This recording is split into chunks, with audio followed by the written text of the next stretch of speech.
Hello everyone, welcome to the Cloud Computing Full Course by Intellipaat. In this video, I am going to help you make sense of one of the trending technology that is cloud computing. I'm certain that you must have stored your photos in the Google Photos and files in the Drive.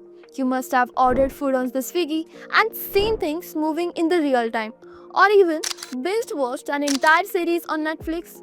All that at once without a single glitch. Maybe this sounds normal to you, but it wasn't back in the day when internet came into existence. This is the modern magic, and the musician behind all of this is cloud computing. Now, here's the real twist. Every app you use, every payment you make, and every file you store run on someone else's computer, like connected through the cloud. And this is how companies like Amazon, Google, Flipkart, and even your local bank scale in seconds for enormous users and never crash. And guess what? In 2025, there is already a huge demand for this technology.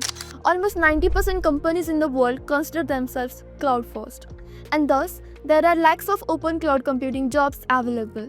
But the supply for skilled cloud engineers is really limited. And this course is designed to get you the skills and frameworks to crack those cloud computing jobs and achieve your career objectives. Here, we will take you from basics of cloud computing to work on real AWS hands-on projects. So if you are a student, a job seeker, or even an IT professional interested in cloud, don't skip. Watch this course till the end and take your first step into the future of tech right here on Intellipaat's YouTube channel for absolutely free. Now let's begin with understanding cloud computing in a simplest manner. Alright, so let's begin with a question. When was the last time you actually bought a DVD to watch a movie or carried a USB drive just to store your files? Come on, think about it. Alright, let me answer this for you. Probably a while ago, right? And why is that? Well, nowadays we simply stream movies on platforms like Netflix or Amazon Prime, where there is no need to download files or worry about running out of space. Just one click and boom, instant entertainment whenever you want, wherever you want. And it's the same with storing files as well. We just save the files over the Google Drive or Dropbox, where there is no need to panic over losing that USB or carrying extra devices around. Everything is just there whenever you need it. Now here's the fun part. This is what cloud computing looks in the action. And you have already been using the cloud in your day-to-day life without even realizing it.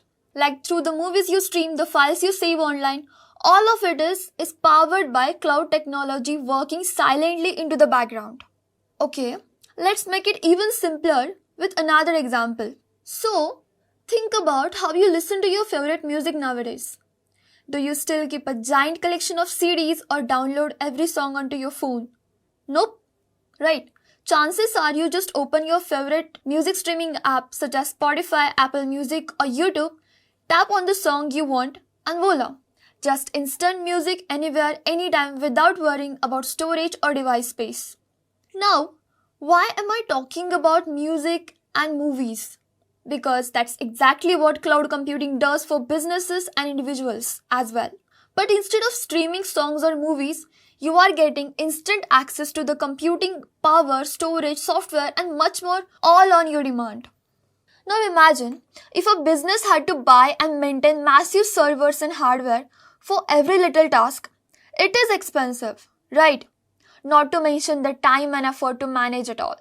But with cloud computing, they don't have to do such a hassle. They can just rent what they need, like how you stream a song without buying the whole album. There is no maintenance worries or bulky equipments, right? No bulky equipments, right? Just instant access to the powerful resources whenever you need them. Now that is pretty cool. Cloud computing is like having a magical toolbox that's always stocked up with exactly what you need, without you ever having to carry it around. Now that we have seen how familiar these cloud-powered services already are into the day-to-day lives, let's dive into what cloud computing really is and why it is becoming such a game changer for businesses, startups, and individuals alike. So let's move forward with understanding what exactly is cloud computing. By the formal definition of the cloud computing, it is the delivery of on-demand computing services and resources like storage, computing power, networking, security, and more via the internet. And it operates on a pay-as-you-go basis. But what does that mean in simpler terms? For that, Think of it this way. Normally, when you store your photos, documents, or apps, you save them on your computer or a local device, right? Or maybe you use external hard drives or USB sticks to keep them safe. Well, cloud computing flips that. Instead of storing all your stuff on a physical device that you own, you can save it on the internet. It acts like a virtual storage space that's available anywhere and anytime on demand. Now here's the cool part. Just like you don't need to own the movies or music you stream on Netflix or Spotify, you don't need to own all the equipment or servers to store or process data with cloud computing. Here you can just rent these resources whenever you need them and actually only pay for what you use. Think of it like a subscription to power up your business or personal projects without the need for huge upfront costs. Now let's take a look at the diagram of cloud architecture. This will show you how cloud computing services are structured. You will see how different elements work together to provide computing resources in a seamless and a scalable way. In the cloud, there are several key components. First is clients. As you can see, this end line over here, it is even written end users. These are the users or devices accessing the cloud services like from your laptop, mobile phones, or from the desktops as well. Then comes this internet highway. This is the highway that connects everything, allowing you to access the cloud anytime and anywhere with unstable internet connection. Then comes the cloud service layer. This is where all the computing resources are live, such as storage, servers, networks, and security tools, and many more things, which is provided by the cloud service providers, by the companies like AWS, GCP, Microsoft Azure that manage the cloud infrastructure and provides the resources. So this was it for the cloud computing architecture diagram.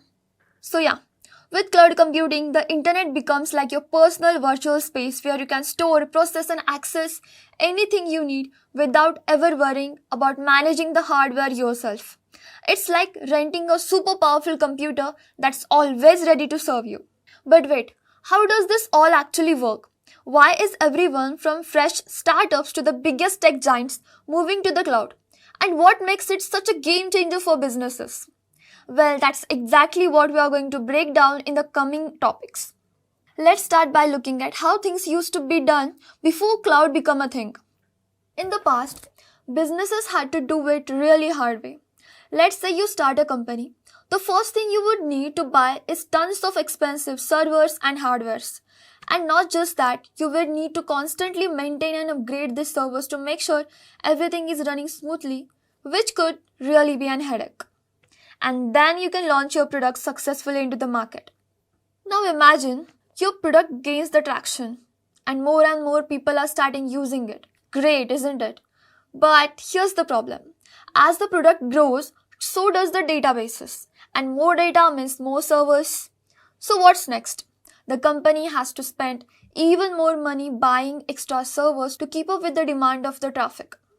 But here's the catch. As you add more servers, the risk of server crashing also increases, especially if the traffic spikes suddenly.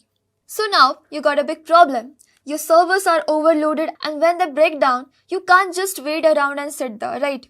To get things back on the track, you need a maintenance team to fix everything, to patch the servers and make sure nothing crashes again and everything works just fine. But this sounds expensive, doesn't it? Not to mention it's incredibly time consuming. You need to have experts available around the clock to keep those servers running, and this process could take days or even weeks to fix every time. Imagine how much time and money gets wasted in this process. Now, there comes another scenario. Let's say the traffic slows down over the time. The extra servers you bought earlier, well, what about them? Now they are just sitting there wasting resources. But here's the kicker. You still have to maintain them regularly, which means extra charges for something you're not even using fully. This is the classic problem businesses used to face. Spending money on servers they didn't need or use all the time, but still they had to maintain them. So, to sum up the traditional setup, businesses and companies had to buy, maintain and upgrade expensive physical servers, which comes along with huge costs for expensive hardware and software, maintenance and IT teams, offering limited flexibility as upgrading as per the traffic spike means buying new hardware every time, which is a time-consuming approach as setting up and updating servers might take weeks or even months sometimes. The result? A lot of wasted time and money for businesses just to keep things running. And that's exactly where cloud computing steps in. Imagine starting a business today. Would you rather spend thousands of dollars buying servers and hiring teams to manage and maintain them? Or would you prefer to just rent the services and resources as you need on demand and only pay for what you actually use? Sounds pretty simple yet super efficient, isn't it? Well, that's the power of the cloud. With cloud computing, you don't need to worry about cost and hassle of owning and managing hardwares like servers. You just rent exactly what you need from a cloud provider whenever you need it and on a pay-as-you-go basis. So what makes the cloud such a game changer for businesses? Here's why. It makes them more agile, cost-efficient and scalable by providing a pay-as-you-go model where they don't need to invest huge upfront investments. They can only pay for what they actually use. It provides scalability and flexibility as well, where there is no need for more resources. The cloud scales up or down instantly based on the demand. It is also fast and efficient, as forget waiting weeks to set up your hardware. With the cloud, resources are deployed within the minutes, not even months. It also provides remote access and security. You can access your data from anywhere and have top-tier security without any kind of hassle. Where you also no need to worry about server crashes. The cloud ensures your data is backed up and properly secure. In a nutshell, the cloud gives businesses the ability to be more agile, cost-efficient and scalable without getting bogged down in expensive or time-consuming IT infrastructure management.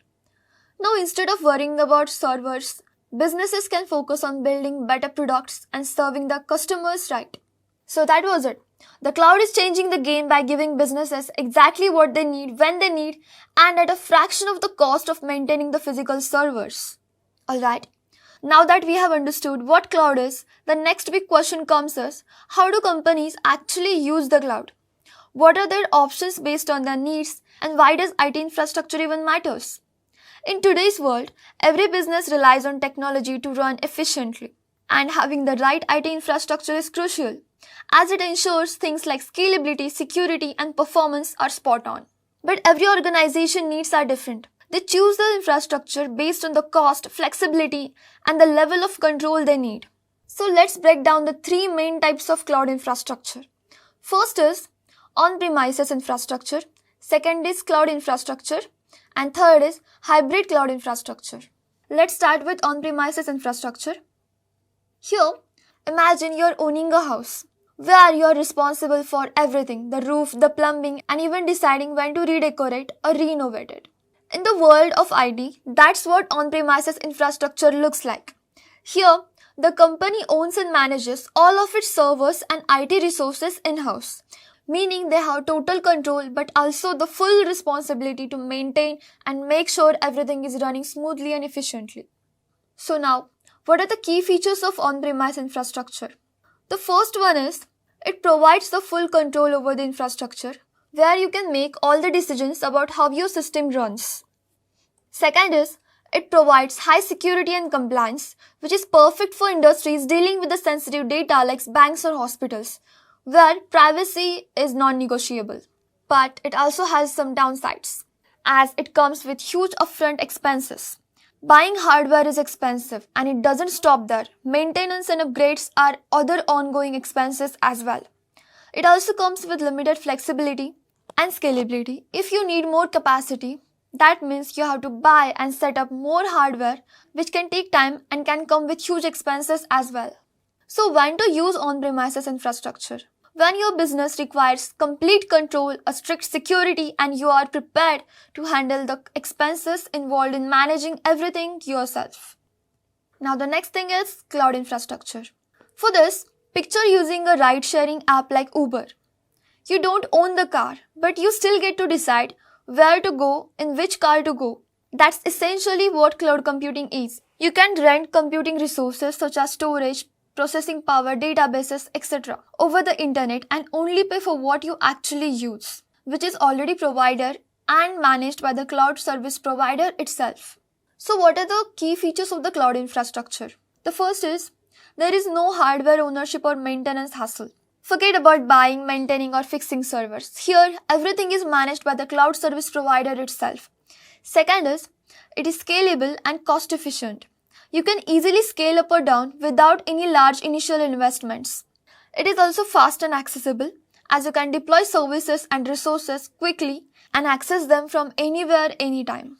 But the trade-off, it gives you very less control over the infrastructure. As the cloud service provider manages the infrastructure, you don't have much control in how things are actually running. So when you should go with the cloud?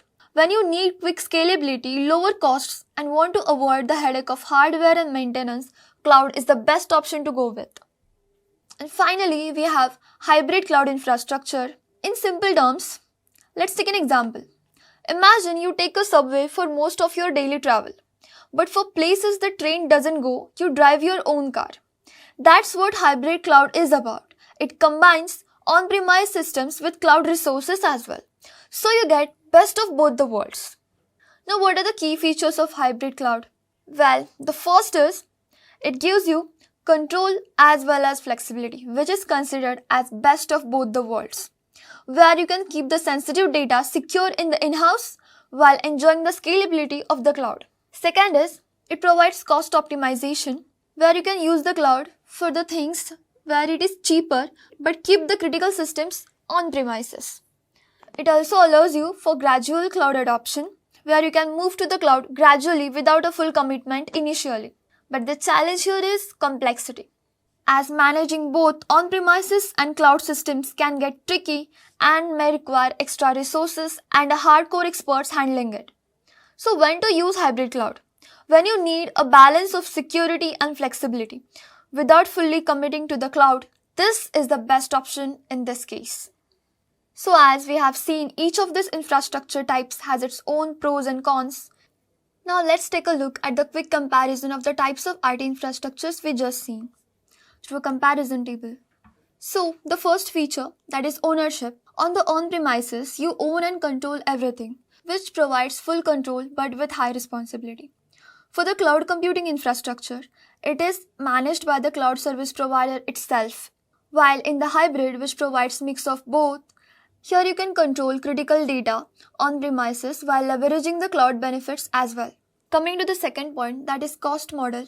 On the on-premises, you have to pay high upfront investments for the hardwares and infrastructure. But with the cloud infrastructure, it provides you with pay-as-you-go model, where you can only pay for what you actually use, making it very cost-effective. Coming to the third, that is hybrid cloud infrastructure, it provides you optimized costs because it balances between capital and operational expenses as of both on-premises and cloud. Coming to the third point, that is scalability. On-premises provides you with limited scalability as it requires buying more hardware if required. Coming to the cloud infrastructure, here it is highly scalable as it gives you option where you want to expand or shrink resources as per the need. Coming to the hybrid cloud infrastructure, the scalability here is balanced as you can scale up with the cloud while keeping the core system stable on the on-premises. Coming to the fourth point, that is security. On-premises provides you with high security as there is full control over the security measures as everything is handled in-house. But coming to the cloud providers or cloud computing infrastructure, here everything depends on the provider as security is shared but it is robust. Now coming to the hybrid cloud infrastructure, the security here is flexible as you can secure sensitive data on premises and use cloud resources for less critical workloads. Now coming to the fifth point, that is maintenance.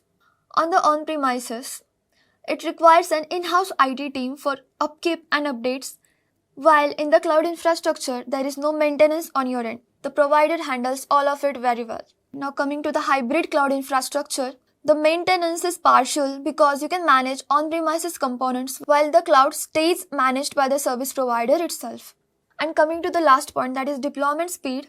On-premises are pretty slow while cloud infrastructure is comparatively fast, while In hybrid cloud infrastructure, everything is moderate. So that's the comparison. Pick what suits your control, cost and scalability needs the best. Now that we have seen, while there are different cloud models that we have just studied, the cloud offers huge benefits for businesses, making operations smoother and faster and more cost effective. So let's break down the top benefits of cloud computing, as this is what makes it a powerful tool for modern businesses. With the key benefits like first is cost efficiency. Cloud computing saves businesses money in several ways. Here you can rent resources. No need to buy expensive hardwares. And you can just rent what you need and when you need.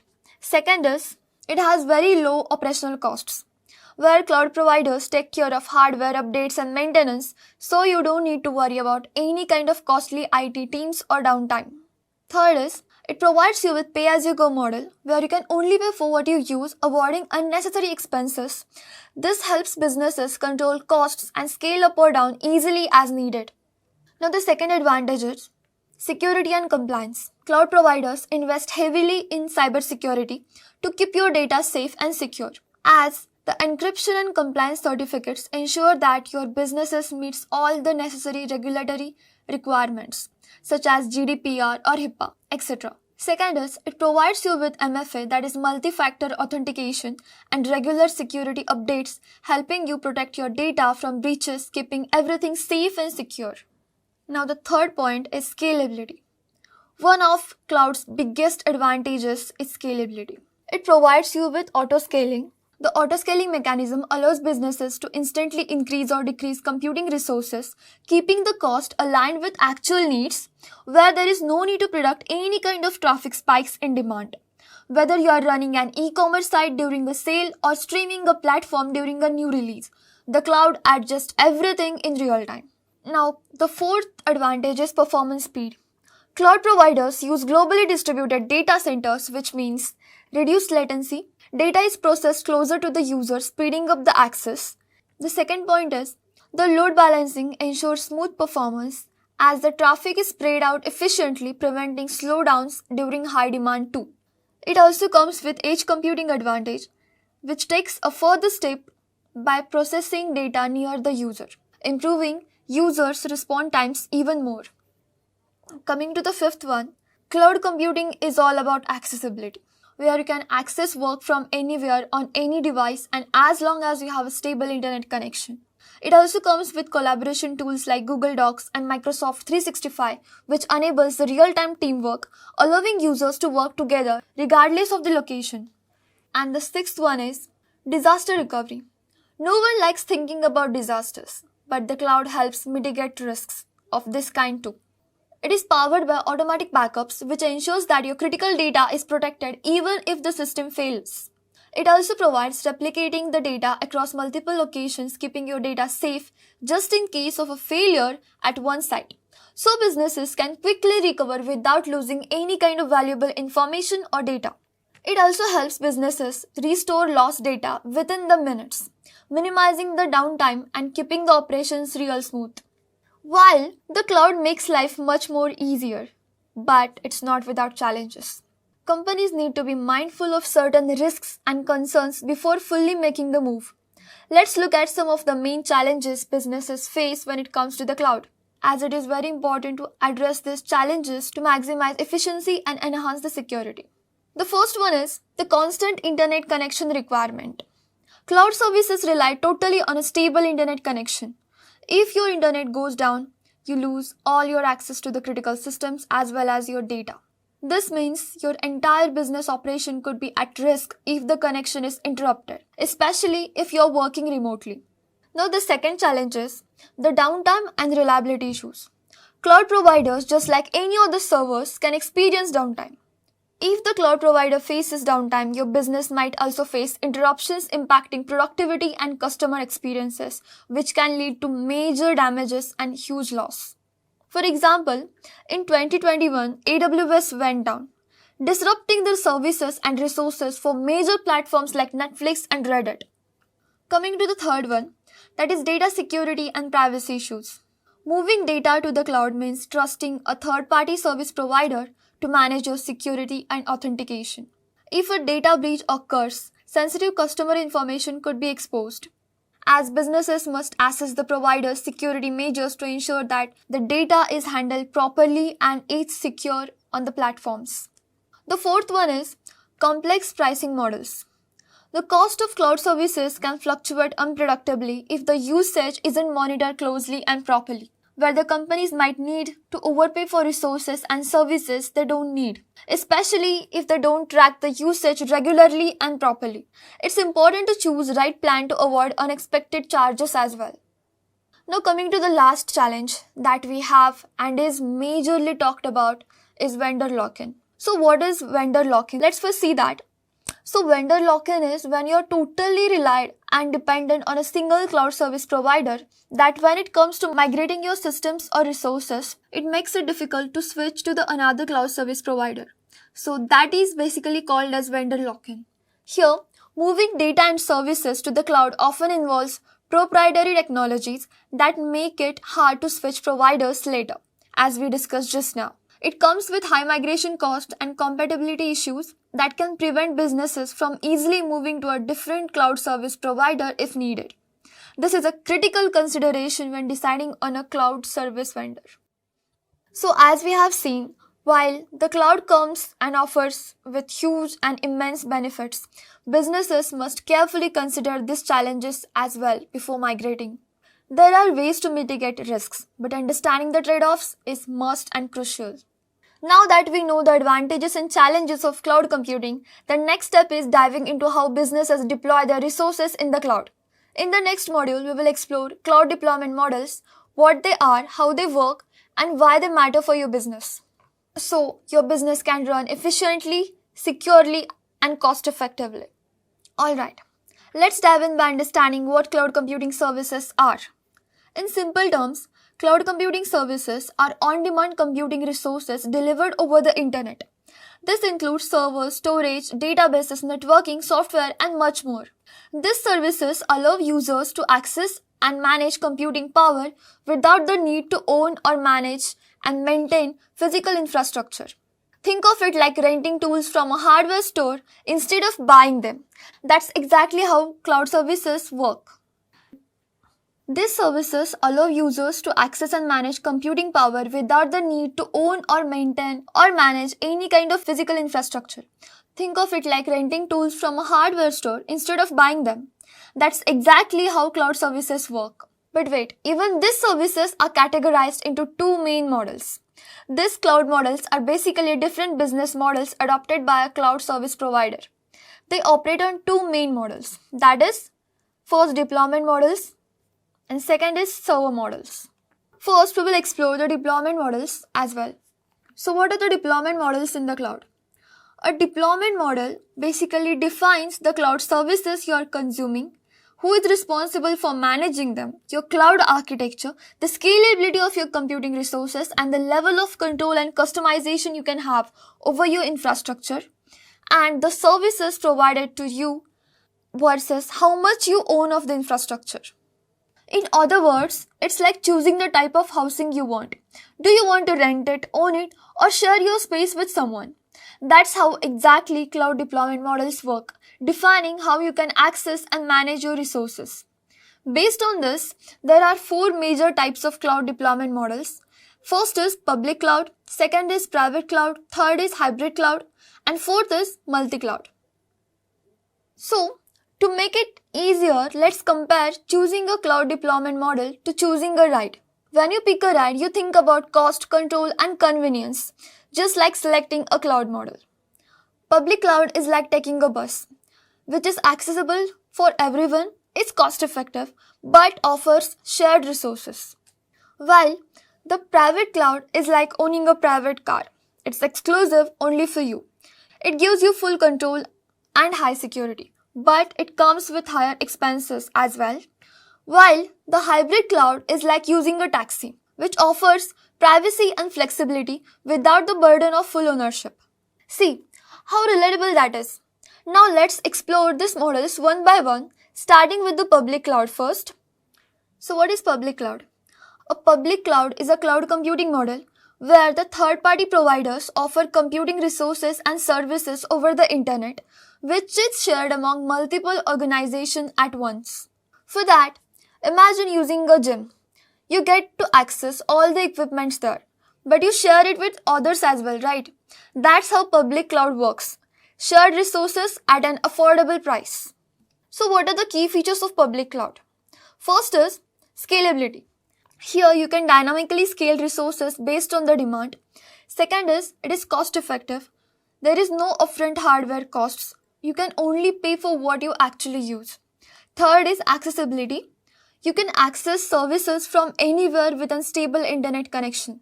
Fourth is managed services. The provider handles the complete infrastructure, updates and maintenance. So you don't have to worry about any of the technical side. But yeah, there are certain challenges that you need to address. First is security and compliance risks. Shared resources and environments may introduce certain vulnerabilities as well as risks. Second is limited customization, which means it gives you very less control compared to the private clouds. The third is potential downtime.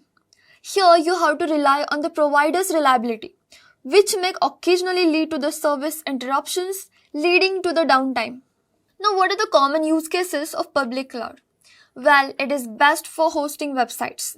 Think of platforms like WordPress or Shopify, just like them. The second is, it works great for big data analytics, where you need to process large data sets quickly. Third is cloud storage and backups, which works like Google Drive or Dropbox, but in an efficient and scalable way. Now, the fourth is running AI and machine learning models efficiently. Here, it provides you with a lot of options and features where you can run and manage your machine learning models very efficiently, and they are also secure. So, the public cloud is great for the businesses that prioritize cost efficiency and scalability, but are okay with sharing resources. Now that we have explored the public cloud, let's see and talk about the private cloud, the more exclusive option in the cloud world. Imagine having your own private car. You control where it goes, how fast it drives, and who gets in. Sure, but it's more expensive than public transport, right? But you get the privacy, comfort, and full control over your car. That's exactly what a private cloud offers for the businesses. So, a private cloud is a cloud computing model where the computing resources and services are dedicated to a single organization. Unlike the public cloud, these resources aren't shared with anyone else. These private environments can be hosted on premises like within the organization's own data center, or can be managed by a third-party provider but still dedicated exclusively for a single organization. This model is ideal for the businesses that need strict security, compliance, and control over their infrastructure. So what are the key features of private cloud now? Well, the exclusive use. Resources here are reserved solely for one single organization, ensuring maximum privacy. The second is enhanced security. Organizations have greater control over the data and privacy compliances, making it ideal for the sensitive industries like healthcare, banking, and finances. Third one is customization. Here you can tailor the infrastructure to meet specific business goals and needs, something that's limited in the public cloud environments. But in the private cloud, you get the full customization option. Now the fourth is consistent performance. Since there's no resource sharing, you avoid the slowdowns or downtimes and get predictable, reliable performance. But again, it comes with huge upfront costs. So let's address the challenges of private cloud.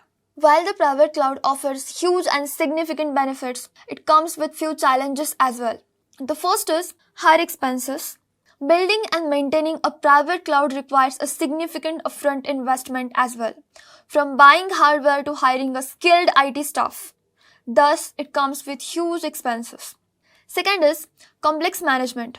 Here, you will need in-house expertise or third-party management to handle the infrastructure. It's not like just set it and forget it. You have to manage and implement each and everything efficiently and seamlessly. The third is scalability limitations. Unlike the public cloud, scaling a private cloud often means physically adding more hardwares, which again comes to on-premises, taking your money and time. So when does it make sense to use a private cloud? Well, for the organizations with strict security and compliance requirements, such as healthcare, finance, government sectors where data privacy is non-negotiable, or businesses needing customized infrastructure solutions where they want tailored environments for unique business needs. And the third one is enterprises where the requirement is for high performance computing without any kind of shared resources. This is ideal for workloads like scientific simulations, financial modeling, or big data analytics without the risks of any kind of shared resources. So, this was for the private cloud. It gives you privacy and control, but it again comes with higher expenses and management responsibilities. But what if you could get best of both the worlds? That is, cost effectiveness of the public cloud and the security of a private one. Exactly, that's where hybrid cloud steps in. So let's see what hybrid cloud is. We have looked at the public cloud like taking a bus, affordable but shared resources.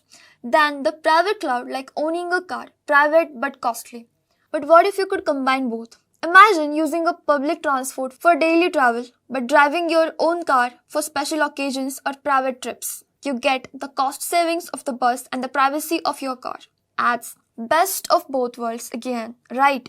That's exactly what the hybrid cloud offers.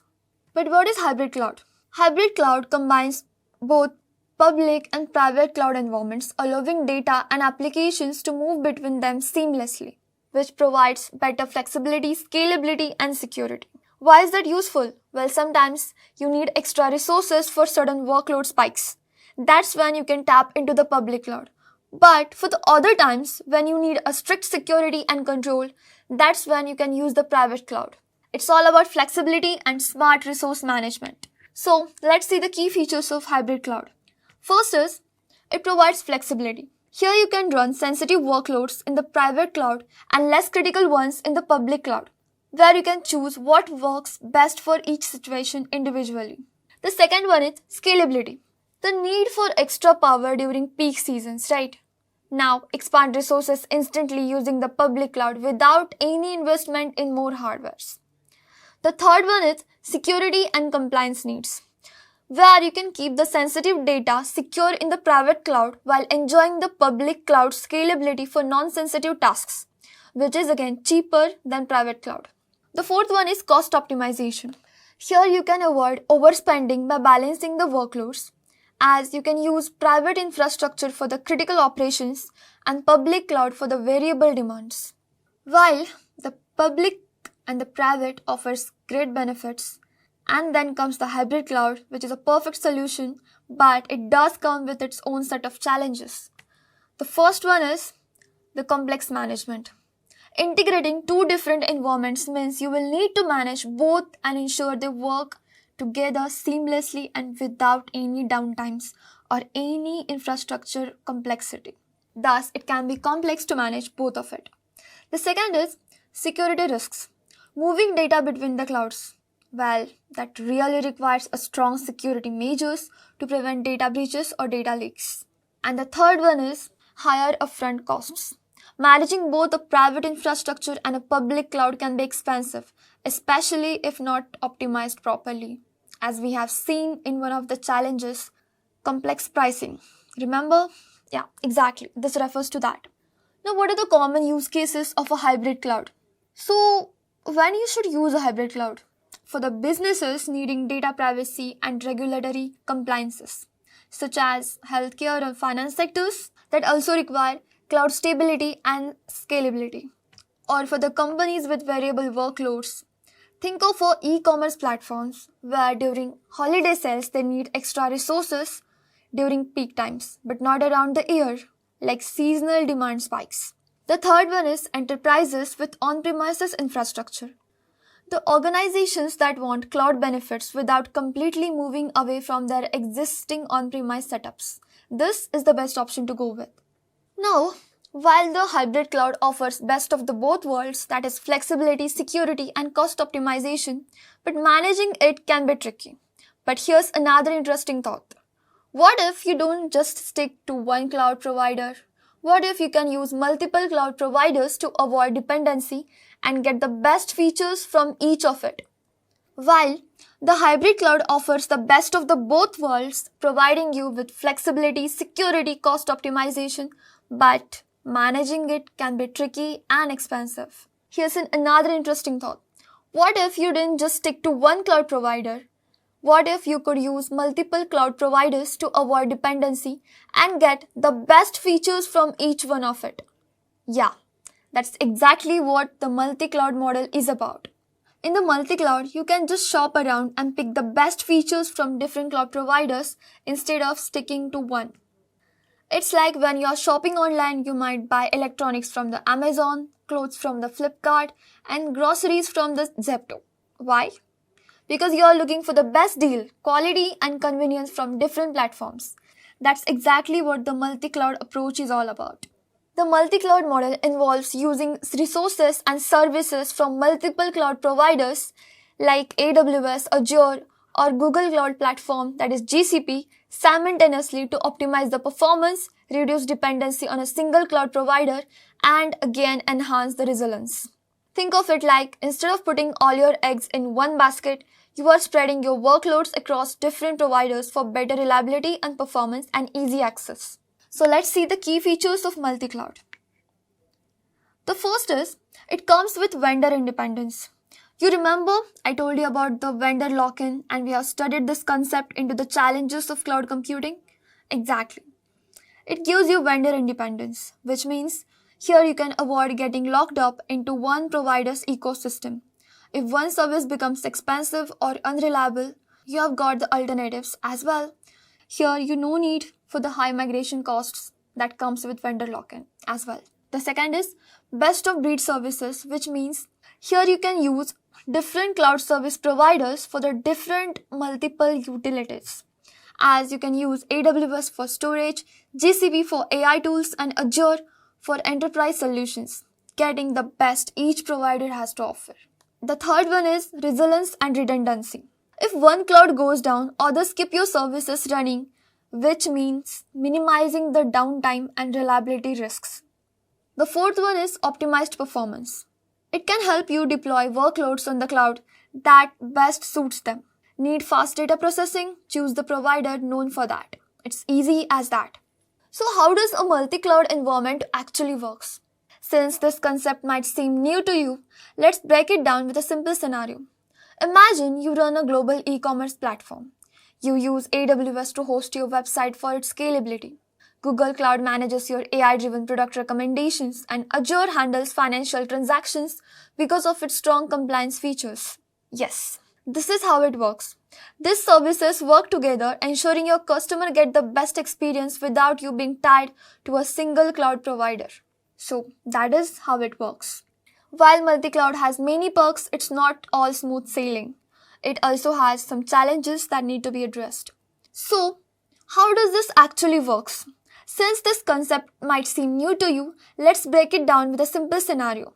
Imagine you're running a global e-commerce platform. You use AWS to host your website for its scalability, Google Cloud to manage your AI-driven product recommendations, and Azure to handle financial transactions because of its strong compliance features. This is exactly how it works.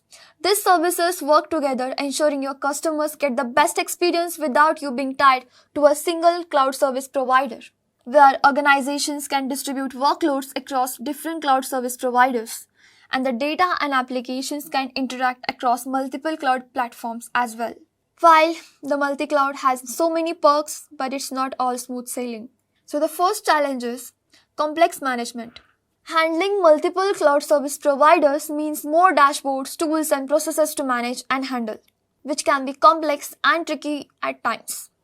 The second is security risks. Different cloud service providers mean variety of security protocols, making it harder to maintain consistent protection as well. And the third one is integration issues. Ensuring a smooth communication between different cloud providers can be tricky and may need specialized tools and hardcore experts around you all the time. So, what are the common use cases and when you should use multi-cloud? For the enterprises needing high availability and disaster recovery, as if one cloud goes down, other clouds or other cloud service providers can keep things running smoothly and ensure everything is running just fine. The second is when you need cost optimization, where businesses pick best price services across clouds to save money. And the third one is businesses adopting to different cloud strength for different workloads. As we already discussed about this, you can use GCP for AI/ML projects, run databases on AWS, or handle enterprise applications on Azure. So now that we have explored how companies set up their cloud environments through different deployment models, let's quickly compare cloud deployment models with just enough context to make things crystal clear. Let's dive in. Alright, now that we have explored the different types of cloud deployment models, that is public, private, hybrid, and a multi-cloud strategy, let's bring these concepts to life with some real-world examples as well. Because, let's be honest, theory is great, but seeing actually how big companies use cloud deployment models in action, that's where the real learning happens, right? So, starting with the first, that is public cloud, let's take an example of Netflix here. Have you ever wondered how Netflix seamlessly streams your favorite shows to millions of the users across the world without any kind of buffering issues? Well, here's the secret. They use the public cloud, specifically speaking AWS, that is Amazon Web Services, to manage their massive streaming traffic, store terabytes of video data, and process big data analytics for the personalized recommendations. Since public cloud is fully managed by the provider and scales automatically, Netflix can focus on delivering an uninterrupted binge-watching experience while AWS handles the heavy weightlifting behind the scenes seamlessly. That was it for the public cloud. Now, what about industries where security is the number one priority? For example, take Bank of America. For an example, financial institutions handle sensitive customer data and they have to comply with the strict regulations as well. And that's why they use the private cloud, which gives them full control over their data, security, and infrastructure, while keeping it accessible only within their internal network. As this ensures that the customer data remains private and secure, meeting all the compliance requirements necessary for this.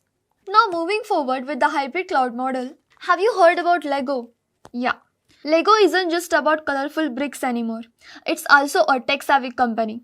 To handle their operations efficiently, Lego uses a hybrid cloud approach as well. They store the sensitive data on premises for security and compliance reasons, while they use the public cloud, that is, Microsoft Azure, to scale their operations during high-demand seasons like Black Friday or holiday sales. This combination gives them the best of both the worlds, that is, security and flexibility on demand. Now, coming to the multi-cloud strategy, let's talk about Spotify here. Your go-to app for music streaming. Spotify uses the multi-cloud strategy relying on different cloud providers for different kind of tasks. For instance, they store the data on AWS while they also use Google Cloud for the AI-driven recommendations that suggest your next favorite song.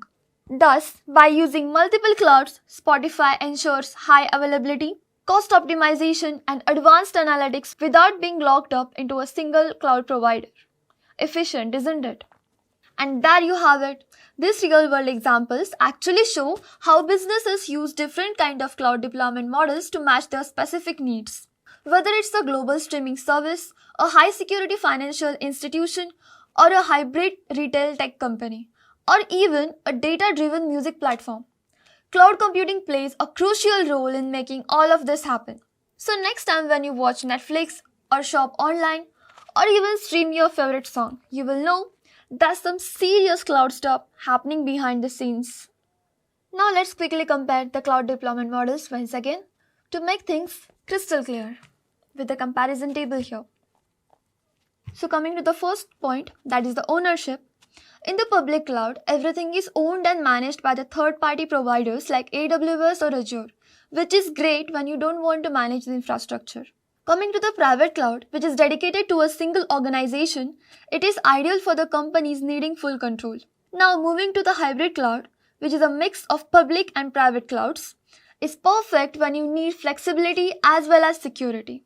While the multi-cloud approach, here it uses services from multiple providers, which helps avoid the vendor lock-in and provide you with optimized performance. Coming to the second point, that is scalability. In the public cloud, it scales easily to handle varying workloads, which is good for unpredictable demands. But in the private cloud, the scalability is limited, but it is best for stable and consistent workloads. While in the hybrid cloud, it offers you with the flexible scaling, as you can use the private cloud for the critical data and public cloud for the extra capacity you need. While in the multi-cloud, it provides you with high scalability across the multiple cloud providers, which is ideal for the global operations. Now coming to the third point, that is security. In public cloud, the security is of moderate level, which is sufficient for the general applications.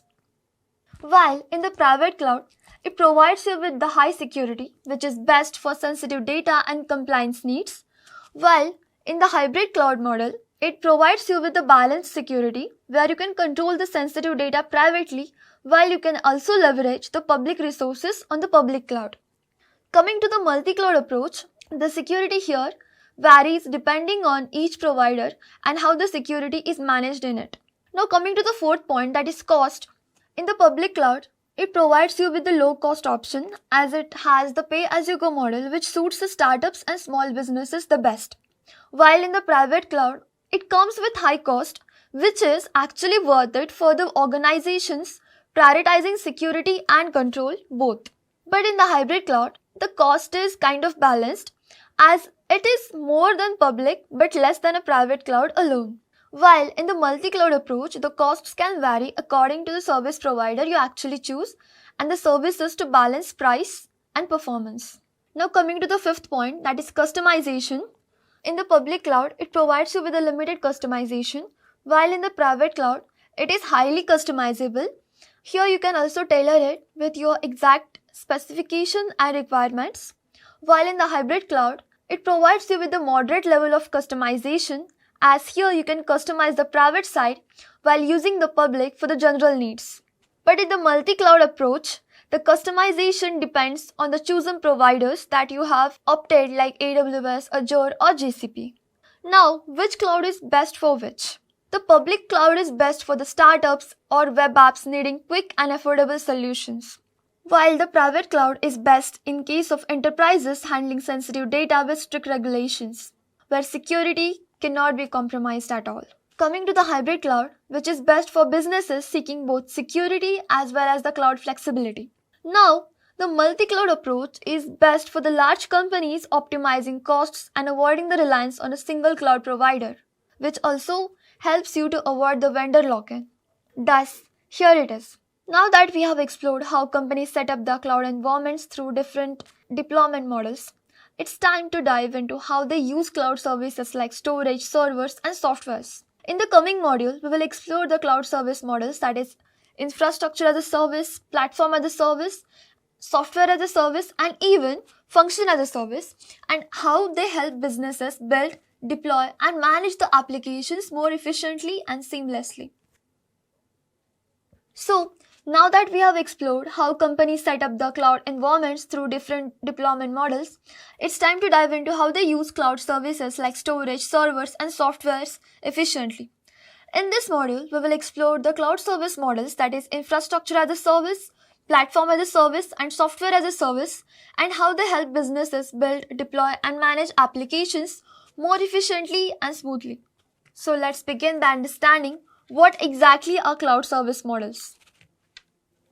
So according to the definition, cloud computing service models define the different levels of computing resources that cloud providers offer to businesses and individuals. In simple terms, they define the levels of computing resources that cloud providers actually offer. They answer the one big question: who manages what? How much is handled by the provider itself, and how much do you actually manage? But why do we even need these service models? Think about it. Every business has different technical needs. Some companies want full control, managing their servers and softwares. Others just want ready-to-use applications without the headache of maintenance. And that's where cloud service models comes to rescue. They provide different levels of control, flexibility, and convenience, so companies can actually choose what works best as per their needs. The major four cloud service models are: first is infrastructure as a service, second is platform as a service, third is software as a service, and fourth is function as a service. Now, to make things easier to understand, let's take a real world analogy here. Imagine you are setting up your dream house. or in this case, your IT setup. Infrastructure as a service, think of it as renting an empty plot with the utilities. Here you can build the house your way, but the land and power supply are provided by a certain provider. While in the platform as a service, here think of it as renting a partially built house, where the walls and plumbing are already given to you. You just need to decorate and furnish it as per your needs.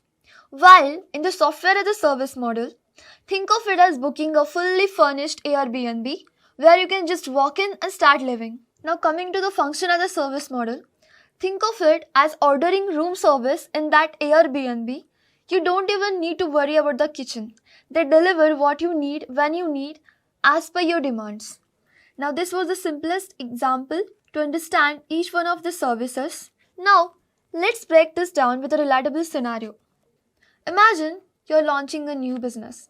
Now to start your business, you will need a website, a database to store the customer information, a secure network connection, a software to manage your daily operations. Now, how do you will set it up? Traditionally, you would have to buy expensive hardware, set up physical servers, install all the necessary softwares, and constantly maintain everything by yourself. And damn, sounds like a lot of work and money, right? But thanks to the cloud service models, you get to choose how much responsibility you handle versus how much the cloud service provider manages. It's like deciding between cooking at home, which gives you all effort and full control, or using a meal kit where you require less effort but you don't have much control over it as well, or simply dining at a restaurant, minimal effort, sit back and just enjoy your food. You pick here based on how much effort and time you want to invest in it and how quickly you need things up and running. So, here instead of owning and managing everything, businesses can just rent IT resources from a cloud service provider based on their needs and specifications. So let's understand them in detail. Let's begin with the foundation model, that is, infrastructure as a service. Infrastructure as a service is like renting the land and utilities to build your own house. Here you don't own the land. For example, that is the infrastructure here, but you actually build and manage the house, that is, apps or data in your infrastructure, the way you want and exactly as per your specifications and requirements. In technical terms, the provider supplies and manages the infrastructure components needed to run applications such as servers like your house foundation, storage like closets of your data, networking, the roads connecting everything in between, and the virtual machines for running your applications. Here you can manage everything else like installing software, setting up firewalls, and maintaining the system. So what are the key features of infrastructure as a service? The first is, it provides you with the compute resources where you can quickly create virtual machines for various workloads. Second is, it gives you storage options where you can easily scale the storage up or down as per your needs and requirements. The third is, it provides you with also the networking part where you can manage networks, load balancers, and firewalls to secure your connections. The fourth is, it comes with pay-as-you-go model, as you can pay only for what you use. No need for massive upfront investments as well. Even with all the benefits, infrastructure as a service isn't without hurdles. There are some challenges as well. The first one is management complexity. Here you will need technical expertise to configure and manage the infrastructure. The second is security concerns. While the provider secures the physical data centers, but you are actually responsible for protecting your apps and data. The third point is data transfer costs, as moving large amounts of data from on-premises to the cloud can come up with huge upfront expenses as well. Now, what are the common use cases of infrastructure as a service? It is best in case for the companies handling variable workloads like e-commerce sites during holiday sales, or businesses needing data and privacy compliances but still wanting cloud scalability, or the enterprises expanding their infrastructure without buying any kind of new hardware. And it is also the best option for the startups wanting a cost-effective way to test the new applications without any kind of major investments.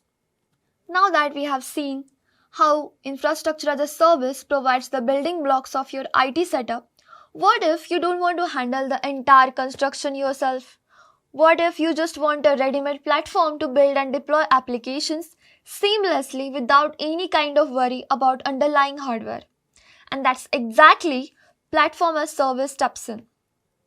Platform as a Service is a cloud computing model that provides a ready-made platform for developers where they can build, deploy, and manage web applications without any kind of worrying about underlying infrastructure like servers, storage, or networks. Think of it as a one-stop shop for all the app development, perfect for teams that want to focus on coding and innovation rather than the boring IT management stuff. So what are the key features of Platform as a Service? Well, the first one is it provides you with the development tools. Here you have the access to frameworks, libraries, and tools to make the app development even more faster. Second is it provides you with a managed kind of hosting.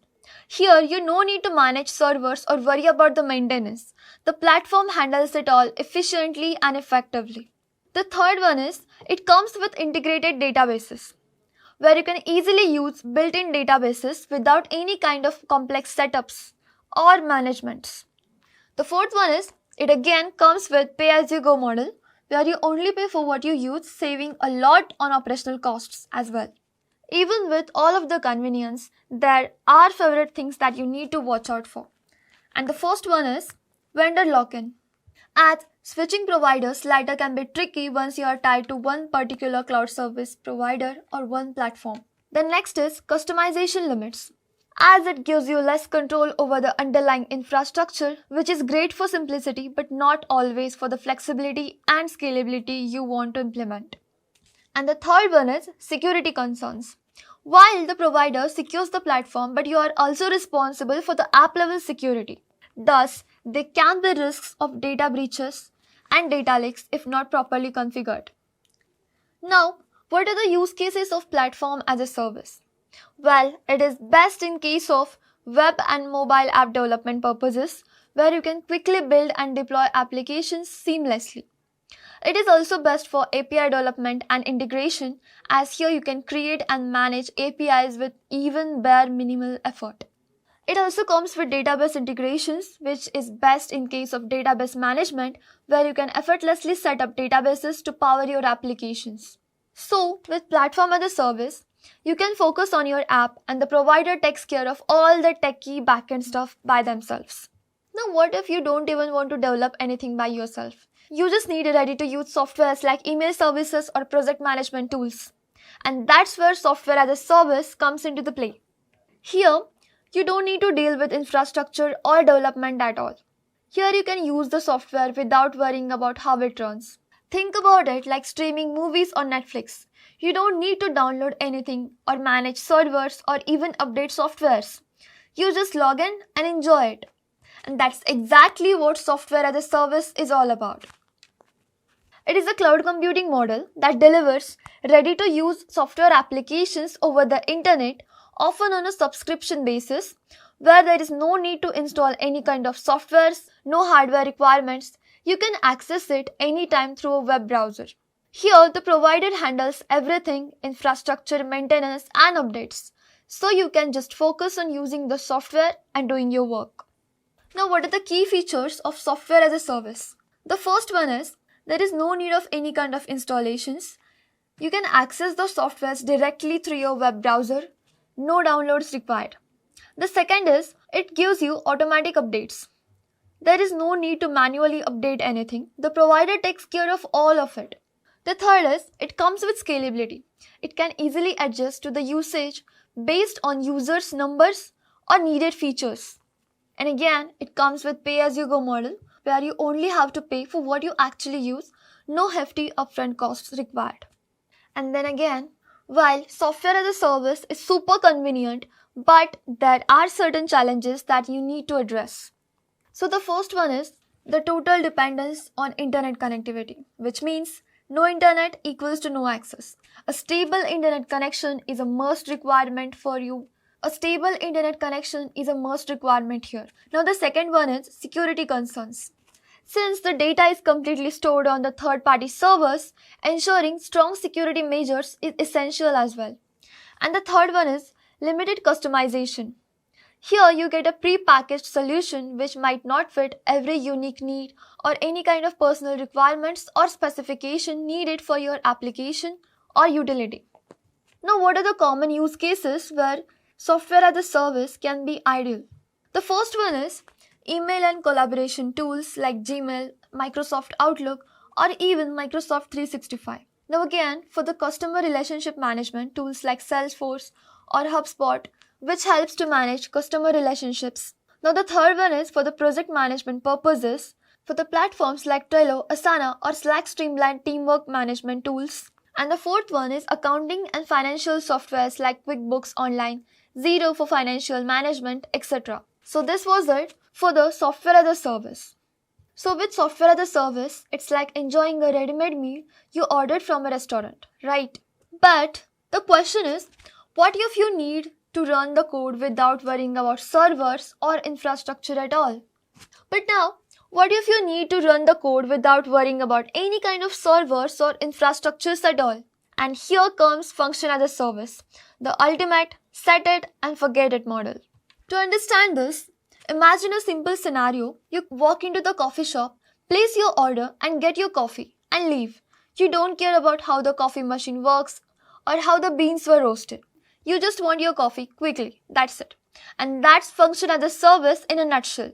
Here, you only focus on the code and the provider handles the rest of the things in the backend. So let's see, what is function as a service? It is a serverless cloud computing model where you can write small pieces of code called as functions that run in response to events like a website click, a file upload, or even an API request. Here, there's no need to manage any kind of servers. The code runs only when it is triggered. And you only pay for the actual execution time of the function and not for any kind of servers. And it automatically scales based on the demand. Think of it like a vending machine. For an event, you push a button. And then as a cloud provider, that is the machine, delivers your snack. That is running your function. Easy, right? Now this is how function as a service works. So what are the key features of function as a service? The first is, it's event-driven execution, where the function triggers when something happens like an HTTP request, a file upload, or even a database change. And it is completely serverless. Serverless, it doesn't mean that there are no servers here. They are there. You just don't need to manage them. The cloud provider handles all of it in the backend.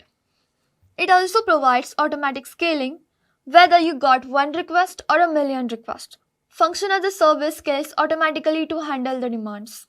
It comes with pay per execution, which actually means here you only have to pay when your code actually runs and not a second more than that. The fifth key feature of this is it provides faster time to market where you can deploy your code quickly without worrying about any kind of infrastructure. But it comes with some challenges as well. The first is cold start latency. Now, if a function hasn't been used in a while, it might take a few extra seconds to start. This is what we call as cold start latency or a cold start. The second one is state management, which means the functions here are stateless, which means it makes it a little bit of tricky to manage the ongoing data across the executions. The third one is debugging and monitoring. Without traditional servers, troubleshooting can be a bit more challenging than it seems. So what are the common use cases for the function as a service? The first is, it comes with microservices architecture, which means it makes it easier to break down large applications into smaller and manageable services. The second one is real-time file processing. Here you can automatically resize images when users upload them. The third one is API backend. You can handle the API requests on demand without any kind of dedicated servers in the real time. The fourth one is IoT event processing. Here you can trigger the functions based on the sensors or sensor data from the devices. So with function as a service, you just write the code, set the trigger, and the cloud takes care of all the backend and manages your function efficiently. Now that we have explored all the cloud service models, that is infrastructure as a service, platform as a service, software as a service, and even function as a service, let's simplify them with some quick context and relatable examples with a comparison table as well. So the first point is definition. For the infrastructure as a service, It provides virtual server, storage and networking, which is ideal when you need raw infrastructure but want to avoid physical hardware, as in short term, it is a virtualized infrastructure. While for the platform as a service, it offers a platform for developers to build and deploy apps without any worry about hardware or operating systems management. Thus, it provides a platform for web as well as app development purposes. While in the software as a service, it delivers fully functional software through the cloud. While in the function as a service, it lets you run the code triggered. While in the function as a service, it lets you execute the event-driven functions with the help of the triggers, which is perfect in the case of small or tiny tasks without any kind of server management. Now the second point is control. In the infrastructure as a service, it provides you with the high control over the servers and configurations, which is great for IT teams wanting flexibility as well. While for the platform as a service, it provides you with a medium level control where you can handle app, the provider manages the infrastructure. But in the software as a service, it provides you with a low control as you use what's provided, focusing purely on the usage. Lastly, in the function as a service, it again provides you with the low level control as here you just write the functions. Scaling and servers are handled for you by the service provider itself. Now coming to the third point, that is scalability. In the infrastructure as a service, it can scale manually or automatically depending on how you set it up. While in the platform as a service, the scalability is automated based on the app needs as developers don't have to worry about it. In the software as a service, the auto-scaling happens with the user demands. Lastly, in the function as a service, it instantly scales up with the number of function calls, which is perfect for fluctuating workloads. Coming to the fourth point, that is the pricing. In the infrastructure as a service, you only pay for the resources used, like storage or compute power. Thus, it goes with pay per use. While in the platform as a service, here you only pay for the platform services you consume. Coming to the software as a service, it is completely subscription based where you can pay monthly or yearly for software access or subscriptions. But in the function as a service, you only pay for the function execution, saving costs for event-driven tasks as well. Now for the examples, in the infrastructure as a service, take the example of AWS EC2, Google Compute Engine, like renting virtual machines. While in the platform as a service, you can take the example of Google App Engine, AWS Beanstalk, where you can focus on code and not on the infrastructure. While for the software as a service, Google Workspace and Salesforce are the softwares which are ready to use from day one. And lastly, for the function as a service, AWS Lambda and Google Functions are best examples of function as a service, where you can run the snippets of the code whenever needed. And that's it. Here, each model serves different needs, whether you want full control or just want things to work out of the box. Alright, so far we have explored the cloud deployment models and service models as well. But have you ever wondered who's actually behind the cloud services we use every day? Well, let me introduce you to the top players in the cloud market, the companies that power the internet's backbone and make the cloud possible for us. Alright, let's see who provides the cloud services. The cloud services are provided by cloud service providers, the companies that own and maintain large-scale data centers worldwide, offering the computing power, storage, networking, and more over the internet. These providers own massive data centers across the world, packed with thousands of server, storage systems, and networking equipments. Now imagine a warehouse, the size of several football fields filled with blinking servers. That's the scale we are talking about here. Now, who actually runs the cloud and makes sure it's safe? Let's break it down in a simple terms. Cloud governance is a shared responsibility, meaning multiple parties work together to keep the cloud services secure, reliable, and running. So the first one is cloud providers. They own and maintain the cloud infrastructure, making sure the servers are running, the data centers are secure, and services comply with regulations and compliances. Then comes the government and regulatory bodies like GDPR and HIPAA. They create the laws and guidelines to protect the user data, ensure companies follow the security standards and compliances as well. Then comes businesses and users, that's exactly you. You are responsible for setting up security controls, managing your data, and ensuring the best practices are followed within your cloud environment. Think of it like renting an apartment where the landlord, that is the cloud provider, takes care of the building and ensure the utilities work just fine. Then comes the city government regulations, which enforces safety codes and makes sure the building meet legal requirements and compliances. Then comes you, the tenant who are staying there. You are responsible for locking your doors, managing your belongings, and keeping your space secure and clean. So, while the cloud providers give you the infrastructure, it's up to the businesses and users to ensure their data is safe and secure. Next, we'll see what is a cloud provider. The cloud provider is simply a company that rents out IT resources like servers, storage, databases, and software over the internet, where instead of buying expensive hardware and maintaining it, you pay for what you use. We have studied it already. So why do businesses use or choose or prefer cloud providers? Ever wondered why businesses don't just build their own massive data centers instead of using the cloud providers like AWS, Azure, or GCP? Simple. It's because cloud providers don't just offer storage. They offer powerful technology that helps businesses grow faster, smarter, and safer. The first one is security and compliances. Cloud providers offer built-in encryption, firewalls, and compliances with the industry regulations like GDPR and HIPAA, so businesses don't have to worry about setting up security from scratch and about the regulatory bodies. They can just focus on their own growth. The next is AI and big data capabilities.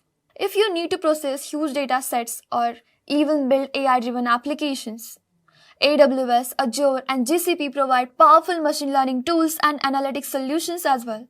So, businesses can run and turn their data into insights effortlessly and without any kind of hustle.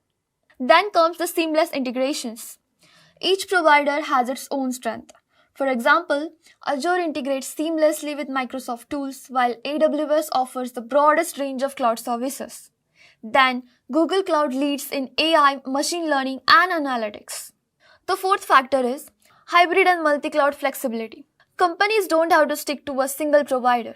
Many use hybrid, that is mixing cloud plus on-premises infrastructure, or multi-cloud, that is using multiple providers, to maximize the flexibility and avoid the vendor lock-in. Thus, you see, at the end of the day, businesses don't just choose cloud providers for cost savings. They are about giving businesses the tool to innovate, scale, and stay secure while they focus on what truly matters, that is growth and innovation. And that's why businesses rely and prefer cloud providers. Okay, now that you know what cloud providers do, let's take a look at the top players dominating the cloud market. So this is the revenue graph. You can see it clearly that AWS, being the industry giant, holds the largest market share, that is 31%. It's known for its wide range of services, global reach, and scalability.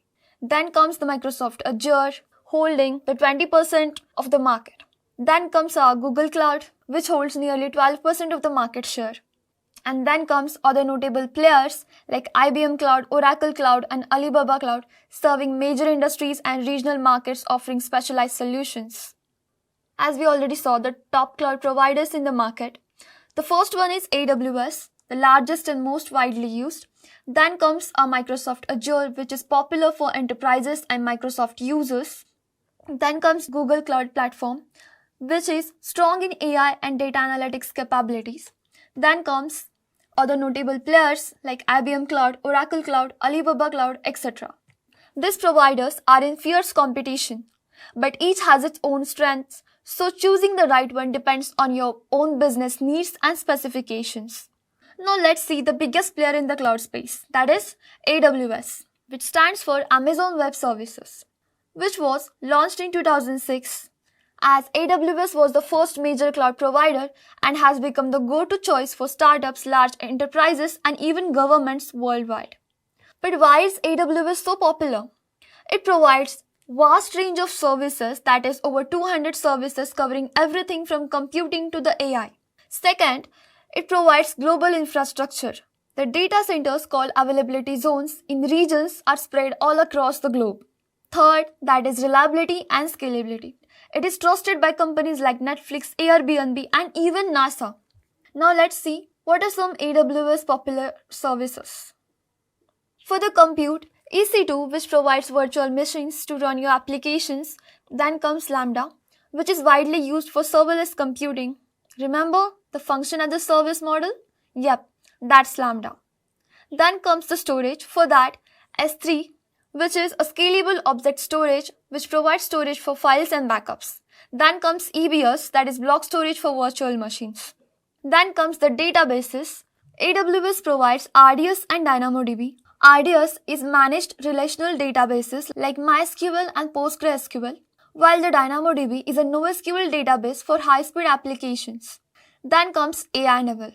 AWS provides platforms like SageMaker, where you can build, train and deploy machine learning models easily and smoothly.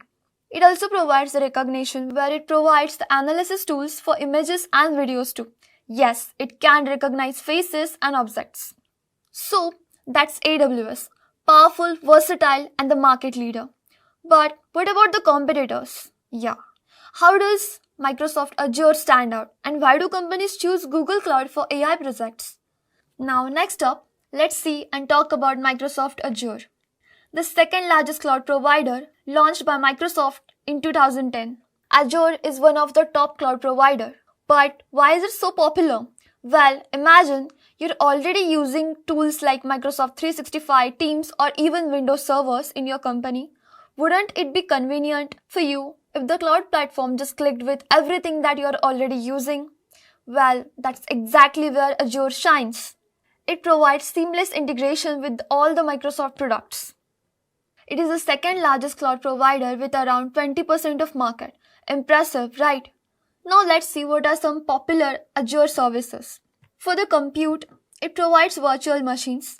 Here you can run various operating systems and applications as well. And then it also provides Azure Functions for serverless computing, which is perfect for event-driven applications. Then for the storage, Azure provides blob storage, where you can store massive amounts of unstructured data as well, like images or videos. Then it also provides Azure Files, which is used for file sharing across multiple machines. For the databases, it provides you with SQL database, which is fully managed relational database.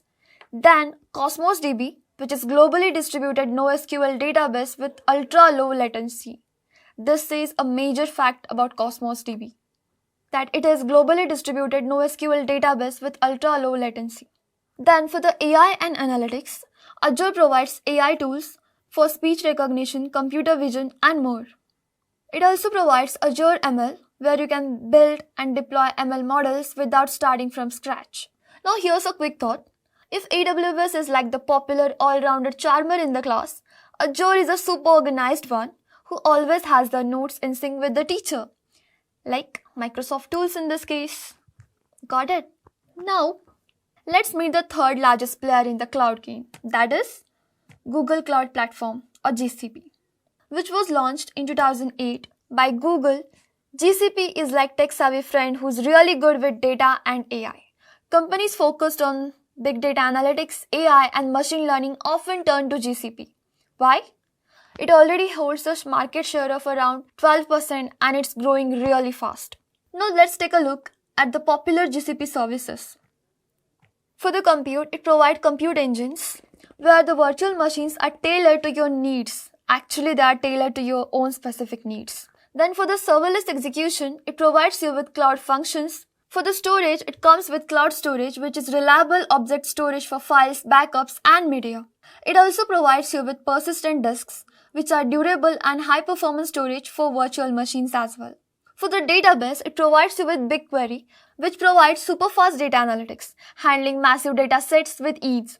It also provides you with FileStore, which is a NoSQL database for building scalable and real-time apps as well. Then for the AI and ML, it provides TensorFlow, which is the open source machine learning framework, and yes, it's Google's.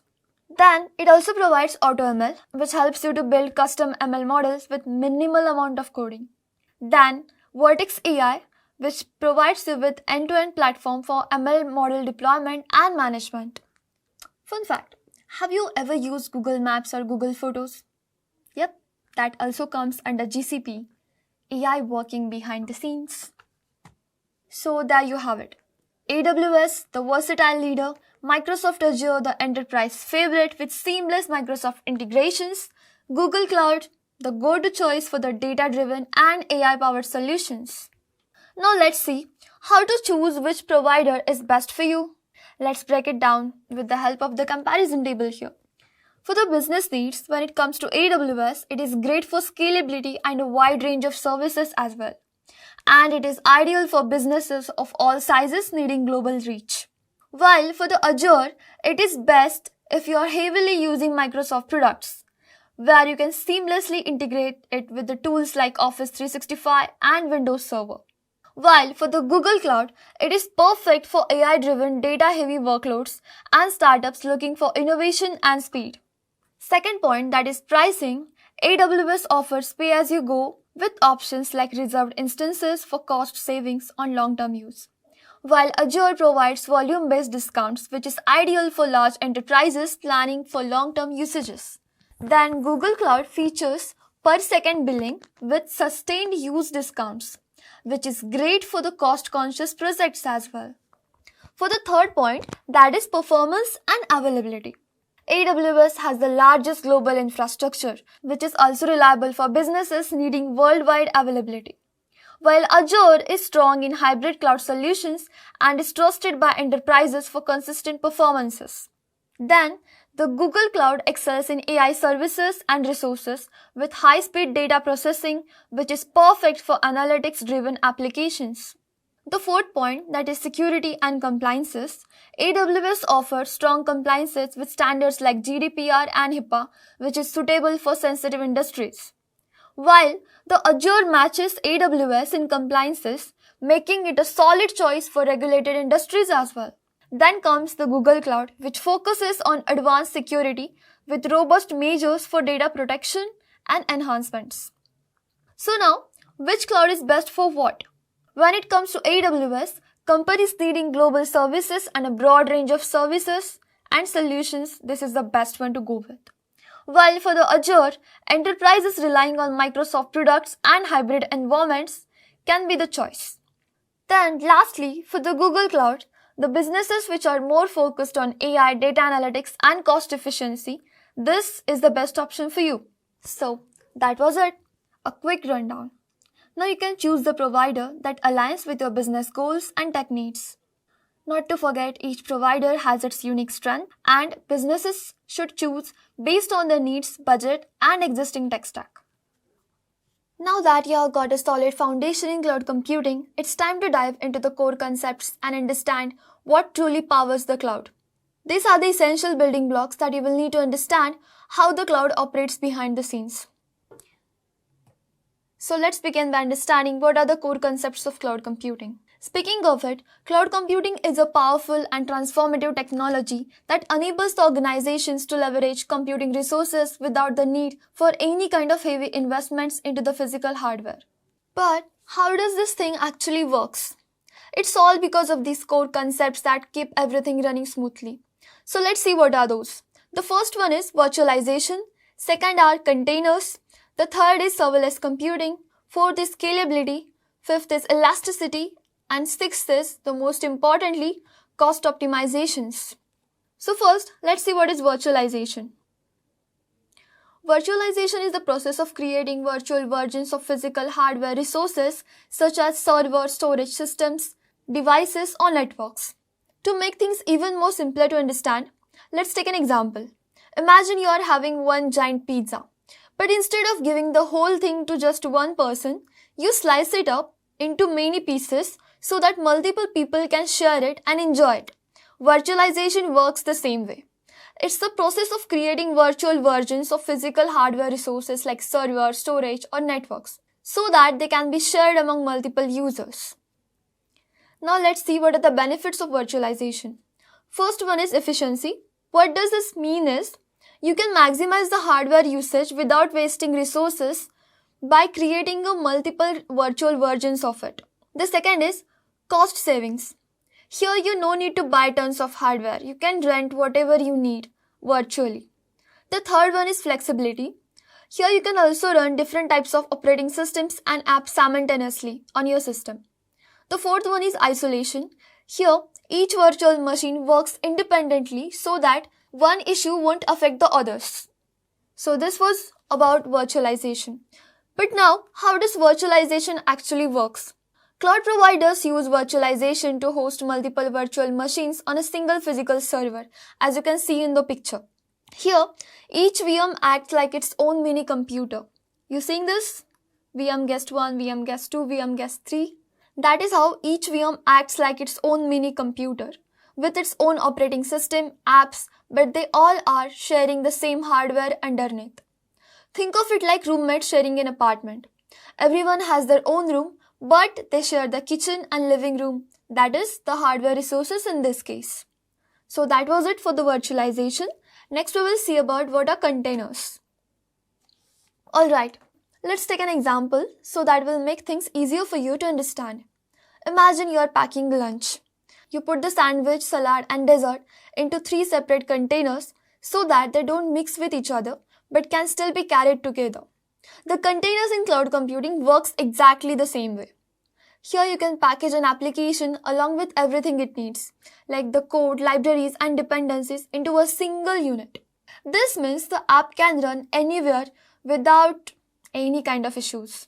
So by the formal definition, containers are lightweight portable units that package an application and all of its dependencies such as code, libraries and runtime together to run consistently across any computing environments. Now let's see what are the benefits of containers. The first one is portability.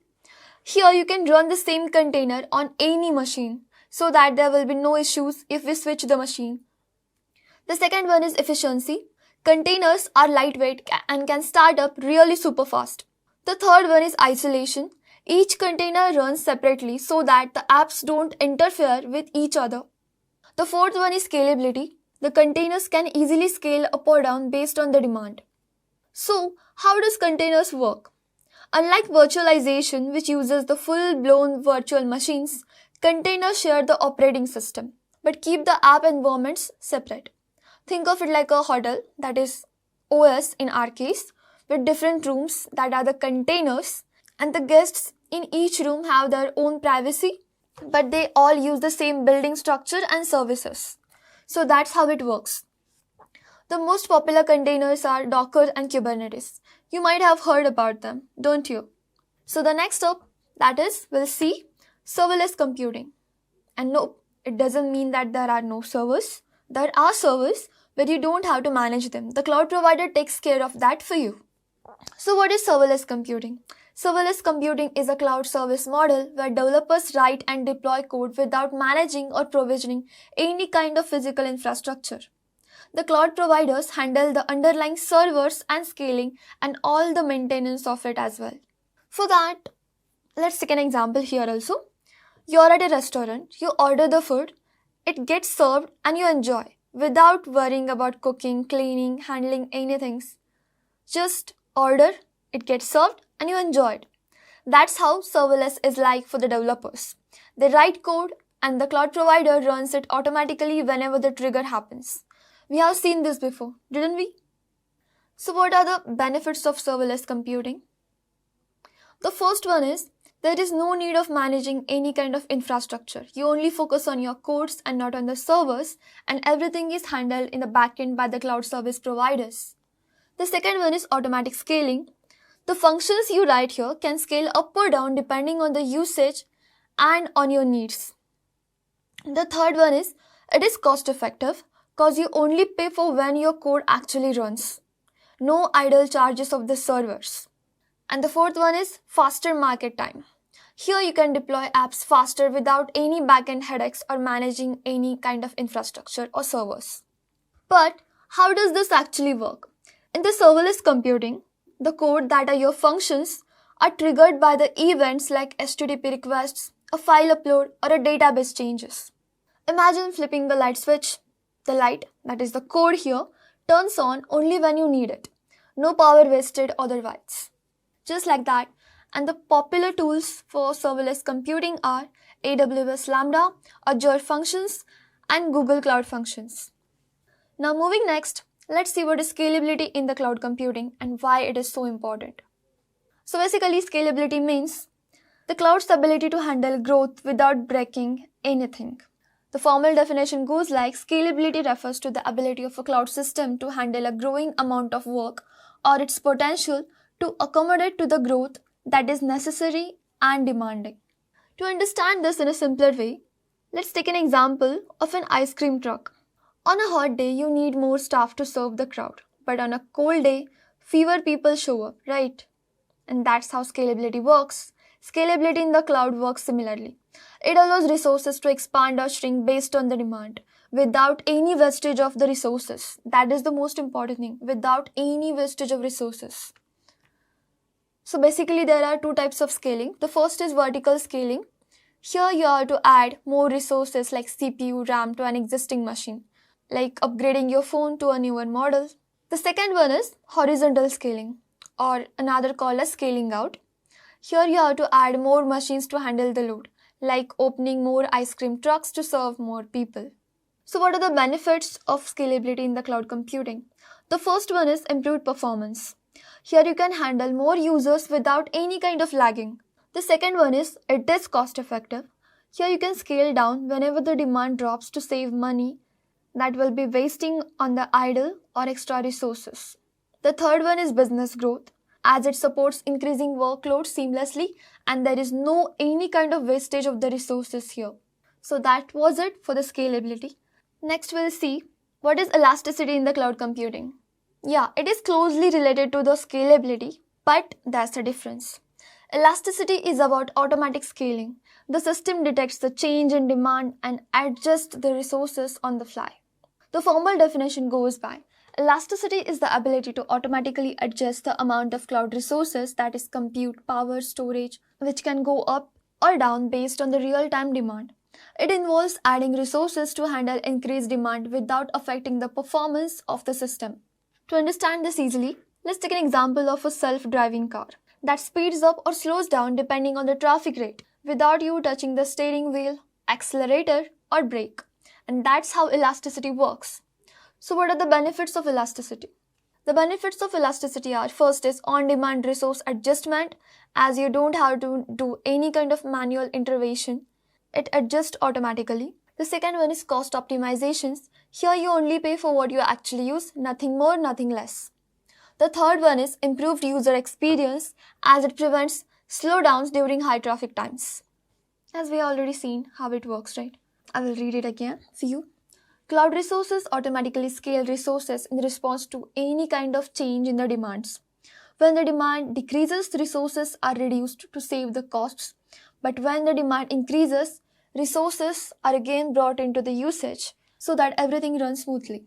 That's it. Now the next thing is, what is cost optimization? Cost optimization in the cloud is all about reducing the expenses while keeping your services efficient, reliable, and high performing. It's like getting the best value for your money without compromising the quality. It also involves strategies and tools to reduce the cloud service expenses while maintaining the performance and reliability of your application or systems.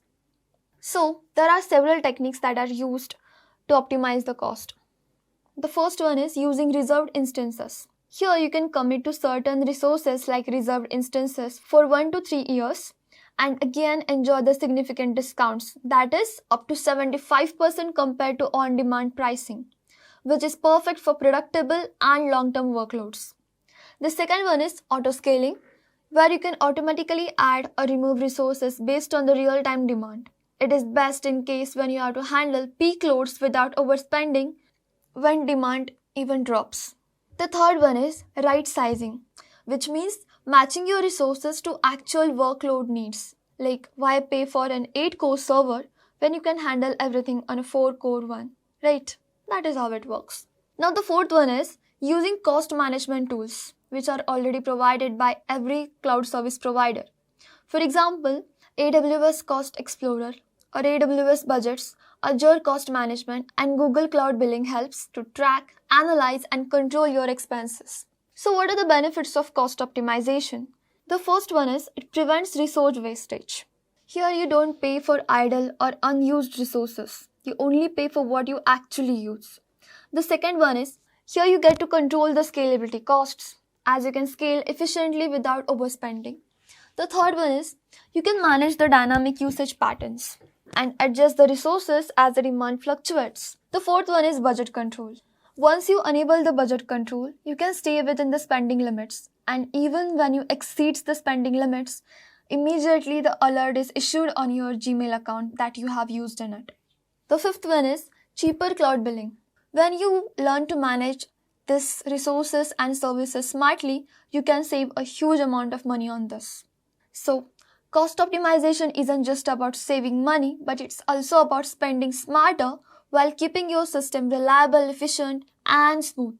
Pro tip: please regularly review your cloud usage and adapt to your strategies as per your business or project evolves. These were the concepts which are seen as the backbone of modern cloud solutions, helping businesses innovate faster, smarter, and speedier. How to become a cloud engineer in 2025?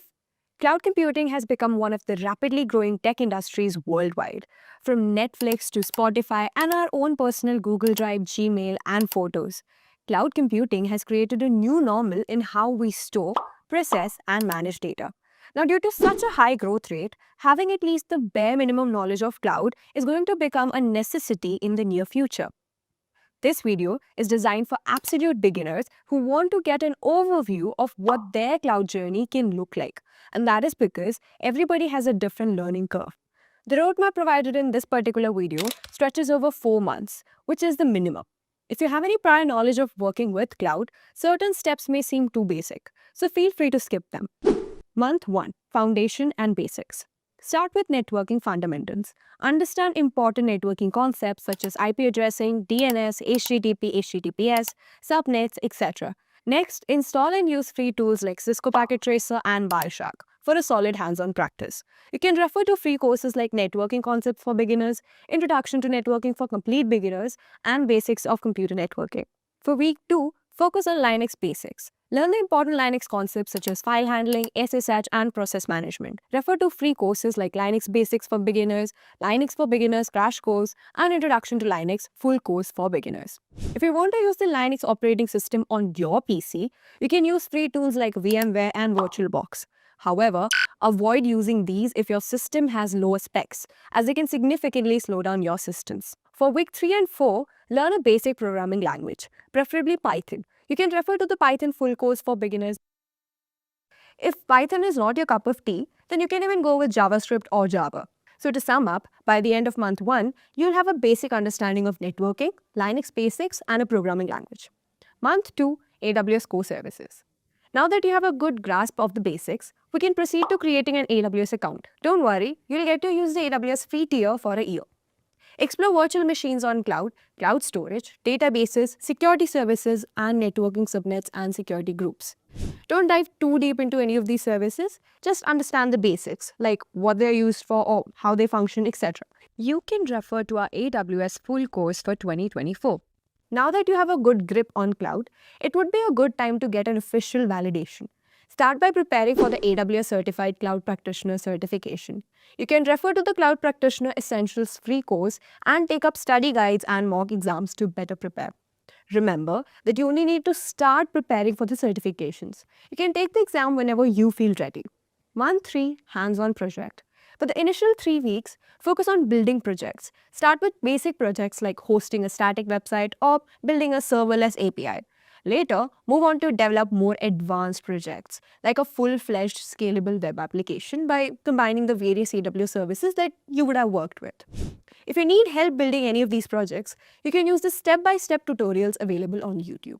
In the last week, learn the basics of Terraform, where you will get to apply the programming language you learned in the beginning. You will learn to apply it in the form of infrastructure as a code. You can choose to learn AWS Terraform, Azure Terraform, or take up the Terraform full course available for free on this channel. By the end of month 3, you will have at least 2-3 projects that can demonstrate your real-world cloud knowledge. Month 4, portfolio and job preparation. Actively participate in workshops and make connections, along with earning certifications. And don't forget to update your progress continuously on LinkedIn to build even more connections. Towards the end of the last month, start applying for various fresher job positions, such as Junior Cloud Engineer, Cloud Support Engineer, Cloud Operations Analyst, and Infrastructure Associate. And yeah, don't forget to practice system design interview questions. So by the end of month 4, you'll have a polished GitHub account, a tailored resume, and you'll be actively applying for jobs.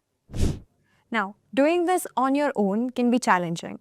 Being highly disciplined is not that easy. However, if you had a personal mentor who could guide you through every step, actively resolve all your queries, and at the end, not only arrange your job interviews, but also help you crack them, well, that's where Intellipaat's advanced certification in cloud computing and DevOps course steps in. Here, you'll be taught and mentored by the top IIT professors and industry experts who are actively working in both the cloud computing and DevOps field. Just a quick info, guys. Intellipaat brings you executive postgraduate certification in cloud computing and DevOps in collaboration with iHub Divya Sampar, IIT Roorkee. Through this program, you will gain in-demand skills like AWS, DevOps, Kubernetes, Terraform, Azure, and even cutting-edge topics like generative AI for cloud computing. This 9-month online bootcamp features 100 plus live sessions from IIT faculty and top industry mentors, 50 plus real-world projects, and a 2-day campus immersion at IIT Roorkee. You also get guaranteed placement assistance with 3 Azure job interviews after entering the placement pool. And that's not all. This program offers Microsoft certification, a free exam voucher, and even a chance to pitch your startup idea for incubation support, up to rupees 50 lakhs from IAP Divya Sampark. If you are serious about building a future in cloud and DevOps, visit the course page linked in the description and take your first step toward an exciting career in cloud technology. First of all, before so I'll not read the slides. First of all, I'll not read the slides. I'll just use slides to refer to the topics. Okay, so we have to discuss introduction. So first of all, let's I'll ask you something. I will ask you something. Let's say now we'll talk about cloud computing. We'll talk about what is cloud computing, but before talking about what is cloud computing, like before cloud, what is to happen? Before cloud, see, we have been through a lot of advancements in technology, right? Starting mainframes, we had then personal computers, then internet came in, then then mobile computing came in, then later came cloud computing. Cloud computing is relatively new. Okay, not it just it not came yet. It's relatively new.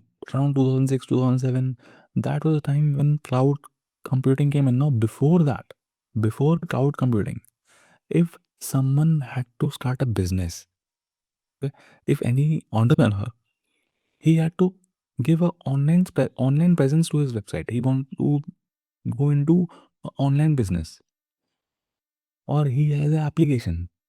So what all things he would need to start it? Can you tell me what all things will be required to deploy an application if someone at that time wanted to do this thing? So I'll write down. Okay, so I'll write down the things. You just keep on telling me. So a web server, a server. I'll say server. Server is required to deploy an application. Okay, because there'll be application, a code, right? So a server is needed to deploy it. So at that time, what that entrepreneur will be doing, he would go to the market. He would go to the market and purchase a server, one or multiple servers. He will go and purchase. What is storage? In the storage. So he has to purchase storage also to store a lot of data. Okay. What else? I'll say networking equipments, because wires, switches, cables, hubs, routers, a lot of things will be needed, right, for hosting a website. So he will go to the market, purchase these networking equipments also. Then these are devices, right? Servers, storages, they will be taking a lot of space. He has to invest in some property, right? Land. He has to rent a go down kind of a thing where he will keep a room. He has to rent a room. So he has to pay money. He has to pay some amount for maybe for rent. For rent, These devices will produce heat, so he has to spend on air conditioners, right? He has to spend on electricity. Electricity he has to spend on electricity. What else can you think of? Can you think of more like this? So I'm just listing down all the capital expenditure. I'm listing down all the expenditure he would be having if he want to start a business. What else can you think of? Can you think of security? Correct. Security. Correct. Security. Okay. Security. He'll have to spend money on security. Maybe he has to appoint some security guards who will be sitting outside that area, the data center, because maybe there is a theft, or just to prevent the theft or unwanted access, he'll give security guards. He'll buy antiviruses, right? What else? He'll what else? What else can you think of? Can you think about maintenance? Maintenance. He has to spend money on maintenance, right?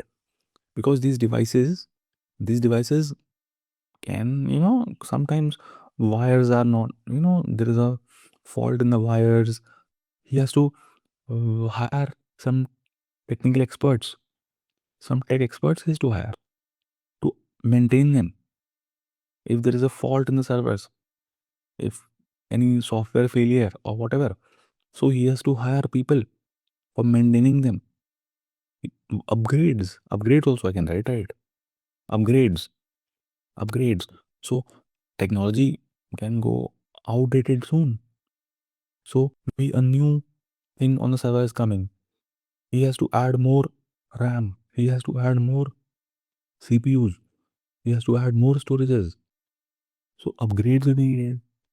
So in short, what I'm trying to tell you, I'm trying to tell you that starting a business before cloud computing came, that was a huge capital intensive thing.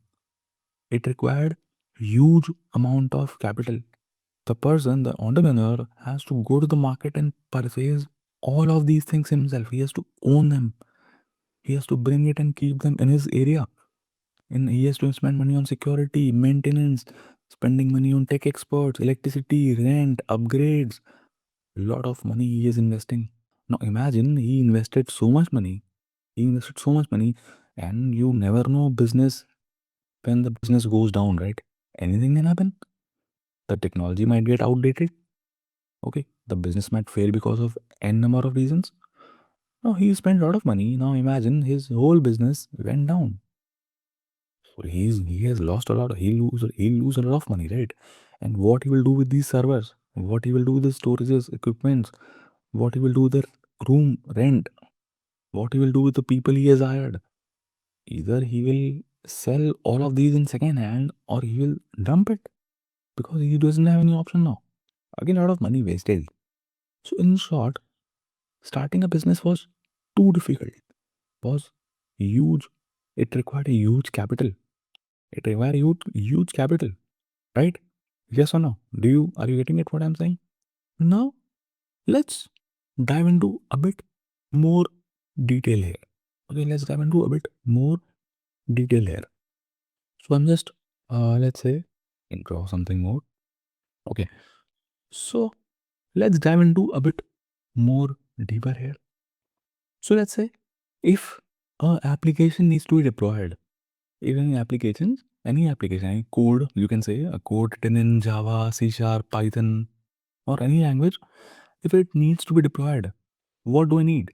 First of all, I told you, then the person will go to the market and buy some hardware. Okay, if I say hardware means I can say, let's call it hardware. Let's call it hardware. And in this, I'm talking about RAM and hard disk. Okay, let's just talk about RAM and hard disk. So let's say he went to the market and purchased how much RAM? How much RAM? RAM, I'm saying, let's say RAM is 10 GB, 10 GB, and hard drive, 100 GB, 100 GB. This is what he went and purchased. Now he has to deploy an application on top of it.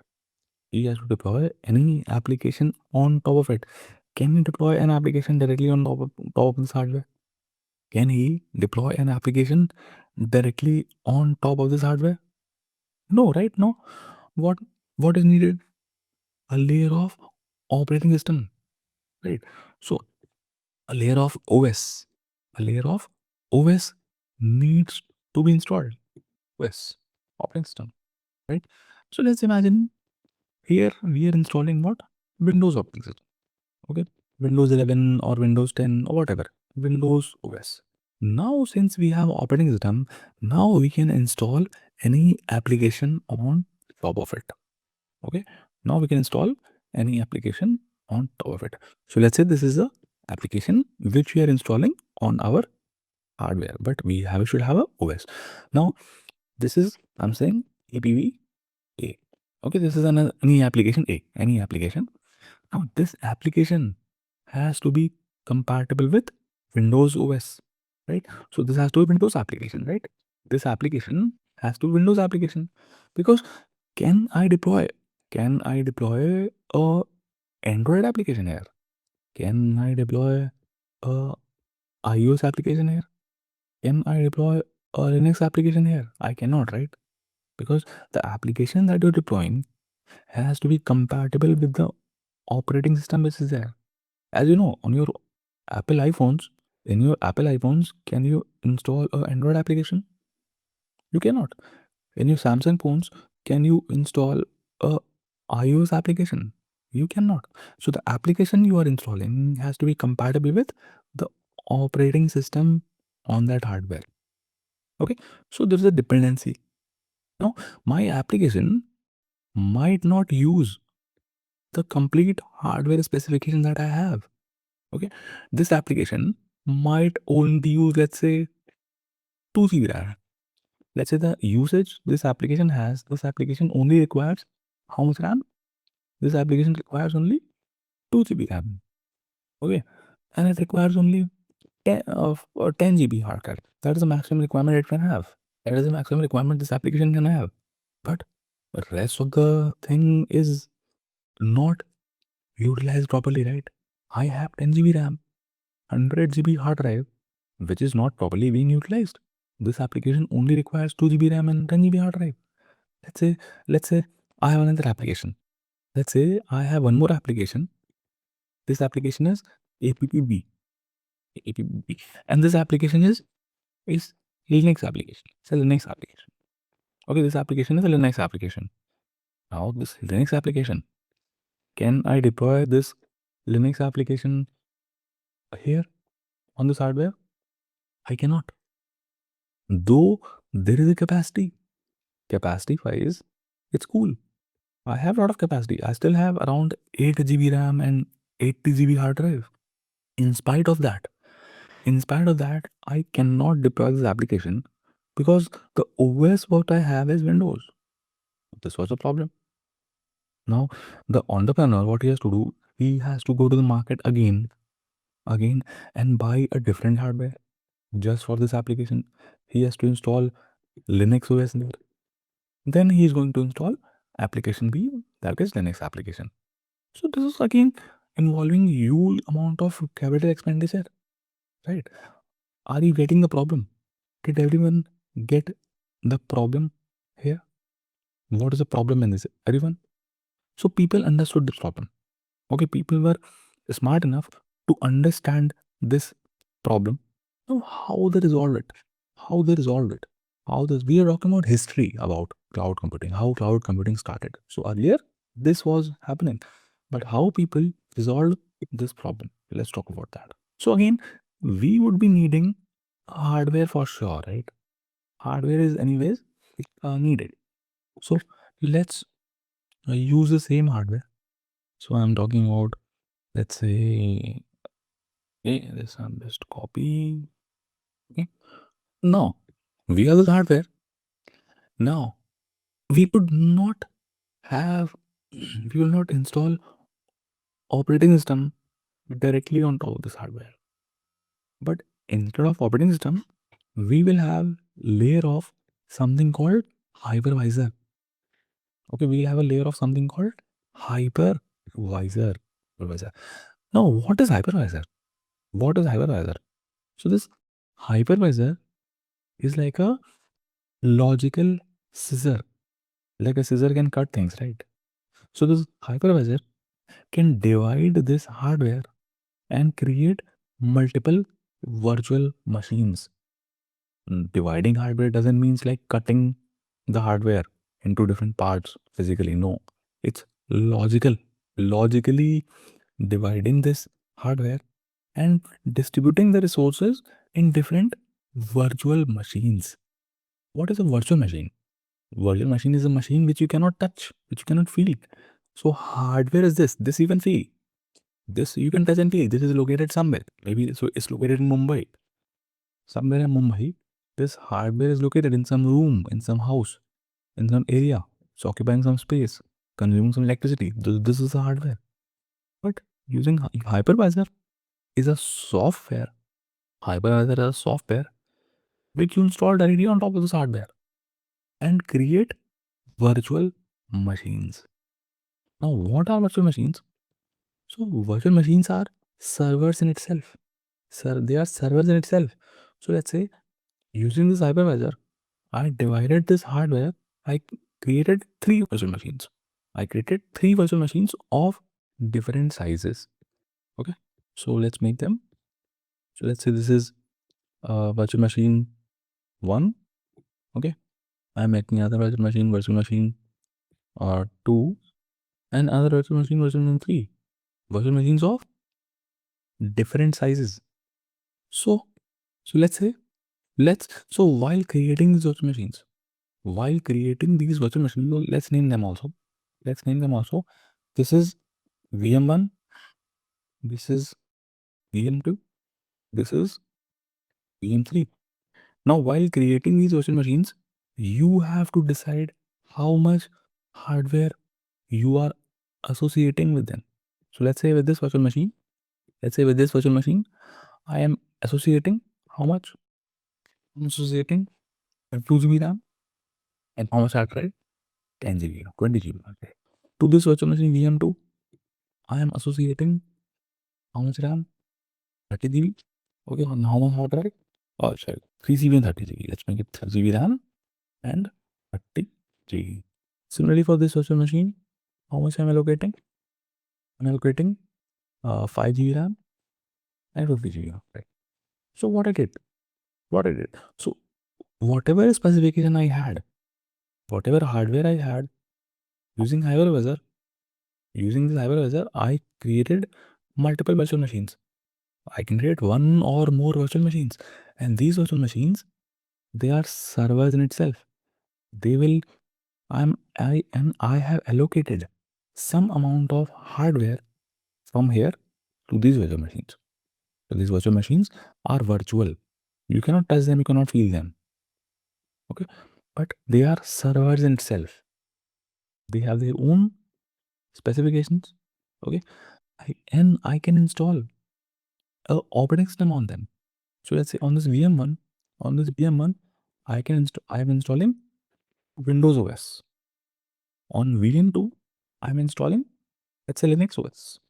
On this VM3, I'm installing Mac OS. Right?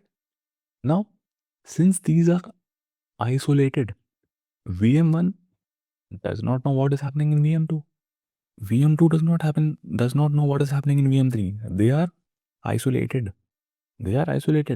So on this VM1, since we have Windows OS here, I can deploy an application. Let's say APPA, which is compatible with Windows. On VM2, I can deploy another application, APPV, which is compatible with Linux, which is the Linux application. In VM3, I can deploy another application, APPC, which is regular application. Now these applications I'm deploying on the same hardware. Earlier, it was not possible. And this is leading to proper resource utilization. I am doing whatever I want in VM1, and VM2 does not know about it because they are logically isolated. They are on the same hardware, but they are different virtual machines. So this process is called virtualization. The process of creating virtual machines. This process is called Virtualization. How do we create it? Using hypervisor. So Raj was asking, how many virtual machines can be created? Any number of. Obviously there will be limit because you have limited amount of RAM and hard drive, right? You have limited number of resources. So whatever resources you have, only those resources you can distribute on these virtual machines, right? So this process is called what? Virtualization. This process is called virtualization. And this is hardware level virtualization. If you go into detail, this is I can call it hardware level virtualization, right? Because what I'm doing, in this process, I am virtualizing the hardware. I purchase this hardware and using the hypervisor, I am just virtualizing it and creating virtual machines. Now this solved their problem. The problem what was there earlier, the process of virtualization solved that problem. Is that clear? Understood what is virtualization? With this story, did you understand what virtualization means and how the process of virtualization solved the problem people were facing earlier? Clear? Does it make sense, everyone? So, uh, so this is virtualization. Okay. Now we would be talking more about this hypervisor. Don't worry, we will be talking about more on this. But now imagine there are people from different places across the world. There is a person living in Dubai. There is a person living in somewhere in New York. Okay, there's a person living in somewhere in Canada. Person living in Australia. Person living in Paris. So these are different people. These are different people living in different places across the world. Now, these people want to access these virtual machines. They want to work on these virtual machines. They want to work on these virtual machines. Now, I don't want them to travel to take a flight from Dubai to come to Mumbai. I don't want them to take a flight from Paris to come to Mumbai and work on it because this data center, this hardware is in Mumbai. So what we can do, we can bring this virtual machines to cloud, means we to internet. Okay, if we bring this to internet, so I'm just making it like this. So let's say this is internet. Okay, now these people can use internet. These people can use internet to connect to these virtual machines. If they want to access these, if they want a virtual machine, let's say they want to install an application. These people, they want to install an application, so they don't have to take a flight and come to Mumbai. All they can do, they can just use internet. They can be sitting at their respective places. They will just use internet to access these virtual machines, to request for these virtual machines. Let's say with a person living in New York, he wants to deploy an application and he doesn't want to buy a server and go into all those complexity. He just wants to use this virtual machine. He just wants to deploy an application on top of it. That's how cloud started. This is what is cloud. So virtualization marked the beginning of cloud computing. Means I can say that cloud computing is equal to virtualization plus internet. Simple. Virtualization plus internet is equal to cloud computing. And this thing, this thing what we're talking about, some people made this as a business. Some big companies made this as a business. We call them cloud providers. And the popular cloud providers, AWS, Azure, GCP, these are the three most popular cloud providers. They made this a business. This process of virtualization and internet, they made this a business. How? What they did, what these guys did, they purchased huge hardwares. They purchased huge physical hardwares and kept them in their data center, in their area, in their big. They purchased acres and acres of land. Okay, there they created a proper data center. Like if I show you AWS data center, if I show you AWS data center, this is how it looks like. Yeah. So what they did, these guys purchased these kind of facilities, acres and acres of land, proper godown type structure, like big godowns. Okay, this is how it looks from outside. This is how, and these facilities are located at different places in the world, in different cities. Okay, this is how a data center looks from outside, and from inside, how it looks. From inside, it look like this. Inside, it look like this. From inside, it look like this. From inside, it look like this. Inside, it look like this. These servers, these are big physical servers, storages. Okay, kept in proper air conditioned environment. Because they have invested a huge amount of money in these physical server, and now whenever you require a server, let's say I am an entrepreneur, okay, and I want to start a business, so I won't go to the market and spend on all of these things, because this is very time consuming, a lot of efforts, a lot of cost. So instead of going into all these details and managing everything on my own, hiring people, maintenance, security, upgrades, so what I'll do, instead of doing these things, what I'll do, I will use internet. I will use this internet, okay, and request AWS to give me a virtual machine. I will request AWS to give me some storage, okay, and I can use that from internet. I don't have to go to these data centers of AWS, and I can just sit at my home using internet. I can create a virtual machine. I can access a virtual machine. I can just, I can just tell AWS that I want, uh, uh, I want some specification. I'll just say specification. I'll say that I'll tell AWS that I want to deploy an application on a Windows environment.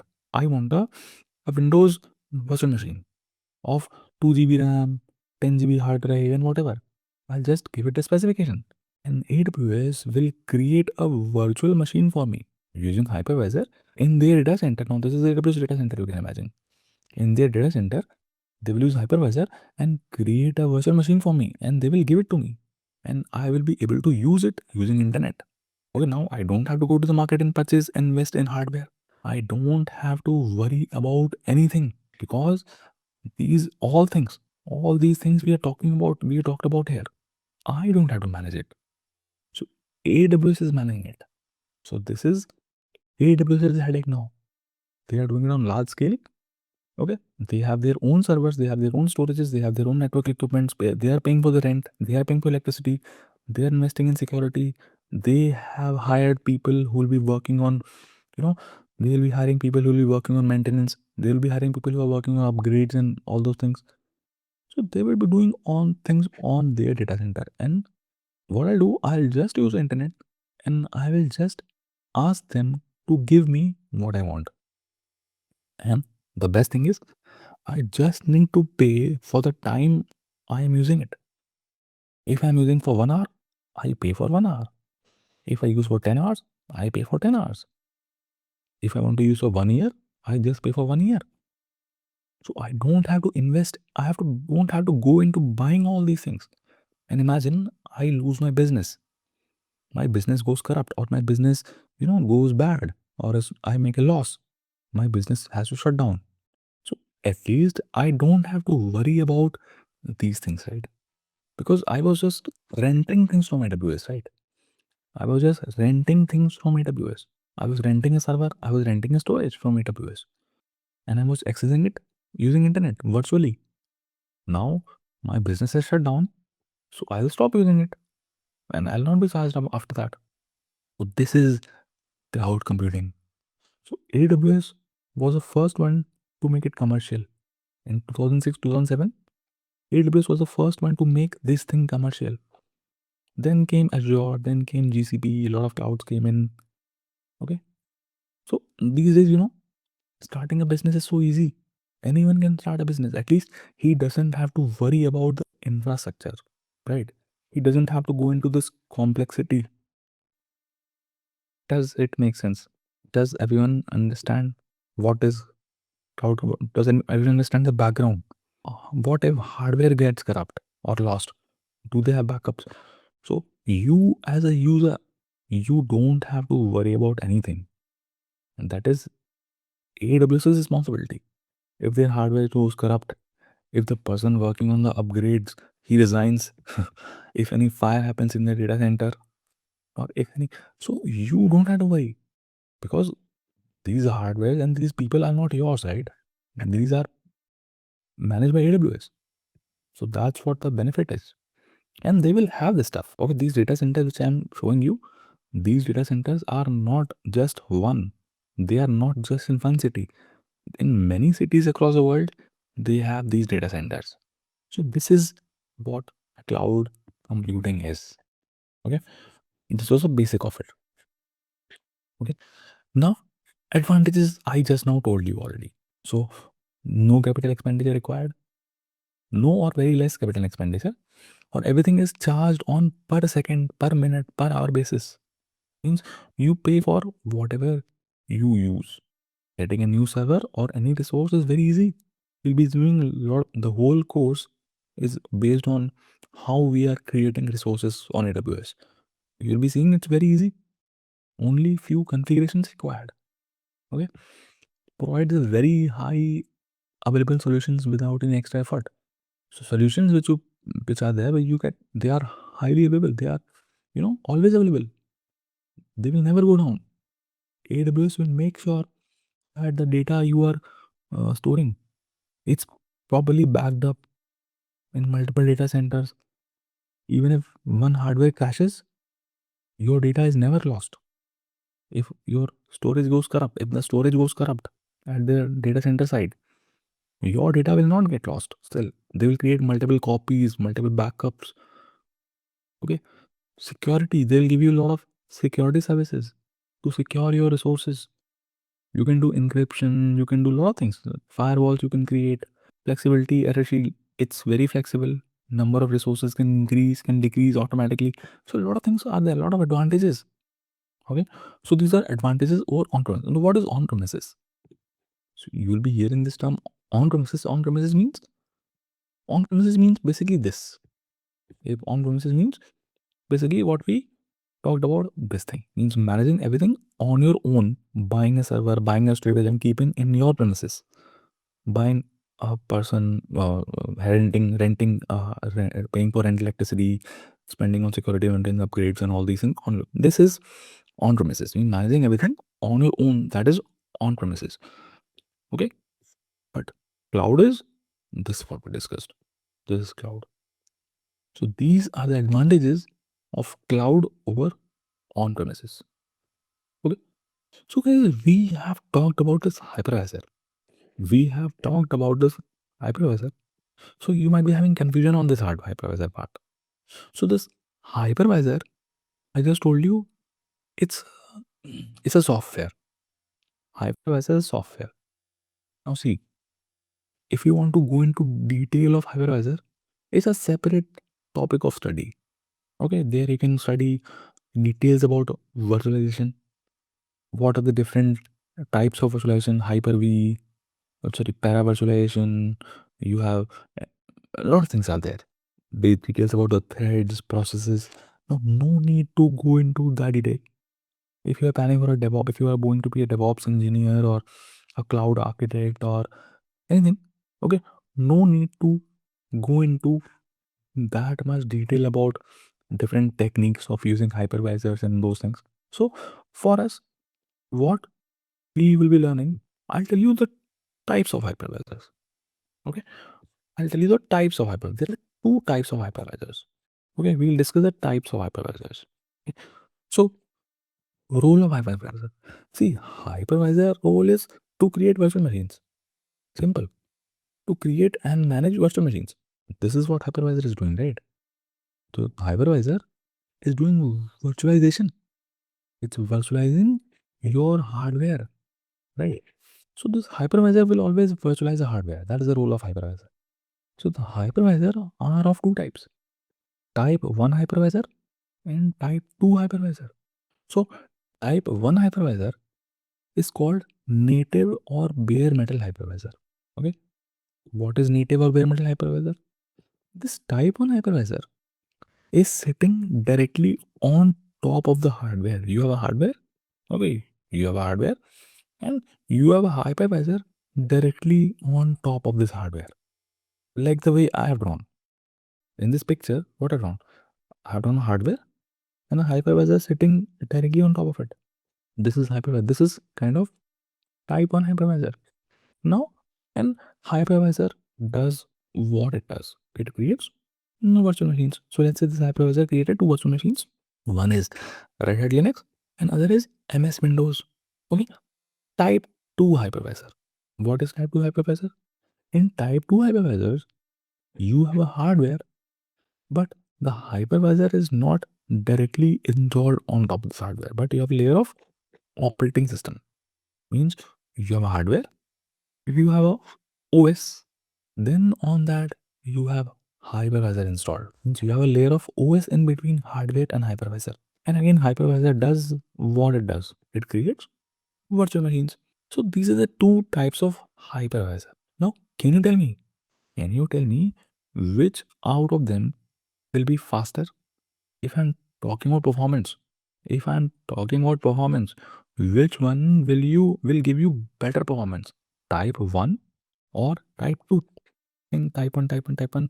Amit is saying type 2. Anyone for type 2? Type 2, type 1. So most of you are saying type 1. Correct. So answer is type 1.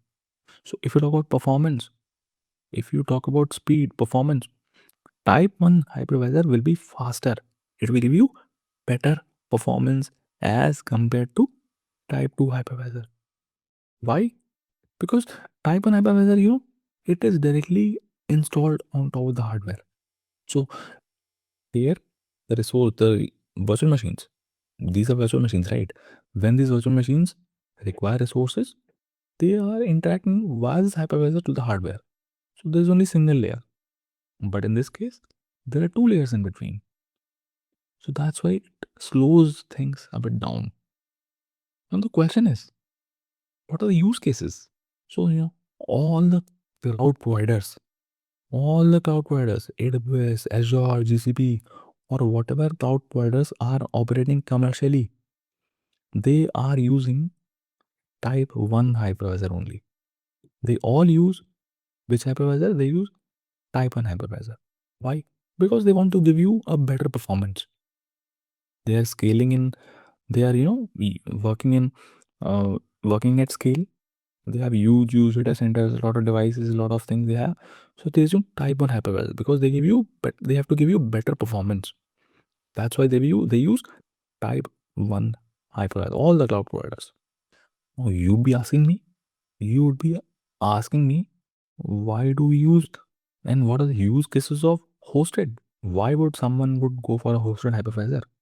So this hosted hypervisor is used normally for some demos, some proof of concepts, okay, some testing work. It is not commercially used. Means you can use it on your laptop also. Means on your laptop, let's say it's a Windows laptop. You have a Windows laptop. Okay. So what you can do means you have hardware. You have Windows OS all installed there. So on your laptop, you can install a hypervisor. And using that hypervisor, you can create virtual machines. So in your laptop, where you have Windows, you can create a Linux environment also there. A Linux virtual machine also you can create in your laptop. Now this can help you to test few things. Maybe you are a developer. Okay, maybe you have developed a Linux application. You have developed an iOS application. So what you can do, you can create a virtual machine on your laptop and do some testing, do some proof of concepts. So type 2 hypervisor is used for that only. But all the cloud providers, they use native or bare metal or type 1 hypervisors. Understood? If I give you some examples, so you see type 1 hypervisor. So type 1 hypervisors examples. So VMware ESXi. So VMware ESXi, you have Microsoft Hyper-V, you have KVM, Citrix hypervisor, Zen hypervisor, you have, okay, you have Nutanix, Oracle VM server, Power. So these are some examples of type 1 hypervisor. Okay, type 1 hypervisor. Now, AWS uses Zen hypervisor. Okay, AWS uses which hypervisor? AWS uses Zen hypervisor. You see XEN. You see XEN. This hypervisor is used by AWS. Okay.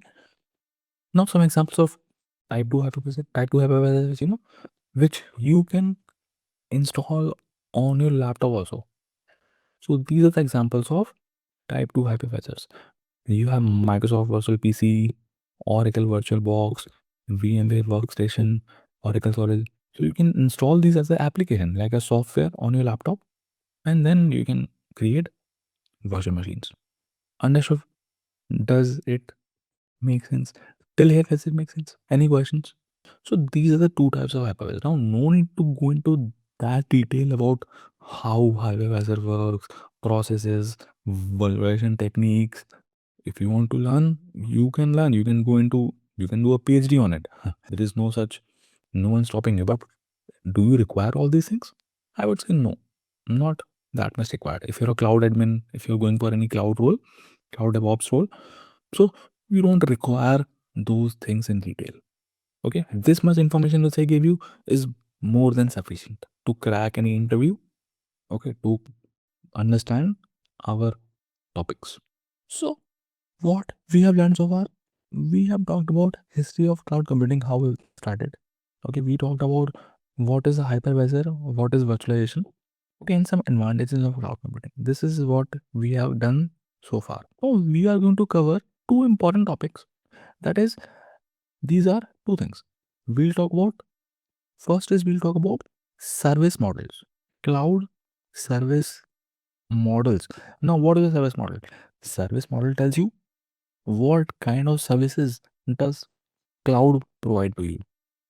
So what kind of services do cloud offer you?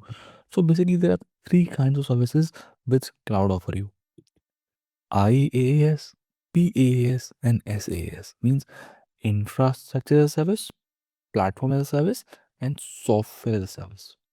Now to understand these, let's take a pizza example. Let's take example of a pizza. Let's say you want to eat a pizza.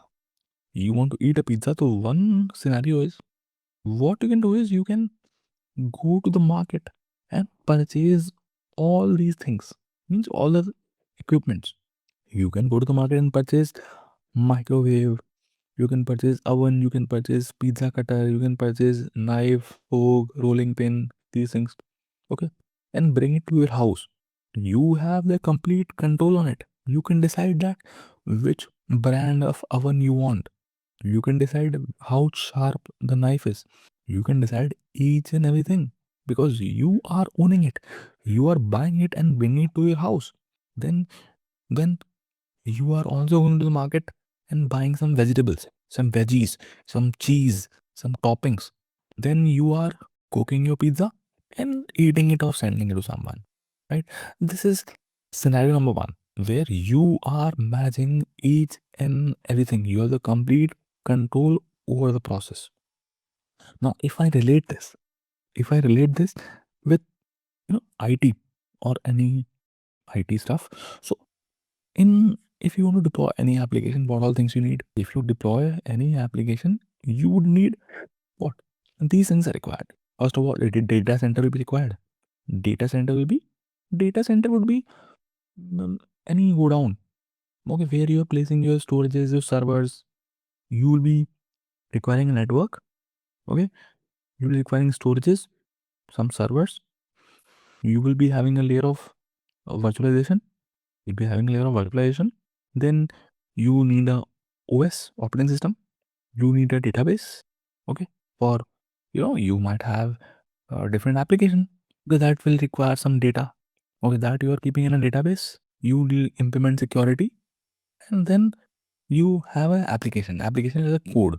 Application means code. You're writing in Python, C Sharp, Java, whichever language. So in on premises means everything is where is on premises. It's managed by you. You are managing each and everything. So here it's like scenario number one, the pizza example which we discussed. The pizza example scenario what we discussed, where you were managing everything, each and every part. So it's similar to this on premises. Okay, where you are governing each and every point. You are setting up a data center. You are buying some storage servers. You are putting a layer of virtualization using hypervisor. You are deciding which OS to use. You are worrying about database and doing things on that, purchasing licenses and all those things. Then you worry about security. Then you have to deploy an application, write a code. You have the complete control.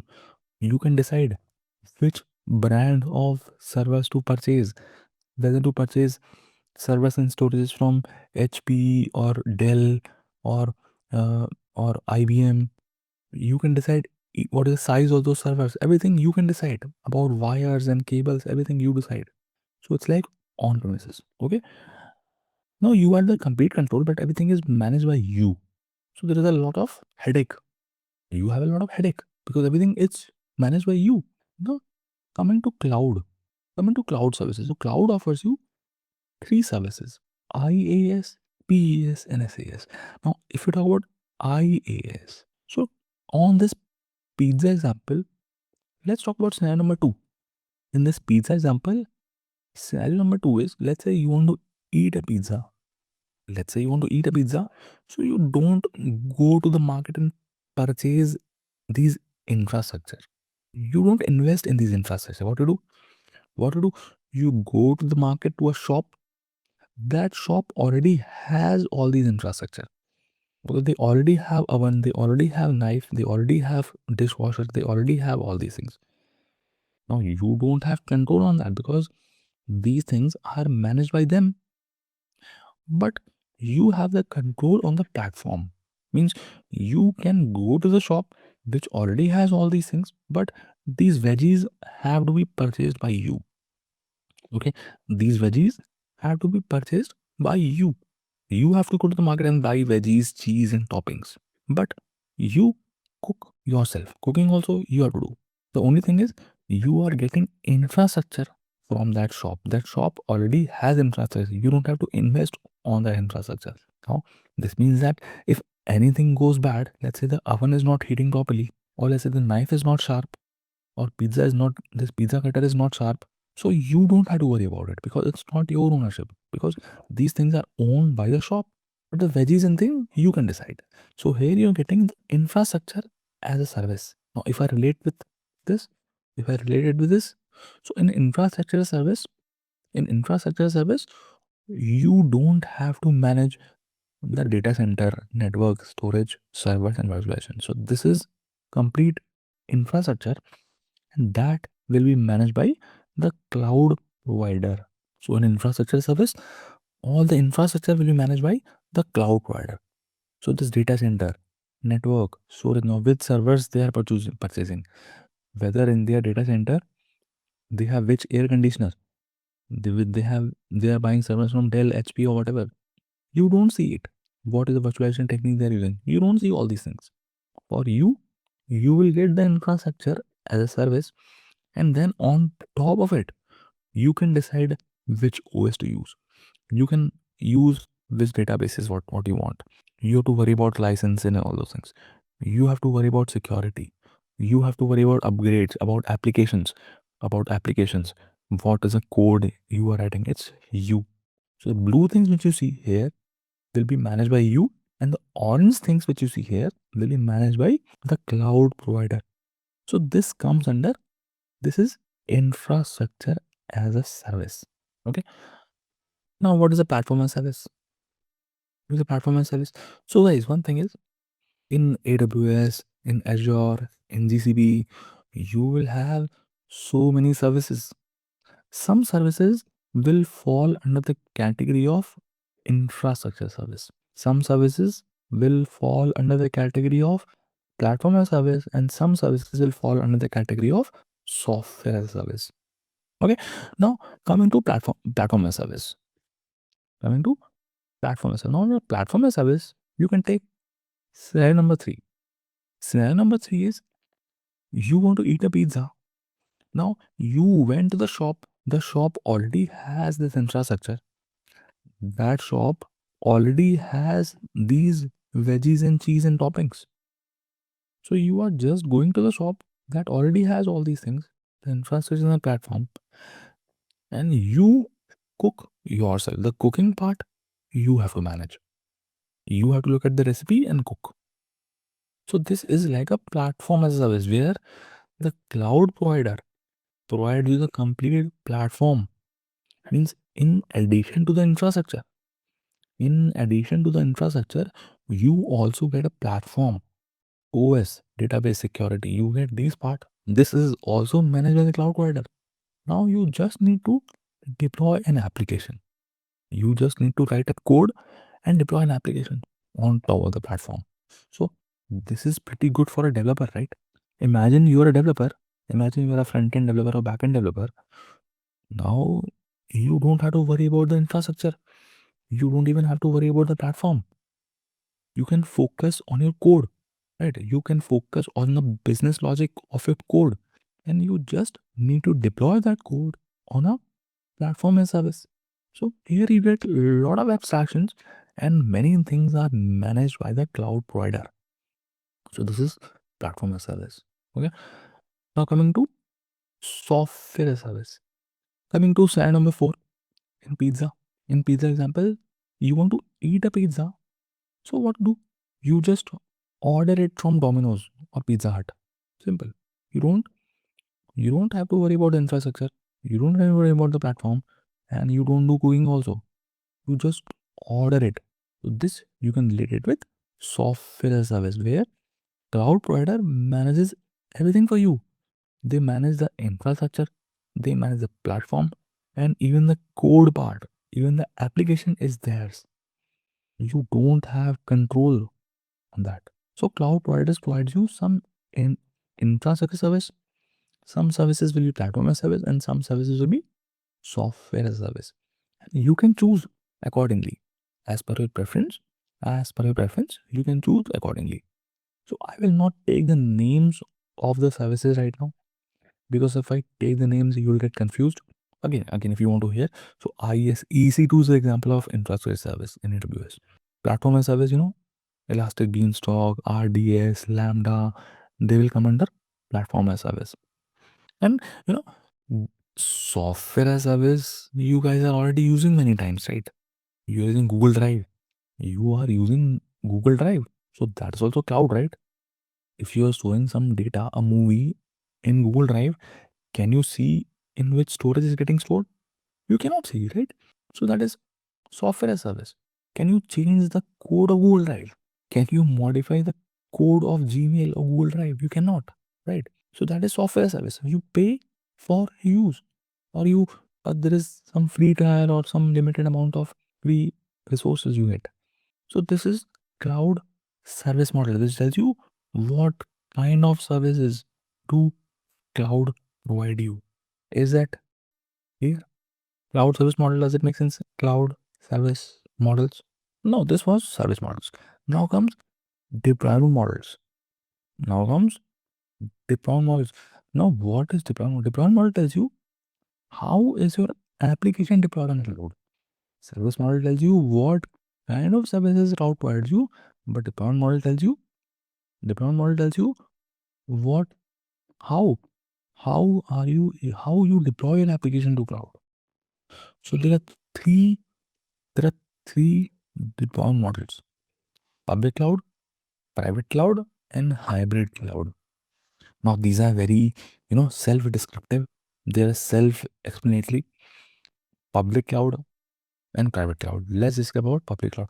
So public cloud is like a public bus. Public cloud is like a public bus. So you can take that bus. I can also sit in that bus. Someone else can also sit in that bus, right? We just need to buy a ticket. We need to pay for our journeys, and many of us can use the same bus. That is public cloud, like similar to public cloud. Private cloud is like a private taxi. If you want to go from one place to another, you can rent a taxi. You pay for that trip, but the taxi is private for you. Means, can I share the taxi with you? Means, can I sit in the taxi which is boarded by you? I cannot. So private taxi is for a single consumer. Okay, it's private. You get more security there.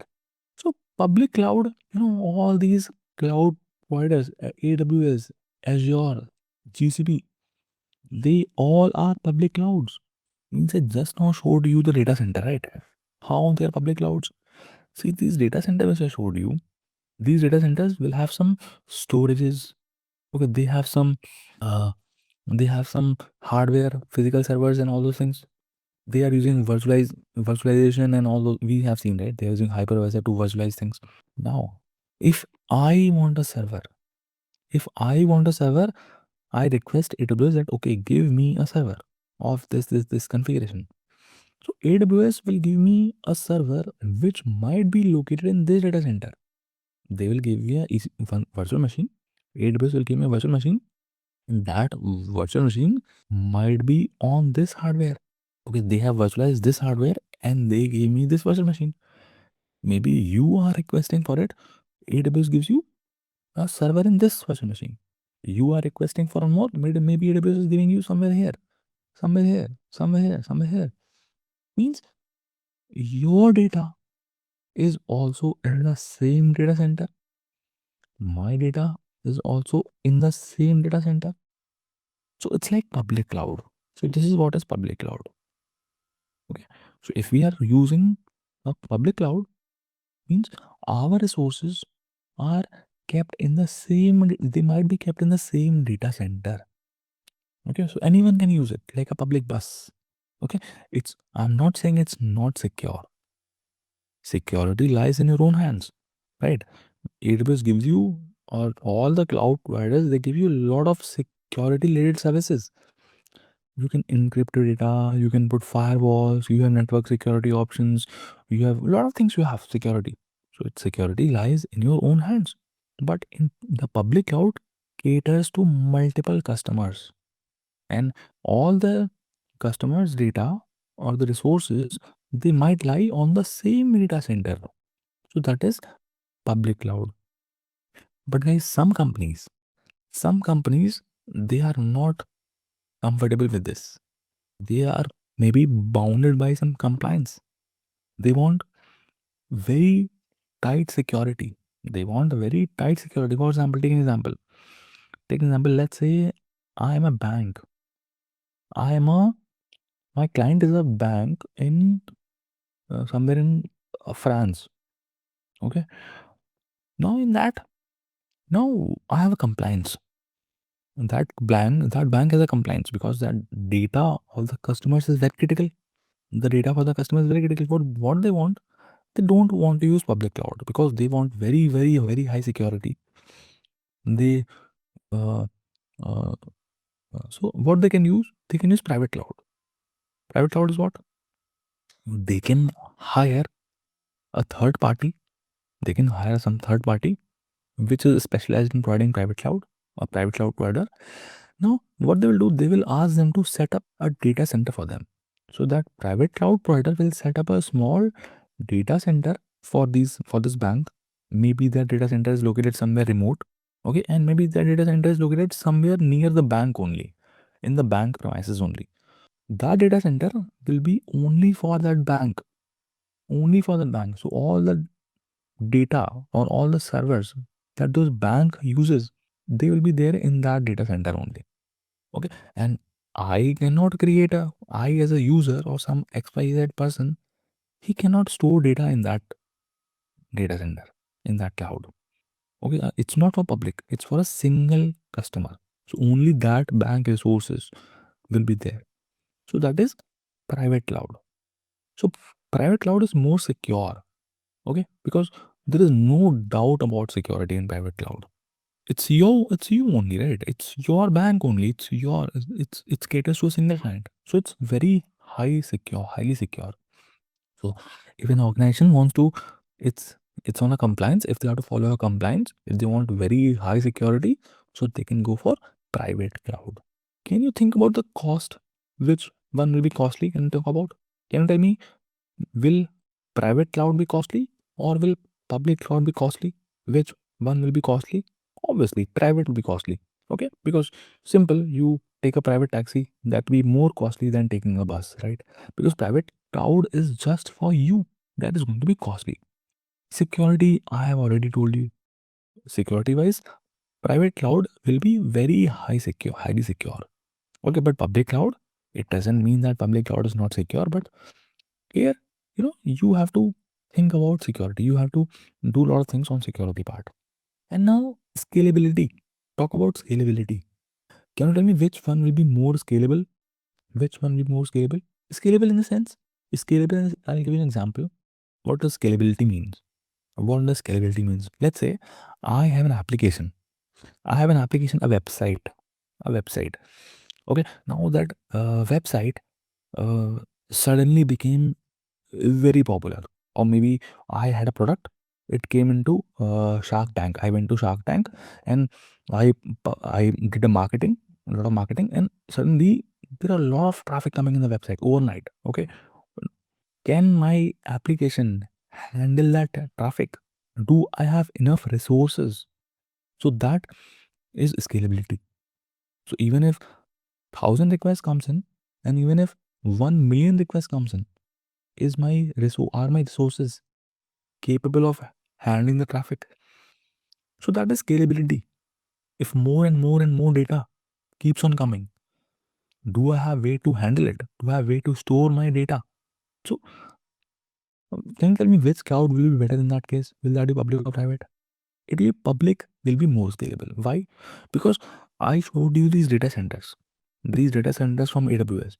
Now these are huge data center, and they are located not just in one city.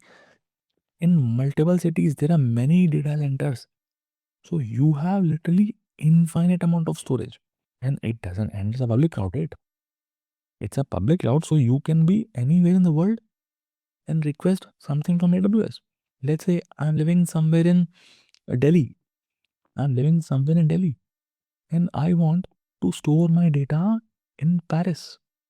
I want to store my data in somewhere in the US, in Germany, in Australia. So I can do it. So this gives infinite scalability. So I don't have any limit of resources in AWS. So there is infinite scalability you get on AWS. So in terms of scalability, public is better. And that's why it's cheaper also, because they give you price benefits, because it's not just for a single customer. So we have seen public cloud and private cloud.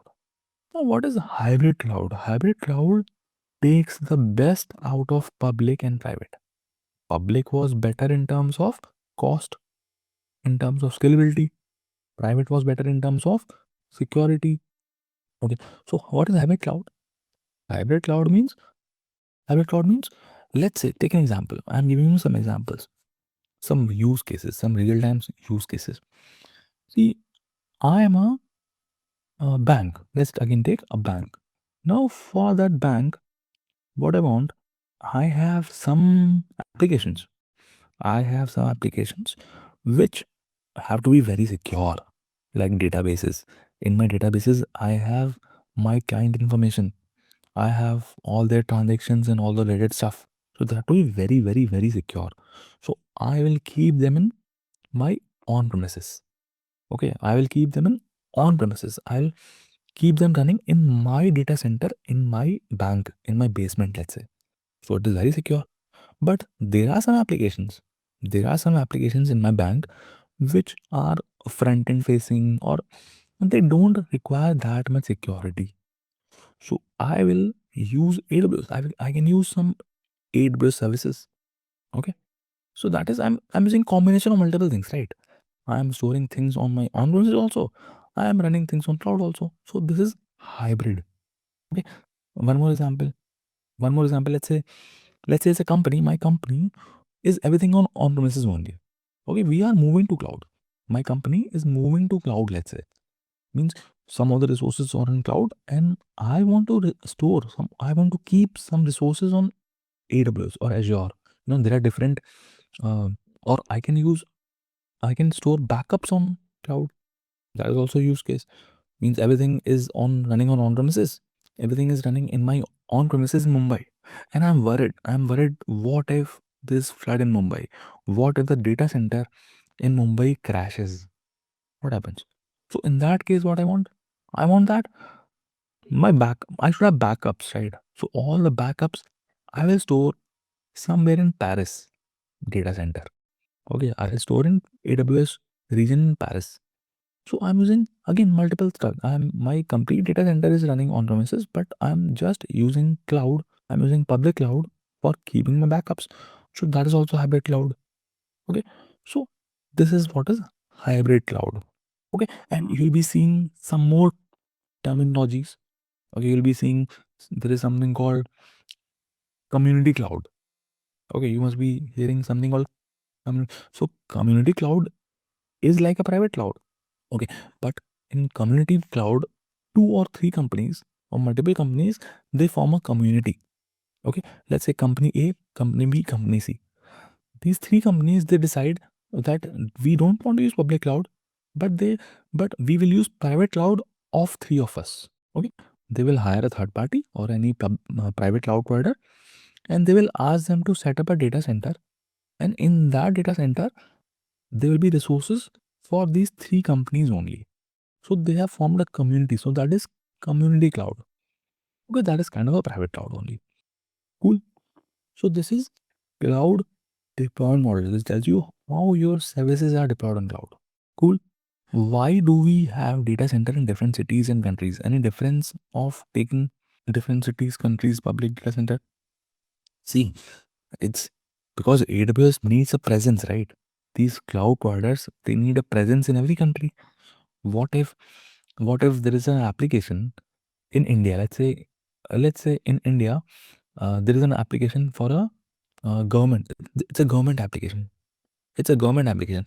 Now, will Indian government want to store or want to run that application somewhere in US or somewhere in China or somewhere in Australia? No, right? There'll be some compliance.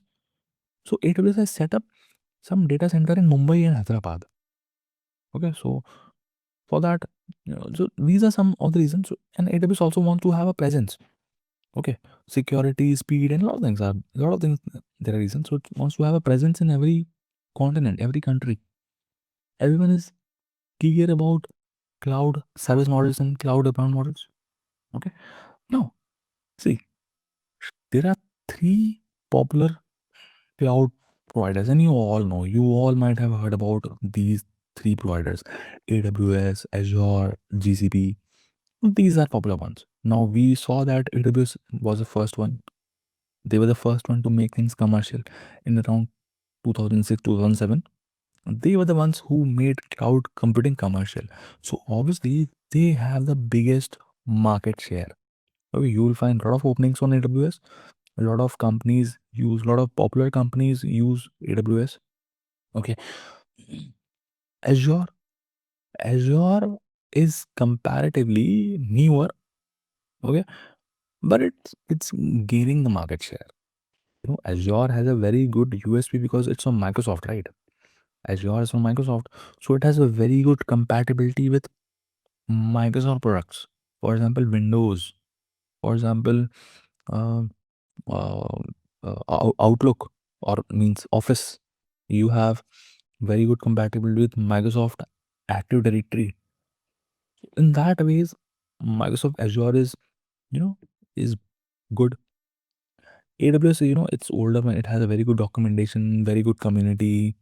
Okay, um, it's very good in terms of databases. It has a lot of different options. So GCP is the newest of them. Out of these three, GCP is the newest one. So it's from Google. So see, every cloud have similar kind of services. Every cloud will have similar kind of services. Some terminologies might be different. Okay, but the overall concept will be similar. So no need to learn every cloud into detail. I would say, first of all, learn one cloud into detail. Go deeper into one cloud. So since we are learning AWS, so I will suggest you learn AWS into detail. Then Azure, GCP, if you want to use it later, you can use it. It will not take a lot of time. Okay. So why? Because these cloud providers ultimately will give you similar kind of services. If you talk about any data center, see, if you talk about any corporate data center, okay, if you want to deploy an application, what all things are needed? We have seen you need a server is needed to deploy an application. You need storage to store some data, some files, some documents, some videos, some movies, whatever. You need a database as a structured data. Okay, like your tables, columns, like you have orders, employee related data, your student related data. Okay. Now you have these servers and storages and these databases. So you want to filter the traffic, right? You will not allow everyone to access your servers. You will not allow everyone to access your databases. So you need a firewall, okay, to filter the traffic. Everything will be placed in network, okay, for the purpose of isolation, because I don't want that people from outside they will be able to enter into my network. So you will have to create a network, okay.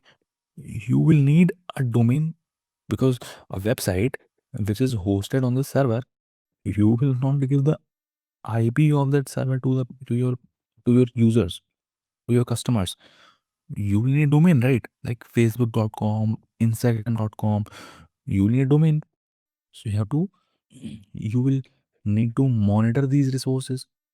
You have to monitor the server, whether the server is running out of memory, if the storage is, if 95% of the storage is full or whatever. You have to monitor them, right?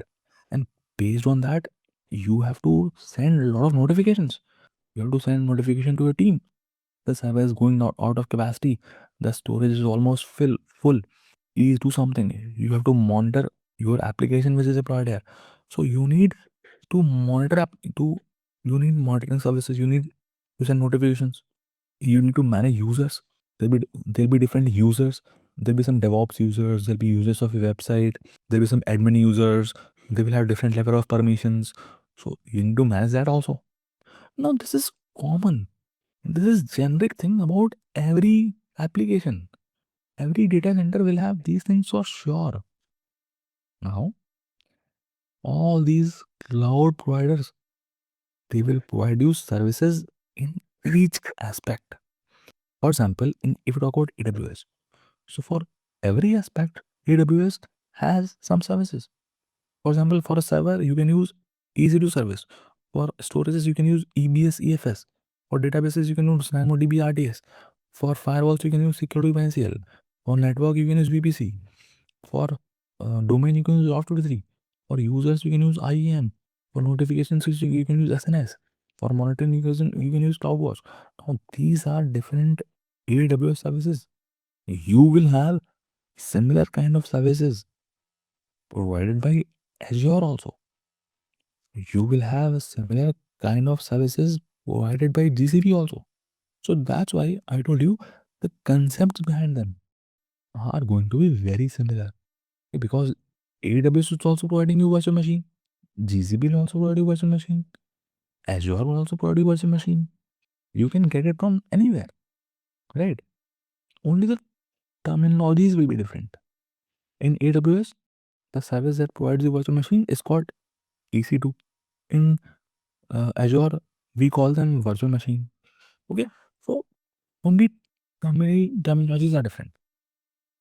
Okay, so that's why I told you, if you learn one cloud, then it will be very easy to skill up on other clouds also. So I would say focus on one cloud. Make one cloud as your strong point. Go deeper into one cloud.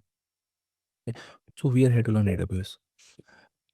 Shaggy was saying, how does AWS ensure secure data transfer in a hybrid cloud environment? It is there. So there are a lot of AWS services. There are a lot of AWS services. So for transfer and migration, there are different sets of services. Okay, we'll be seeing them. Don't worry. Many services we'll be covering. Till here, does it make sense? Till here, does it make sense? AWS suite means what kind of category of services you can say. What are the portfolio? You can say suite means portfolio of services offered by AWS. You can say. So guys, have you created your AWS accounts? One question: have you created your AWS accounts? AWS account creation is done for everyone. Is anyone here who has not created your AWS account? Okay, I see some are saying no. So one request, create your AWS accounts. Get your account created because that is important. We'll be doing a lot of demos, we'll be doing a lot of things. In that case, you will need a AWS account. You need to have an AWS account. So you need to create it in a free tier. If you create in free tier for 12 months, for the first 12 months, it's free. Free as in you'll be having a lot of offers. You'll be having a lot of free tier quota. Okay. But creating a account is very easy. I think you already had set for creating the AWS account. So I'll show you how it looks like. So AWS account looks like this. So if I do a login, let me log into my AWS account. So you need to fill your username email address. So here you will see two options, root user and IAM user. Now what is root user, what is IAM user, we'll talk about later and then when we are covering IAM, but you need to log in as a root user. Root user is a user using which you created your AWS account. So when you create your account, you have to provide an email ID. So that is the root user. So my email ID is this. So I'll say put this. Okay. Give your username password. Give your username password. And so this is what your AWS console looks like. We call this AWS console. So it will take you to this page. So on this page, you see this, so all these things. So you see here on the left, you have AWS branding. So if you click on it, it will always bring you to the console. Okay. Then you have this kind of keypad kind of stuff. Here you see different categories of services being offered to you by AWS.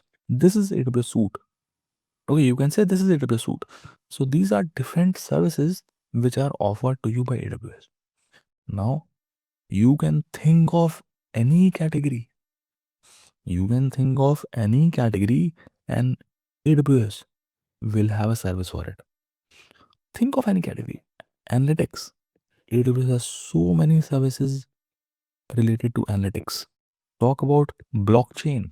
So AWS has a service for blockchain also, for application integration, for business applications, for compute, for financial management, for containers, okay, for customer enablement, okay, for databases, for for game development, for front end mobile applications, for IoT, for machine learning, for anything. You just name a category. Think of category: satellite, robotics, quantum technology, networking, content delivery. You have storage. You have security. You have migration and transfer. So these are different AWS services. Okay, and you just have to go to that respective service and perform some configurations and send that request to AWS, and AWS will help you in that. AWS will provide you some resources which you can access sitting at your home. So there are so many services and we won't be covering every service. It's not possible and not required to talk about each and every service because there are around 300 services, more than 300 services. No need to go into that detail, but so whatever services are there in your curriculum, so those services we will be covering in detail. Okay, so many services, they will be like building blocks, very important. If you know those services, if you know the services, your life will be easy. Okay, means you can pick up on any service. If you understand those services, you can pick up on any other service. They're like very important. You have to know those services. So we'll cover them in detail. But one thing is you have to go and create your AWS accounts. Okay, you need to have an AWS account. Okay, you can search for a service here. In the search box, you can search for a service here. Okay, if you come on the right, you see this is your account name. You might have created your AWS account. So this is your account name. Your account will have a unique ID. So this is the ID of my account. Okay, your account will be having some other ID. Then you have in this, you have use settings where you can change the mode, light mode, dark mode, or whatever. Okay, so you have a page where you can go to the support. So sorry, not this. So you can, if you have any issues, you can go to support center and request AWS support or any assistance related related to billing, related to something. That's the basics. There was most of it for theory. We'll be seeing some other important, one very important thing in AWS when it comes to AWS is availability zones and regions. I'll give you keep I if you miss a session, I'll give you a quick revision of important points also. I told you something called AWS data center, right? So what is the AWS data center? I showed you that AWS data center looks like this. Okay, so AWS has purchased, has lot of facilities. AWS has lot of facilities and lot of areas like this, lot of godowns like this, and these are throughout the world. In many cities, these data centers are located. So this is how it looks from outside, and how it looks from inside. From the inside, it looks like this. You have they have servers, they have wires, they have cables, they have storages, big servers, physical servers, and a lot of things they have. Okay, and it is properly air conditioned. People are working there. So these are the physical servers that they have in data centers, and they virtualize it using a hypervisor or some virtualization techniques. They virtualize this, and they give you some servers, some storages, and some services on rent. Okay, you pay for whatever you are using. So you don't have to buy these servers and storages at your side. AWS buys it and it virtualizes it, give it to you on rent, so that you just have to use internet and you can access those services. So these data centers, they are located in different cities of the world. So if I show you the map, AWS global infrastructure. So I show the map. So look at this map. Look at this map. So in this map, you see green dots. You see green dots. So these green dots are AWS region. Okay, we call them regions. Regions are what? Regions are geographical locations. For example, in India, you see, in India we have Mumbai, we have Hyderabad. In India, we have two regions. Okay, we have many regions in Europe. We have Paris, we have Milan, we have Germany, which is coming soon. Red dots, you see, they're coming soon. The red ones are coming soon, and the green ones are already there. In US, you have North Virginia, you have Ohio, you have California, you have Oregon. Okay, you have Mexico. A lot of these are what? These are AWS regions. Regions about regions are geographical locations.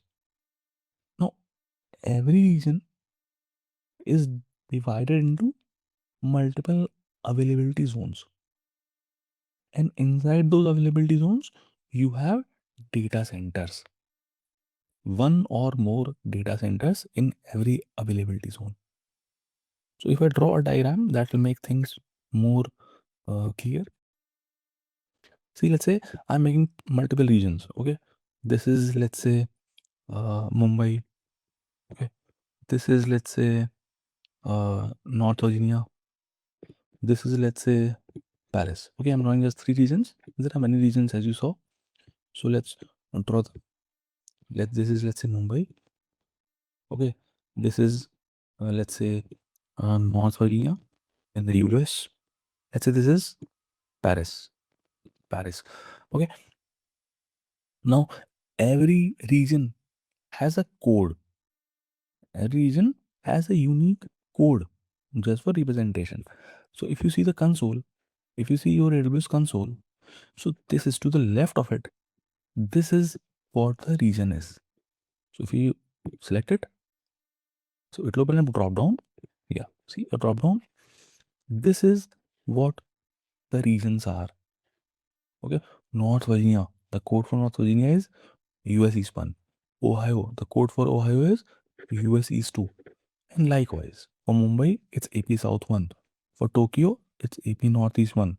For Canada, it's CA Central 1. For Paris is EU West 3. Okay, so these are codes which are given to every region. If I draw it here, so Mumbai is AP South 1. So if you see the code of Mumbai is AP South 1. So let me write it. Let me write it as well. So Mumbai, I'll say AP South 1. Code for North Virginia is US East 1. US East 1. Code for Paris is EU West 3. EU West 3. Okay. So you don't no need to remember the codes right now. It will come as practice. The more you will see your console, the more you create resources, the more it will come with the practice. Okay. So these are codes for every region. Now, every region is divided into availability zones. Now, what is availability zone? I'll tell you. But if you see, if you hover over any region, let's say I hover over Mumbai. So in Mumbai, it says availability zones is 3. In Spain, you see availability zone 3. In Stockholm, availability zones 3. Okay. In North Virginia, availability zone 6. In Mexico, availability zone 3. Okay, here you see in California, availability zone 3. Then in Oregon, you see availability zone, where is it? Availability zone 4. Okay, so means every region is divided into at least 3 availability zones. Okay, at least 3 availability zones. So availability zones are what? Availability zones are logical divisions.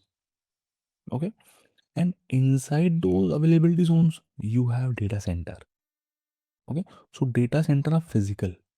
Data center are physical, which I showed you, like these. Data centers are like these. From outside, it looks like this, and from inside, I showed you how it looks. So every availability zone will have one or more such data centers, such facilities, such go downs. So let me draw availability zones. So I'm drawing in Mumbai, you have 3 availability zones, right? So let me draw, let's say this is availability zone. I'm dividing Mumbai into 3 logical parts. There are, so these are 3 availability zones. Okay. Now, how are availability zones named? Availability zones are named, just put A, B, or C in front of this code. Okay. For example, Mumbai. This availability zone, I'll call it AP South 1A. This will be AP South 1A.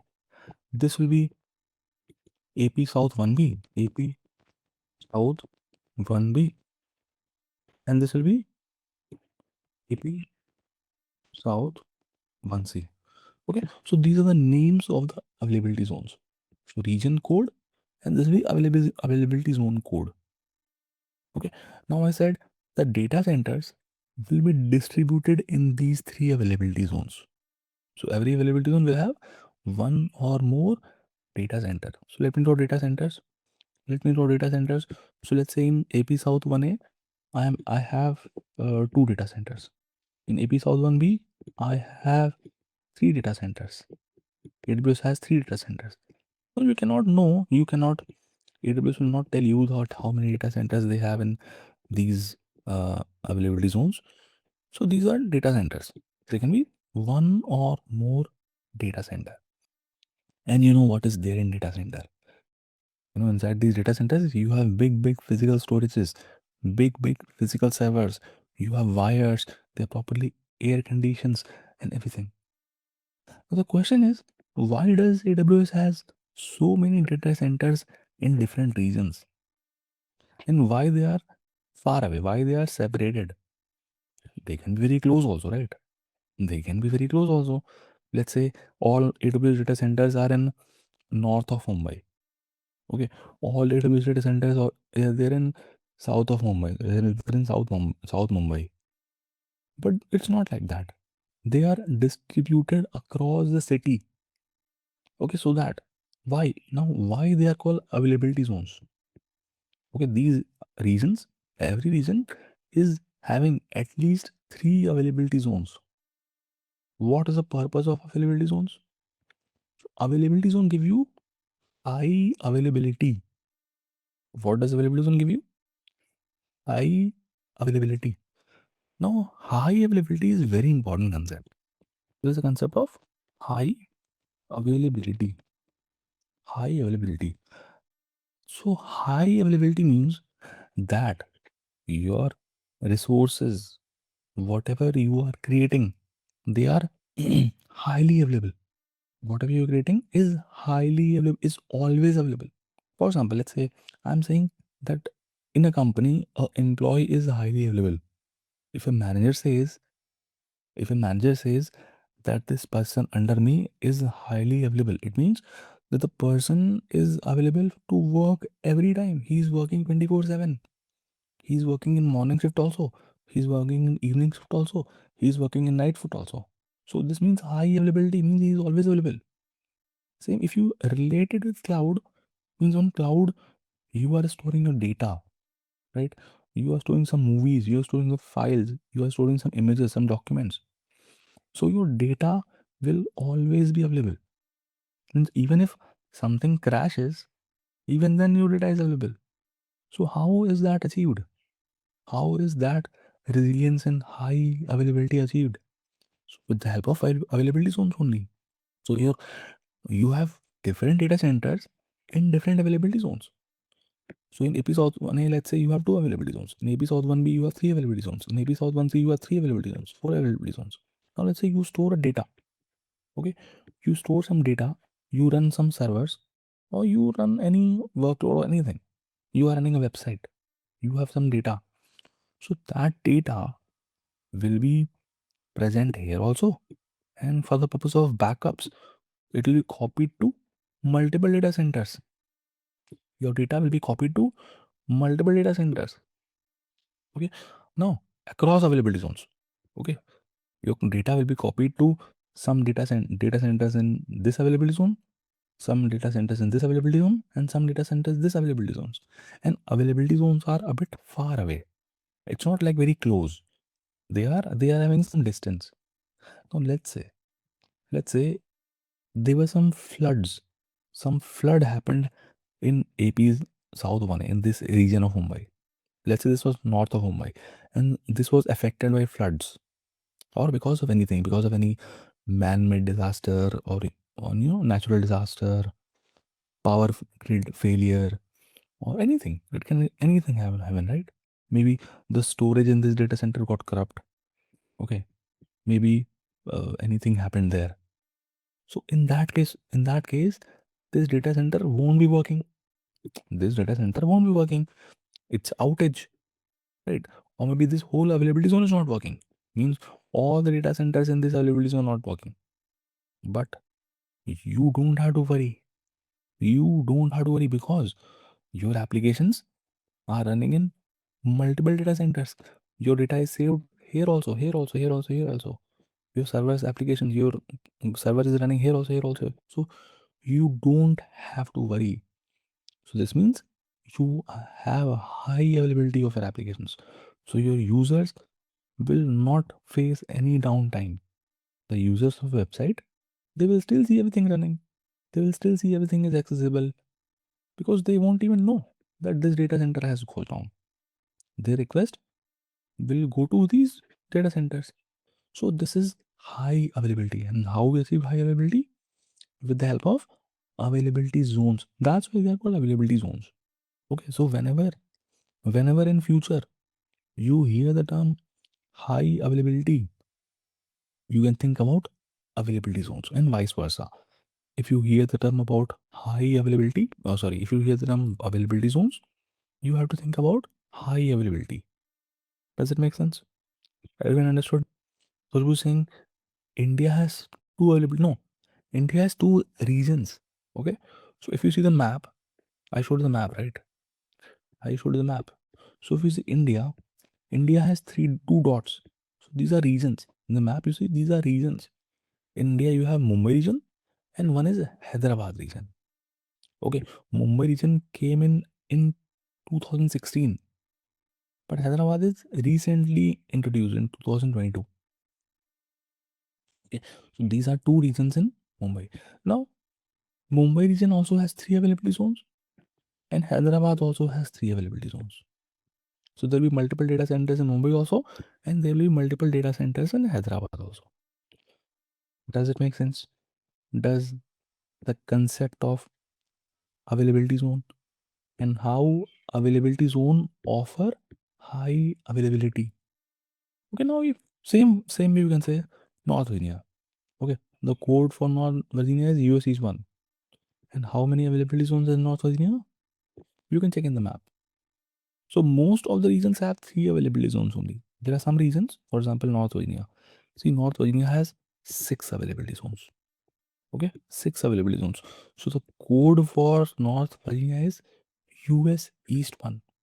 So the availability zones in North Virginia will be US East 1A, US East 1B, US East 1C, US East 1D, US East 1E, US East 1F. So these will be availability zones in North Virginia. Similarly, Paris is US 13, so US 3. So availability zones in Paris will be EU West 3A, EU West 3B, and EU West 3C. Okay, so there are some alphabet. There are some alphabets after the region code. Okay. Okay. Now you should have asked me a question. What is the difference between high availability and low availability zone? See, there is nothing called low availability. Okay, there is nothing called low availability. Availability is high availability only. Whenever you talk availability, means availability talks about availability of your resources. Okay, that the things you are creating is highly available. There is nothing called available low availability. Okay, in the services which AWS has, okay, those services are, they call them highly available. These services are highly available. Means those services also, they are never down. They are never down. They offer you 99.99999 11 nines of availability, 9 nines of availability. That means throughout throughout the year, only for a few minutes, those AWS services will be down. Okay. Kushbu is saying regions and availability zones are different or something. I told you, right? This is a different. This is what the difference is. Region, bigger box is region. Every region is divided into multiple availability zones, and these data centers are inside these availability zones. So this is the difference. Okay. Srikanth saying what will the capacity of each availability zone? For example, how does AWS decide to open a new availability? That is their decision. Okay. The capacity of each availability zone and how does AWS decide to open a new availability? AWS doesn't add a availability zone. Availability zones are fixed. Okay. Availability zones are like, don't confuse availability zones with data centers. Okay. So you got it right. So availability, AWS can open a new data center in this availability zone. You can say like that. AWS can open a new data center in this availability zone. Got it? Mon is saying local zone. Local zone is something else. She can say is that interview question, exam question. So this will be you'll be facing in everything, everywhere. Mon is saying how many data centers are in a zone. So it is not fixed. Okay, this is not fixed. It is having one or more data center. A number of data centers and availability zones, they can be one or more, but a region has at least 3 availability zones. Every region will have at least 3 available. You can assume, like for example, take an example. In Mumbai you have one availability zone in north of Mumbai. This is center of Mumbai. This is south of Mumbai. Okay, there'll be some data centers in north of Mumbai. These 3 data centers are in central Mumbai center. These 4 data centers are in south Mumbai. Okay, now even if there are floods, let's say there is flood affected, uh, north of Mumbai was affected by floods, but your data will be still be there in center of Mumbai and south of Mumbai, right? So your application remains uninterrupted here. So Here you see in the console, you can see all the regions. So by default, most of the time, by default, you will see the one that is selected is North Virginia. So what does it mean by the selection? What if I go to Mumbai? Now Mumbai is written. If I go to Tokyo, so it's Tokyo written. So what does it mean by that? So this simply means that the resources that you will be creating means you want a server, right? Why have you come to AWS? Because you have a requirement of a server. You have a requirement of some storage and you have requirement of many other things. So instead of going to the market and buying the physical server, buying the physical storage, investing a lot of in a lot of other things. So what do? You just use internet, open the AWS console and request AWS that give me a server of this capacity. Give me a storage of this capacity. I want to store something. I want to do something. So you are selecting a region. Means right now Tokyo is selected. Okay, right now what? Tokyo is selected. So means if I now I selected Tokyo and if I go and request AWS to give me a server, if I request AWS to give me a storage, if I store data in that storage, so where it is actually getting stored? So that will be actually getting stored in some data centers in Tokyo region. Okay, because in Tokyo region there will be some of these data centers like these. Okay, so my data, my servers, they will be running somewhere in these data centers only in Tokyo region. Okay, same way if you select, let's say I select Mumbai, I select Mumbai. So now if I create a server, now if I request AWS to give me a server, if I store some data, so this means my data will be kept in some data centers in Mumbai. Okay, my service, my servers, my application, my website will be hosted somewhere in the data center in Mumbai region. Got it? Now, the question is, what decides? What decides that which region I have to use? Does it mean that, okay, I am living in India, so I should use Mumbai or Hyderabad? And if someone is living in US, he should use only regions in US? No, it's this does not decides. You all, I am living in, let's say, Mumbai, I'm living in Delhi or wherever. I can request AWS to give me a server in Sydney. I can store my data in Paris. I can host my website in Tokyo. I can do anything anywhere. Okay. So this is not restricting you. Your location from where you are accessing your AWS console. That doesn't mean that your you will always have to use that region. Doesn't matter. But then what decides which region to use? What decides which region to use? So this is decided on the, so your client will tell you. Okay, your client, or you will be knowing it. Someone has to tell you. That will be the requirement coming from the client. Now, if client is asking you suggestions, okay, if client is asking you suggestions that where should I run my resources, where should I run my website, where should I store my data, and all those things. So that will be different, different factors you have to consider. One of the factor is one of the factor is compliance, security, and compliance. Let's say I'm working for the Bank of Spain. Okay, I'm working for the Bank of Spain. Now, Bank of Spain has some very critical data about their employees, about the people in Spain. Okay, their financial records, their transactions. Now that is very critical data. Will the bank want to store the data somewhere in India? Will the bank want to store that data somewhere in some other country? No, right? No. They would want that the data and the applications and everything should be running in Spain only. So in that case, I have to create all the resources in Spain. I need to select Spain, and in that region, I need to create all the resources. So security and compliance is one of the factors that influences it. There can be many other factors. For example, uh, location of your users of a website. For example, let's say my website is, I know that my website is going to be accessed only from the people who are living in US or in Europe. Okay, only people living in US as and Europe, they are going to access my website. Other countries, they don't want to access my website. I don't have my user base in India or somewhere in Asia or somewhere in Africa or Australia. I don't have my user base there.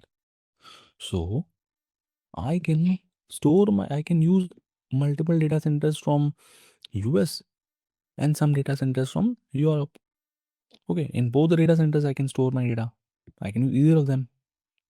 I will not use India. I will not use Tokyo. I will not use Sydney. I will not use Asia regions, because I know my users are located near to this. Okay, I know my region. I know my users are located near to Paris. So if they are accessing, let's say I keep my data in Paris. Okay, let's say I keep my data in Paris. So the people who are living in Europe, their request will be able to travel to that location fast, right? Means it will be nearer to them.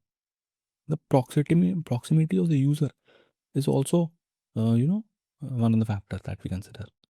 All right, and there can be many multiple factors which we consider while selecting regions. So mostly this decision will come from your client. Okay, got it? More saying, brother, why should I choose the close zone to my location? Don't say zone, close region you can say. And what different if I choose another zone, for example, in CA? See, it doesn't matter. It doesn't matter to you. It will be the users who are using the application. Let's say you are a client, you are a company, and you know that their users are near to this region. Your users are living in France. Okay, so your users will be using the website. Okay, all your users are sitting in France and they are using the website. Now, if you create a server in, let's say, California, for example, okay, now users will be living in Paris or France somewhere. Now their request will travel from Paris to France. Sorry, their request will travel from France to California because the servers and data are there in California, right? So your users request will travel from France, from their location to California. So this will take some time, right? So you as a business owner will think of creating your resources in Paris. So if your resources in Paris, so people who are living in France, they are closer to that location, right? Closer to this data center. So their request can travel fast. That is one other reason. Okay. When I choose North Virginia or Ohio, what the difference? Nothing different. There's no difference. There is no difference. That detail will come from the client. Okay. Khushbu saying, can we store same data in multiple data center zones? Multiple data center zones. Yes, yes. So that is a good question. So I'll rephrase the question, Khushbu. I will rephrase the question. So Khushbu is saying, can I store my data in multiple data centers, in multiple regions? So how will I decide? See, there are many AWS services. There are many AWS services.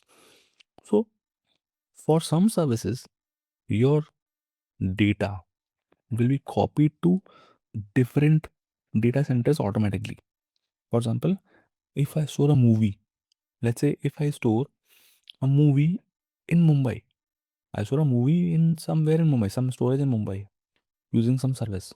So your data will in the background will automatically get copied to multiple data centers in Mumbai. Some data will be copied, your movie will get copied to a data center in north of Mumbai. Your movie will be copied to a data center in center of Mumbai and also in south of Mumbai.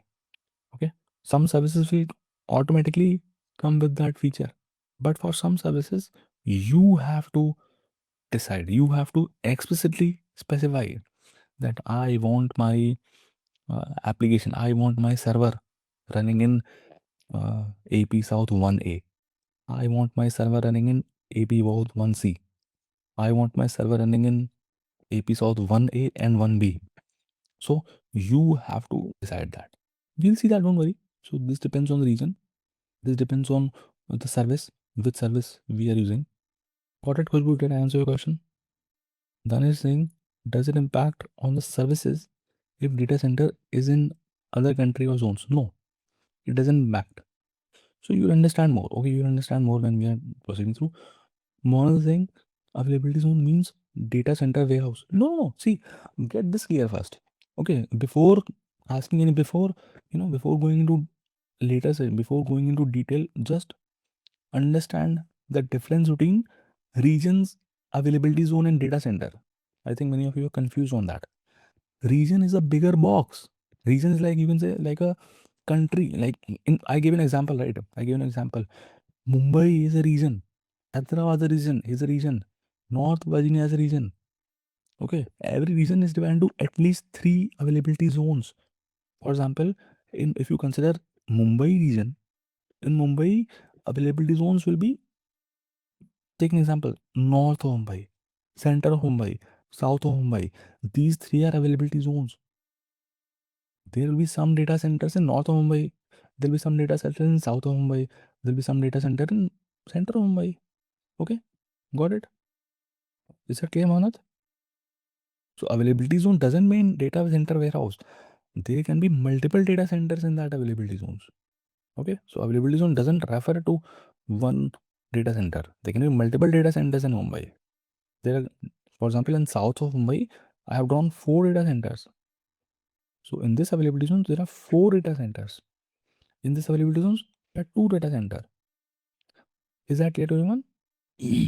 Pragdi Singh, you can suggest any questions from exam from this topic. So this topic is, availability zones concept will be used in every surface. So it's not a topic. So if right now you are feeling bit difficult, or maybe it's a new, but you'll be seeing it's nothing. And this concept is, you'll be seeing this in every service. So this was a concept of availability zones and regions. Now coming to our first AWS service. So the first AWS service that we are going to learn is EC2. EC2. So if you see these categories which I showed you, there's a category of compute. So in compute, there lies EC2 service. So if you can connect, you can click on here also, or you can search it from here also. EC. Okay. So EC2 says virtual servers in the cloud. So EC2 is a service. EC2 is a service using which you can create virtual machines.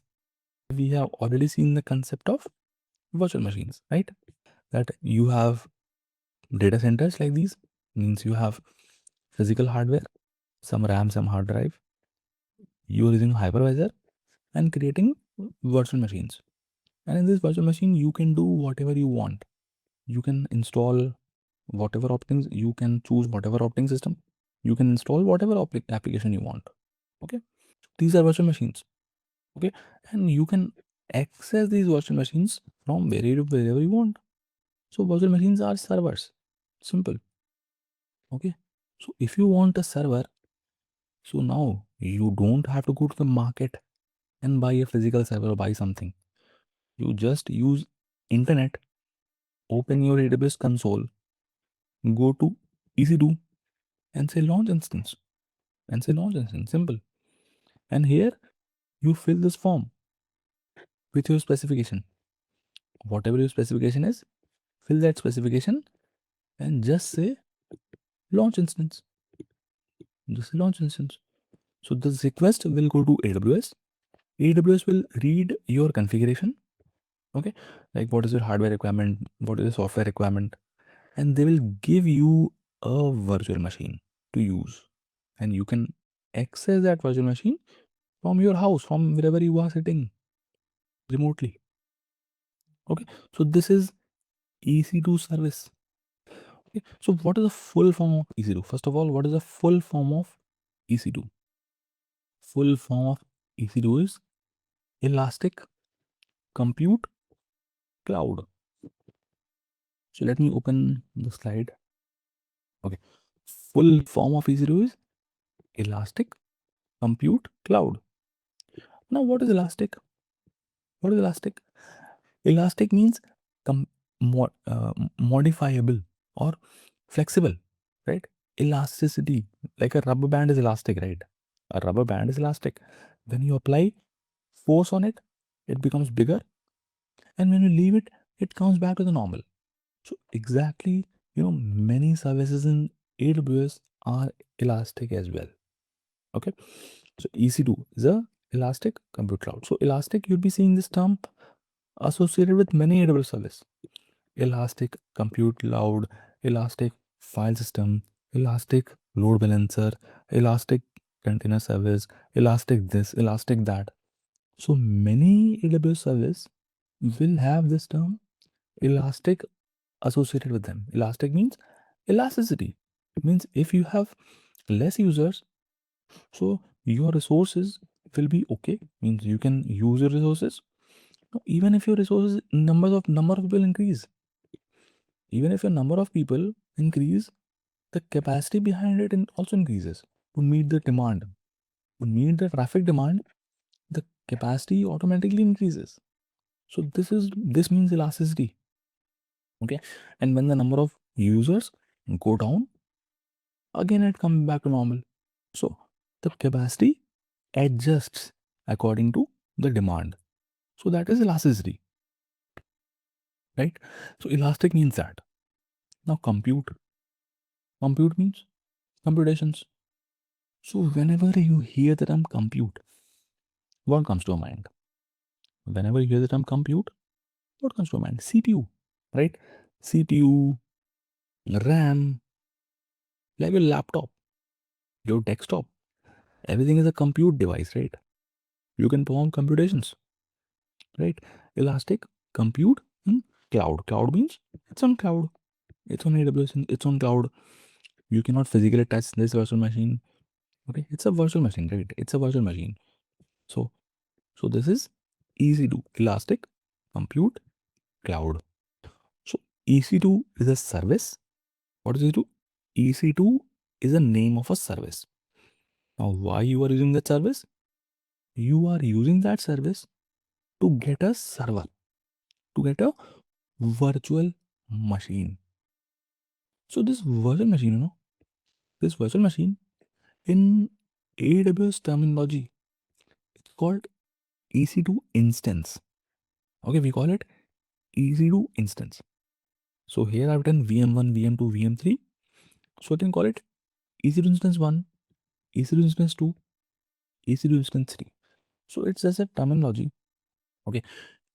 See, in Azure also you can create the servers. We are using AWS, but I told you, right? If you want servers, you can create it using Azure also. You can create it on Google Cloud GCP also. So they will have different terminologies. For example, in Azure, it's called a virtual machine only. Azure calls it virtual machine only. Okay. In AWS, it's called EC2 instance. So from now on, I won't call it a virtual machine. Okay. I won't call it a virtual machine. I'll call it EC2 instance. I'll call EC2 instance. So EC2 instance is a resource which you are creating using EC2 service. So like what you do, let's say you want to buy a laptop. You want to buy a laptop. What do? You go to the market, you go to the shop owner, and you will tell that shop owner your requirement. Okay, you will tell him that, okay, I want a laptop with Windows OS, or I want a I want a MacBook.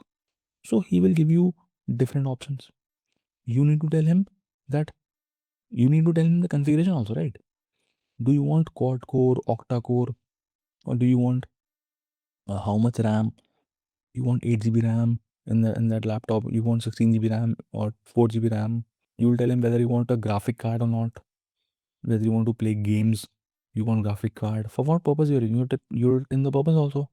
And then after getting your requirements, he will give you a laptop, right? So exactly same thing happens in AWS also. You are a entrepreneur, you are someone and you want to install an application. Okay, you want to store some data, install an application. You want to host a website or anything. Their use case can be anything. Means whatever you so what you do, you don't have to go to the market and buy a server. You don't have to go to the market and buy a physical server and bring it to your data center and do things on it. Instead of spending money by buying a server yourself, you just tell AWS that I want a server, I want a virtual machine, or I want a EC2 instance with this configuration. I want a Windows EC2 instance having 8 GB RAM, having this graphic card, having this. So this you do, you have to open EC2. So you do this using EC2 service. Okay. Introduction of EC2, does it make sense? Does everyone understand what is EC2 instance? Is that clear? What is EC2 service? We'll see. We'll see now. What is the form? What is the form? What are the things you need to fill here? The first thing that you need to specify is a name and tags. Means the name of an instance. So I'll call it anything. You can call it my first EC2 instance. Or you can call it my first. This is the name of your instance. Okay, you can name it whatever you want. You can name it whatever you want. This will be the name of your instance. Now comes AMI. Khushbu saying sorry, but not fully clear to me. Which part, Khushbu? So what we're doing here, we are requesting AWS to give me a server. Why I want a server? I want a server because I want to run an application. I want to install an application. I want to host a website. I want to store some data. I want a server. Simple, I want a server. So instead of going to the market to buy a server, like I showed you yesterday, right? All these things. So instead of going to the market and investing in server, investing in storage, investing in all these things, investing in a person who will be handling security, investing in the rent, electricity, investing in maintenance, hiring some tech experts, and investing in upgrades. So instead of getting into all this complexity and managing everything on my own, I will just go to AWS. I will open the EC2 service and fill this form and say launch instance. So AWS will give me a server and I can be sitting anywhere in the world and I can access that server. I can do whatever I want on this server. I can do whatever. I can create some data I want to. I can create some files. I can install an application. I can do whatever I want to do. This is what EC2 service is for. Shrikant is saying, is AWS service for free for training and practice? No, no. See, the account which you have created, I hope everyone has created their AWS account. I hope everyone has created their AWS account. So you have created your account in free tier. Free tier is valid for first 12 months. So if you created your account, so till 15th of January 2026, your account will be valid. Means it will be in free tier. Means in the free tier you will enjoy a lot of offers, lot of benefits, and you can practice things for free. There will be some limitations, some quotas which you need to respect. Okay, there'll be some limitations, there'll be some restrictions which you need to respect, but you can practice things for free. Okay, got it? Name of the institutions will allow special characters. No, I think yeah, it can allow. It can allow some special characters. It allows special characters. So the name is nothing. Name is just a tag which gets attached to instance. So we see that. But for now, it's very less important. You can name it anything. I can name it Soumya's instance. Okay, I can name it Puneet's instance. I can name it ABC, XYZ. You can name it whatever you want. Okay, this is just a name of instance. Okay, you can have special characters and everything there. Doesn't matter. So here you see the first thing what we have to give is the name of our instance. This is the name of our instance. Then second setting is application and OS images. So here you need to specify something called AMI. AMI is Amazon Machine Image. So what is an AMI? AMI is a template that contains software configuration. So like I told you, right? When you go to the market and buy a laptop, what you tell the shopkeeper first? You will tell the shopkeeper that whether you want a Windows laptop or whether you want a Apple laptop, right? Means you need to tell him the operating system. So in the Apple laptops, you have Mac OS installed. In Windows laptop, you have Windows installed, Windows operating system installed, and you also in your in that laptop there are many things pre-installed, right? So many Windows laptop will come with Microsoft Office pre-installed. There'll be some small games pre-installed. Okay, there is some Notepad installed for free. There are some softwares which are installed free. There are some drivers which are installed. So with the help of AMI, you are basically talking about software requirements of yours. So here you have to choose which operating system you want. Okay, so this is AMI setting, Amazon Machine Image. So it's a template that specifies the software configuration.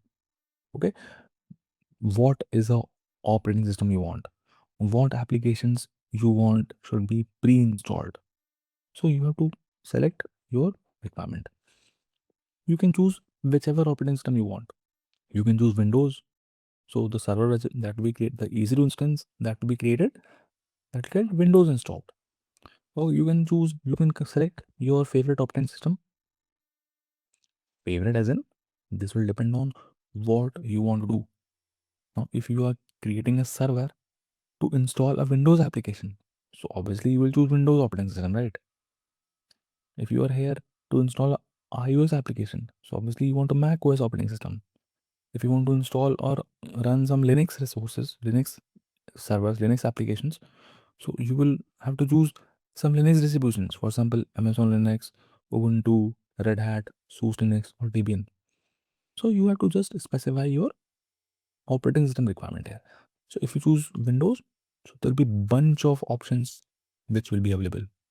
Okay, you can go with the latest Windows Server 2025 base AMI. So if you want to go for Windows Server Core Base Edition, Windows Server 2022 Base Edition, Windows Server 2016 Base Edition, even older versions are available. Okay, now there'll be these are all AMIs. These are different Amazon machine images. Okay, and you can select as per your requirement. So if you want a Windows server, see Microsoft Windows Server with SQL Server 2022 installed. So in this, there's SQL Server software installed already. If you choose this AMI, here SQL Server Enterprise Edition is installed. Okay, so you can choose any operating system. So you can choose any of the AMI which is listed here. Okay, similarly, if you have a requirement of, uh, if you want, let's say, you want to deploy a Linux application. Okay, if you want to deploy a Linux application, so you can go to Amazon Linux, or see all these are Linux distributions only. Okay, so you can come to Amazon Linux and you can go for whatever. So Amazon Linux 2023 AMI, and a lot of other options are also available.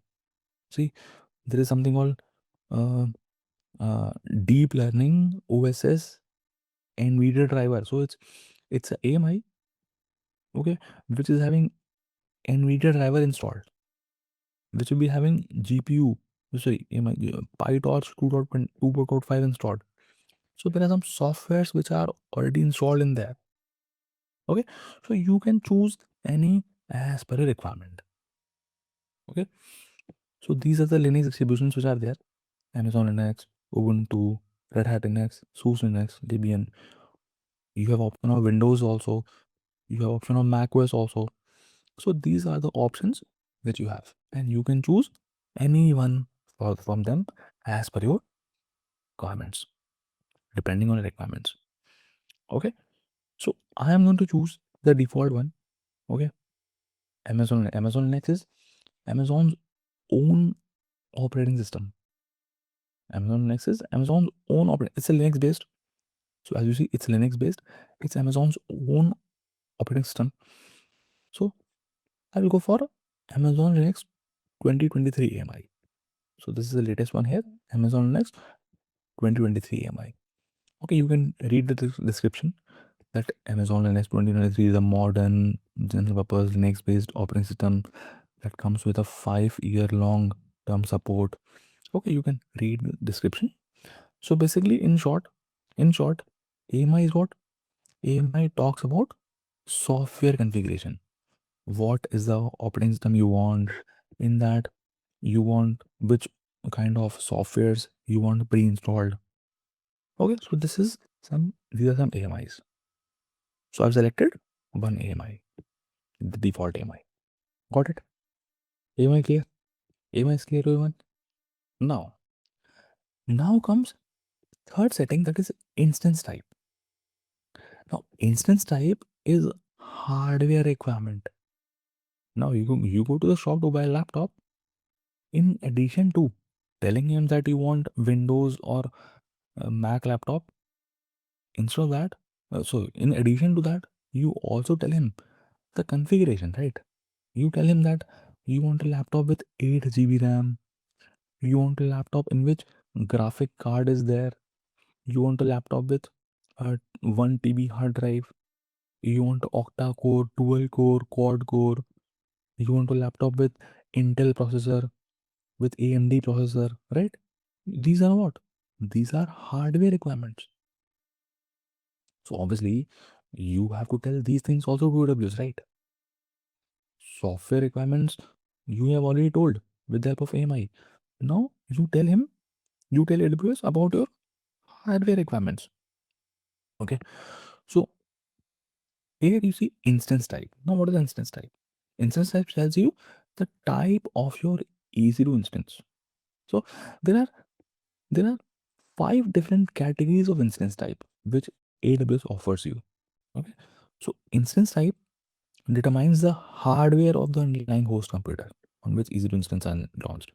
So instance type are of 4 types. Means there are 5 categories. Instance type have 5 categories: general purpose, memory optimized, storage optimized, accelerated computing, compute optimized.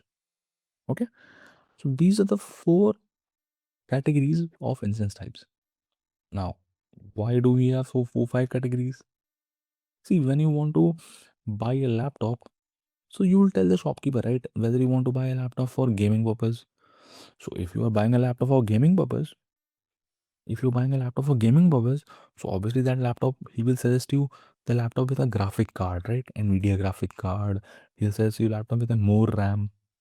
If you tell him that I want to buy a laptop for just for making documents, okay, just for watching a movie, so he will not suggest you some advanced uh, configuration, right? He will suggest you a cheaper one. Okay, a cheaper laptop he'll give you. So your depending on a use case, you can choose. You have different instance types. I'll take an example of buying a car. If you want to buy a car, now you won't buy a Ferrari to run it on, on a city traffic, right? You will not take like if you buy a Ferrari, you will not take that Ferrari to drive it in a mountain region, right? So you choose as per your requirement. So instance types are 5 different categories. So general purpose will be suiting your normal requirements. It's a general purpose. It gives you a balance of CPU and RAM. So now you can use it for testing. You can use it for on purpose. Then memory optimized. Memory optimized will be more dominant in terms of RAM. Here you will get a good amount of RAM. So for the applications that need good performance, good RAM, high RAM requirements. So in that case, you can go for memory optimized instances. Storage optimized, they are good in terms of storage. So if your requirement is not the good performance, you don't want a good performance, but your main idea is to store a lot of data. Okay, your idea is to store a lot of data. So you can use storage optimized. They are good for storage point of view. Then comes accelerated computing. Accelerated computing is for what? For advanced performance. Means for, let's say, you want to run a gaming application. Okay, any gaming application, any video processing application, for video editing, for comes complex AI ML algorithms, for advanced visualizations. You need graphic cards, right? For video processing, you need graphic card, right? So some games require graphic cards. Okay, so accelerated computing will be coming in that category.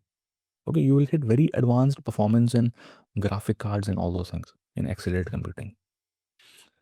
Then comes compute optimized. Compute optimized will be giving you more compute power.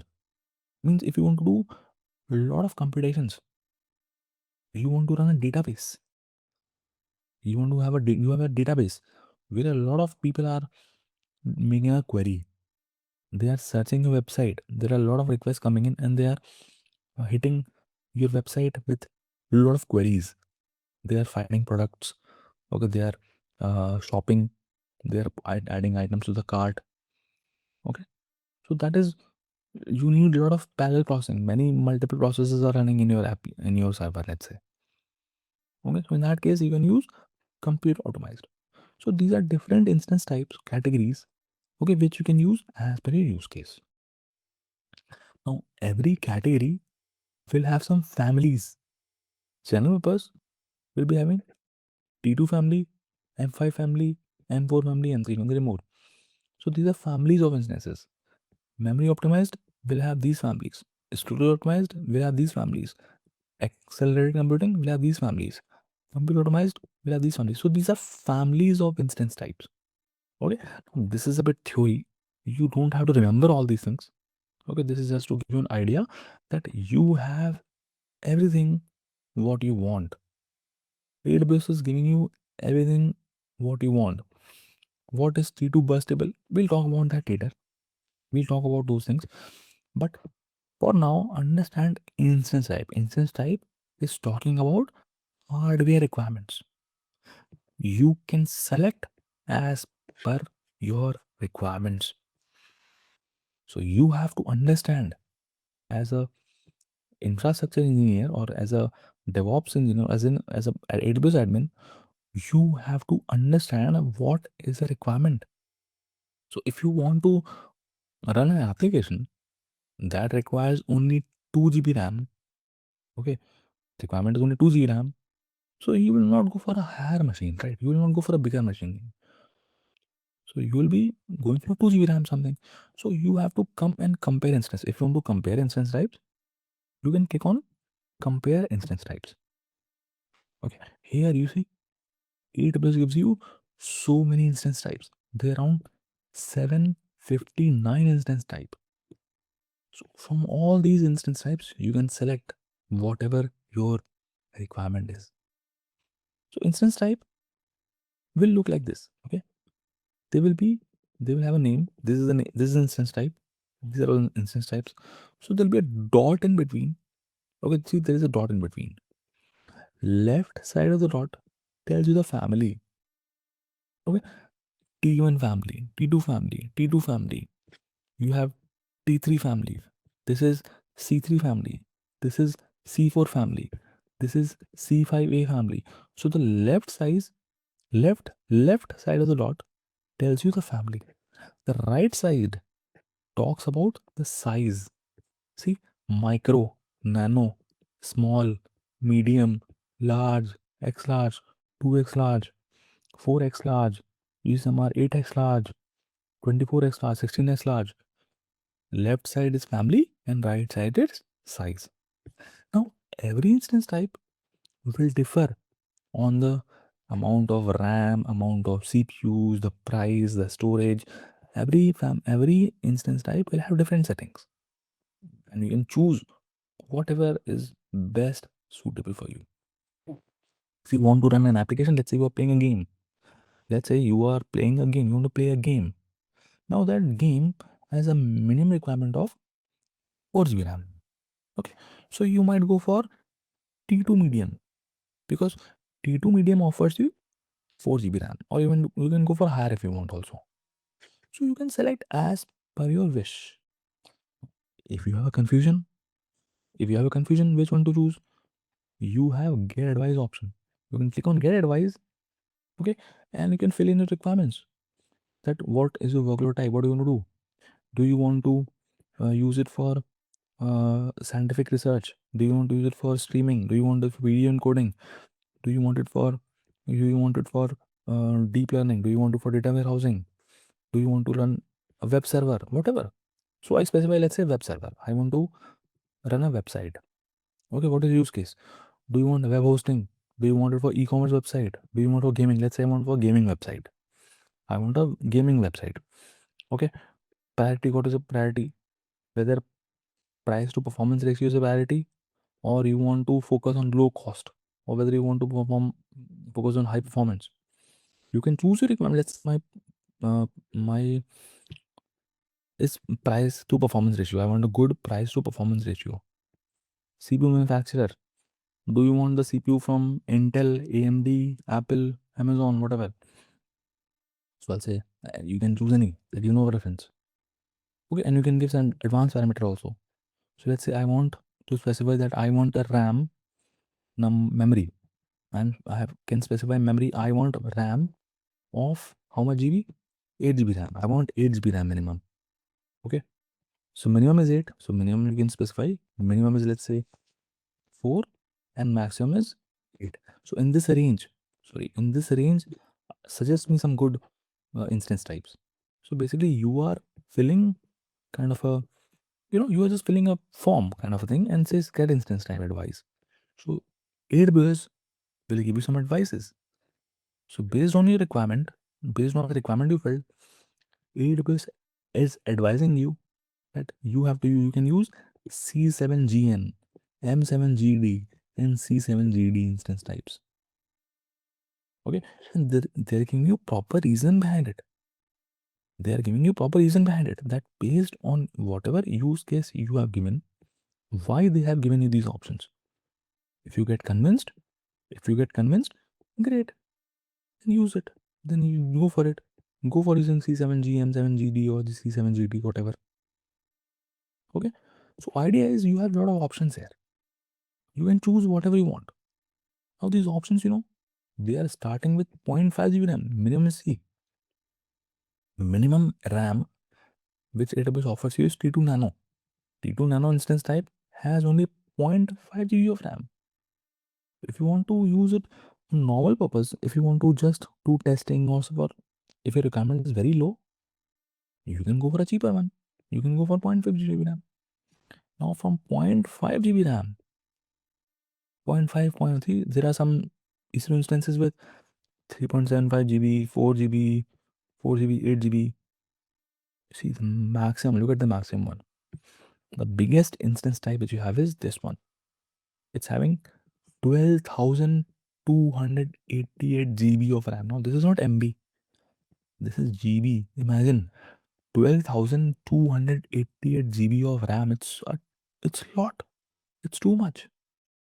If you have an advanced use case, you can go for this also. So, and obviously the pricing will differ. If you go and buy a laptop with a huge configuration, that will be costly, right? But if you buy a laptop with a very basic configuration, normal configuration, 2 GB RAM or something, it will be cheaper. Pricing will be different for all. So if you see on the right side, it talks about pricing also. See the cheapest one, they say T2 Nano. T2 nano was cheapest one. T2 nano is 0.0076 USDs per hour. Per hour, you have to pay only $0.076. Okay. Similarly, pricing will change. For example, let's say T3 medium. T3 medium is having 4 GB RAM, so it will be 0.0544 US dollars per hour. Okay. Pricing will differ obviously. The biggest one you see, if you want to compare, the biggest one, which was having 12,000 GB of RAM, it was costly. This was charging you $131.733 per hour. So pricing will be obviously differing. Okay, so these are the instance types. So for now, what I'm choosing, I am choosing T2 micro. Okay, why T2 micro? Because T2 micro is available in your free tier. T2 micro is free tier eligible. So I use T2 micro. Means for the first 12 months, you can enjoy using T2 micro. There'll be some limitations, obviously. It will not be like you can run hundreds of T2 micros continuously for 1 year. No, it's not like that. Monthly, you will have number of hours which you get, like a talk time. Like a talk time you get, right? 100 minutes of talk time. Similarly, you get 750 hours of usage. Now, in those 750 hours, you get 750 hours of free usage of T2 micro. I'm choosing T2 micro. I'm saying select instance type. So I have chosen T2 micro. So it says free tier eligible. So it's eligible for free tier. Does it make sense, Jovan? So what we have done till now, we have given a name to our instance. We have specified AMI, which was talking about software configuration. Then we specified instance type, which we talked about hardware configuration. Cool. Till here, is everyone with me? Till here, does it make sense? Then is saying who provides EC2? EC2 was AWS. AWS will provide EC2 instance. Okay. Then what? The next setting is key pair. Key pair. What is a key pair? Key pair is a login information. Simple. So in your laptops, when you open a laptop, you use a username and password, right?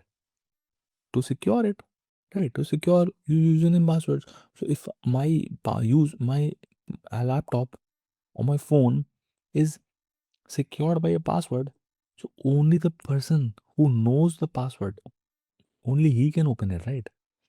Only he can get inside it. Okay, so you have key pair. For that you have for that key pair. Key pair you can use to securely connect to your instance. Okay, you can use username password also, but that is not a recommended way.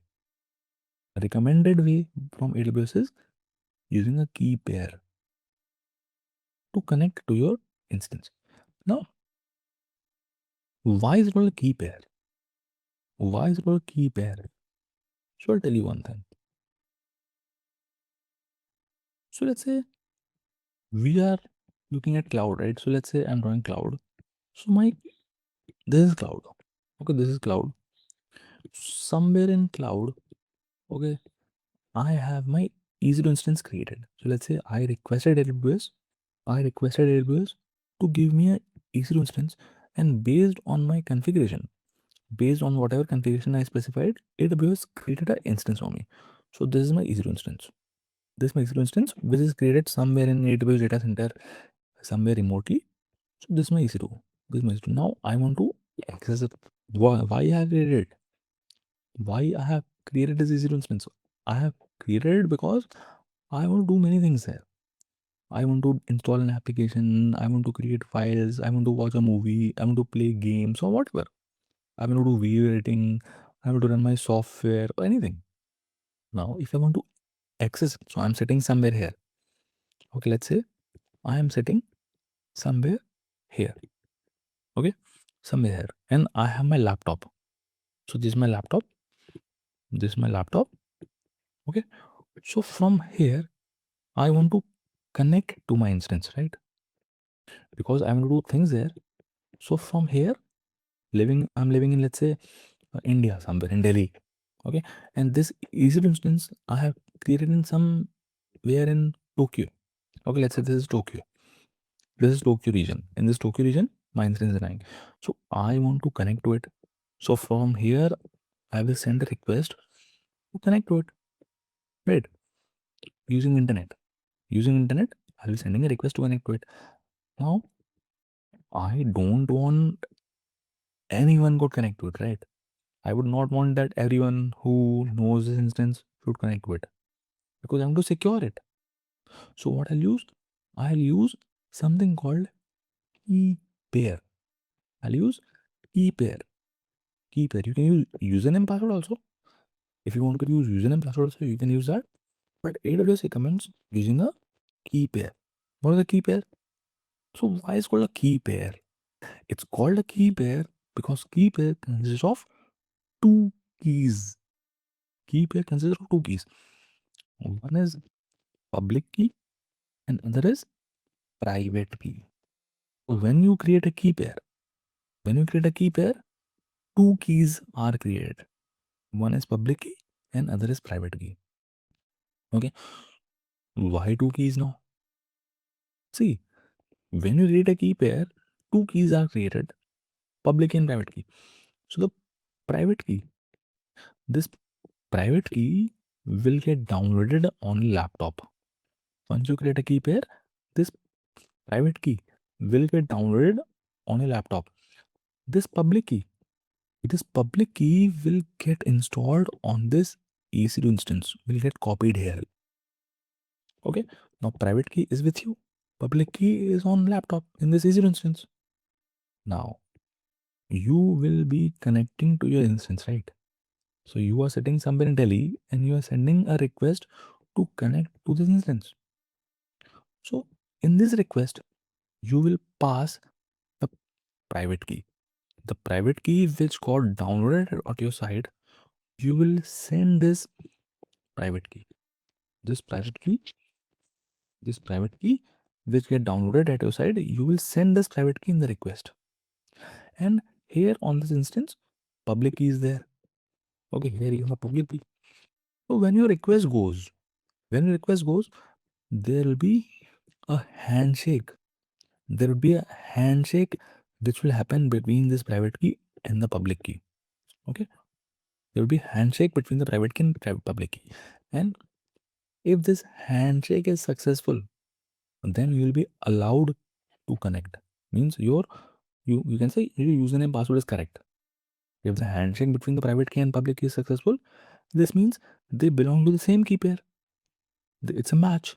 So you'll be allowed to connect. If the handshake is not successful, you will not be allowed to connect. So key pair secures your instance. So the person who has this private key, only he will be allowed to connect to this instance. Does it make sense? Is this explanation clear? Understood what is a key pair? Everyone? So let's create a key pair. Okay, with that, let's create a key pair. So if you already have a key pair, you can use it. See, I already have some key pairs.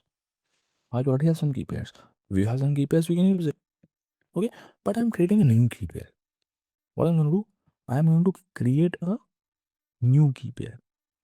Click on create a key pair. Give it a name. So let me call it, what should I call it? Let me call it February.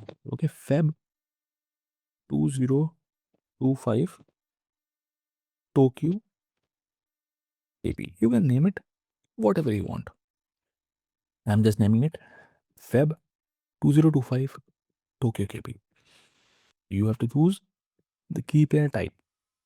So there are two types of, what is the key pair type? Key pair type is, this is not important here. You can choose whatever you want. See, what is RSA, what is EZ? So I told you key pair is very secure information, right? Similar to your username password. This key pair is very secure information. So it is required to encrypt it. so that if this private key goes in some hands, so it is encrypted. No one, a hacker cannot read it. Okay, so you have these encryption algorithms. So there is a RSA encrypted key pair, ED encrypted key pair. Okay, so you can choose any.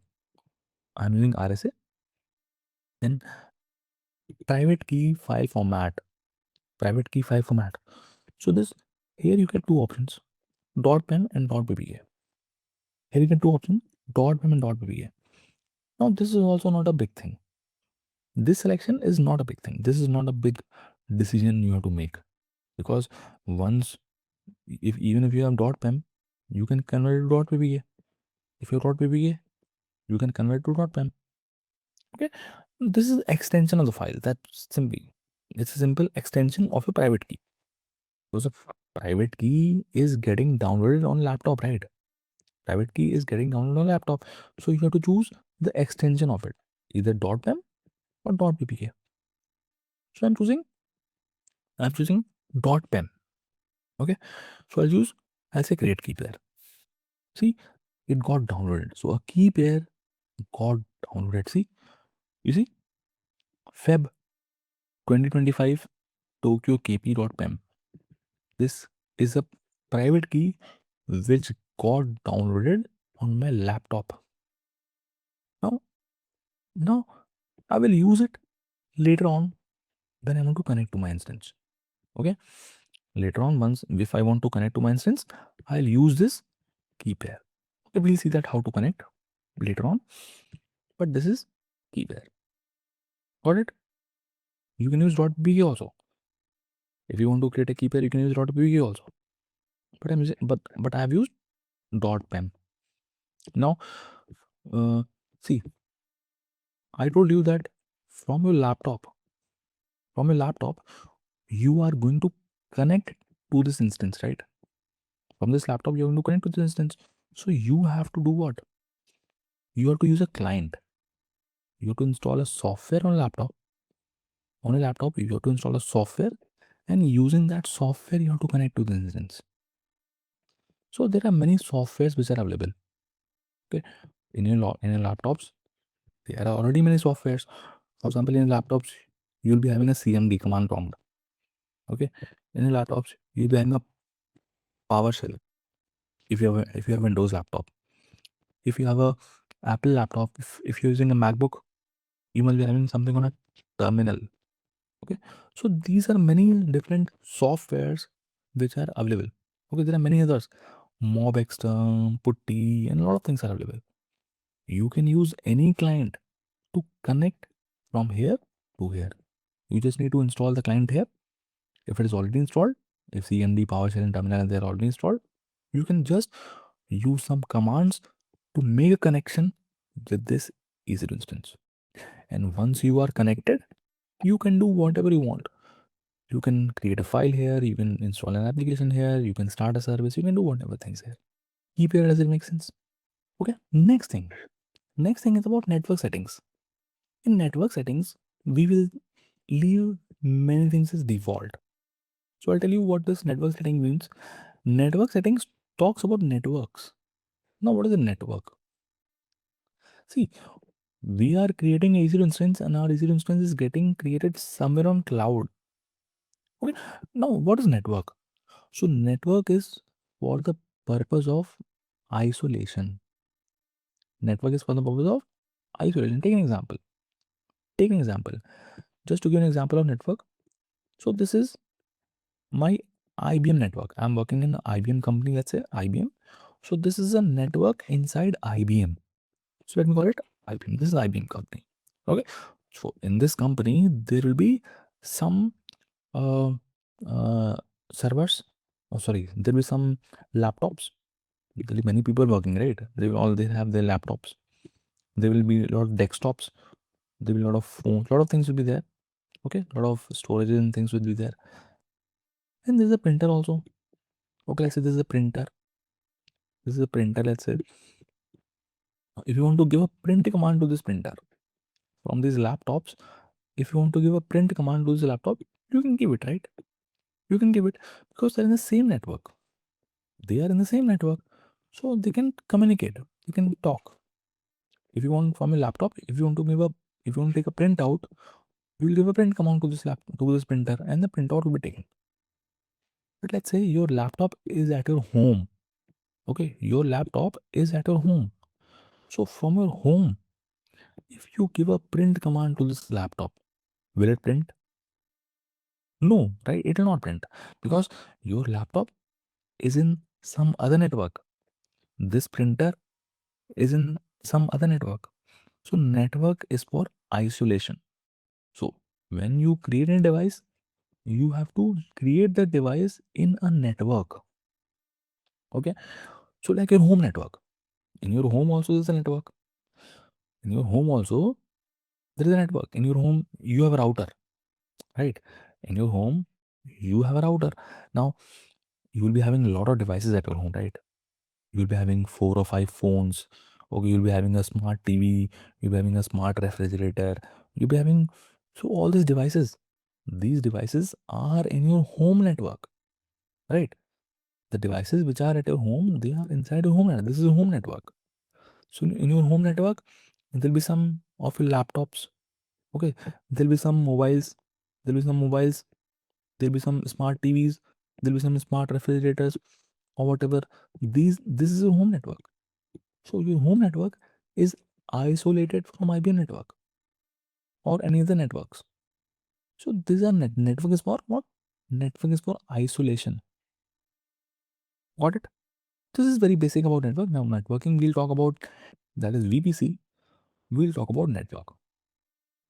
So AWS gives you some default networks in every region. In every region, AWS gives you a default network. So it will be a network in Tokyo.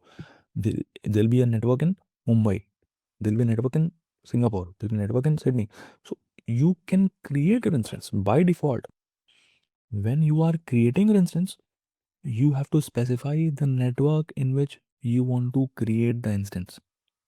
Whether you want to create the instance in this network or that network. So you have to specify the network.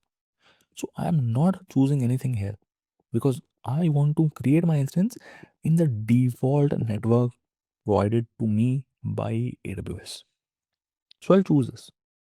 I'll leave it as default. What is subnet?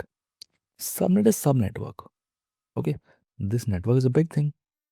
Okay, this network is also divided into multiple subnetworks. So I'll, here also you can choose it, but I'm not giving any preference. Okay, I won't give any preference right now. So I'll leave it this also default. We'll talk about subnets and networks in VPC. When we're covering VPC, we'll talk about. Then there is a setting for auto assign public IP. The setting of auto assign. Now, what is that auto assign public IP? We will talk about later. About this auto assign public IP, we will talk about later.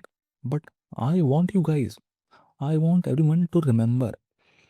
I want everyone to remember what is the selection that I have done. I have chosen auto assign public IP as enable. Remember it. Okay, you can disable it also. If you want to disable it, you can go to edit and disable it. We'll talk about what disabling means, but what setting I have chosen? I have chosen auto assign public IP as enable. Okay. Then what? Then firewall. Firewall. We have to choose a firewall. Firewall is what? Take an example. I'll keep on explaining you with a lot of examples so that you understand it better. See, let's say you have a house. Okay, this is your house. This is your house. Okay. Now your house has a guard. You have a guard outside sitting at your house. Outside your house. Okay. There's a guard here. This is a security guard. This is a security. You have kept the security guard outside your house. Now you have told this guard, you have given a list to this guard, a list of, a guest list, kind of who are the friends which are allowed. So in this list, you have written the name of your 3 friends, this friend, this friend, and this friend. And this list you have given to this guard. Now this guard will not allow anyone to enter this house. You have told this guard, don't allow anyone to enter this house. Only allow these 3 friends of mine if they are coming. So when a person comes in, this guard will check whether this person's name is there in the list or not. If this person who is coming, if his name is there in the list, this guard will allow him. Okay. If the person comes in and his name is not in the list, if the person comes in and his name is not in the list, so this guard will not allow him. So this guard is filtering the people who are coming into your house, right? So this is like a security group. Now assume your house like a EC2 instance. Assume that your house is a EC2 instance. Okay. And this guard is what? Is securing it. And it's a firewall. It's kind of a filter. So this is about security group. Security group. Security group. Security group is what? Security group is a firewall which you place it on top of your instance. Which you place it on an instance. And the security group filters the traffic because you don't want any traffic to come into your instance. You don't want anyone to access your instance. You want only some traffic to enter your instance. So the security guard will be guarding it. You just have to tell the security group that what traffic is allowed and what traffic is not allowed. Got it? Does it make sense? So this is a security group you are configuring. Okay. So here, if you have some existing security group, you can select it. But I'm creating a new one. I'll say create security group. So you have, it's asking you the name of security group. So the name of the security group is Launch Wizard 3. Okay. This is the name of the security group. Launch Wizard 3. Okay. Now you have to tell the guard that what traffic to allow. So I'll select all 3. I want to allow SSH traffic. I want to allow HTTPS traffic, and I want to allow HTTP traffic. So I am telling the guard. So here we are configuring. We are configuring the security group. So the name of the security group is Launch Wizard 3.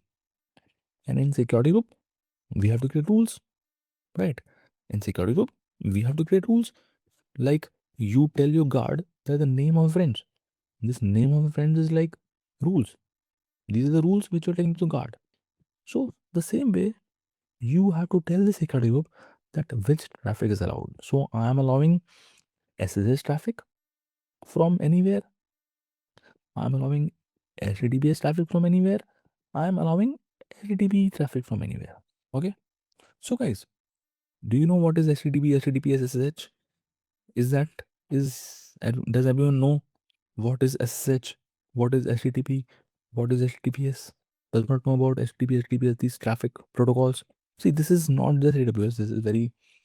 This is very generic concept, not just an AWS. This is very normal IT concept. Okay. Uh, See, what is it? So basically, we'll talk about port and protocols. Okay, ports and protocols. See, you have what? You have a server you are creating, right? So this is AWS network. This is cloud. Okay, and here you are creating a instance. You are creating a EC2 instance. This is your EC2 instance which you got. Okay, now you'll be connecting to it. Now there are multiple ways of connecting to it. Multiple ways as in you might want to connect to it for different purposes, right? One purpose is that you want to do few things on this server. Maybe you want to create a file, maybe you want to create a directory, maybe you want to install an application, maybe you want to run a website, maybe you want to do some changes inside it. So for that you need to connect to it, right? You have to go inside it. If you want to do some changes, you have to connect to it. From your laptop, obviously. This is a laptop, let's say. This is a laptop at your house. And from here, you'll be sending a request to connect to this, to get inside it, to install something, to create a directory, to create files. Okay. So how to do that? So for that, you will use SSH protocol. Which protocol you will use? SSH protocol. Now, what is a protocol? Protocol is a way of communication. It's in rules using which the devices communicate.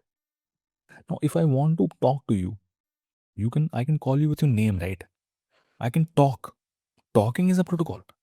Or I can use some sign languages. Or I can do what? I can write something and I can communicate with you, right?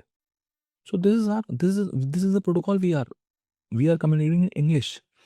Yeah, we are talking in English. So that is the protocol we are following, right? But these devices, these are not human beings, right? These are not human beings. So they will need they use some protocols to connect. Okay. So there are different types of protocols. Okay. There are different types of protocols. There are various type of protocols. So many of protocols you might have heard about. So SSH is one protocol. You have TB, you have TTPS. Okay. You have ICMP. You have many. There are many different type of protocols. Okay. So if you want to connect to your instance from here, from a laptop, if you want to connect to instance, let's say this instance is a Linux instance, like in our case, it's a Linux instance. Linux EC2. So you have to use which protocol? You have to use SSH. SSH is secure shell. Now, if this instance, was a Windows instance, let's say you have another instance here. There is another instance, and this is a Windows instance. This is a Windows instance. Here I have Windows operating system. Now to connect to this, can you tell me which protocol you'll use? Can you tell me which protocol you'll use to connect to this Windows instance? Anyone? Not HTTP, not SSH, RDP. RDP. RDP is what? Remote desktop protocol. This protocol is not a new thing for you, right? In your offices, if your laptop is not working, in your offices, if your computer is not working, so the IT guy takes a remote control of a laptop, right? The IT guy takes a remote control of a laptop, right? What he does? He uses RDP protocol. Have you seen him? Have you seen this, guys? So he takes a remote control of a laptop and he can fix things, right? He starts it and he uh, he changes things. He installs few things. What is that? He's using RDP protocol, remote desktop protocol, because your laptop is Windows laptop. But if your laptop was a Linux laptop, if your laptop was a Linux instance, then Linux laptop, he would have used what? He would have used SSH. So SSH is used to connect to Linux instances. RDP protocol is used to connect to Windows instances.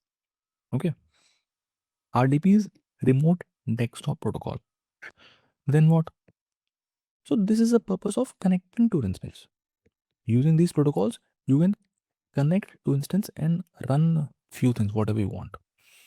You can install things, you can start a service, you can create files, you can install games, you can create directory, you can download a movie, you can do whatever changes you want. So for that, you need to connect. So using RDP SSH. Now, there can also be a use case where you want to access your website. There is a website which is running here. Let's say on this instance, there is Instagram running. Here, Instagram is running. On this instance, we have Instagram application installed. This is Instagram servers. This is Instagram server. Okay. Now, from your mobile or from a laptop, you are trying to access this Instagram website. From a mobile or from a laptop, you're trying to access Instagram website. What do you do? Which protocol is it? Can you tell me? Which protocol you are using to access anything from your browser? Can you tell me? HTTPS. Not RDP. Why would it be RDP? RDP is for connecting. So you use a website, you use Instagram.com, right? What do you open? You open HTTPS, LinkedIn.com, Instagram, use HTTPS, right? All the websites which you open from browser, that is HTTPS, right? Use HTTPS, HTTPS, all these HTTPS only. Zoom meeting link you have, WebEx link you have, LinkedIn link, GitHub link, all the links. You have all this. So this is HTTPS only.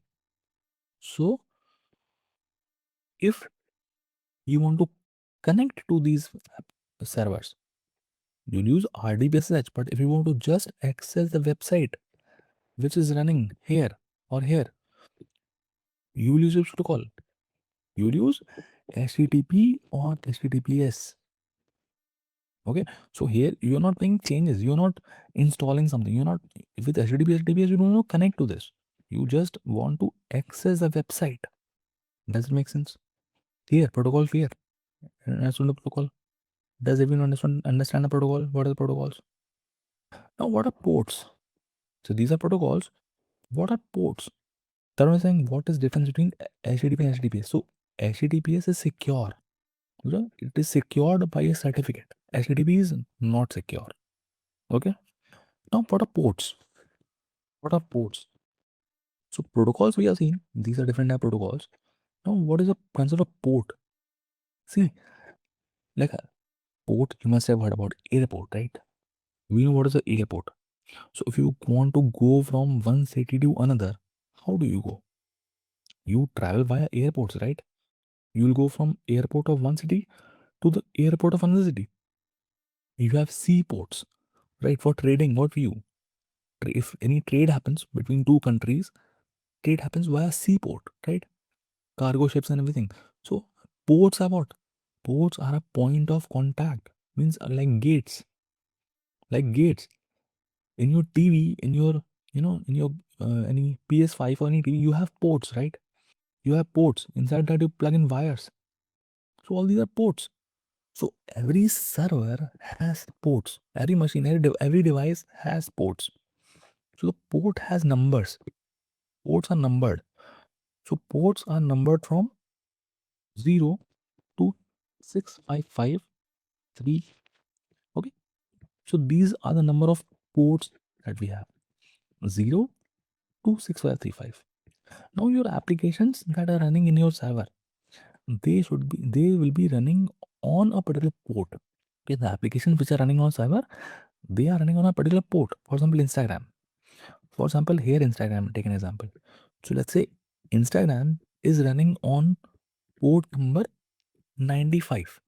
Take an example, just take an example that this Instagram is running on port number 95.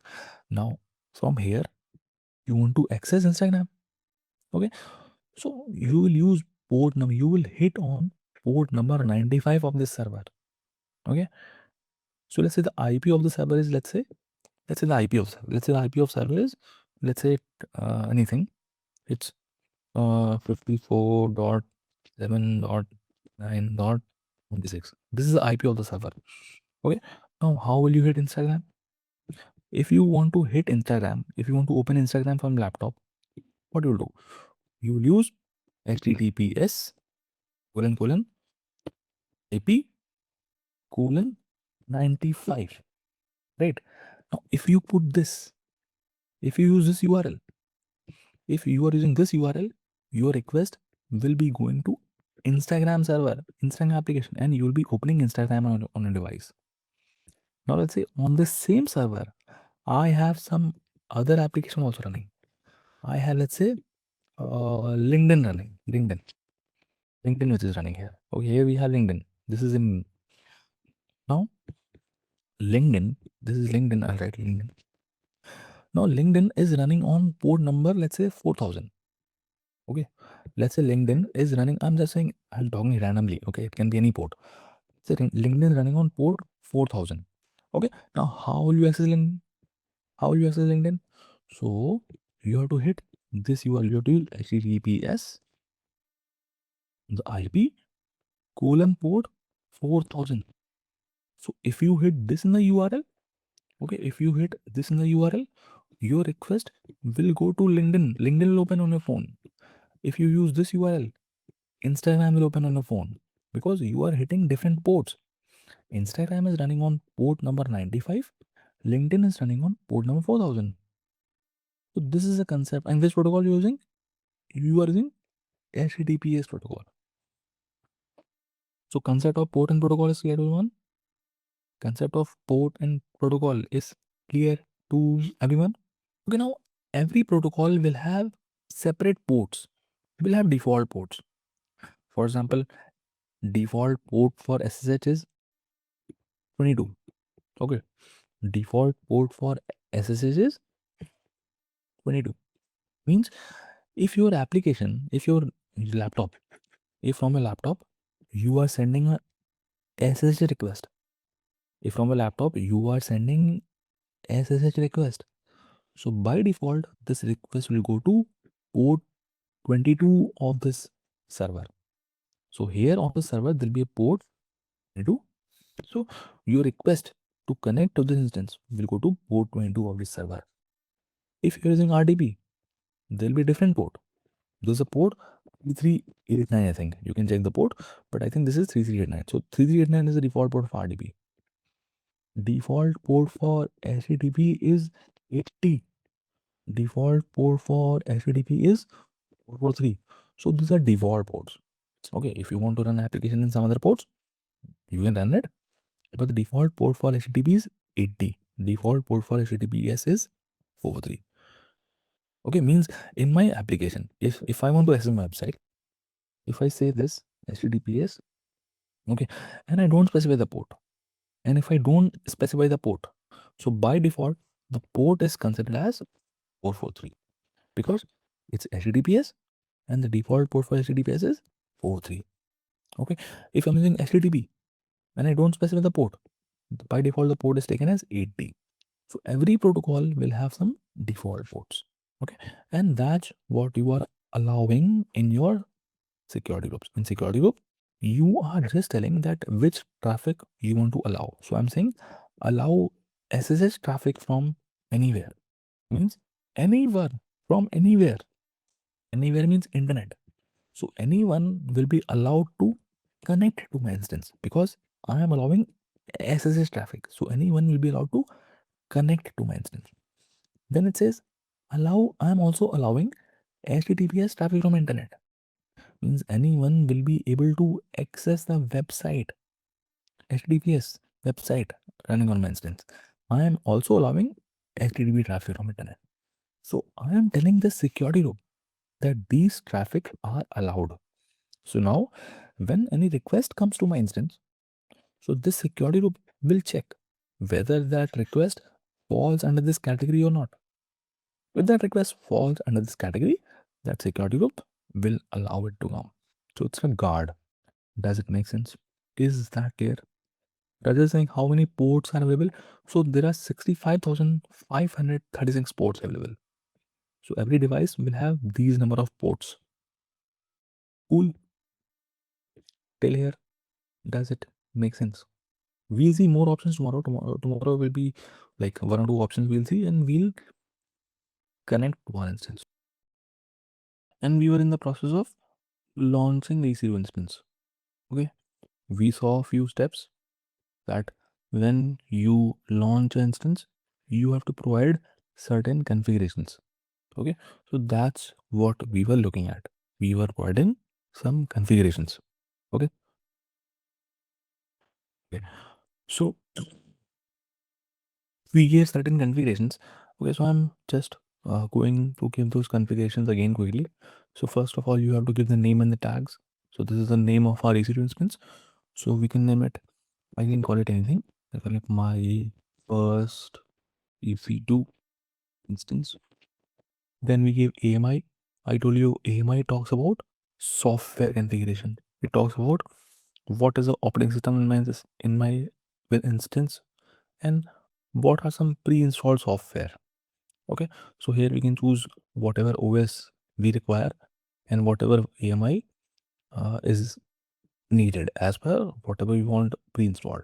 So I'll go with the default AMI, Amazon Next 2023 AMI. Then we saw instance type. Instance type talks about hardware configuration. Here you can give how much RAM, how much CPU, so what type of instance we want. Okay, so I showed you can go to compare instance type and compare various instance types. If you want, you can get an advice also from AWS. So I'll go with the default T2 micro, which is available in free tier. Then we saw what is a key pair. Key pair is to securely connect to instance, like a username, password. So we went ahead and created a key pair yesterday. So I'll not create a new key pair, but I'll use the same key pair that we created yesterday. So it should be there in the drop down. See February, this one, right? I'll select the one which I created yesterday, February 2025, Tokyo KB. The network settings I told you. Network setting means it's talking about the network. Network is for isolation. So in which network you want to create your instance. So we'll create an instance in the default network provided to us by AWS. Then subnet also you can leave it as it is, no change. Then I asked you to remember one thing, auto assign public IP. I have kept it enabled. Okay, we'll see what difference does it make. Then we talked about firewall. Firewall, I gave an example. Firewall is like a security guard outside your house. So you tell the security guard who are your friends allowed to enter your house. Which friend of yours are allowed to enter the house? So when a friend comes in, that guard checks whether the person's name is there in the list or not. If his name is there in the list, he is allowed. If his name is not in the list, he is not allowed. Okay, so security guard, security group is the same thing. In security group, you create rules. What traffic on what port you want to allow, and coming from where. Okay, so we said, okay, create a new security group. We said create a new security group. So this new security group will get created. The name of the security group will be launch wizard3. And what we are telling that security group? We are telling that security group to allow SSH traffic from anywhere. That means SSH is for connecting to the instance. So anyone from anywhere, if sends a SSH request to connect to the instance, please allow him to connect. Allow HTTPS traffic from internet. Allow HTTP traffic from internet. So these two rules are allowing anyone to access a website running on my instance. Anyone would be able to access the website running in my instance using HTTPS. So we discussed the concept of port and protocols. Okay, so till here we have done yesterday. Any questions and confusions on this, or should we proceed? All good? Okay. Now next thing is about storage. Now storage is needed, right? Storage is anyways needed. You go to the market to buy a laptop, and storage is one of a major concern. You tell the shopkeeper that I want 1 TB of hard disk, right? What is that? That is a storage. Where is that storage? That storage is inside your laptop, right? If you open a laptop from behind, there would be a storage, a hard disk. And in that hard disk, what is installed already? Operating system, right? Everything that is installed on a laptop, ultimately, that will take some space. That will take some space, right? Operating system files, they'll be, okay, having some space. There'll be some softwares which will be installed. That also takes some space. So things are already installed there. So space is already taken. Some space is already taken, right? So storage is needed anyways. So in configure storage, you talk about how much storage you want to give to your server. So here by default you see it's written 8 GB, 8 GB of GP3. Ignore what is GP3. These are types of storage we'll talk about later in the later sessions. But right now, here's the size of the storage: 8 GB of root volume. 8 GB of root volume. What is root volume? So whenever you hear the term root volume, you can think about that in that volume, operating system is installed. What is that? In that volume, OS is installed. So that is the root volume. Okay. So you are getting a 8 GB of, you want multiple hard drives of size 1 TB. Then you can modify the size. I hope you got it. Okay. That has the OS, right? And it has the OS, but you can install, you can copy, you can download other things also, right? If you want to create a file, you can create a file in the hard disk also, right? If you want to copy a movie, you can copy a movie to your hard disk also. So in addition to the OS, this is already there. You can store other files also. So same here. So you get 8 GB of root volume, okay, where you have operating system, as well as you can do whatever you want. Other things also you can do. But if this 8 GB is not enough, what to do? If in your laptop, the hard disk, let's say you purchased a laptop with 1 TB hard drive. Okay, you purchase a laptop with 1 TB hard drive. Now 1 TB hard drive was not enough. You want to store some images, you want to store some videos, you want to store some movies. What you will do? What you will do? Purchase additional storage. Simple. So you can go to add new volume, add new volume, add new volume, add new volume.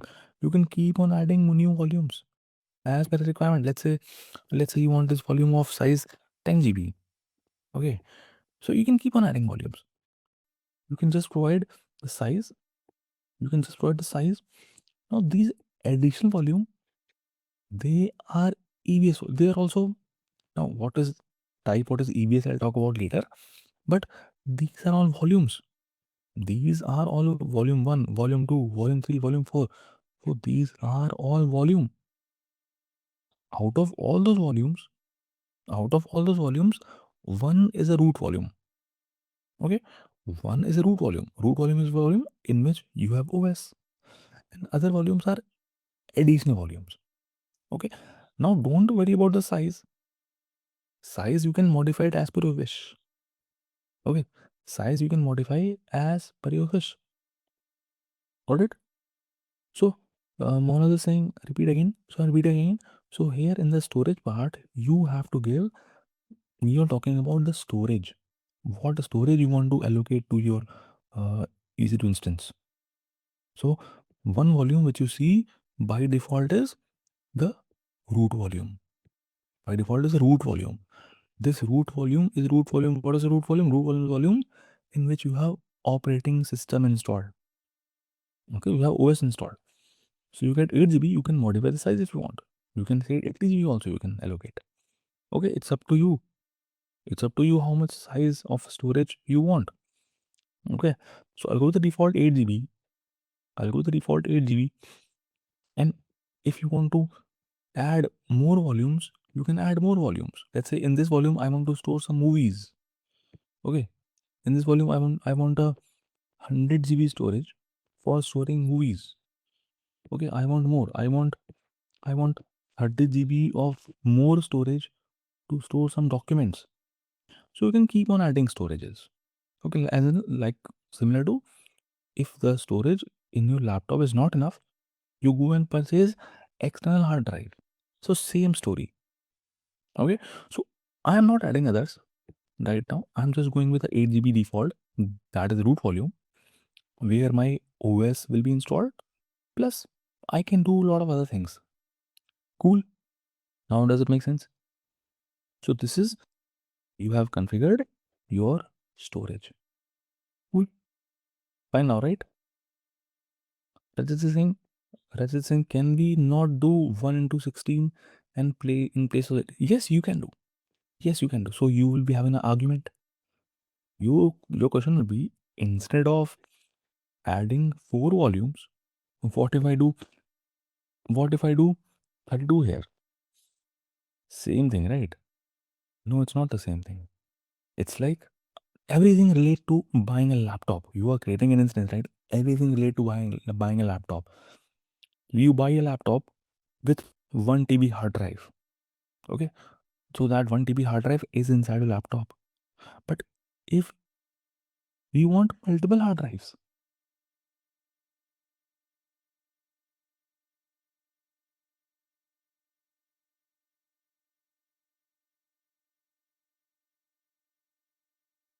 cool. So this is configure storage part. Now, now comes advanced details. I'm going with 8 GB. Sorry, this was just for showing you. Again, go to make it 8 only. 8 is my default. So here also you enjoy free tier. Okay, so free tier eligible customers can get up to 30 GB of EBS volume. Okay, you can get up to 30 GB of EBS volumes in free tier, means for the first 12 months. But beyond that, it will be charged. Beyond 30 GB, it will be charged. Then comes advanced details. In advanced details, you give some advanced configurations. Okay, expand it, and you will be seeing a lot of configurations. Okay, a lot of advanced details. So we'll see later on. Some you will see, some you can check in the info. Okay, not that important, but you can click on info, like what is the shutdown behavior, what is hibernate behavior, what is termination protection, what is stop protection. These are very, you know, self-explanatory terms. If you go and go to info, you can see what they mean. But here, the important one is what we'll be seeing is user data. In the end, you are seeing something called user data.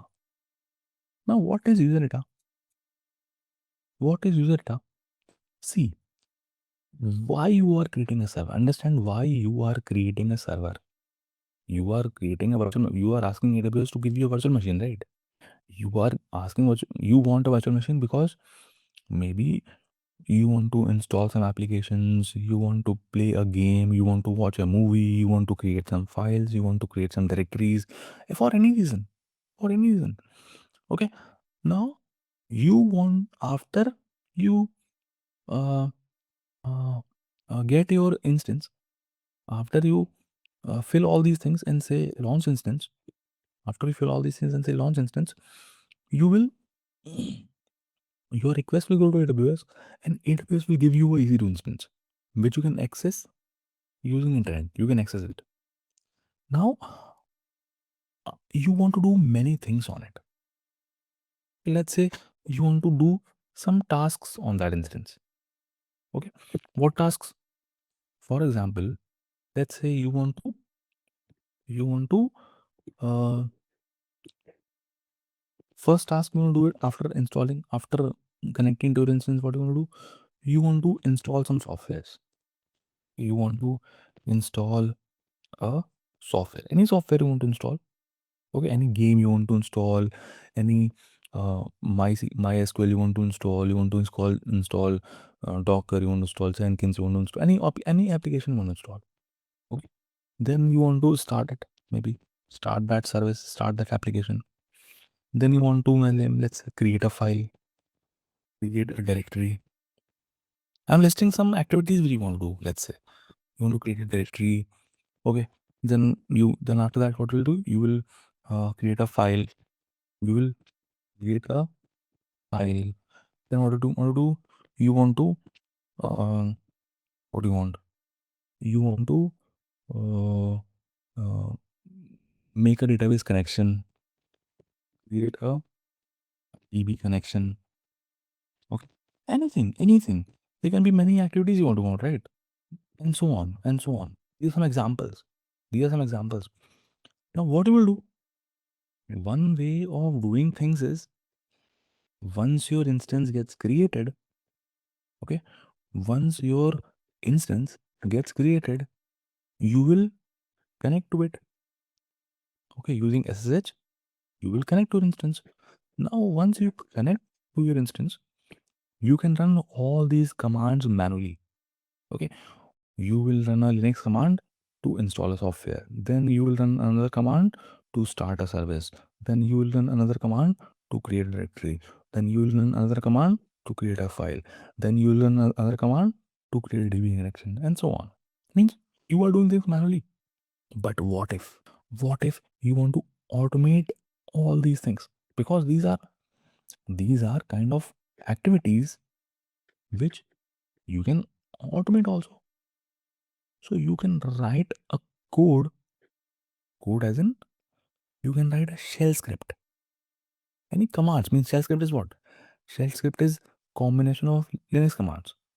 So all these Linux commands you can write in the form of a shell script and put it here.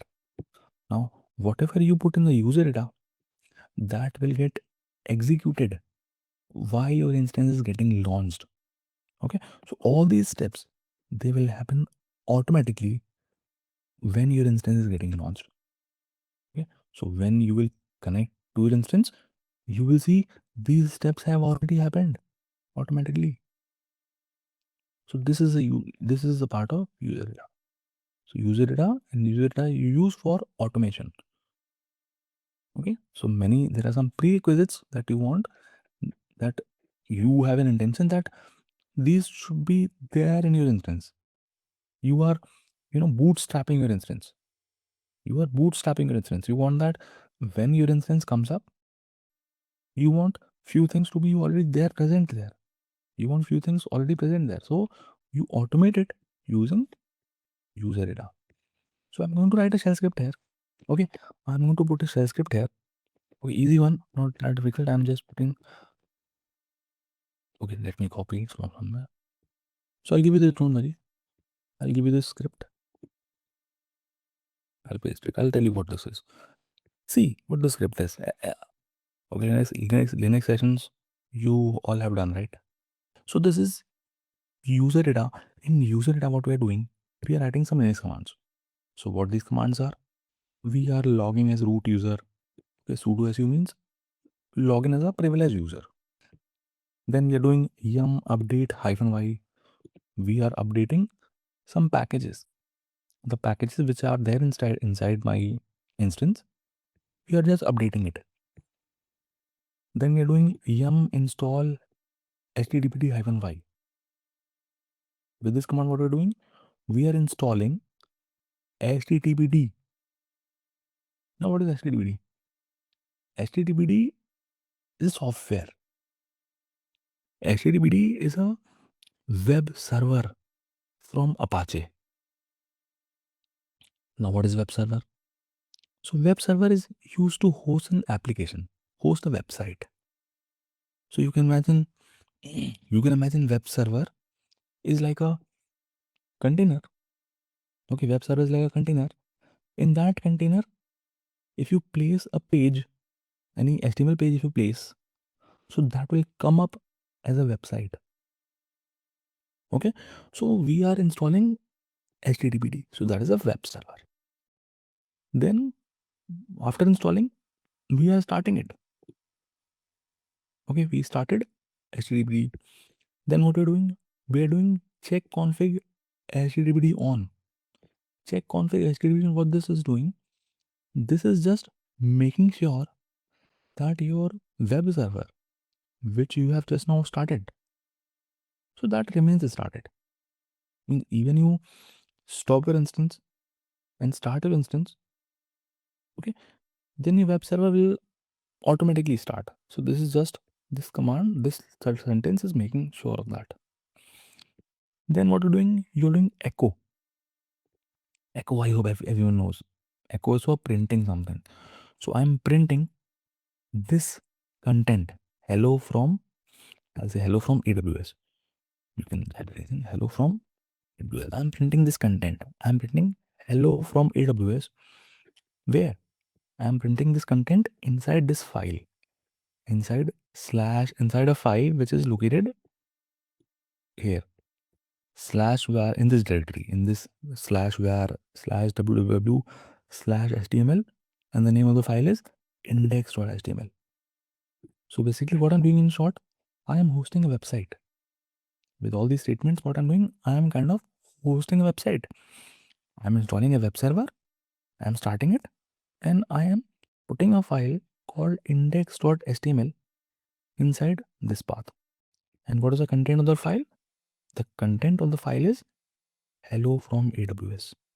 Okay, this is the kind of the file. Now, if I put this command, so this is a shell script. If you see this thing written,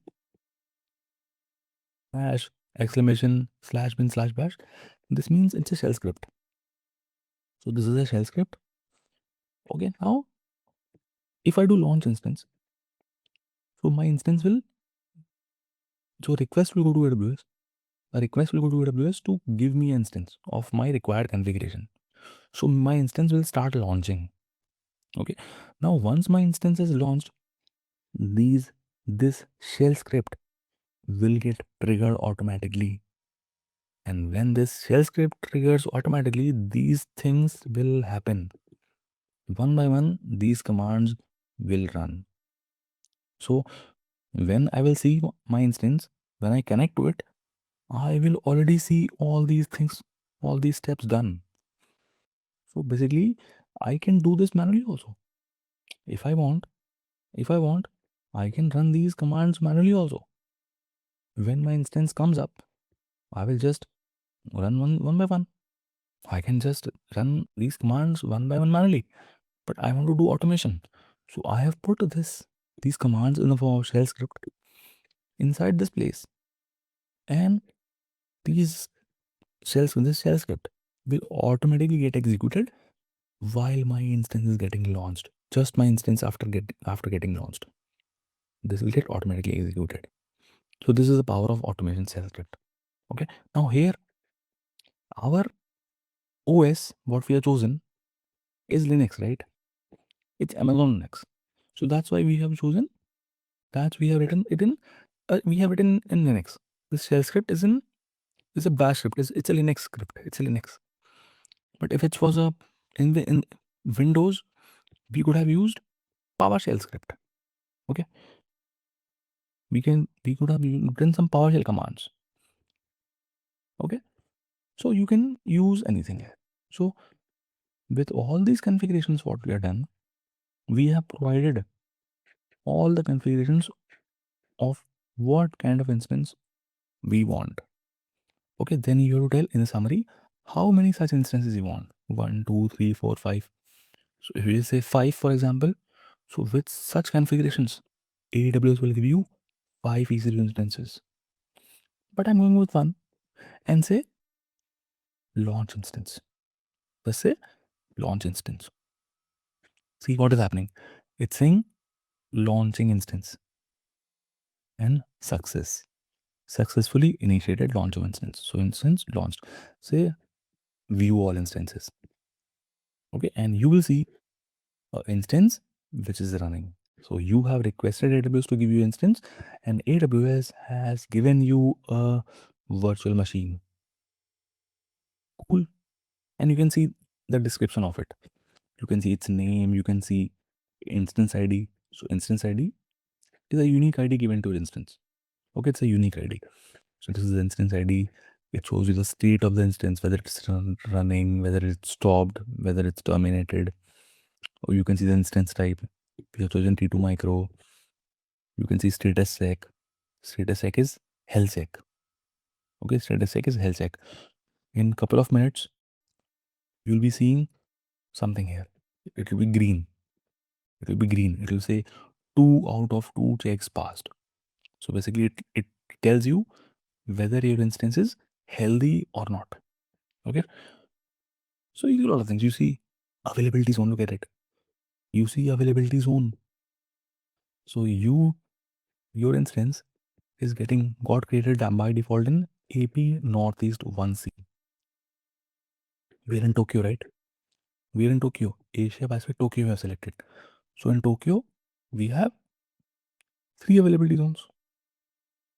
So my instance got created by default in AP Northeast 1C availability zone. That means in Tokyo region, we will have 3 availability zones. So in AP North 1A, AP North 1B, AP North 1C. So my instance has got created in AP North 1C. That means in this availability zone, there would have been some data centers. I don't know how many. They can be 1, 2, 3, 4. And a number of. So In one of the data center, I have this instance created. This particular instance got created. And you can imagine the same thing. There would be some physical servers in that data center. Okay, there'll be huge physical servers in that data center. So AWS has used some hypervisor. Okay, and it has created a virtual machine for you based on the configurations you gave. And now you have that virtual machine. You can do whatever you want inside it. It's like you have bought a laptop. The laptop is with you now. Now you can connect to it. You can install games. You can watch a movie. You can do video editing. You can do anything. So for that, you need to connect to it, right? For that, you need to connect to it. So we'll see how to connect to it. But till here, does it make sense? Everyone, till here makes sense? Okay. Now let's connect to it. Let's connect to it. We'll see more details. We'll see more details now. So the easiest way to connect to your instance is select your instance, click on connect. Here you see multiple tabs. I'll go with EC2 Instance Connect. I'll go with the default tab, first tab, EC2 Instance Connect. Okay, and just say connect. Just say connect.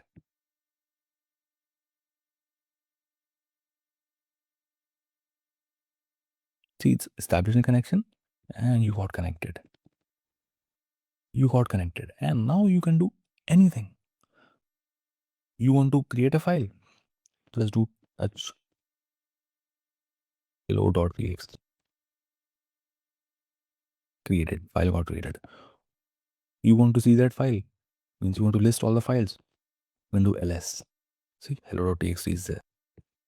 You want to create a directory, you can do mkdir folder1 or dir1 or anything, folder1.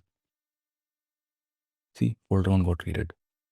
Again, do ls to list everything. You have folder1 and you have file. And you can do whatever now. You can install anything. You can copy anything. You can download anything. You can do anything now. It's like you are inside a laptop. Okay, you can do anything here. So this was the easiest way of connecting to our instance. We'll see more ways. Don't worry, we'll see more ways. Shrikant is saying, apart from PowerShell scripting, do we need to complete any prerequisite module as I'm new to code it? No. For now, no. But in parallel, I'll tell everyone to um, scale yourself up on Python. Okay, Python. So shell script. Linux is must have. Okay, Linux is must have. Why is must have? Because see, Windows we have been using since our lifetime, right? Since we are a kid, we used to use Windows operating system. Linux operating system we were not using a lot because it does not have a good interface and all those things. Windows are very popular. So Linux OS also you should know. Whatever you do on Windows, how to copy a file, how to create a folder, how to install applications, on Windows. So you have to know the similar things on similar kind of administration on Linux also. Because in real time, when you go into projects, most 95% of the projects, I would say 95% of the project, they are using Linux only. They are using some Linux distribution only. Okay, because it's fast, secure, and a lot of advantages you can see. You can read about it. Linux is a must-have. Okay, if you're in cloud or DevOps field. Now, other thing I would suggest you to in parallel, whenever you have time, learn Python because Python will be important if you are going as a DevOps engineer or any admin role or any role. If you're going now, basic of coding is required. I'm not saying you have to know how to create a very complex application or any websites in Python. No, not that level of expertise. We don't need that. We would need very basic stuff just for automations. Okay, very basic of Python, learn in parallel. Okay, that is all. No other thing needed. Okay, so what we did is we have connected to our instance using Instance Connect. Now let's see some more ways to connect to our instance. So see, if you see, now I'll tell you how to connect to instance using keys. So using instance connect, you can connect like we did. Select your instance, go to connect, and instance connect and say connect. So it will open up a session in a browser. Okay, that's what it did for me, right? It opened a session in the browser itself, and it got me connected. Okay, but you can connect to instance using a SSH client also. Okay, now what is SSH client? SSH client is, I told you that you can have multiple things. You can connect to instance from command prompt, from PowerShell, from terminal, putty, and there are many millions of thousands of softwares or clients using which you can connect to instance. Okay, so for that you will require keys. You will require keys. So let's follow the steps. So first is step one is open the SSH client. So for me, I am on a MacBook. So in MacBook, we already have a terminal. In your Windows laptop, you must be having PowerShell. You'll be having CMD. So you can use that in your case. For me, I'm using terminal. Terminal. Okay. So this is a terminal. Let me close this session. Let me open another session. So what I'm opening terminal. Okay. So this is my terminal on my MacBook. Okay. Now, yes, now I have opened terminal. What's the next step? Next step is locate your private key file. Remember, I told you private key. We talked about key pair. We talked about key pair. So when you create a key pair, two keys get created: public key and private key. Private key gets downloaded on a laptop, and public key will sit on the instance. So the private key got downloaded to us here. If you go to my laptop, so in my laptop, there is a private key already downloaded. In the downloads, see this one. In the downloads folder, you see Feb 2025 Tokyo KP. So this file is already downloaded on my laptop. This is a private key. So I have to locate my private key. So I'll go to my downloads folder. So my terminal, I go to downloads folder. I'll do CD. Okay. So I'm into my download folder. Let's check. Let's check whether we have a file or not. Yes, it is there. It is there. See, this is a file. This one. This is a file. This is a file. February 2022. Okay. Done. Next step is run this command if necessary to ensure your key is not publicly viewable. So every file has a permission. In Windows also, if you select a file, go to properties, you can see the permission, right? Permissions means who has the right permission on this file, who has read permission on this file. You can set the permissions. So in Linux also, you have the same thing. But the permissions will show up like this. RWRR. Now, this is very basic thing about Linux. File permissions are very basic thing about Linux. Okay, so what you'll do, in the document which I'll given you, the document which I've given you, that has all these important stuff. Whatever important stuff in Linux is required. So go and read about these permissions. What are different file or if you want to search it yourself, file permissions on Linux, you can write it on Google. You'll find a lot of documents and a lot of videos on YouTube related to it. Okay. So here, this permission means read, write, read. So this is some permission. So I'll not go into this. We'll deviate away from this path if I go into detail of this. You can learn on your own this Linux permissions. So this permission is quite open right now. Quite open means it has a write permission also. See, I have write permissions also. Others and group have read permissions also. But this is a key, right? This is a key. Key has to be very secure. Key is considered very secure. So I need to secure it. For securing it, I have to modify its permission. So this is a command I have to use. chmod 400 and name of the key. So I'll simply copy this command. I'll copy this command and I'll paste it here. Chmod 400 name of the key and say enter. Done. So you see earlier the permissions were like this: read, write, retreat. But now if I see, change. See, now only read permission. See, I have only read permission. So I have secured the key. Okay, this is a step that you do. Then after securing, you have to just connect to the instance. It says fourth step is connect to your instance using its public DNS or public IP. So they're giving command also. Command is SSH-I. Name of the key, name of the user you want to connect, @this. So this is very basic stuff for Linux. You will know, you have to know. Okay. We are using SSH command. Why we use SSH command? We use SSH command to connect to our instance, right? We use SSH command to connect to our instance. So we are using SSH command. SSH-I, name of the key pair. Okay, let me type it. Let me type in parallel. The command is, I'll click the screen first. Let me clear my screen. Okay. Command is SSH-I. You have to use the name of a key pair. Name of my key pair is this key pair. This is my name of a key, private key. This is the name of the private key which is downloaded. Now what? So just to repeat what we saw yesterday. Told you this, right? I told you this, that you are here. This is a laptop. This is a laptop.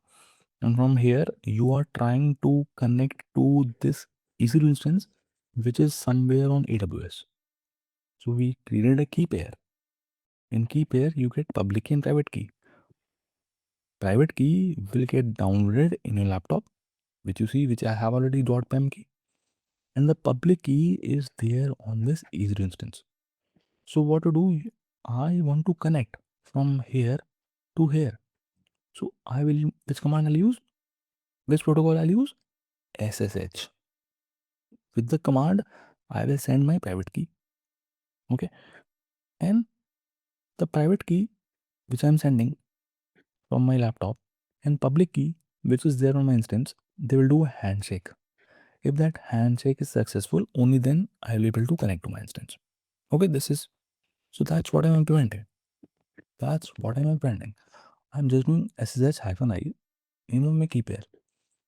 Now I have to give the details of my instance to which I want to connect. Okay, so in your instance, there is a user.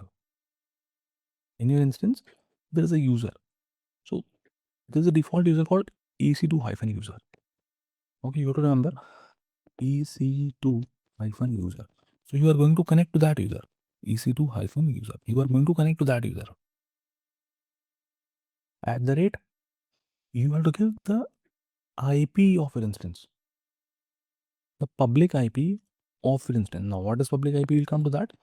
But if you see your instance has been created, let me go back to my instance. Yeah, this is my instance. This is my instance. So you see here that your instance has got two IPs. Your instance has got two IPs. One is public IP, which is 3.115.15.121, and other is private IP, which is this. Okay, so we will use public IP to connect to our instance. We'll talk about in detail what is public IP, what is private IP, and what is that. We'll talk about that. But for now, which IP? Remember that which IP I have to use to connect to my instance? It's public IP. So I'll copy the public IP of an instance. I'll copy the public IP of my instance and I will put that in this command. So the command is this. This is the command. SSH-I, name of the key, EC2 user @public IP. Okay, and say enter. So it's saying, are you sure you want to connect? I say yes, I want. Enter. See, connected to my instance. I got a connection to my instance. Means from my laptop, I am able to connect it to my instance. Now you can run the commands. You want to check ls. See ls. See if you list, there is already hello.txt and folder 1, which is there in your files. So Raj is asking where we can run this command. So you can run these commands where you are asking this command, right? This command, right? So you can run this command on terminal. Means if you are on Mac, if you have a MacBook, you can run this command on terminal.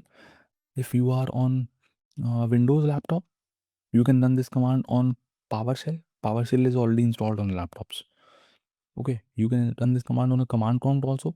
So at many places, you can download some clients. There are many SSH clients which are available, like Putty you can download. You can download MobXterm. Okay, there are many clients you can download. Got it? I would suggest use PowerShell. PowerShell is cool in Windows. Got it? So this is how you can connect them. So we saw two ways of connecting to our instance. What we saw? We saw two different ways to connect to our instance. One is using Instance Connect, which is very simple, and other is connecting using keys. Cool. Till here, does it make sense? Till here, is it fine? Now what we'll do? Now let's. So we have seen public IP, right? We have seen that we have created our instance.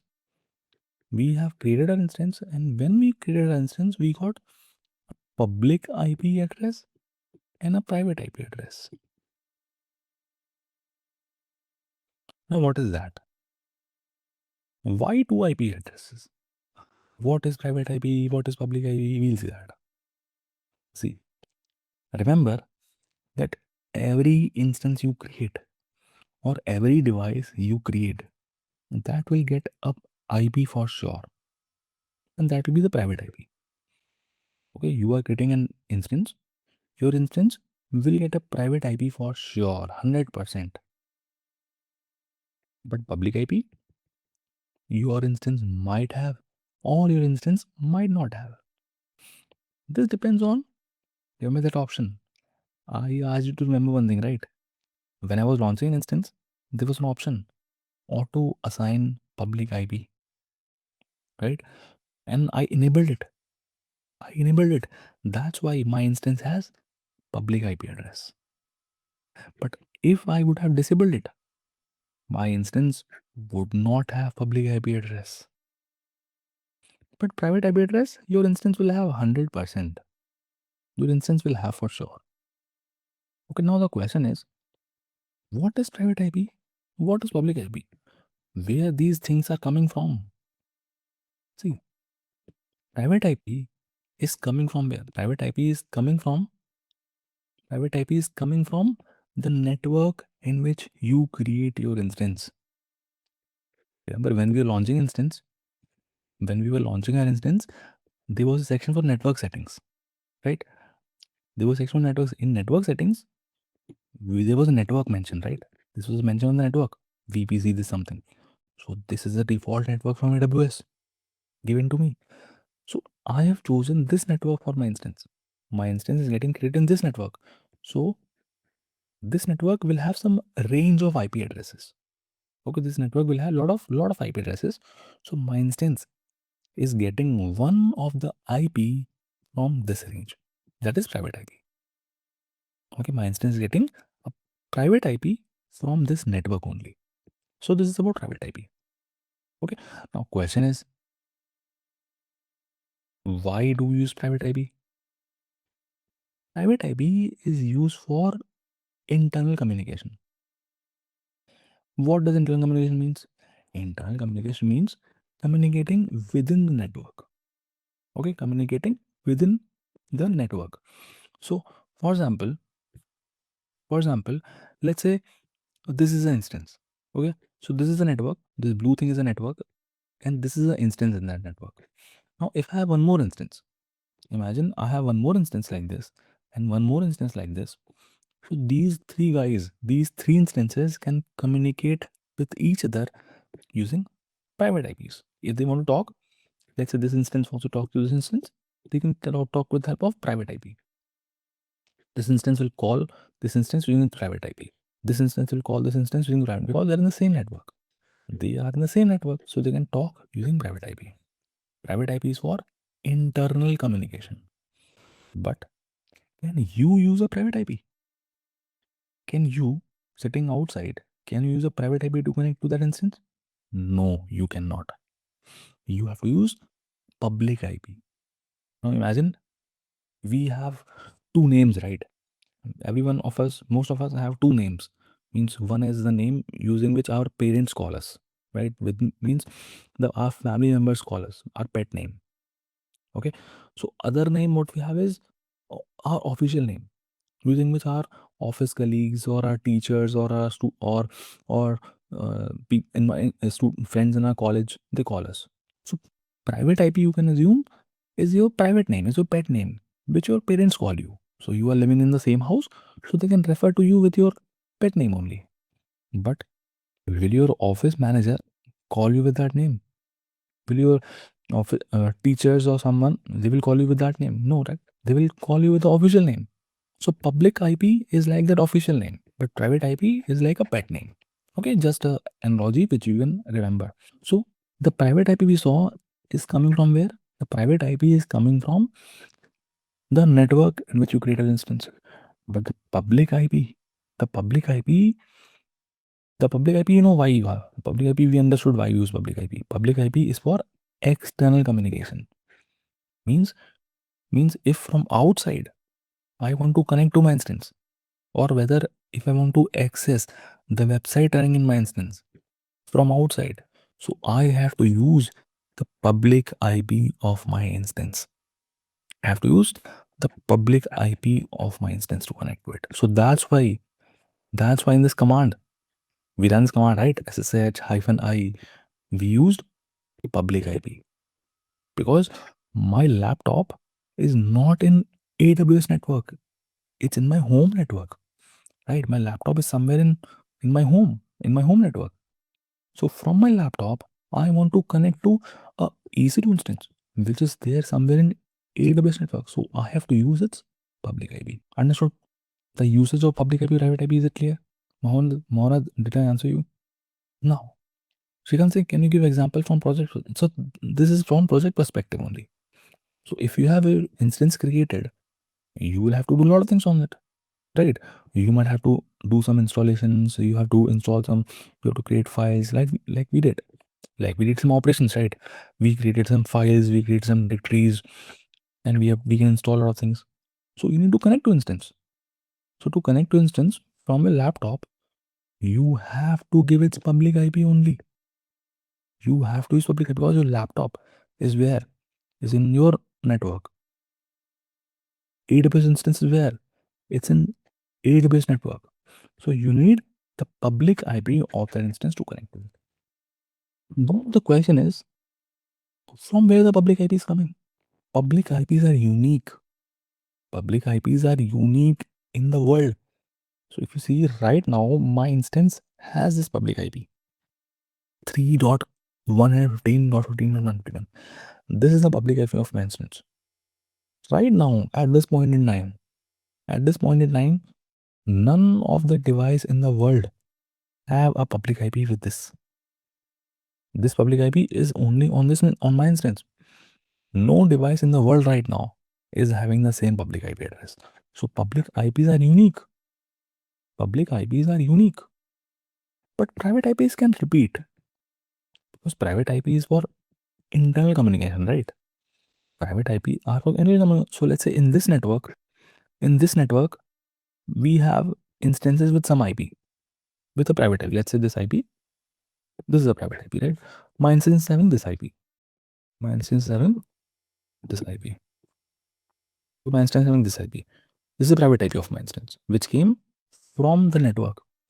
Now, there might be some other private networks. Okay, there might be some other private networks also, right? There might be some other private networks. There are some other private networks. So maybe in these private networks also there'll be some instances. Okay, in these private networks also there'll be some instances. So they might also have the same private IP.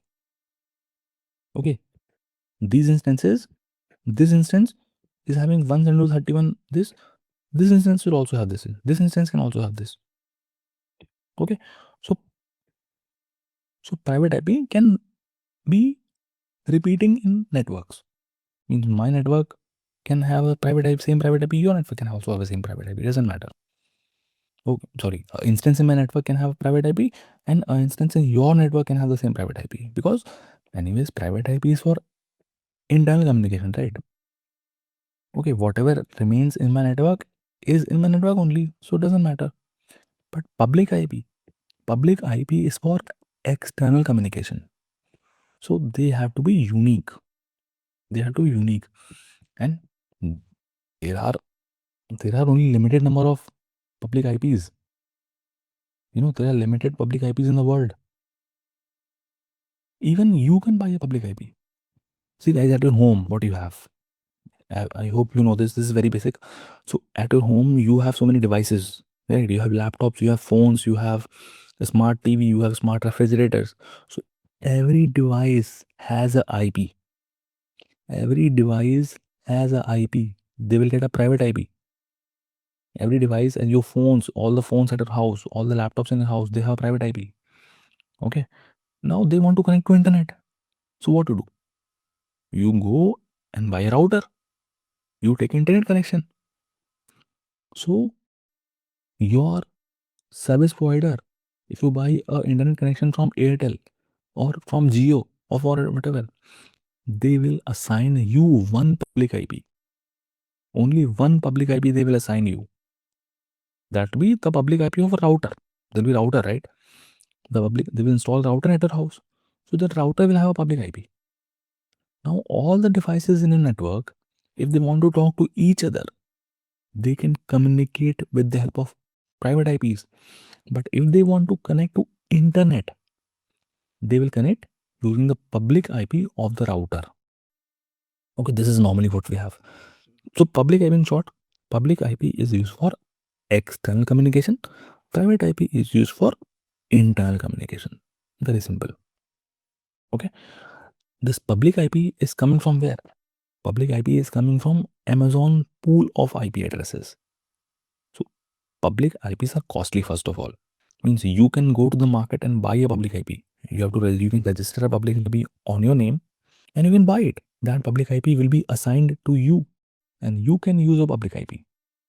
Similarly, AWS has purchased a lot of public IPs. It has created a pool. AWS has created a pool of public IPs. It has a lot of public IPs. So when you launch an instance with this setting, with auto assign public IP as enable setting, if you launch an instance with auto assign public IP as enable, so AWS gives the public IP to that instance from its pool. Okay. Srikanth is saying how AWS ensure no changes are made to my instance of my files as private IP is same within the network. So private IP is same within your network. Okay, network also. Okay, network we'll cover in detail when we're covering VPC. But for now, I'll tell you that every region has a network. So see, I'm in Tokyo, right? In Tokyo, there's a network in which my instance is there. So in every region, there will be some network. And that network which I'm getting is specific to my AWS account. In your AWS account, you will be seeing some different networks. Okay, network is for, these are private networks only, right? These are private networks. So the network in which my instance is created, that network is for me. That network is private to my account. Okay. If you are creating an instance in Tokyo, you will be creating in the network which is specific to your account. So those are separate networks. Okay. Did I answer, Srikanth? So network part might be confusing for now, but chances are that changes can be made by no. AWS does not make any change for you. AWS does not make any change. So we were seeing public IP. Now one thing about public IP. One thing about public IP. So you have got this public IP. Now one more thing. We have to do one more thing. So remember there was a website I did on my instance. there was a user data which I used when I was launching my instance. What was that user data? That user data was installing HTTPD, right? It was creating a file. Remember, inside this directory, if I show the user data, what was user data? So user data was this. Yeah, this was user data, right? This was user data. Yum update -y install HTTPD-y service. So we were creating a file, right? Inside this directory /was/www/html. Let's verify. Let's verify whether the file is there or not. What is the content inside it? So I'll go to this directory. CD. Yes. I'll go to cd/var/www/html. Now in this directory, there should be a file called index.html as per our document. So we have a file right here. In this directory, we have a file called index.html. Let's see the content of it. Let's see that file. I do ls. Yes, there is a file. There is a file. And if I see the content of it, I'll do cat index.html. Yeah, I see. See, hello from AWS. It's written. This file is there. This file is there. So this is the content also. So this means the user data that I used. This means the user data that I used is there already. That got it ran. My user data worked. So I just verified in front of you. I verified in front of you that this user data ran. And what this user data was doing? This user data was simply creating a website, was hosting a website. It installed HTTPD. It started it. Then in the directory /var/www/html, in this directory, a file got created called index.html. In that index.html, we got some content, hello from AWS. So this had ran. So that's why you see it here. Now this means the website is running on my instance. There is a website hosted on my instance. How will I access it? How will I access it? Simply using the public IP of your instance. You can copy the public IP of your instance. Okay, just copy the public IP of your instance and just paste that in the browser. Just paste that in the browser. Now, can you tell me which protocol will be used? If I hit enter, which protocol will be used? HTTPS, right? Correct. HTTP or HTTPS. Okay, it can be HTTP, but I have not used any certificate right now. So it will be HTTP. I say enter. See, it shows up. Hello from AWS. It shows up hello from AWS. So I have to use port also. Talked about ports also. So this is, I have not mentioned the port. So by default, it's port 80. Default port for HTTP is 80. So even if you mention it or not, doesn't matter. Even if I mention 80, port 80, so it doesn't matter. Okay. So website is thrown up to you. So you can give this URL to users. It's a website, right? You can give this IP to your users, to your customers, and they can access your website. Now the thing is, this is a public IP, right? See, this is a public IP. And why I'm using public IP? Because I am opening this website from my laptop, right? Or you can open the website from my phone. My phone, my laptop, they are not in AWS network. They are in my home network. So I have to use public IP. Okay, because my EC2 instance is in AWS network. Where that go? Now EC2 instance is in AWS network, and I am sitting here. So from here, if I want to connect to it, so I have to use the public IP. Till here, fine. So let's assume. So one thing about public IP is one important thing in public IP is, let's say my instance has got this public IP. Now if I stop my instance, okay, my instance right now is in running state. Now if I go and stop my instance, select the instance. How do you stop your instance? Select your instance, go to instance state and say stop instance. Okay, and say stop. So your instance will get stopped. See, it's saying successfully initiated stop. So instance is going to stopping state, and soon it will going to stop the state. See, your instance is going to stop state. You will be seeing one thing. Let it stop. Let your instance stop. Still stopping.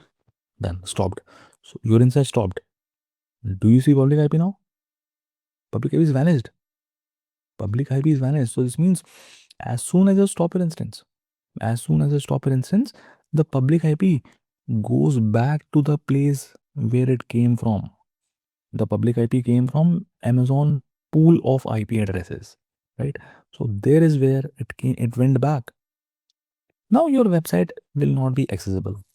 Okay, because your instance is stopped. Your instance is stopped, so your website will not be accessible. It will not run. You'll be seeing error. You will not be able to connect to your instance.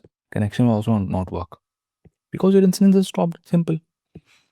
Now, if I go and start this instance back, I select this instance, I go to instance state and start it again. Again, my instance goes to the pending state, and now it will start. My instance will start in a couple of seconds. Running. My instance is running. Now again, my instance got a public IP. But is this public IP same as before? It's not. This is a different public IP. This is a different public IP. Now imagine I gave customers this public IP.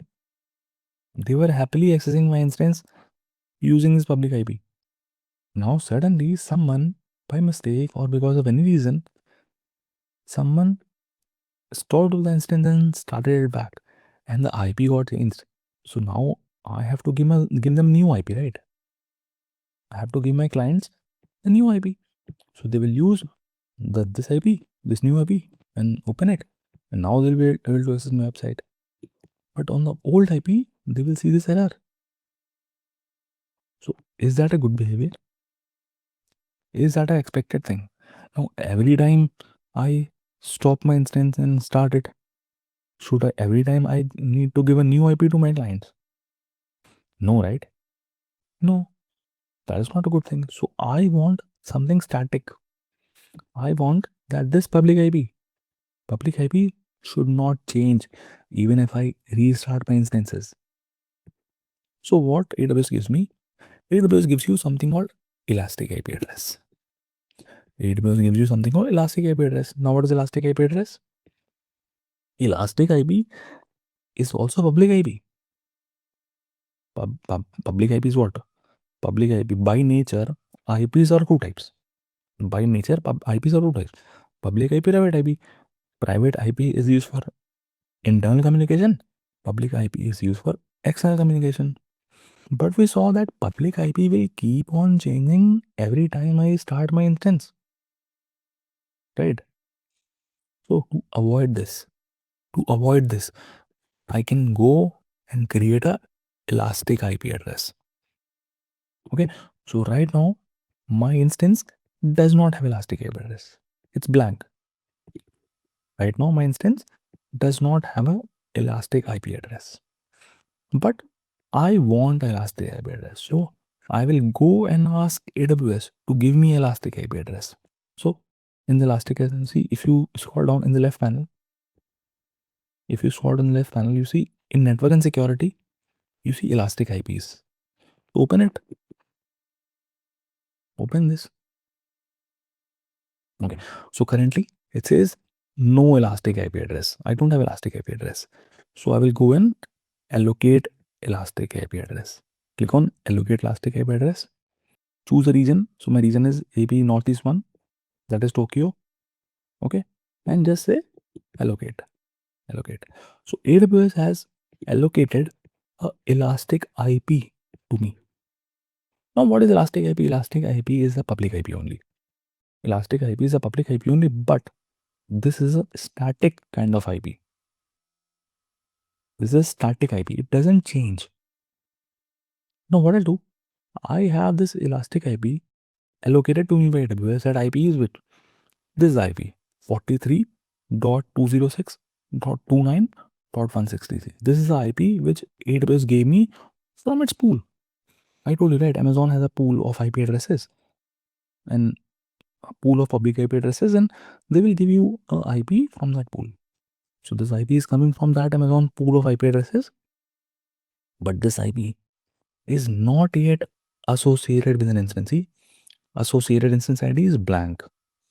Okay, associated instance ID is blank. So this IP is not yet associated with an instance. So what I will do, I will associate this elastic IP to my instance. How? Select this elastic IP, go to actions and say associate elastic IP address. Associate elastic IP address, and you can select two instance here. See, I can see my first instance which is in running state. I select it, select the private IP corresponding to it, and just say associate. So now you see that this elastic IP is now associated with this instance. Okay, it shows up instance ID here. Okay, your elastic IP is now associated with this instance. Now, if you go back to the instance, earlier it was blank, right? Earlier it was blank, and public IP was this one, which would change if I restart my instance. But if I refresh it, what do you see? If I refresh it properly, see, my instance has got an elastic IP address now. That is the same one, 43.206.29.163. This is the same elastic IP address I got allocated from AWS, and now this will be my public IP. See, in your public IP address, you see this only. Now, I will be giving this public IP to my client. Okay, and if they open this public IP, now they will be connecting to my instance using this elastic IP. And the best thing about this elastic IP is what? It won't change even if I stop my instance. See, I'm selecting my instance and say in instance state stop. So even if I stop my instance, this public IP won't go away, because this is what? Which type of public IP is it? It is elastic IP. It is static in nature. It persists. It doesn't change even if you restart your instances. So my client will have a flawless experience.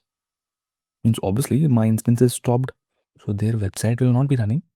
Okay, my instance is stopped, then their website will not be running. But when my instance comes up later on, so my instance is stopping right now. So once I restart my instance, means it gets back.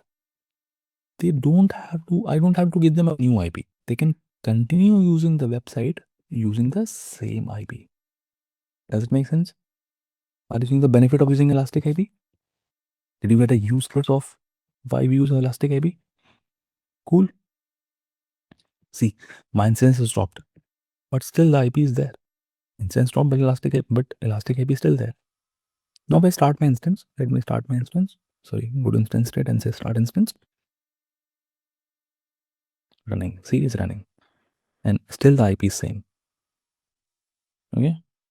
So I'm saying, can we create elastic IP directly? Yes, you can create elastic IP directly, as in, can we create elastic IP directly? Means you can go to elastic IP and you can allocate elastic IP. Click on allocate elastic IP and use it, can say allocate.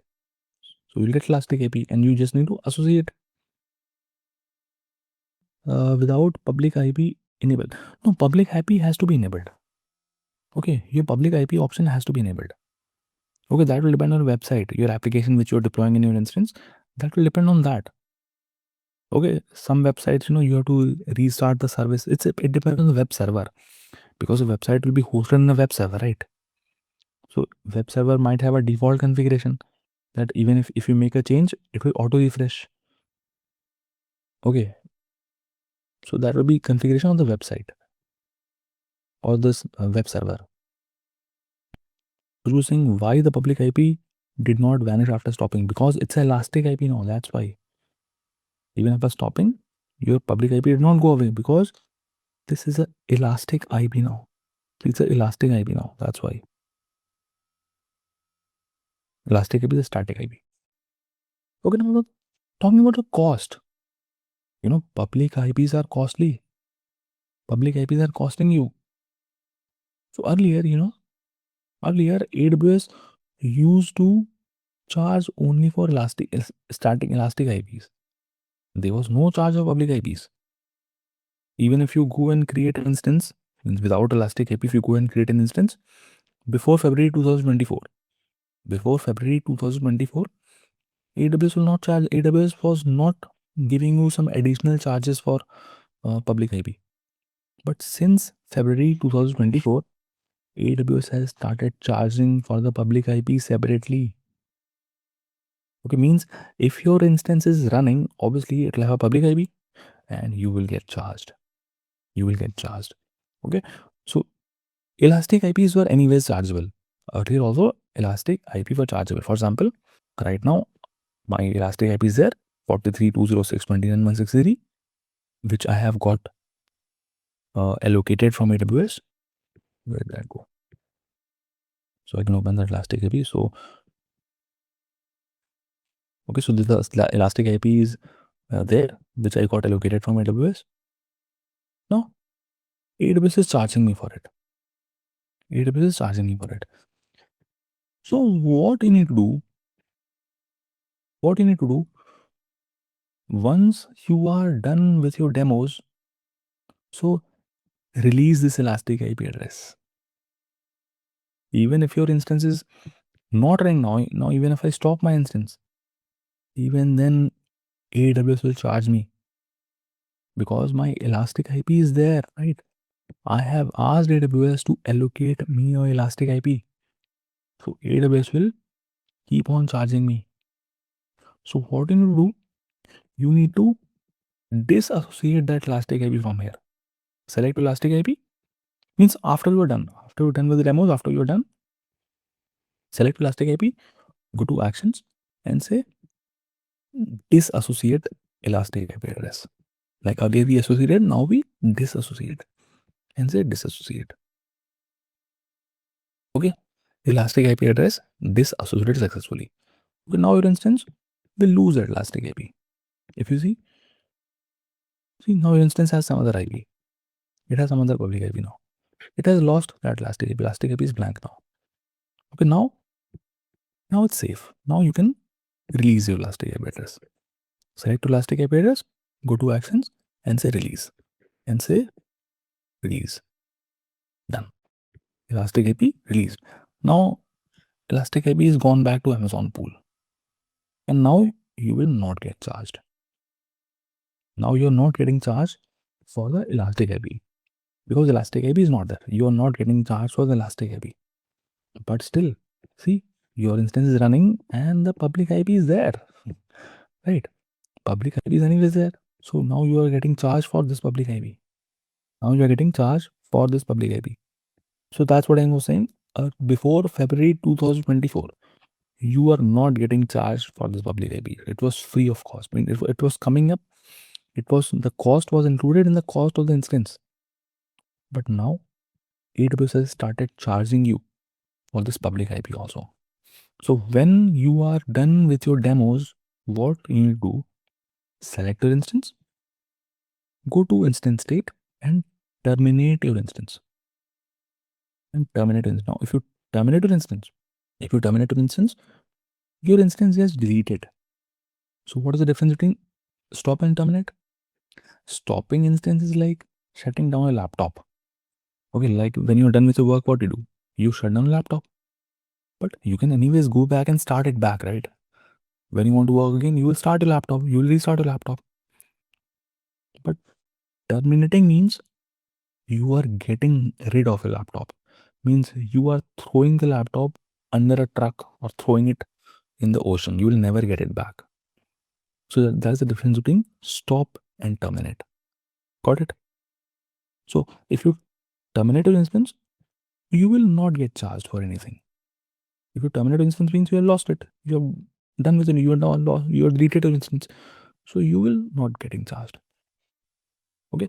But even if you stop an instance, you will not get charged on hourly basis because Normally, the cost of the instance, you are getting charged on hourly basis. Right now, we don't have to worry because we are in free tier, right? We have chosen T2 Micro. T2 Micro comes under free tier. So we don't have to worry. We get 750 hours every month. And if we are in that free tier, it's fine. We are good. But if you use some other instance type, some costly instance types, or your free tier expired, then then you will get charged on hourly basis. Hourly basis for the time your instance is running. Only when your instance is in running state, you will get charged. If your instance is running for 10 hours, you have to pay for 10 hours. If your instance is running for 4 hours, you have to pay for 4 hours. So if you're done, what you need to do, you just go to instance state and stop your instance. So if your instance is stopped, you are not paying anything. At least for the instance, you are not paying. But still, you'll be getting charged for the storage, the volume that is there in your instance. Because storage also cost, right? Storage attracts cost. So storage is also costly. For now, you don't have to worry. For now, you are in free tier, right? You get 30 GB of storage also. You get 30 GB of storage also. You get 70 hours of T2 micro runtime also. So for free tier, don't need to worry. But if your free tier expires or you are choosing some other instance type, so you will be charged for the time your instance is running. Cool. Understood the pricing aspect. Understood the pricing aspect of EC2. Okay. Now let's talk about storage. Let's talk about storage. Now we have seen that when we launch an instance, we see this is storage section. Okay, we see this configure a storage part. Okay, which has where we selected 8 GB of root volume. Now root volume we all know that is OS. Oh, sorry, that has OS where my operating system is installed. So this is the storage we chose. Now if I talk about AWS storages, so there are different types of storages which are offered by AWS. Okay, there are different type of storages which are offered by AWS. So if I talk about storages, AWS storages are of three types basically. There are three categories. If I say AWS storages fall under three categories. So first category is block store, block storage. Second category is file storage. Third category is object storage. So these are the three categories of storages which are offered to you by AWS. Okay. But ultimately what happens?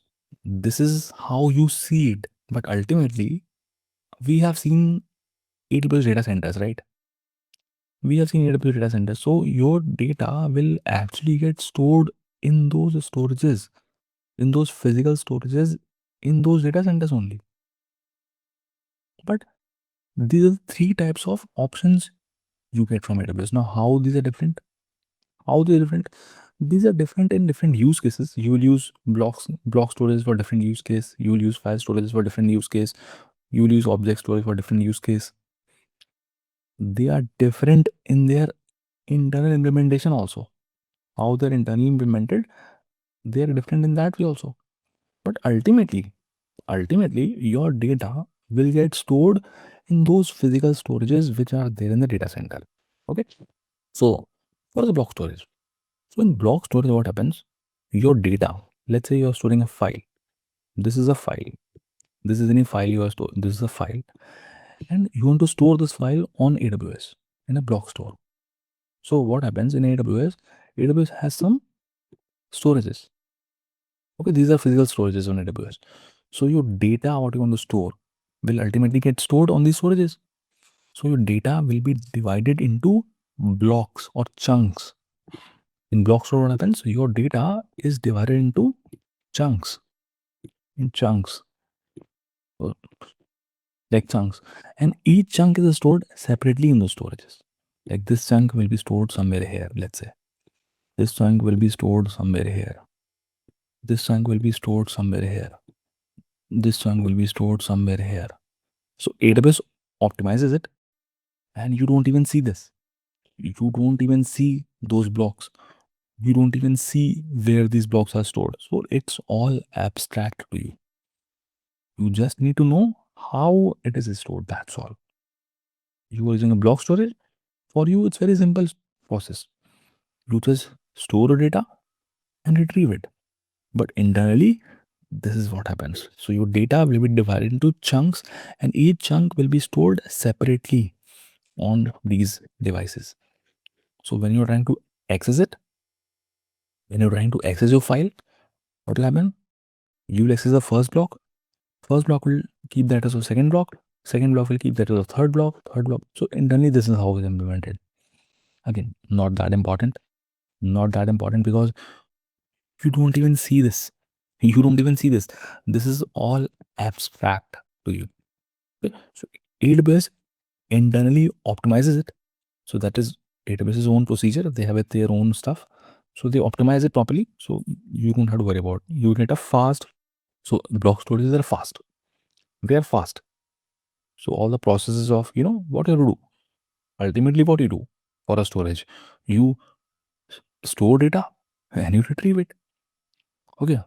For that only, for you, only that only matters, right? Storing data and retrieving it. So for you, you do this only. You just store data or create data, and when you want it, you retrieve it. Internally, how it matters, you don't see it. How it happens in the background, you don't see it. So block storages are fast. Now, block storages are of two types. Block storages are of two types. One is instant store, okay, and other is elastic block store, elastic block storage, or whatever you call it. Okay, or EBS, we call it EBS also, EBS also. So block storage are of two types, instant store and elastic block store. But right now we are talking about block storage. So block storage, I told you, here the data is stored in the form of blocks. Okay, block storage are of two types, instant store and elastic block store. I will tell you a very important concept. So see, instant store is called ephemeral storage. Instant store is also called EPHEMERAL. Ephemeral. What is ephemeral? Can you tell me what is the English meaning of ephemeral? Ephemeral means temporary. Ephemeral means temporary. So instant store are also called ephemeral storage. Elastic block store are persistent. They are called persistent. What is the English meaning of persistent? Persistent means storing or saving, right? Saving some data, permanent. Now the question is, why instant store are temporary? Why elastic block store are permanent? Let's not rush. Let's go with the process. So right now I am talking about block storage. I told you how block storage is implemented. Okay, right now we'll see in detail what is the block storage. File storage and object storage, we'll see in detail, don't worry. What are the use cases, what are some examples, we'll do demos, we'll do everything, don't worry. Okay, but right now let's focus on instant store and block store. So why instant store are called ephemeral? Why elastic block store are called persistent? See, in the background, I'll tell you very important thing. This is very important. You should know how things work like this in the background. In AWS data center, there are big physical servers, right? Let's say this is a physical server. I'm making two physical servers. These are physical servers. Okay, these are two physical servers in the AWS data center. Now these physical servers, they will have some storage also, right? They will have some storage also. Let's make storage here. So let's say this is storage. These storages. Okay. Now we know in the background what happens. There is a virtualizer. Sorry, there is a hypervisor. With the help of hypervisor, virtual machines are created. So let's say on this physical server, let's call this physical server 1. Okay, let's call this physical server PH1. I'll call it physical server 2, PH2. Okay, these are two physical servers. Now, using hypervisor, we create virtual machines. So virtual machines are actually created on these physical servers only. So let's say on this physical server 1, there was one instance. Okay, there was this EC2 instance. I requested for EC2 instance.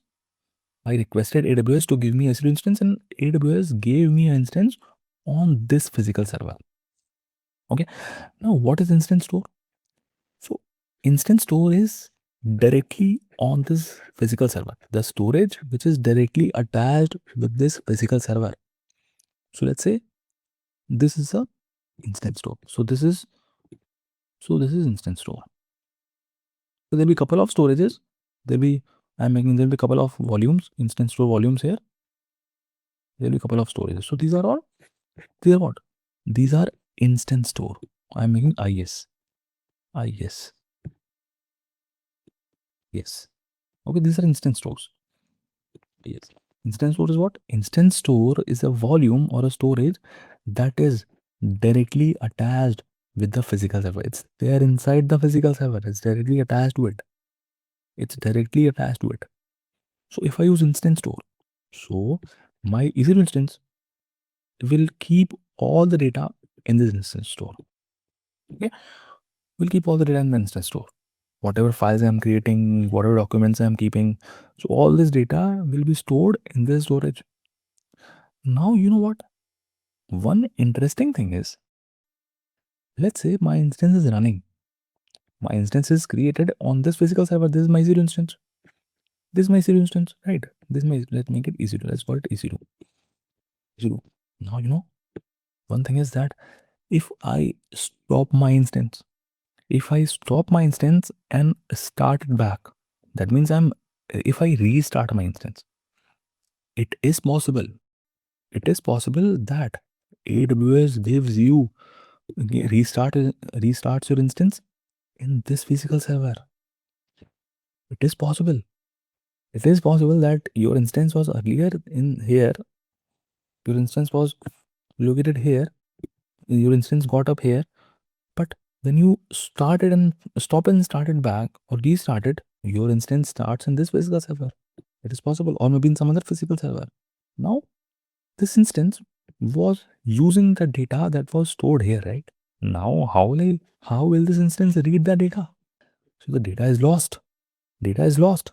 So that's why instance store are ephemeral in nature. Means if you restart your instance, the data in your instance store gets lost. Your instance can no longer access it because your EC2 instance changes the hardware once you restart it. Does it make sense? Instance store, does it make sense? Yes or no? Now, what is EBS? Now, what is EBS? Now, see, EBS volume is the volume or the storage that is not directly attached to your instance. Means that is not directly on the physical server. That is some external storage. This is, let's say, EBS volume. This is EBS volume. Okay, these are EBS volumes. These are EBS volumes. So these EBS volumes, they are not attached to the physical server directly. These EBS volumes, they are not attached with this physical server directly, but they are kept somewhere separate. And if your instance, let's draw a new instance. Let's say this is an instance. If you have created an instance, and this time you are not using instance store, but you are using EBS volumes. What are you using? You are using EBS volumes. Means you are connecting to this EBS volume, and connection is made over the network. So you know this instance connects to the EBS volume over the network. It's network attached. It's not directly attached. It is network attached. So this EC2 instance connects to this EBS volume via the network. Okay. So this instance keeps all the data in this EBS volume. Now, even if you restart your instance, let's say I restart my instance. So my instance came from here to here. Maybe on this physical server it came up. But it doesn't matter, right? It doesn't matter. Anyways, this EBS volume was attached to my instance over the network. So it will again attach it to the network. Over the network, my instance will still be able to connect to this EBS volume. So the data will stay in this EBS volume forever. Even if you restart your instance multiple times, Even if you restart your instance multiple times, the data in the EBS volume stays. That's why EBS volumes are persistent. Got the difference? I'll tell you use case, don't worry, Tarun. I'll tell you the use case. But understood why instance store are ephemeral and why elastic block store are permanent, persistent. Can you tell me? Can you tell me which one will be faster? Can you tell me which one will be faster? Will instance store be faster, or will it be elastic block storage will be faster? Instance store will be faster because instance store are directly attached to the physical server, right? Instance store are what? They are the storage which are directly attached in the physical server. Your instance is also here and your storage also here. So they are directly attached. So it will be very fast. So your instance stores are ultra fast. You can say instance store are ultra fast. They are very fast. They're very fast. So that's why you can use instance store for latency sensitive applications. Sensitive applications means you want very high performance. You need for very high performing applications. They give you very high performance. So the applications which need very high performance, for that you can use instance store. But the thing is, you have to be prepared that if you stop your instance and start it back, you will lose the data. Okay, so those applications should be non-critical. Means it should be non, or I can say fault tolerant applications. So the applications which are non-critical or fault tolerant means even if your instance stops, you should not be worried. It should not be a matter of concern to you, because this is what the behavior of instance store is. The data in the instance store will refresh, will get wiped away if you stop and start your instance. So you have to be prepared. Your application has to be non-critical. Your application should understand that this can happen. Maybe you can implement it using backups. You can take backups or whatever. It's your implementation, but this is what instance store is. Okay. But elastic block store, it's fine. You can use for many use cases. Here you don't have to worry, right? Here you don't have to worry elastic block store, because the data in the elastic block store doesn't get lost. Even if you restart an instance, the data is not getting lost. Okay, so it is not that fast. If you compare performance of instance store versus EBS, elastic block store will not be that much fast, but they'll be fast. They'll not be fast enough, but they'll be fast. They're not bad. Now, can you tell me if I want to have operating system, if I want to install operating system, where I would install my operating system? Will I store my operating system if I have to install operating system? You know operating system, right? Windows, Linux, or whatever. Because that is also taking some space. Where would I install that operating system? Will I install my operating system in the instance store or in Elastic Block Store? Can you tell me in the chat? So the correct answer is EBS. I would want my OS to be stored in EBS, so that even if I stop my instance, my operating system should be there, right? How would you feel that if you restart your laptop and your operating system gets wiped away? How will you feel? That's not what we want, right? We want that operating system should be there even if I restart my instances. For Elastic Block Store, one use case is operating system. Means you can use EBS as root volumes, right? You can use EBS as root volumes. We know root volumes, right? Root volume is a volume in which you have operating system installed. So Elastic Block Store, you can use it for root volume and also for databases. For databases also you can use it, because in databases also we need to persist our data, right? We need to save our data, right? We need to save our employee records. We need to save our orders records, student records, or any records. Okay, so this is the use case of Elastic Block Store. Then is saying, but EBS is not fast. See, I'm fast. The performance wise, I was comparing instance store versus Elastic Block Store. So if you compare them, yes, you are right. Instance store will be faster than as compared to Elastic Block Store, but Elastic Block Store are not slow. They are also fast. So your OS and everything will be working fine. Now if you see this, if you see this AWS console, so here when we were creating our instance. So this was a volume, right? We were on the configure storage section. So this means this was root volume, means this was EBS. This was what? This was ultimately EBS because root volume is EBS. And if you add new volumes, that was also EBS only. These are all EBS volumes only because these will be here. Whatever you store, whatever data you store, that data will stay even if you restart your instance. So these are EBS volume. But now you will be asking, where is instance store? See, instance store is supported by only a few instance types. So you see instance types here, instance types here. So if you go to compare instance type, so there was a section of storage. See storage in GB. So it's blank, blank, blank, blank. See, it's blank, blank, blank, blank, blank. But for some, there is, for example, C1 medium is 350. For C1.x large is 1680 and so on. For some, you have this storage section. These are the instance type which support instance store. These are the instance type which support many of the instance type don't support instance store. For example, we are using T2 micro, right? We are using T2 micro. T2 micro does not have instance store. Okay. But for example, if you choose this, let's say I choose C3.large. Let's say I'm choosing C3.large. I'll show you something. Then I select my instance type. Now if I go below, look at it. See, I see a section for instance store volumes. Above it, these storages, root volume, EBS volumes, these are all EBS. If I store data in these, the data will not get lost, even if I restart my instance. But now I got instance store volume also. And if you see the details, see, there are two instance store volumes, ephemeral 0, ephemeral 1, both of size 16 GB. Now, if I store some data in these volume 4 or volume 5, means if I store my data in instance store volumes, the data will get lost if I restart my instance. So you don't have any option to add instance stores.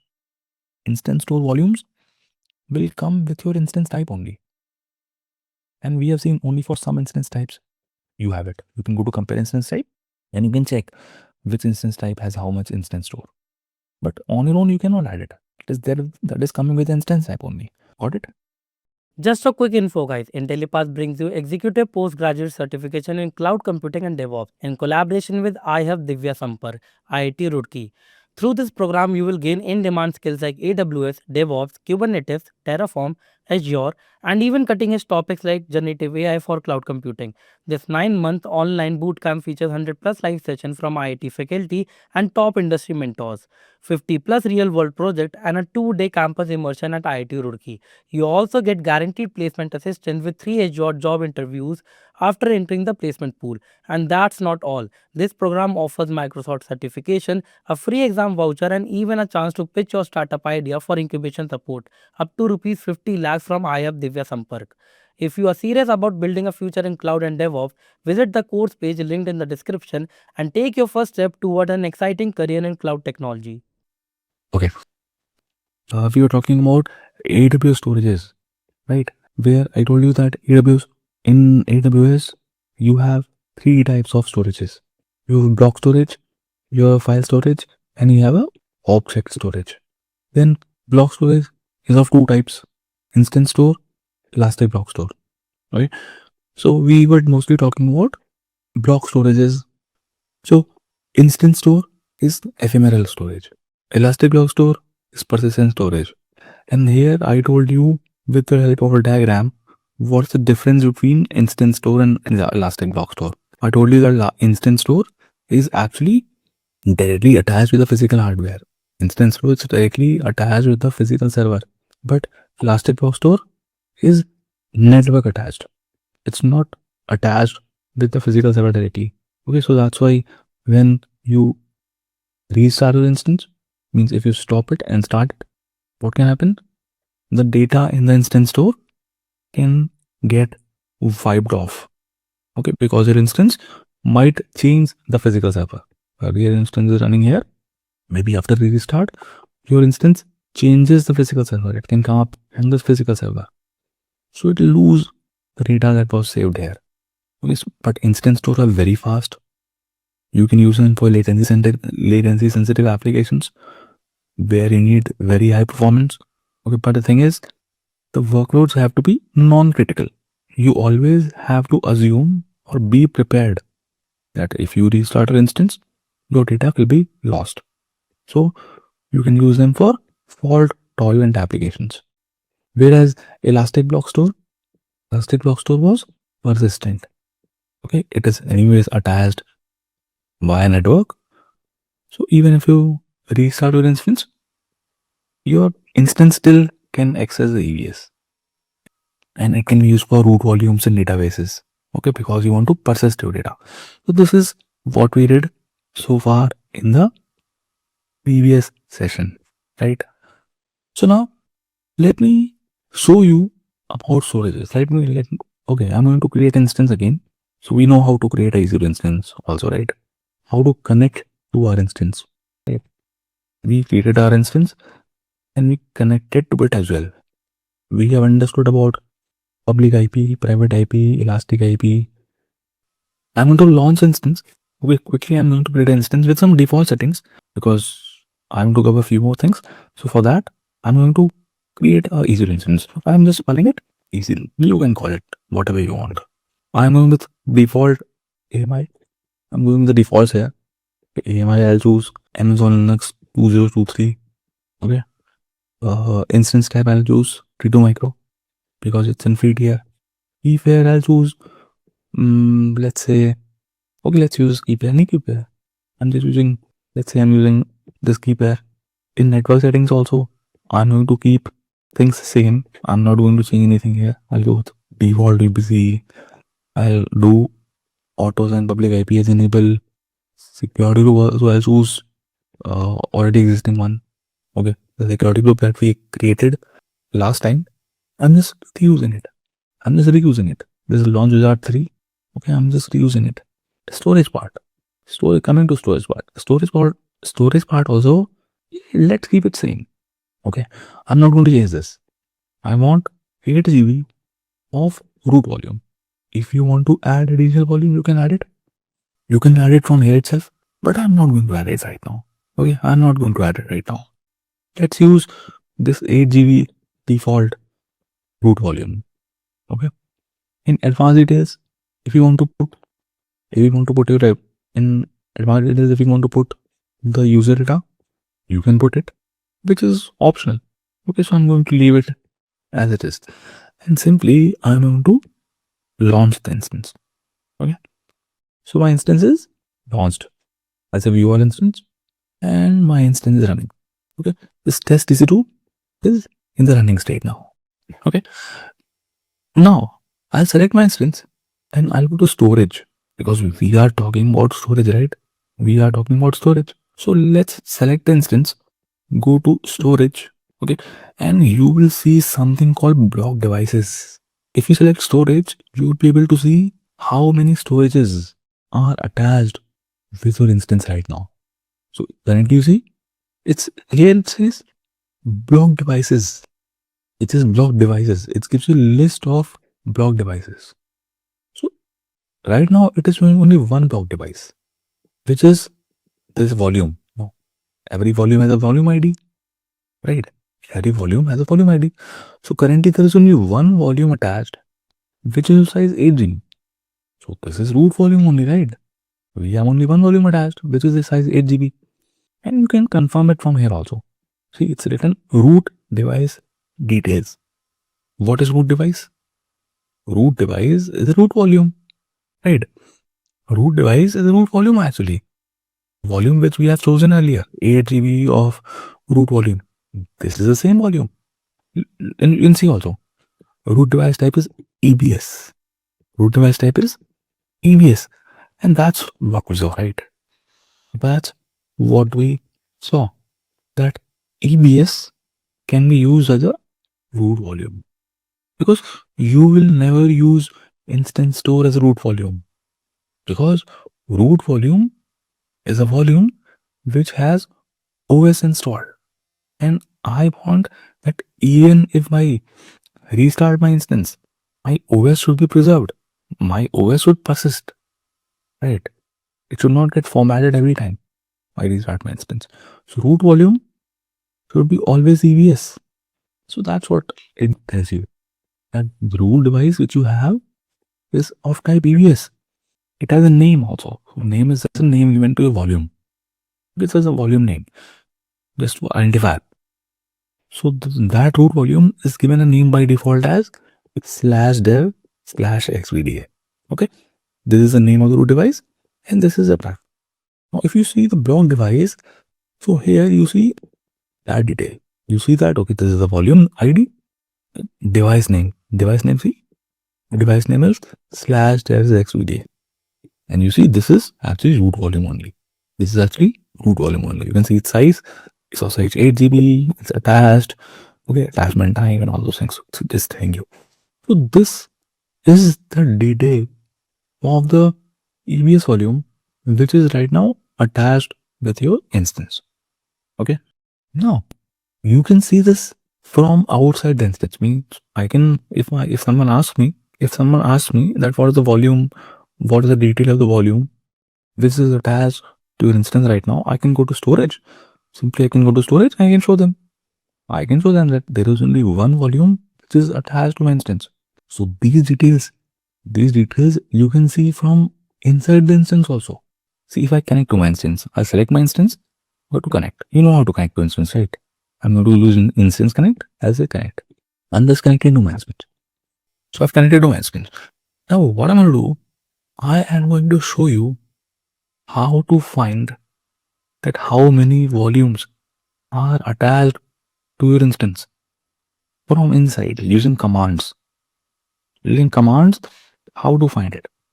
So the command is lsblk. Okay, lsblk -f. lsblk means list block devices. ls means list, blk means block devices. And that's what you were seeing here, right? You go to storage and you see block devices. So this was actually listing the block devices. Currently it's one. So if I do lsblk-f and press enter, wait, I see the detail. I see the detail here. So this is a Linux command. Linux command, I have told you, right, how to use Linux commands, and I have already given you a document. But the new commands or extra commands, whatever commands I am telling you, you're using, I'll explain you that also. So this command we are saying is lsblk-f. So lsblk is listing block devices. lsblk-f. Then what this commands give you? It gives you this output. What is this output? It tells you about the name of the volume. Name of the volume. So look at it. It's xvda. xvda. And see, it's consistent, right? Here also it was /dev/xvda.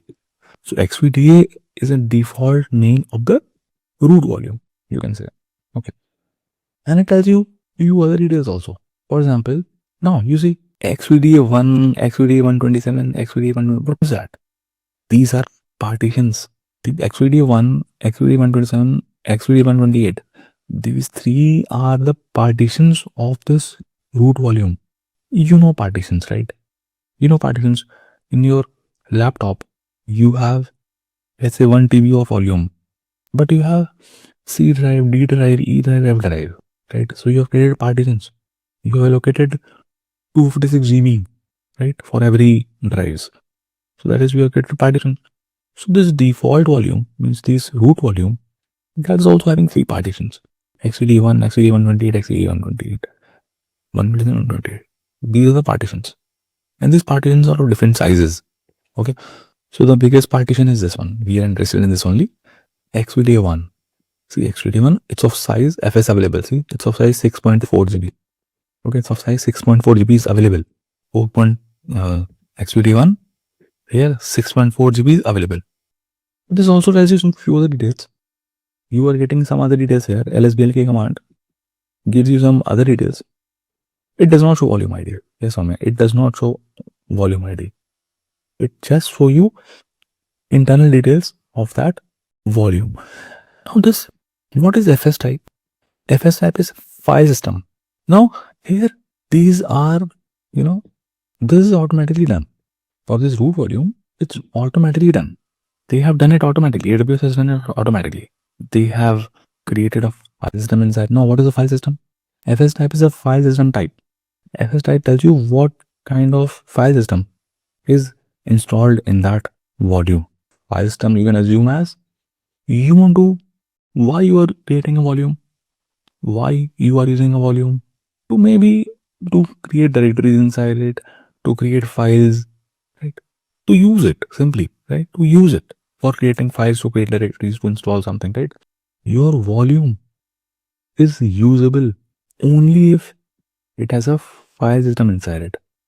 Means your volume is right. By default, a volume is a raw volume. Okay, there is a raw volume.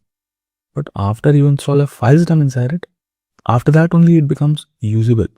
So that's why they have installed XFS type of file system. Okay, there are different types of file systems: XFS, exe4, vfat.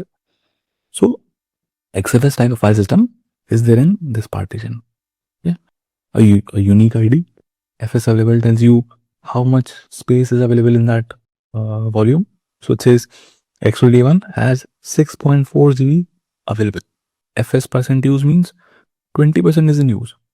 20% is already used. Okay, and mount point is slash. Mount point is that on which directory it's mounted. Okay, we'll talk about mount point. Don't worry. Okay, if you see these details again. If you are getting confused, don't worry. We will see these details again.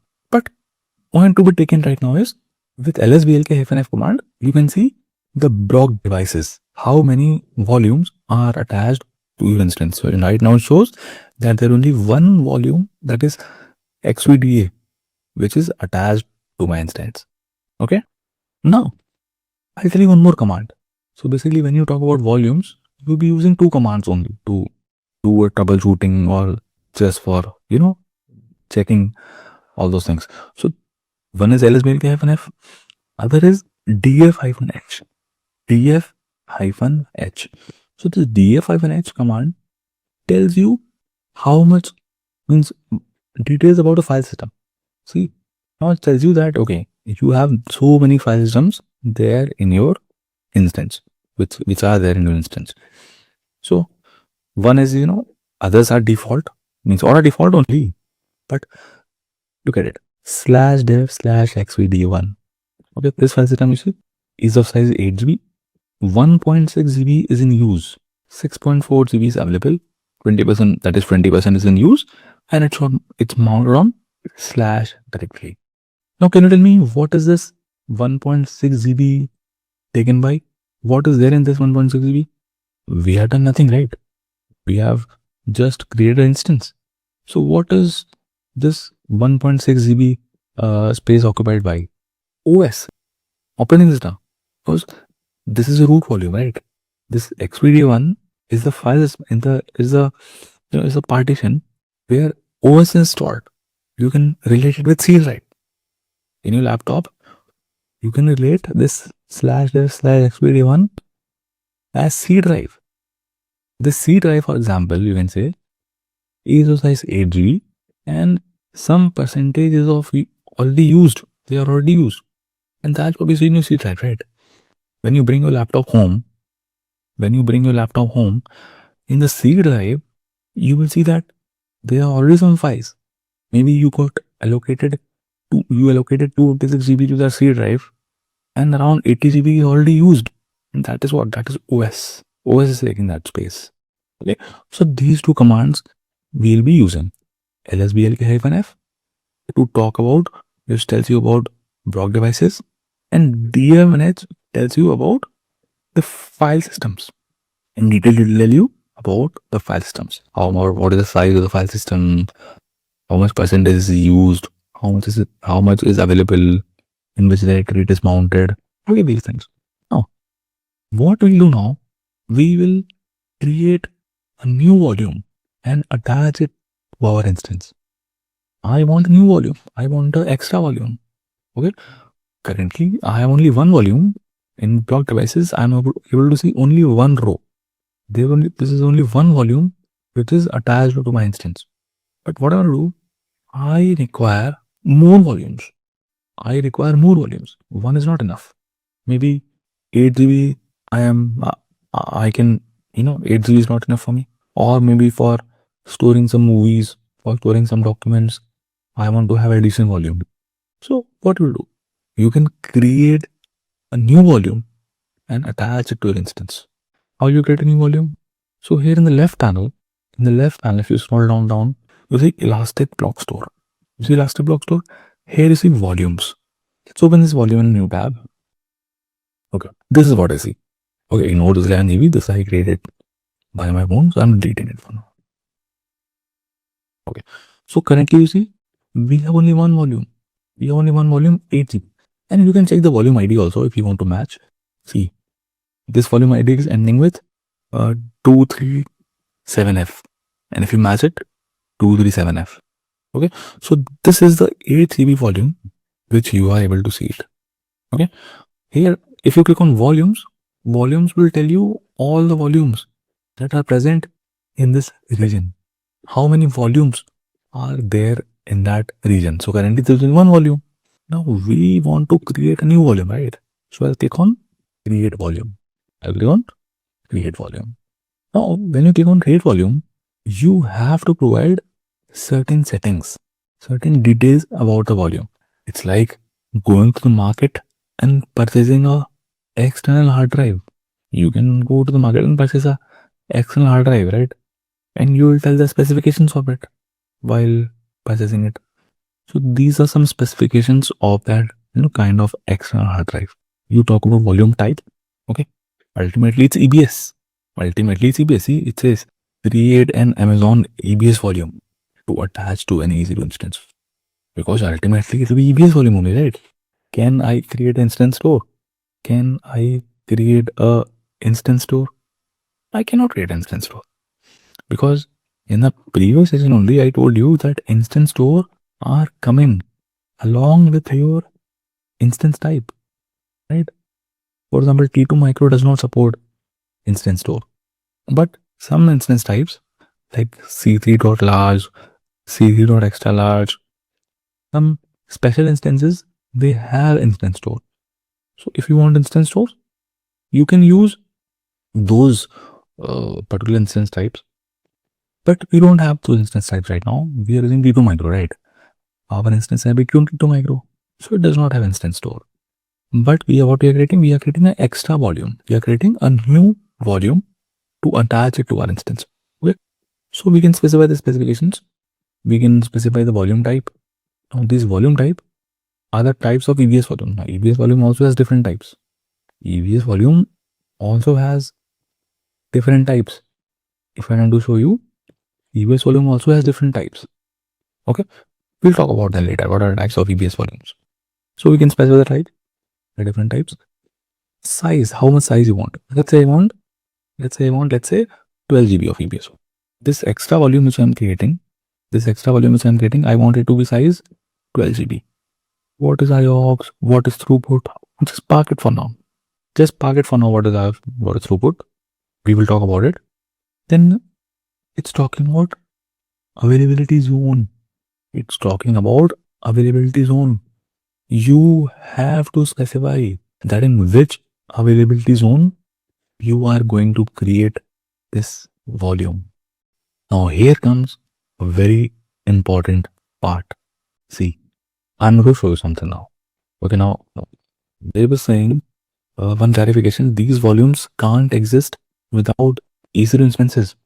They can. That's what we're doing right now. We are creating a volume. If I specify all these settings and I say create, my volume will get created. My volume will be created on its own, isolated. Then later on, I will attach this volume to my instance. Okay, got it there? So you can create as many volumes as you want, but you can create as many volumes as you want in your respective region. So we're in Tokyo right now. So if I want many volumes from AWS, I can create as many volumes as I want, and you'll be charged. Okay, you are getting a storage from AWS. You're buying up external hard drive, you can say. Now, if you want to attach that external hard drive to a laptop or not, doesn't matter. You are still getting charged. Okay, so what I'm saying is that when you are creating a volume, one thing you have to tell is availability zone. How to explain you that? I'll show you one diagram. See, look at this. So here in this diagram, I have drawn what this is, kind of a diagram I have drawn just to show you just a visibility point of view, how to visualize things. See, I have drawn two regions here, for example. This is my Tokyo region. This is my Mumbai region. Okay. Tokyo region, I have drawn three availability zones. Okay. AP is our northeast 1A, AB northeast 1B, AB northeast 1C. In Mumbai also, I have drawn three availability zones. Okay, let's call them in availability zone AP. In Mumbai also we have three availability zones, right? This is 1A, this is 1B, and this is 1C. Okay. Just to show you example. This is just to show you example of of volumes, how I'm creating volumes and all these things. So currently, let's say we are in Tokyo, and what we have created in Tokyo, we have created a EC2 instance. So my instance can get created in any availability zone, right? So it is created, let's say, when I created my instance got created in 1A, let's say. So I'm drawing it, let's say. I'm drawing it. So this is my EC2 instance which got created. Okay, let me name it. Let me call it. This is my test EC2 instance which got created here. Okay. Now this is a EC2 instance. Now to this instance, there is a volume already attached, and that is a root volume. We know that. So let me draw that. I'm drawing this root volume. This is a root volume. Okay, let me call it R. Calling it R. Okay, this is a root volume, and it is attached already to my instance, right? This is already attached to my instance. Now, one point to be noted, very important point. The point is, if you want to attach a volume to your instance, then the volume should be in the same availability zone as the instance. I mean, simple thing is, instance and the volume, they have to be in the same availability zone. So my instance is in 1A and the volume is also in 1A. Now, I want to create a new volume, let's say. If I want to create a new volume, so let's say I'm creating a new volume somewhere here. Because while you're creating a volume, you have to specify availability zone, right? So I'm creating a volume. See, I'm creating a volume, and here I have to specify AZ. Whether I want to create in 1A, 1C, 1D, what? So I can choose the availability zone. Imagine I created my availability zone in this. I create a volume in this availability zone. So can I attach this volume to this instance? I cannot. I cannot attach that. So my volume should be existing in the same availability zone as this instance. If I want to attach this volume to an instance, so I have to create an instance in this availability zone. Now, if this is an instance, this is created in 1B, then I can attach. Okay, I can do this. I can attach this.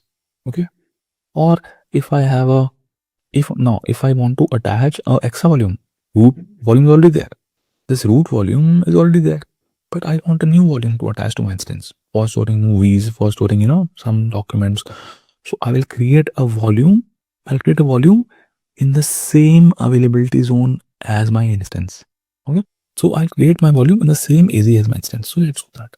Let's do that. So I have to check in which availability zone my instance is. You can see this is my test EC2, and you can see it's in 1D. Okay, 1D. See, AB north is 1D. So by default, my instance got created in AP northeast 1D. So that means that if I want to create a volume to attach it to that instance, so the volume has to be created in AP northeast 1D only. Does it make sense? Is that clear? This is important. This is important. Important thing is that if you want to create a volume and attach to instance, your volume should be in the same AZ as your instance. So availability zone will be chosen as AP northeast 1D, in which my instance is also there.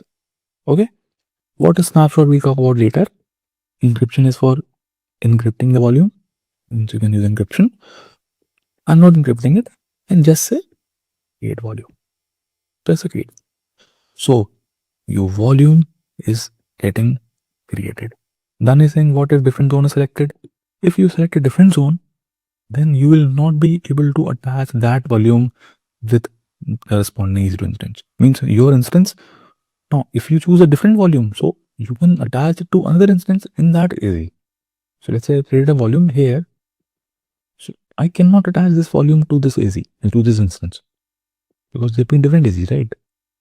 So your volume, your instance and the volume should be in the same AZ. Okay.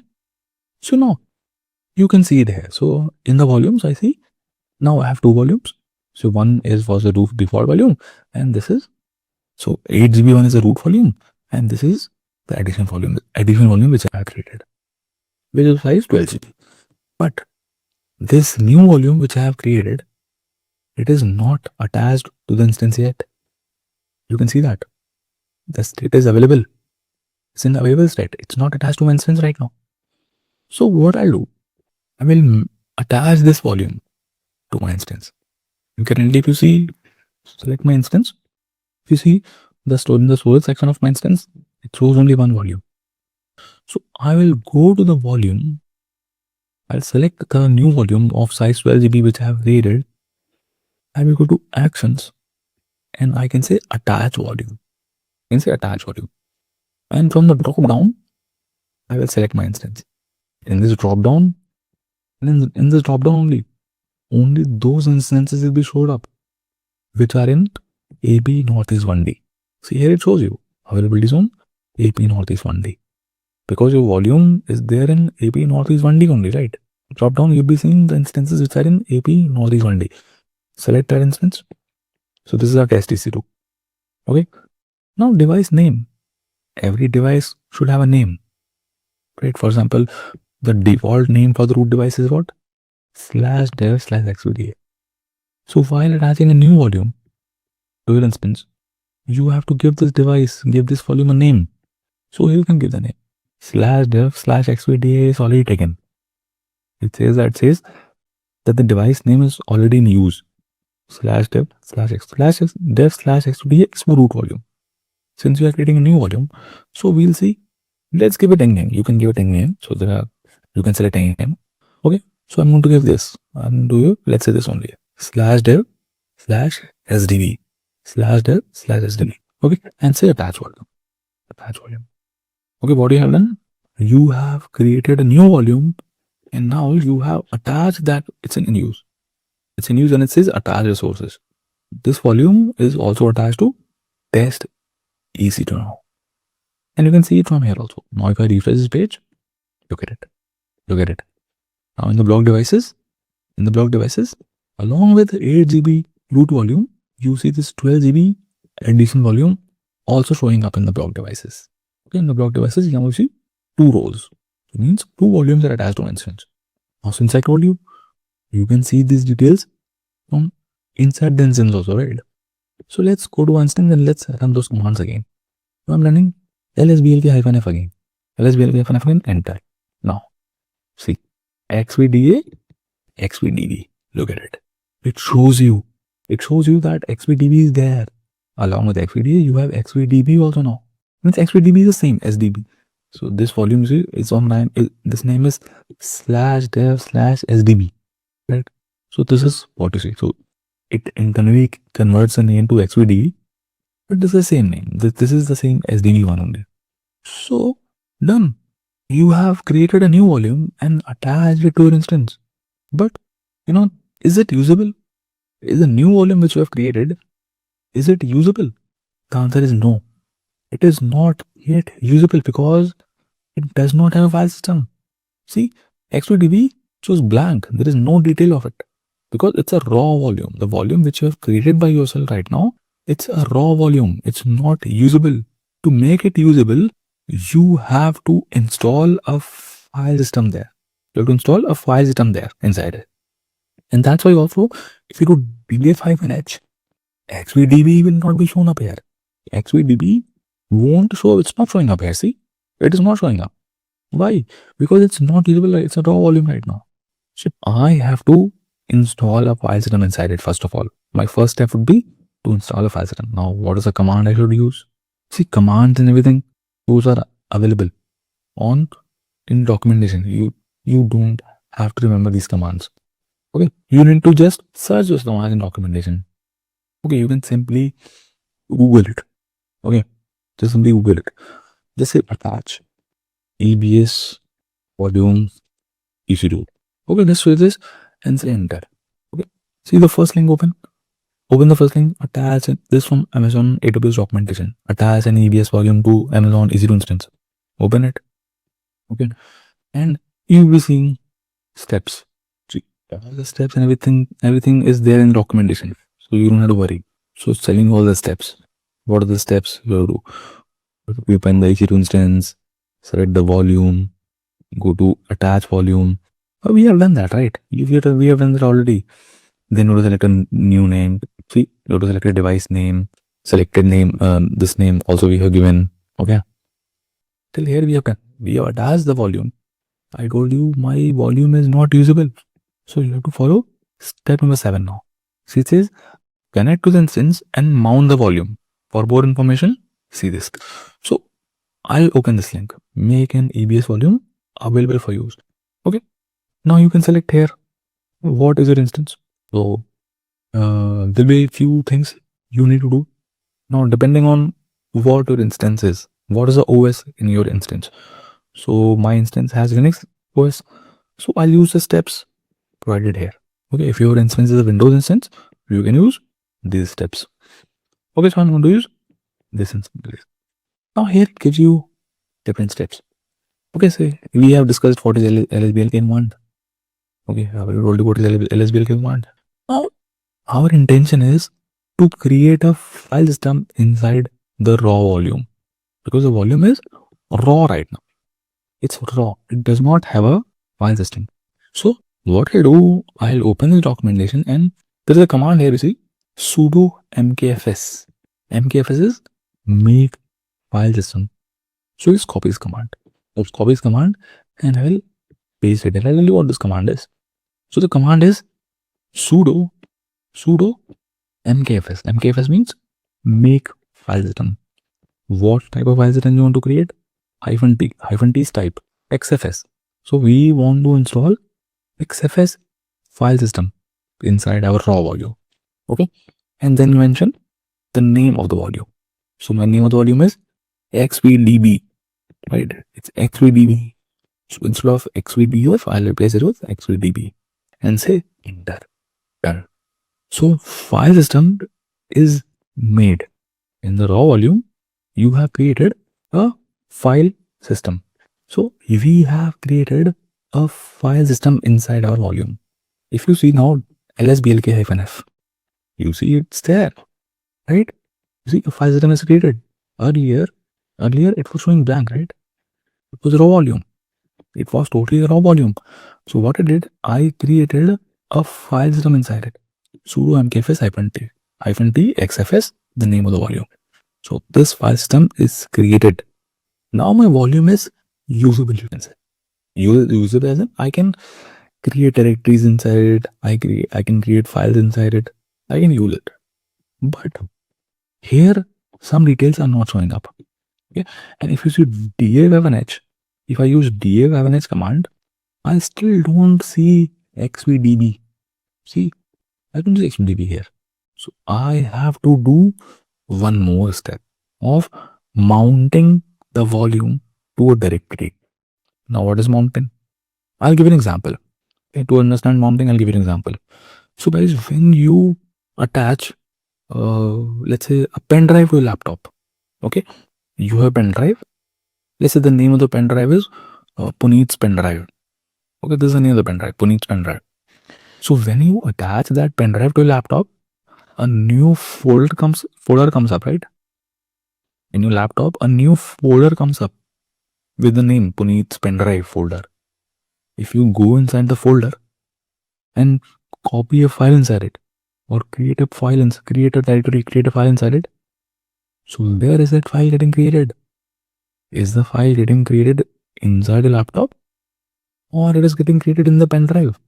That file is getting created in the pen drive, right? The same thing happens when you insert your mobile, insert your phone.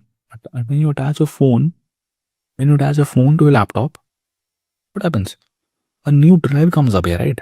For your phone. And you open that drive. And if you want to copy some movies, if you want to copy some songs in your phone, you can copy it. What is that? So mounting is happening. Means your phone's storage or a pen drive's storage is getting mounted on a drive or a directory on a laptop. So that is mounting. Right? So that mounting is automatic. In Windows, mounting happens automatically. Right? In our laptops, mounting happens automatically. I don't have to do anything extra. But here, you have to run a command to do a mounting. So I have a volume XVTB which has a file system in it, but it is not mounted on a directory on my instance. So I will mount it to a directory. For that, I'll create a directory. Let's create a directory. I'll do super mkdir. I'll create a directory, let's say dir1. It's just a volume, just directory I'm creating /dir1 or /data. Call it anything, whatever you call it. This is directory I'm creating. Sudo mkdir/data. Now I am going to mount this xvdb on this /data directory. Okay, how will I do that? Again, the commands are there already. Use mkdir command to create a mount point, to create directory.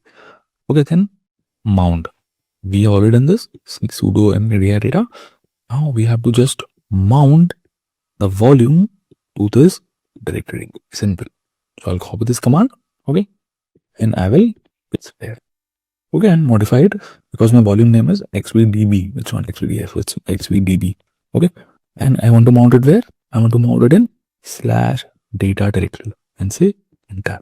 And mounting is done. Now if I do lsblk, see, it shows up now here. It shows up here. And if I do df h, look at it. I see that file system has come up here. The name of the file system is /deb/xvd and size is of 12 GB. And you know this 12 GB size, this is a new volume actually. Okay, and it's mounted on which directory? /data directory. It's mounted on /data directory. That means if I go into cd/data, now where I am in /data directory, and on this directory /dev/xvd volume is mounted. Means you can assume that this is like a folder in your laptop which got created when you insert a pen drive. This drive is your mobile drive which is created in your laptop. Now if you open this drive, you go inside it and you create a file inside it. Let's say I'm doing touch.txt with permission denied, so I'll use sudo. I created this hello.txt got created. Now where has this hello.txt created? Is this hello.txt created in my root volume, or is this hello.txt created in my addition volume which I've attached? Where is it created? This hello.txt. This is created in the additional volume which I have attached, because I am creating this hello.txt inside /data directory. And what I've done, this /data directory is what? This /data directory is actually, this is where I have mounted my volume. You can do df on h, you can use this df command, and you can see that which file system is mounted on which directory. So if you want to store some movies inside it, if you want to store some movies in your additional drive, so you can go to /data directory and you can download movies there. All the movies will get downloaded into /data directory.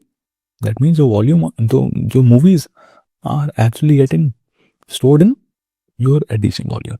Does it make sense? So this is the process of creating a new volume and attaching it to your instance. Make sense? So basically we did 3 steps. You can say 3 steps. One is we went to create volume and created a volume. Then we attached that volume to our instance. But we saw that was not enough, because the volume that we have created is a raw volume right now. The volume was a raw volume right now. So what we had to do? We had to do two steps. First, we had to create a file system inside it, and then we had to mount it. Okay. So we did that using commands. Okay. And the commands, you can find it. It's, you can Google it also. Command to mount a AWS volume to EC2 instance. Command to, you can, or you can refer to this documentation. Now you can unmount it also. It's the same, you can unmount. Unmounting is what? Opposite of mounting. Unmount is what? Opposite of mounting. So you have attached your volume to instance, right? Okay. So you can detach it also later on. So what have we done? You have attached our volume to our instance. Okay. If you're done using it, you can detach it. Simple. So what we have done so far? We have talked about creating a new volume. Okay. Creating a new volume and attaching it to our instance. Right? We have done that. So we have now our instance has two volumes. Our instance has two volumes. One was the root volume. Okay, one was the root volume, which obviously when I launched my instance, at that time I specified that 8 GB root volume. But because of reasons, because there can be many reasons, and I got a new volume. And I created a new volume and attached that volume to my instance. So in that process we saw, there were two steps. First step was to create a file system inside it. So we have attached the volume. Okay, we went through certain steps.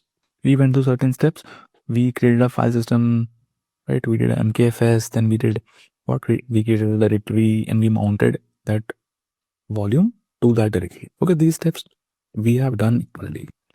Okay, now, so this is what we have. You can see that diagram, this diagram we were seeing, right? So we have a EC2 instance. This is the EC2 instance. And we have this EC2 instance in, let's say, 1A availability zone. Okay. And to this EC2 instance, there is a root volume already attached. Okay. And I already told you one important thing, that if you want to attach a additional volume to your instance, so you have to create this additional volume in the same availability zone as your instance. Okay, this volume and the instance has to be in the same AZ. Then only you will be able to attach it. So that's what we did. We created a EVS volume in the same availability zone as my instance, and we did attachment. Okay. Now I can detach it also. Okay. If you want to detach it, you can detach it. So I gave an example, right? So this extra EVS volume is very similar to the external hard drive that you purchase for your laptops. It's not the same, but you can relate it with it. Okay, if you want to store some movies, if you want to store a movie, then if you want to store a movie, then you can attach that pen drive, that external hard drive for your laptop, store the movie, and detach it later on. It is movable. You can take it to another location. So detaching is simple. Detaching is very simple. The way you attach, you can detach it also. Okay. So first we need to unmount. How to detach? We did a mount command, right? For mounting, which command we used? We use the command, right? Sudo mount /f/vdp data. Okay. So to unmount, we can use umount command. Okay. Command to unmount is umount. So if you see right now, if I tell you df-h, this command is for df-h. This df-h command shows you that this is the additional file system, means /dev/xvd. This is the new volume. This is the new file system, and it's mounted on this directory. It's mounted on /data directory. So you can unmount also. If you want to unmount, you just have to use sudo umount and the name of the directory. You want to unmount it from data directory. See, unmounted. Now if you see they have an edge, it's again. See, it's not showing up now. It's not showing up. Okay, you can use mount and mount command. These are simple command. Okay, and after unmounting, just detach your volume from your instance. If you go back to your instance, so in your instance is showing up 2 volumes now. Right now, your instance is still showing 2 volumes because you have unmounted the volume. You have unmounted the file system, but the volume is also attached to your instance, right? This volume, this 12 GB additional volume is still says in use and attached resources your instance test EC2. So what you can do, you can detach it. If you want to detach it, so select it, go to actions and say detach volume. Okay, simple, you can detach. Okay, but I won't detach. I won't detach it. Okay, let me mount it back. Okay, let me do it. Mount it back. So mount command we have done already. So I'm mounting it back. Detaching is if you want to remove that simply like pen drive, removing a pen drive from laptop. Okay, and you want to attach that pen drive to another laptop. That's the reason. Okay, if I have some data that I want to copy from here in my volume and attach that volume to another laptop. Okay, that is like attaching and detaching, right? Same thing. So that is possible. With EBS volume, it's possible. Because why? Why is it possible? Because your EBS volume is network attached, right? We have seen the difference between EBS and instance store. Your EBS volume is network attached to your instance. So you can attach it if you have a requirement. Okay, it is detachable and it can be attached to another instance. Now, one thing I want to ask you. So let's take this same thing. So what we have right now is we have a EC2 instance, and to that EC2 instance, we have mounted 2 volume. We have 2 volumes attached to it. Okay, this is root volume, 8 GB root volume, and this is a 12 GB addition volume which is attached to my instance. Now tell me one thing. My instance is in Tokyo right now. My instance is in Tokyo right now. But what I want to move my instance from Tokyo to Mumbai. Can I move it? On this volume also. Let's say these are volumes in Tokyo right now. I want to move these volumes from Tokyo to Mumbai. Is it possible? It's not possible. Okay, it's not possible. These are I cannot move this instance because this instance is located somewhere in the physical data center, right? Means in Tokyo region, AWS will be having a data center. In that data center, there will be some physical servers. And this instance is in that physical server. Means they have used a hypervisor and all those things. And this instance is there in that physical server. So I cannot take the whole physical server from Tokyo and transport it to Mumbai, right? But I have a requirement. This is my requirement. Means I want the exact same instance. The exact same instance. I want it in Mumbai. Okay, this is one use case. Another use case is I want to take the backup of it because I never know, right? I never know what if that data center in Tokyo, what if it crashes? What if there is a fire in that data center? So what will happen? My instance, my physical server, that physical server, the volumes and all the storages will be destroyed. My data will get lost. So I should be always prepared. I should take regular backups. Right? I should take regular backups. Every day I should take backup. So if I have the backup, then it's fine. Even if my instance crashes, I can restore it back tomorrow, next day. Okay. How to take backups? So we are going to see some concepts now about backups. So guys, we know AMI, right? When you create an instance, you have to specify the AMI, right? AMI is what? When I explained you AMI, I told you AMI is talking about software configuration of a laptop, right? It talks about software configuration of a laptop. Oh, sorry, of your instance. Software configuration talks about AMI. So when you create instance, you have to specify the AMI. See, when I go and launch instance, this is the first thing I'm talking about, AMI. And we were creating AMI. So we were using which AMIs? We were using quick start AMIs. We were using quick start AMIs. So quick start AMIs are what? Quick start AMIs are some default AMIs which AWS gives you for quickly getting started. Okay, you can select the operating system, you can select if you want some pre-installed software there, and you can make your selections. But you can create your own AMI also. You can create your own AMI also. How will you do that? Select your instance, go to actions, and say image and templates, and say create image. Again repeating, select your instance, go to actions, go to image and templates, and say create image, and click on it. So it gives you this. It says an image, also referred to as AMI, defines the program and settings that are applied when you launch an instance. Okay, this we know already. So I am creating an AMI, and you know what? AMIs are point in time. AMIs are point in time. What time is it right now? It's 8:23 a.m. Right? It's 8:23 a.m. So I am creating this AMI at 8:23 a.m. That means that whatever the state of my instance, whatever is there in my instance at 8:23 a.m., that will be backed up in a AMI. And I'm creating an AMI, and everything which is there at 8 till 8:23 a.m. will be there in that AMI. So AMIs are point in time. So let me go back to the diagram to make you explain more. So now when you take a AMI, okay, when you take a AMI, AMI contains what? AMI contains what? We know what AMI contains, right?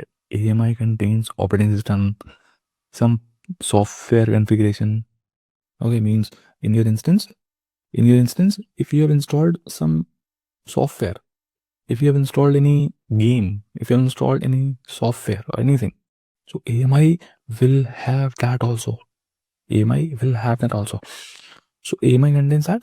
Now, when you're creating an image, so you have to specify it's showing you that instance ID. This is instance ID and image name, the name of your image. So I'm calling it test A. That's what you're testing by. You can name it whatever you want. You can give a description, anything, the option. Okay. So this AMI also contains information about the volumes that are attached to the instance. Okay. So AMI backup, same thing. You can imagine the same thing. Backup is, just a different language of using it. Backups or creating an AMI, creating that. So understand AMI. So forget about backup right now. So I'm creating an AMI.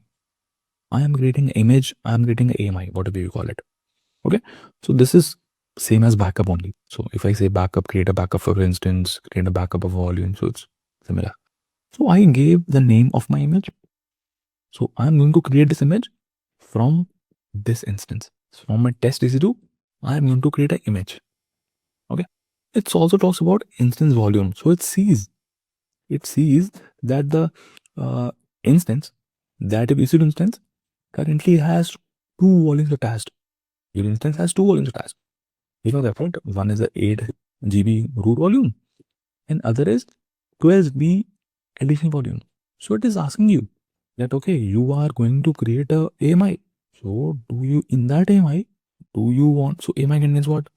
Let's come back and see what AMI contains. AMI contains three things I told you, right? If someone asks you what AMI contains, AMI contains operating system. AMI contains some software, means you can say pre-installed software or any software that you install on your own. And AMI also contain block devices, list of details of the block devices that are attached to your instance. So these three things are there in the AMI. Okay, so you see it here. See, it shows you instance volume. It tells you that your instance has two volumes attached. Now, do you want to back up both of them? So your root volume will be backed up by default. You don't have an option to disable it.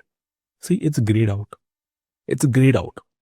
Means the backup of the root volume will be taken for sure.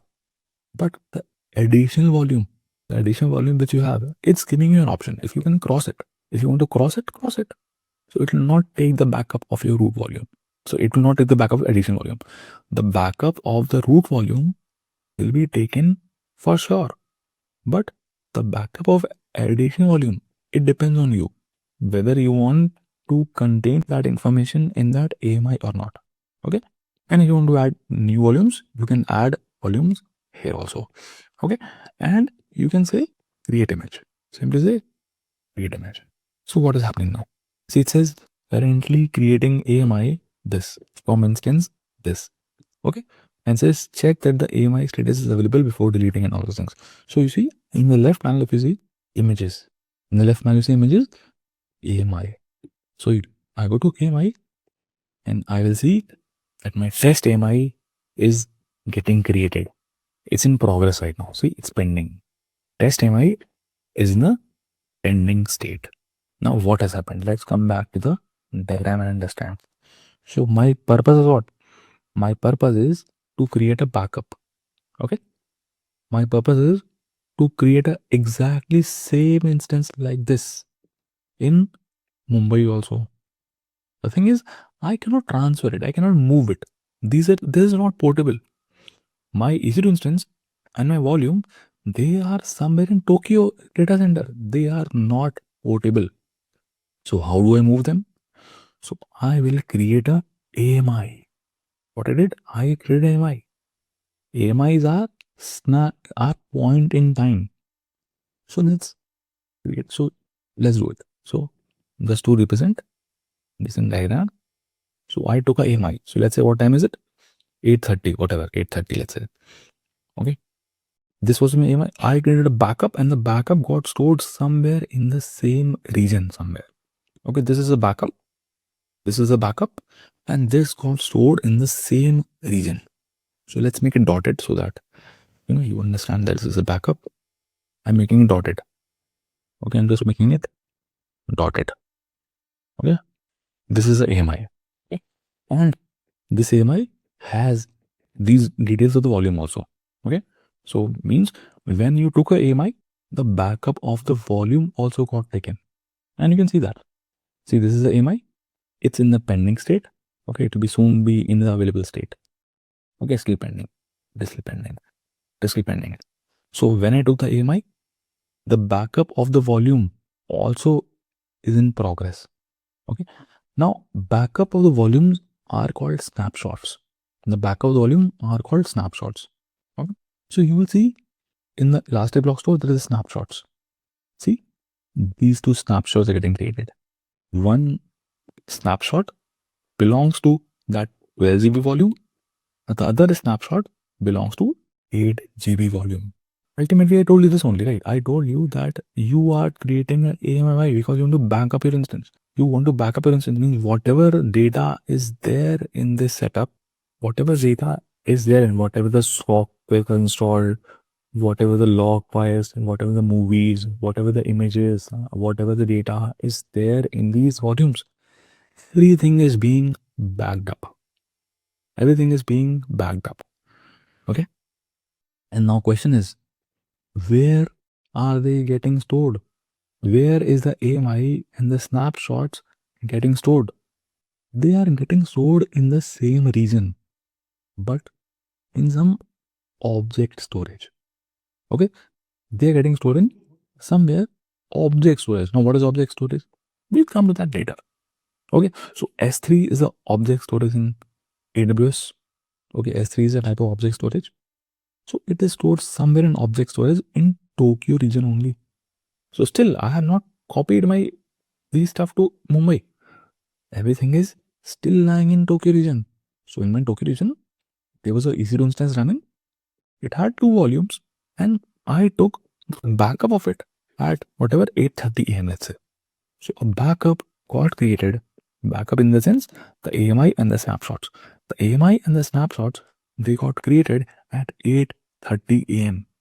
That means whatever was the data, whatever was the content, whatever software, whatever the state of my instance was at 8:30 a.m.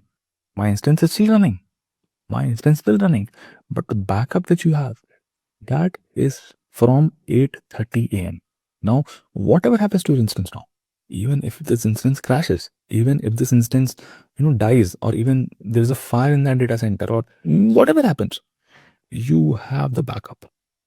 The backup will be there.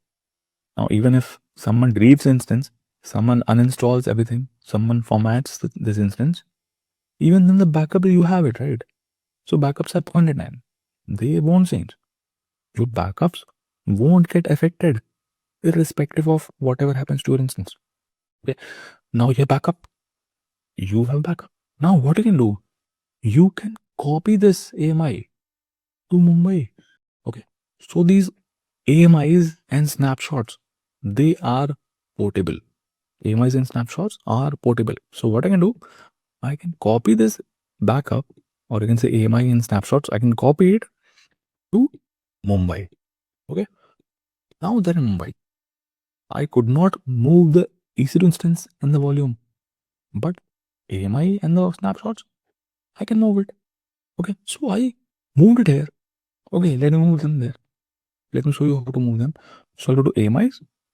Okay, now if I refresh, my AMI should be available. See, it's available. Okay. My AMI is available now. Okay. But it is in Tokyo region. It's in Tokyo region. So I can move this AMI to wherever I want. So what I'll do, I'll select this AMI and I'll go to actions and I say copy AMI, copy M. And you can select in which region you want to copy it. Okay. Whether you want to copy it to Mumbai or wherever. So I'll say, I want to move to Mumbai, right? So I'll select Mumbai, answer is Mumbai, and say copy AMI.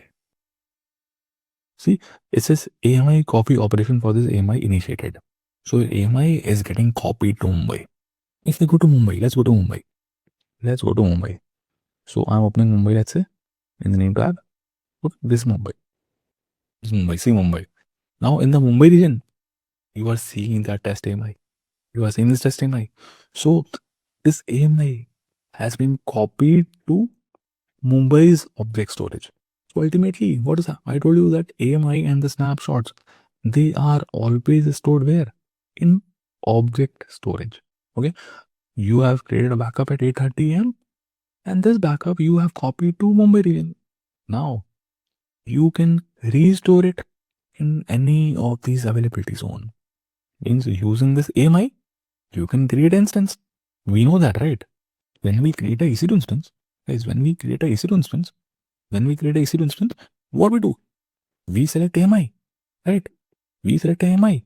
Till now, which AMI we were using? We were using Quick Start AMIs. Quick Start AMIs are the default AMIs given to us by AWS.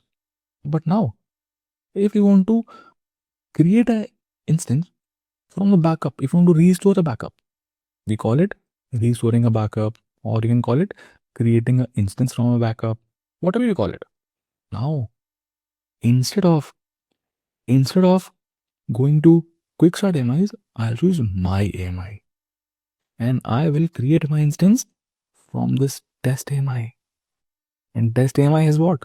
Whatever was the situation of my instance. Whatever was the situation of my instance at 8:30 a.m. At 8:30 a.m., I took the backup. This was an instance in Tokyo, of which at 8:30 a.m. I took the backup. So whatever software was installed, whatever data was there, whatever movies were there, whatever images were there, whatever logs were there, whatever thing was there. So that came in this backup. I copied the backup to Mumbai. Now this backup also has those things. And using this AMI, I am creating my instance. So the new instance that will be created, that will be having exactly the same data. That will be having exactly the same data that was there in the backup. So this whole setup will come here, you can say. Means the thing was, there were two use. Now I fulfilled two use cases. One was, use case number one was that I want to create a similar instance. I want to create a similar instance as Tokyo in Mumbai. But I could not move it. The restriction was I cannot move it because the instance and the volumes are not transferable. They are not portable. So I took a backup. I copied the backup, and from that backup, I can create an instance wherever I want. You know that, right? And creating instance is simple. You know that. So see, I go to my create instance and I select instead of Quick AMI, I can select my AMI. And other details you can specify as it is, as you used to do. Same thing.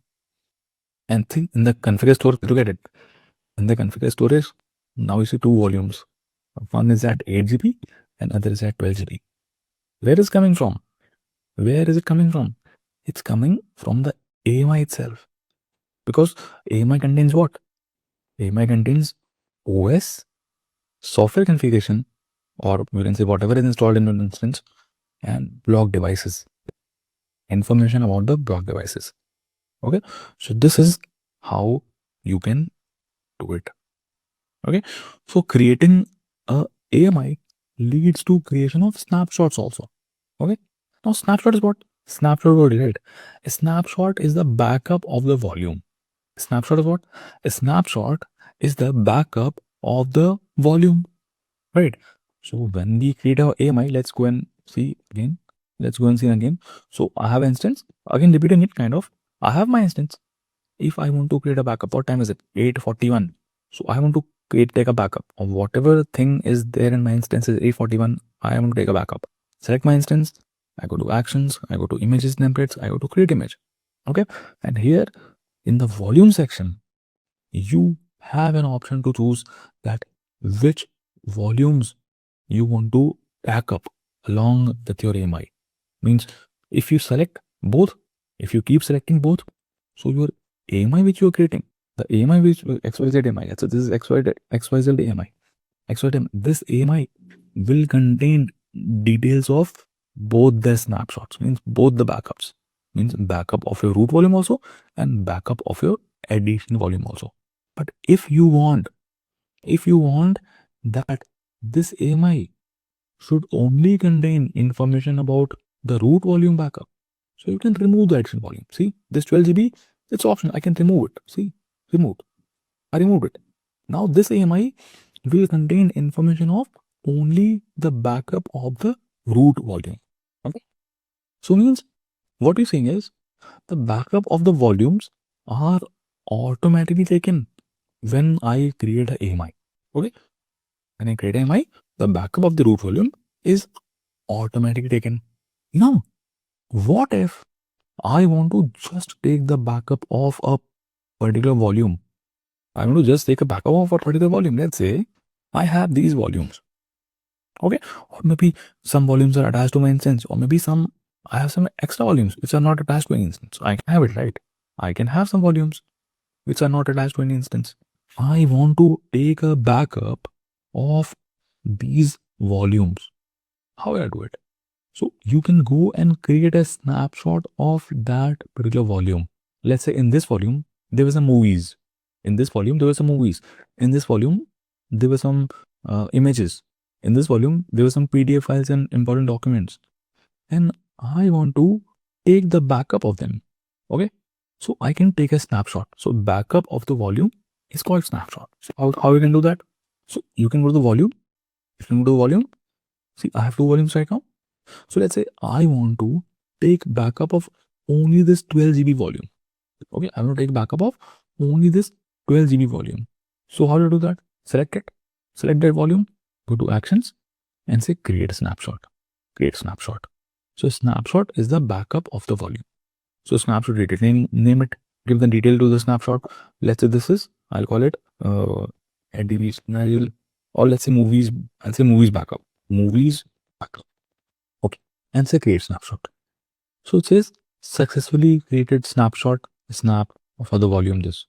So for this 12 GB addition volume in which your movies were stored, for that you have created a snapshot. You have created a snapshot, and you can see that in snapshot section. See, in snapshot section, you can see movies backup. You see, so this is how to take a snapshot separately, because every time I don't want to create a AMI, right? I want to back up just that movies folder, just that movies volume. I don't want to back up everything. I don't want to back up root volume. I don't want to create a AMI and go with the process. What I can do, I just want to back up this volume. I just want to back up this volume. So what I did, I just selected my volume and created a snapshot of that particular volume. Okay, and you can see it's in the pending state. And now the same story. What happened? So when you created a backup of this volume, what happened? The backup got stored where? The backup got stored somewhere in the object storage, somewhere here. Okay, and this is a backup. You can say this is a backup. backup got created here. Now, if you want to move it to another region, you can move it. You can move it to another, you can move it to Mumbai, copy it to Mumbai. How to copy? Same process. Select it. Select the snapshot. Go to actions and say copy snapshot. Copy snapshot. And you can select in which region you want to copy. If I want to copy that in Mumbai, so code for Mumbai is AP South 1. Okay. And say copy snapshot. Done. So your snapshot is getting copied to Mumbai. So you can check that. Go to Mumbai. Let's go to Mumbai. So this is Mumbai. This is Mumbai. If I check the snapshots in Mumbai, see, look at it. See, this one just got copied. This 12 GB movies backup got copied. Other two snapshots, you see, these snapshots are for the root volume and that volume which I created earlier. Okay, these came in Y. The two snapshots at the top have come from where? This has come from the AMI which I copied. You see, it says probably tells you description. So description is what? Copied from destination AMI, from source AMI. Okay, but this particular third one is a snapshot which I copied separately. Okay, which I moved to Mumbai. So this is about moving the backups here and there and restoring and one more thing. Now, the same way you can use AMI to create an instance. We know that, right? If we want to create an instance from AMI, I can go to instance. I can say launch instance. So instead of selecting the quick start AMI, I can select my AMI. So in that case, a new instance I'm creating from that AMI. I'm restoring my backup. In short, I'm restoring my backup. Restoring my AMI. The same way, you can create a volume from a snapshot. Okay, because snapshot is a backup of volume. From a snapshot, you can create volume. Okay, if you want to write it like this, from a AMI, you can create a EC2 instance. Okay, from EC2 instance, you can create a AMI. Right, this is what we do, right? Normally, this is a quick start AMI. Using quick start AMI, I created the EC2 instance. I did a lot of installations. I did a lot of, created logs, created directories, created files, and I took AMI. And from that AMI, I can create an EC2 instance. Same applies to volumes. So I have volume. From volume, if I take a backup, that is a snapshot. Or just you can write it like this also. Okay, whatever. A snapshot. Okay. From volume, you can take a backup. That backup is a snapshot. And from the snapshot, you can again create a volume. You can again create a volume. So that's what I did. That's what I did here. See, in Mumbai, if you go to snapshots, so this is a movies backup snapshot which I copied from Tokyo to Mumbai. Now I can restore it. If I want to create a volume from the snapshot, I can select that snapshot and I can say create volume from a snapshot. See, create volume from snapshot. And I can create a volume from that snapshot. See, these same settings we were getting when we were creating a volume, right? You can choose a volume type, you can choose the size of it, you can choose IOPS, throughput, in which availability zone you want to create, I can create in 1B. Okay. And I can say create volume. Well, successfully created volume, this. So you now go to the volumes.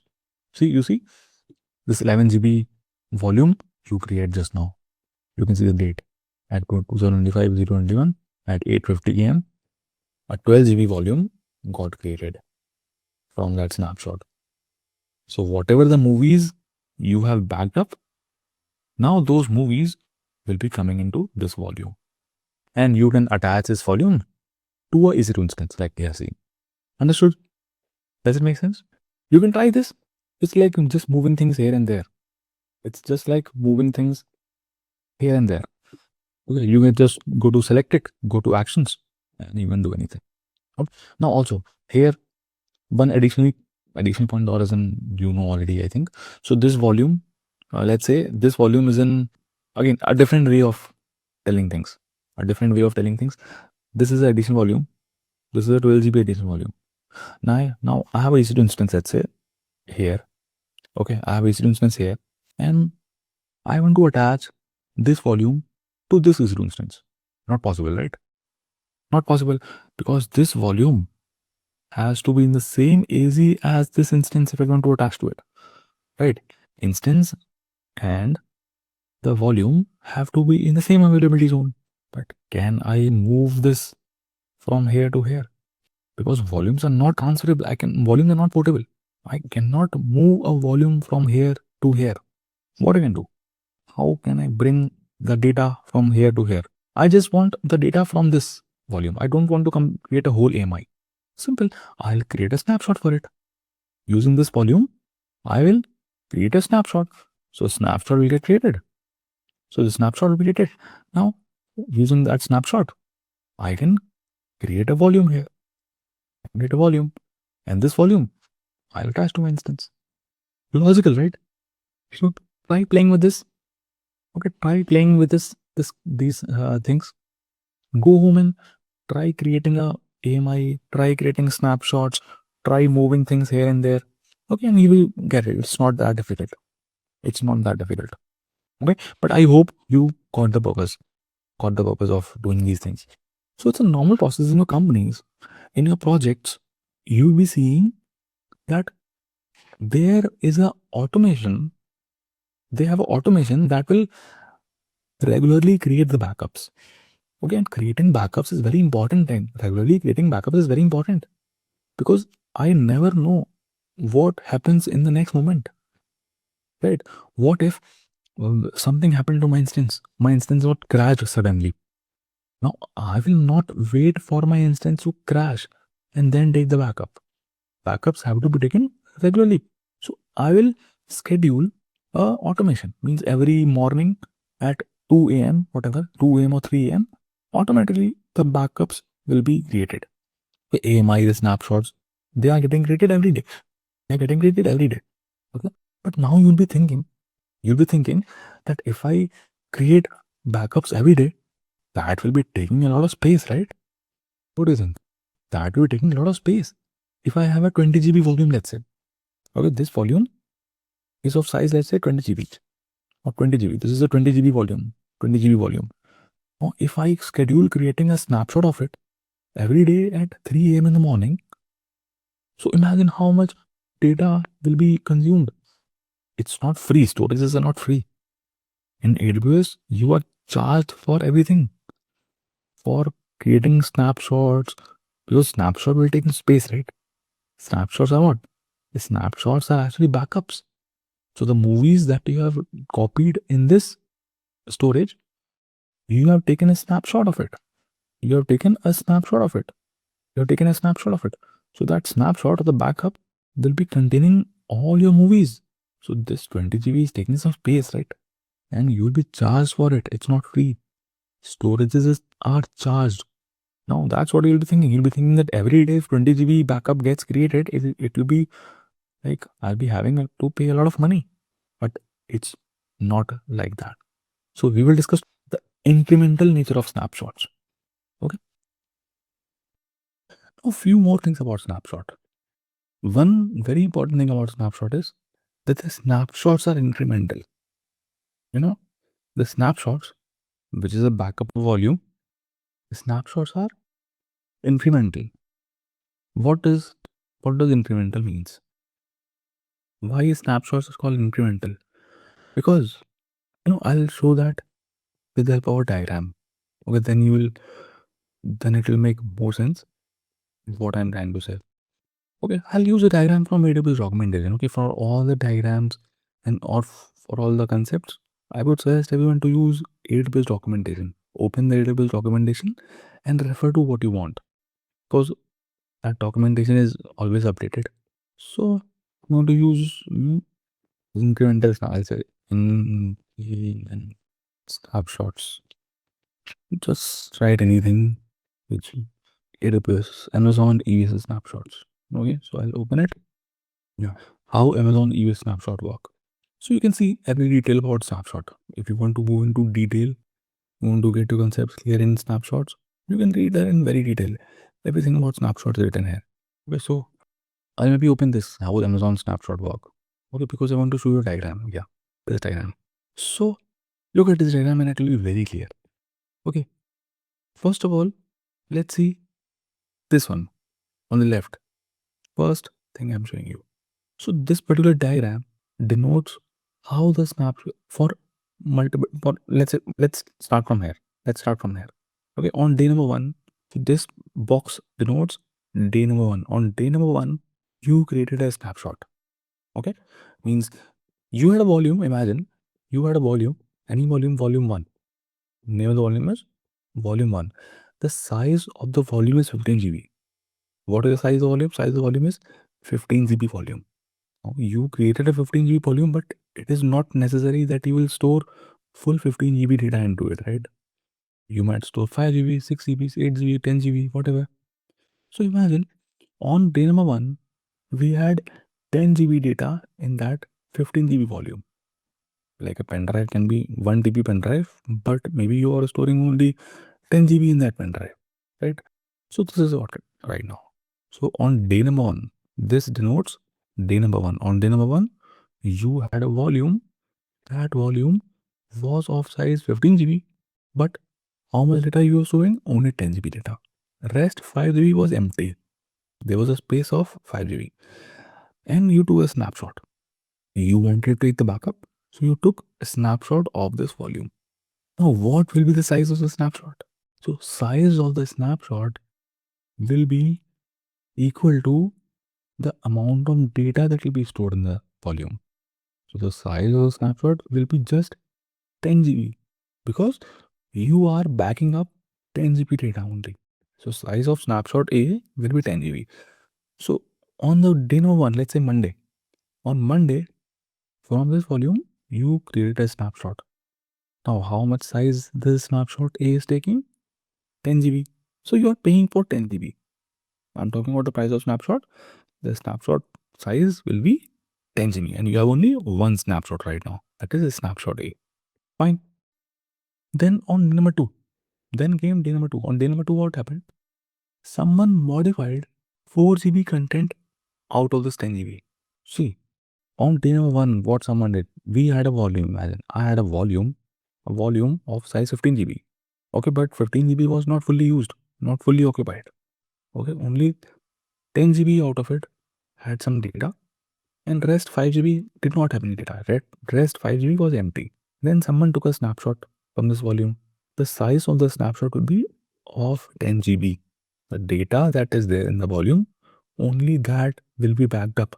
So size of the snapshot A will be 10 GB. Okay. Now on day number two, imagine someone modified some 4 GB content in that volume. This volume had 10 GB data and someone modified 4 GB in it. 6 GB remain unchanged. So still the size occupied in the volume is 10 GB. But 4 GB is new data, means updated data, but 6 GB still is the old data. And then someone took a snapshot. Now one snapshot A is already there. Right now in my system, I already have a snapshot which I took on day number one. That snapshot is of size 10 GB. That snapshot A of size 10 GB is there already. And I took snapshot B also. Now when you take snapshot B, what will happen? Only the modified content gets backed up. See, it is snapshot B which you took. Snapshot B you took.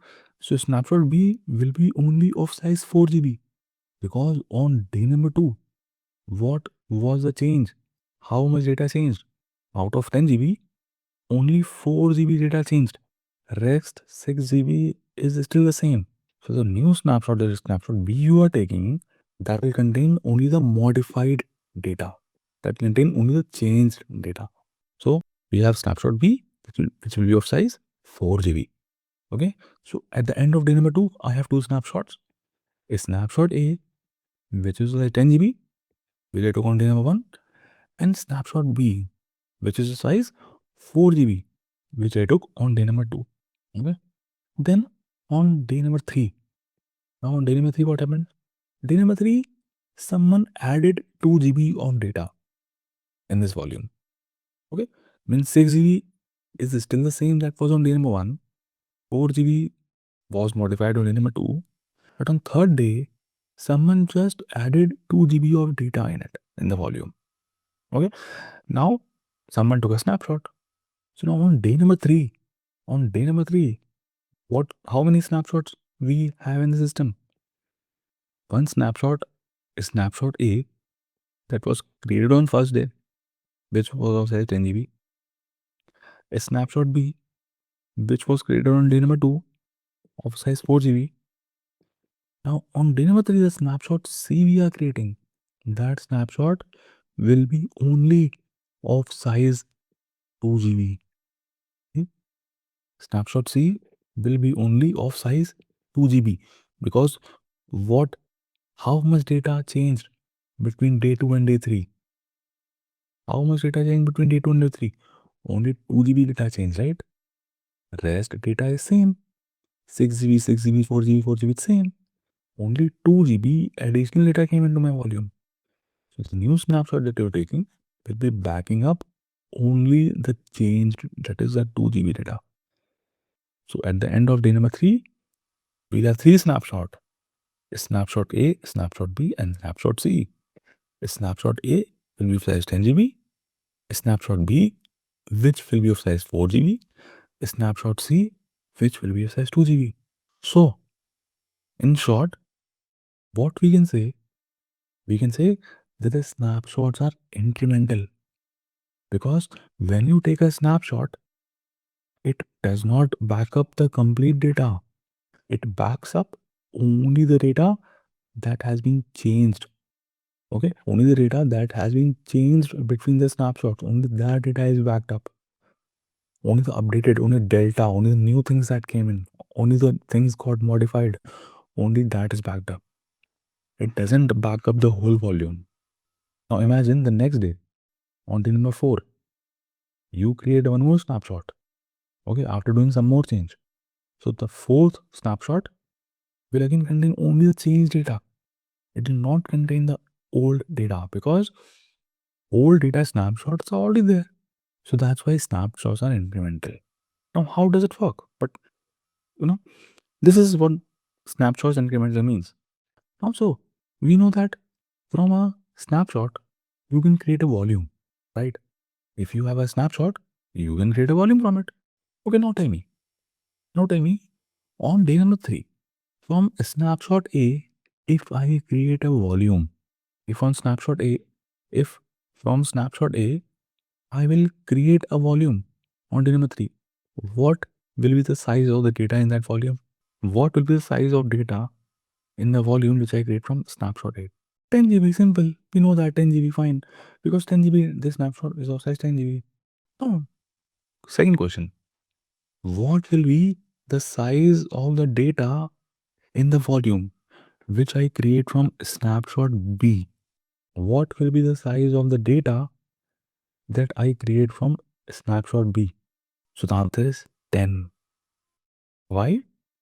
Because when you restore a snapshot, all the data is getting in the volume.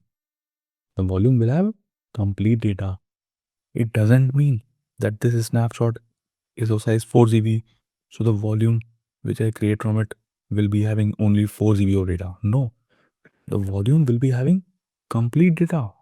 The volume will be having 4 GB from here and 6 GB will be referred from the previous snapshot because 6 GB content did not change, right? Yes, 6 GB content did not change. So 4 GB will be referred from snapshot B and 6 GB will be referred from snapshot A. Now tell me, when you restore snapshot C, what will be the size of the volume? Means how much data will be in the volume? If someone creates a volume from snapshot C on day number 3, what will be the size of the volume from this of that? 12 GB. Why? Because it will take 2 GB from snapshot C, 4 GB it will take from here, and 6 GB it will take from here. So this is called incremental nature of snapshot. And how is it helping? It's helping you to save a lot of money. It's helping to save some space. Because imagine snapshots are not incremental. Just imagine that snapshots were not incremental. So every day if I create a every day I create a snapshot, So every day it will create 12 GB, 12 GB, 12 GB, 12 GB. Right? If I modify some content and I create some data, it will always create 12 GB. So how many snapshot? How much size it will take? 12 GB plus 12 GB plus 12 GB. Right?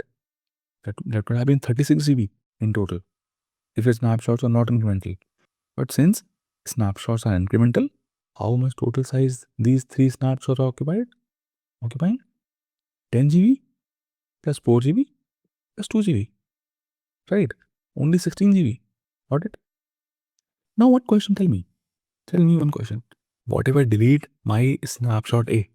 Okay? After deleting snapshot A, I deleted my snapshot A. Imagine I clean my snapshot A. Let's say there were a lot of snapshots and I clean the older snapshots. Snapshot A I clean. I delete it. After deleting snapshot A, I am creating a volume from snapshot B. Now tell me what will be the size of the data in the volume. Means I don't have snapshot A right now.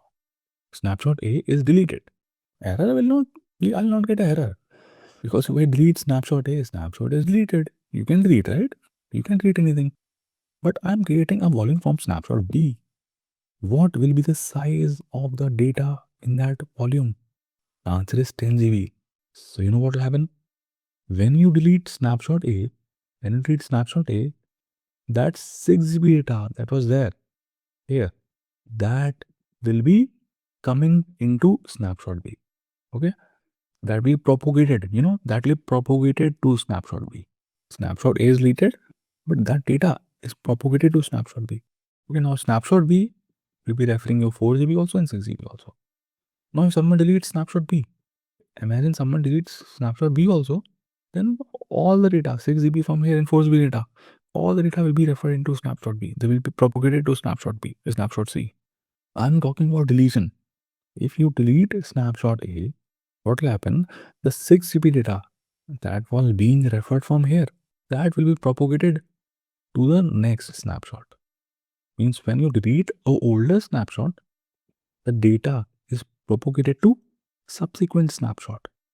So this means that if you restore the latest snapshot, you will get complete data irrespective of even if your older snapshots are existing or not. Now even if snapshot A, snapshot B are deleted, it doesn't matter. I have snapshot C. Snapshot C will give me everything. Because when I delete snapshot A, data will propagate here. If I delete snapshot B, all the data will be propagated here. So my snapshot C will contain everything. And I can create a volume from snapshot C. The volume will have everything. Okay. Propagation will happen only when deletion is done. Because this is a valid case.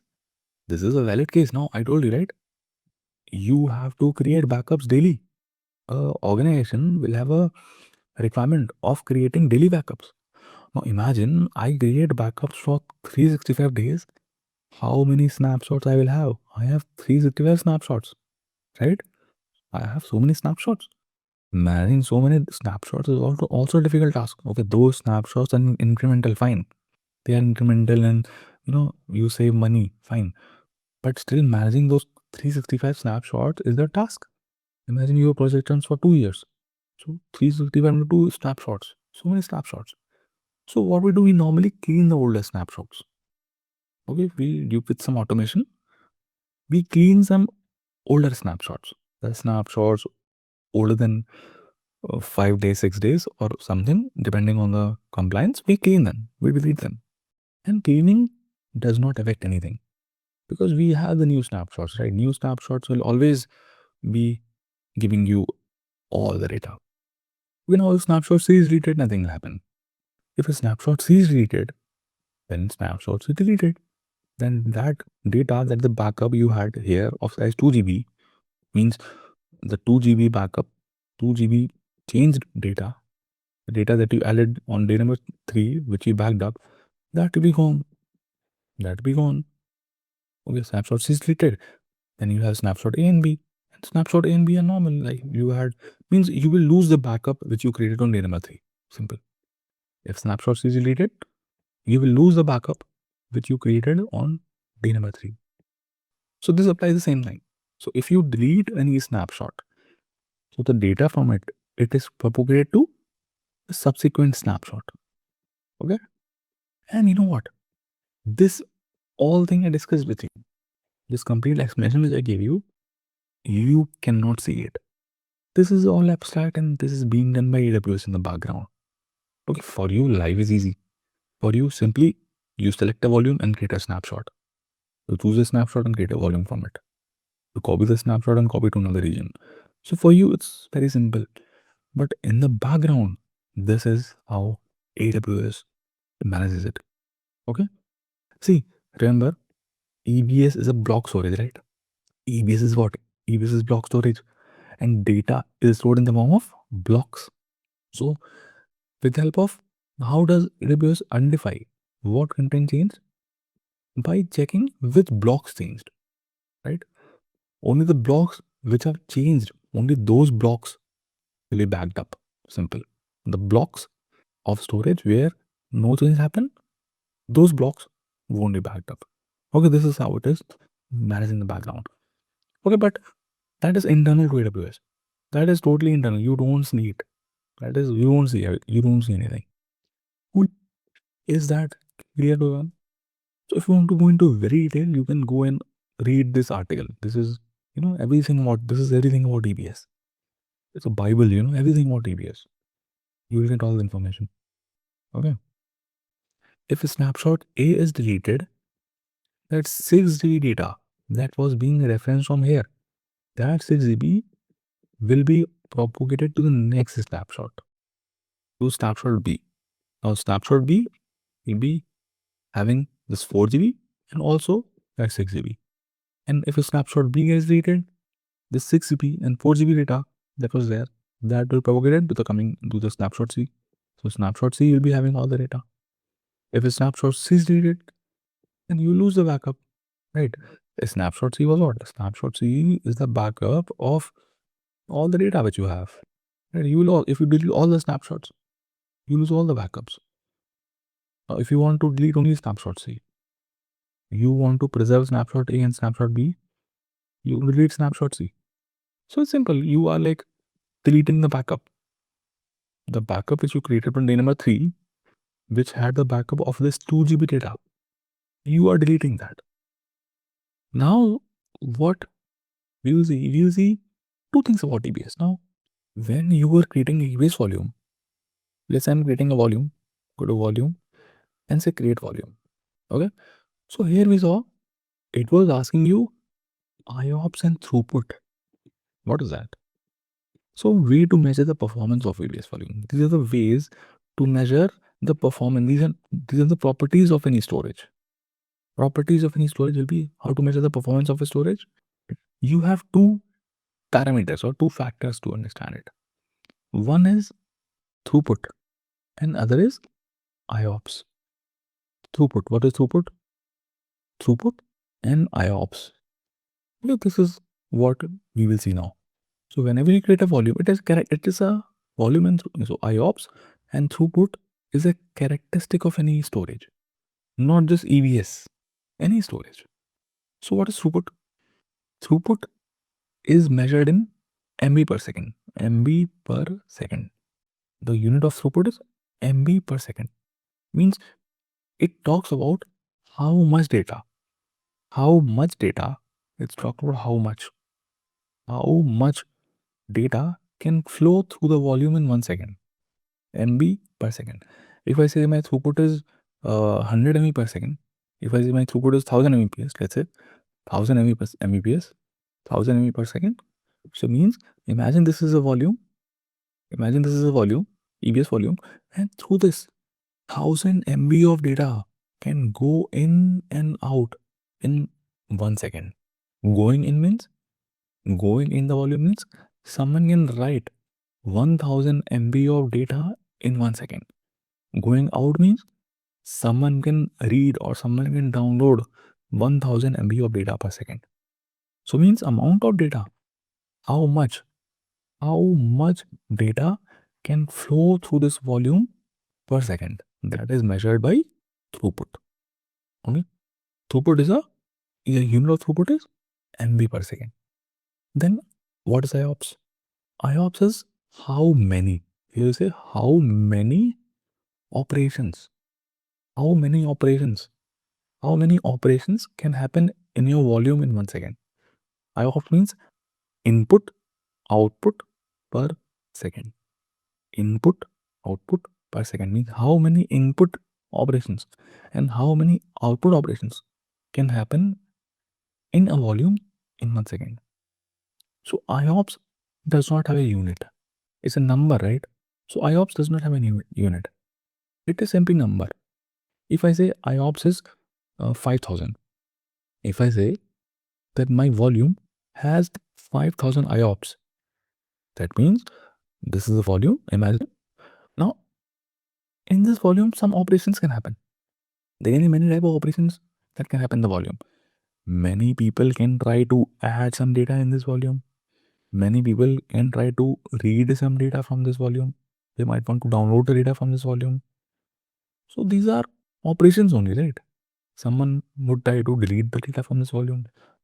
Someone would try to update the data.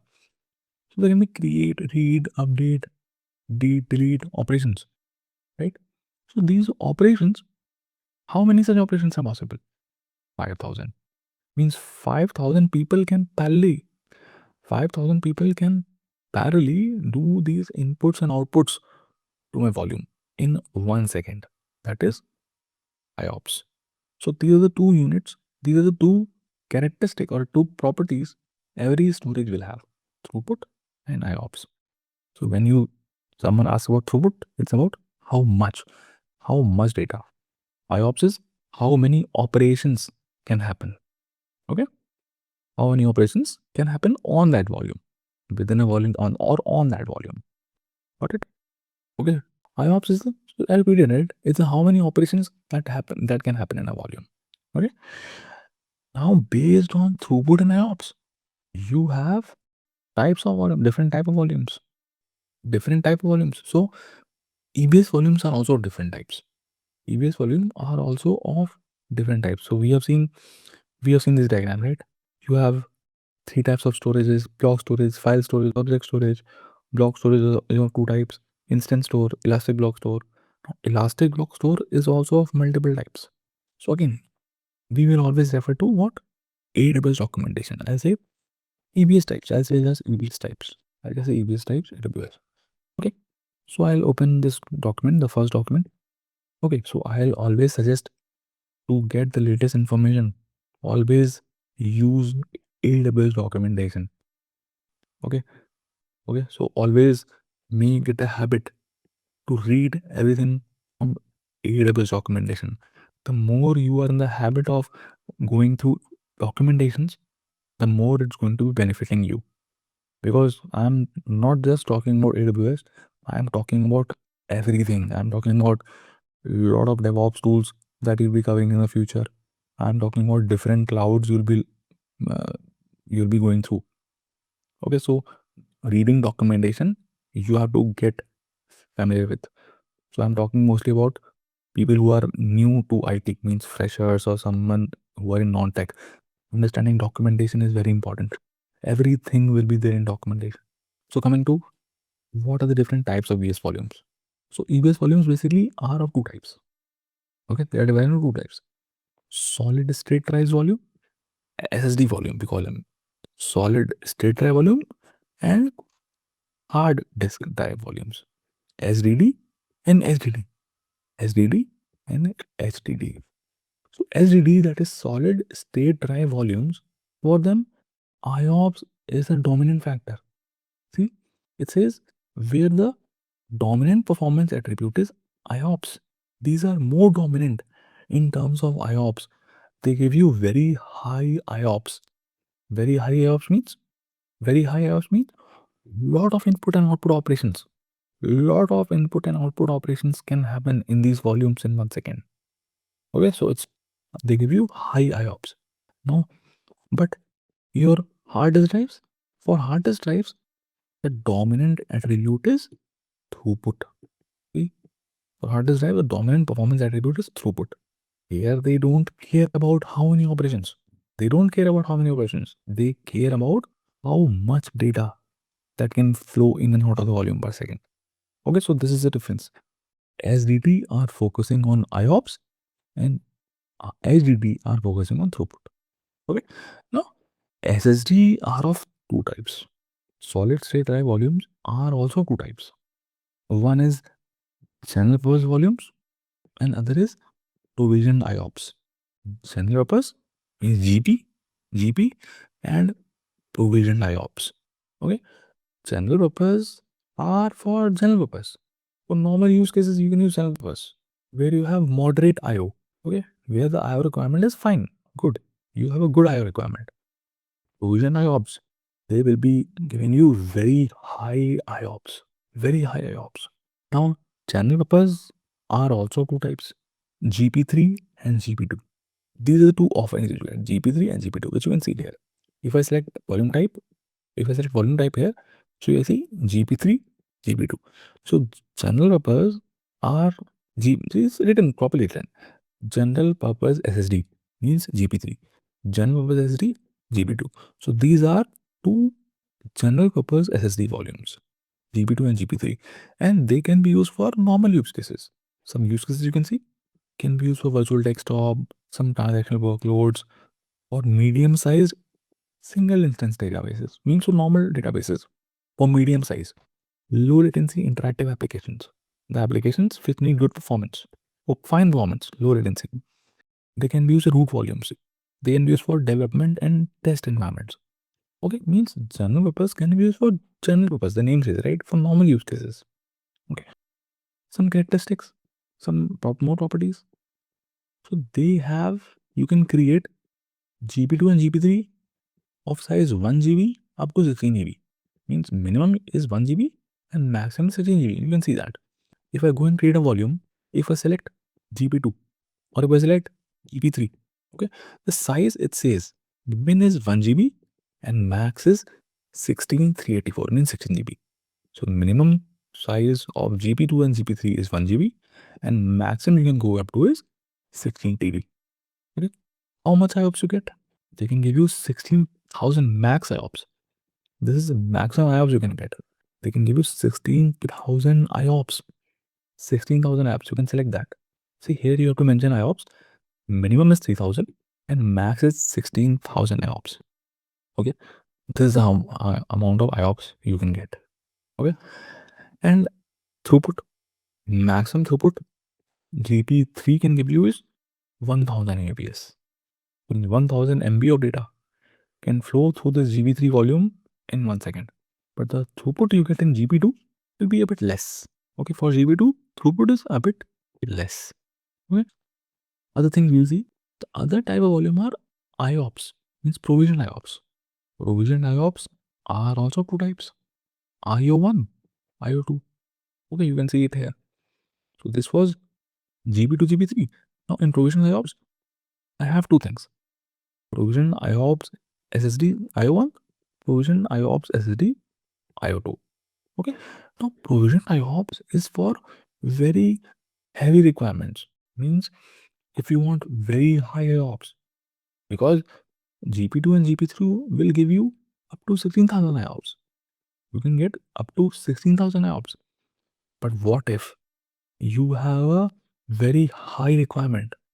Your applications are latency sensitive, which are your databases IO intensive.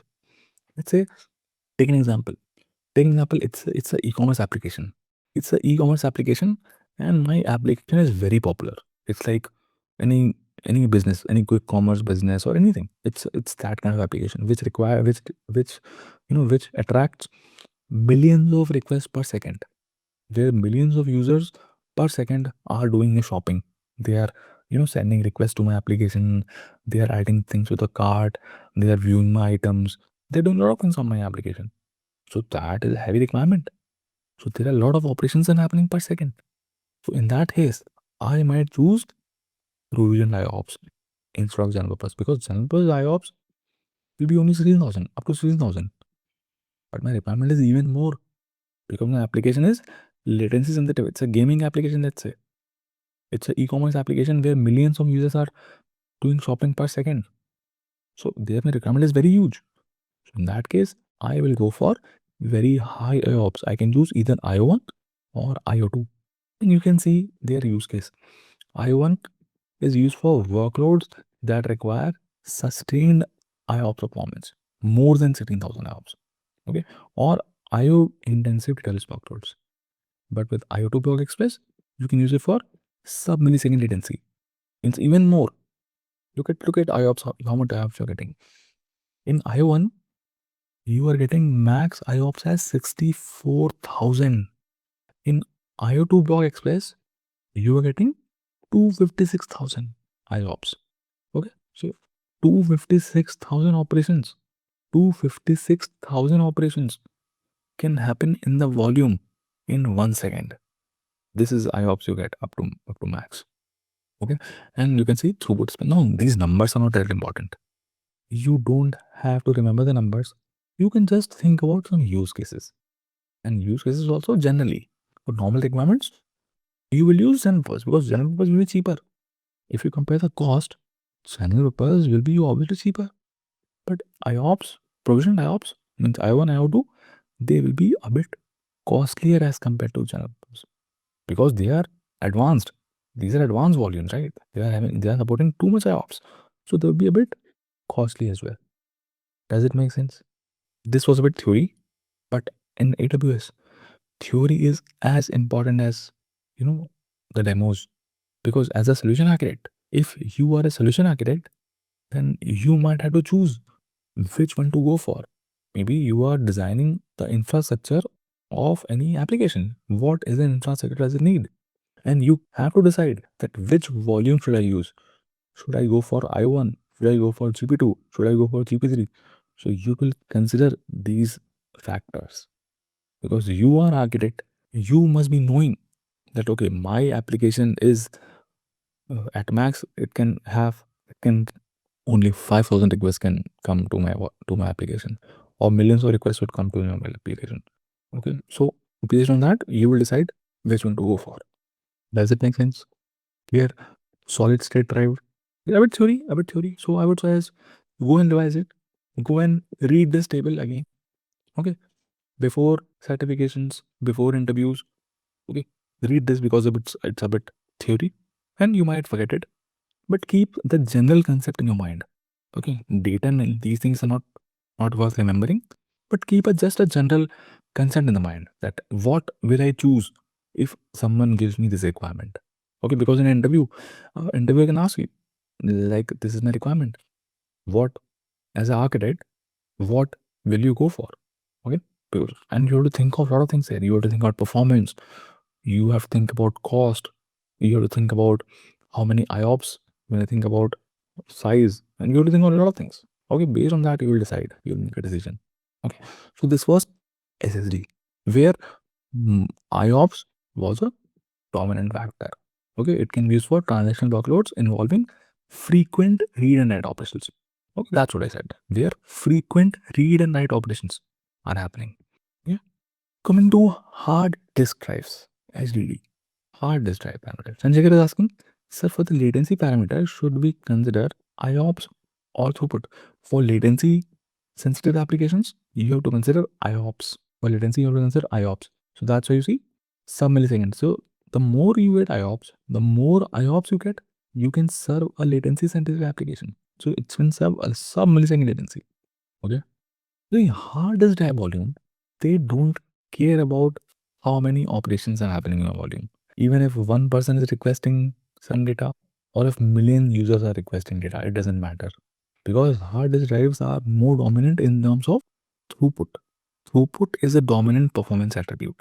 Okay. So hard disk drive volumes, they will be also two types. ST1 means throughput optimized HDD and cold HDD. ST1 and SC1. Okay. Now use cases. Look at the use cases now. Big data application, data warehouses, log processing. Now here, am I talking about good performance? Am I talking about number of operations? No, I am mostly talking about size of data. In big data, there'll be huge amount of data. There'll be chunks and chunks of big chunks of data, because Here I am very data oriented now. See, I'm using for data warehouse. In data warehouse, I can store petabyte scale data. Petabyte means 1024 terabytes. That is petabyte, right? I can store huge amount of data, huge amount of logs which have been processed for big data applications. So for those use cases, I can go for throughput optimized. Look at the IOPS I'm getting. Only 500 IOPS. Amount of IOPS, we have only 500 because here IOPS doesn't matter. Here we're talking about throughput. Throughput will be important here. Okay. And then cold HDD. Cold HDD, here it says throughput oriented storage. Cold HDD is also throughput oriented storage for data that is infrequently accessed. Here also operations are not frequent. Here also operations are not frequent. But the operations will be fetching huge, it's very, again, data oriented scenarios where lowest storage cost is important. Where you are only focused on storing data for a long time. Okay, you don't care if people are accessing it. Even if people are not accessing it, that's fine. For example, in healthcare, there is a compliance that information about that patient should be stored for 3 years, 4 years, 5 years. So those information, no one is accessing it, right? It's there. A huge amount of data about every a patient is stored. I'm not accessing it. So my storage, I want lowest cost. I want to store data for 10 years, 20 years. So in that case, you can use cold HDD volumes. Does it make sense? Cool. The use case of when you will use SSD, when you will use hard disk drive. If latency is your criteria, if your application requires very low latency, a lot of operations are happening in your application. In that case, you can go for solid state drives. You can choose anyone depending on the use case. But if your requirement is data processing, data storing, okay, big data, data warehousing. So for those cases, you can go for hard disk drives. For latency, if you have latency requirement, low latency requirements, you can go for solid state because latency will matter here, right? If any operation you did a read operation, so 1,000 read operations are happening. If 1,000 people are trying to inquire about the product listed on a website, so you want them to receive the response as fast as possible, right? You want to achieve low latency in that case. So you will go for some provision IOPS or some advanced volumes. Got it? For a second. So in that case, you want to give good performance to everyone, right? Now, how will you feel if you are accessing a website and the page is lagging? You search for an item, you clicked on an item, and it's taking few seconds to load. Means latency is high. That is not a good experience to you. What do you want? You want that even if a million users are using a website, the performance of the website should not hamper. So in that case, you can use solid state drive volumes. If you're using a big data application where you want to process data, you want to do data processing, you want to download and upload data in a, you want to, people are uploading a lot of data. You are managing huge amount of data sets. You are storing petabytes information data, petabyte scale data. You are storing the logs of any telecom company, for 3 months. A patient record stored for 20 years. So there you are not using data very frequently. You are not interacting with the data every day, right? You are just using it to store data, huge amount of data. So in that case, throughput will matter. So in those cases, you can use hard disk drives. Okay. I hope it's clear with these examples. But now, here you see some other factors. There is one thing called boot volume. Boot volume. So if you see boot volume is what? Boot volume is root volume, right?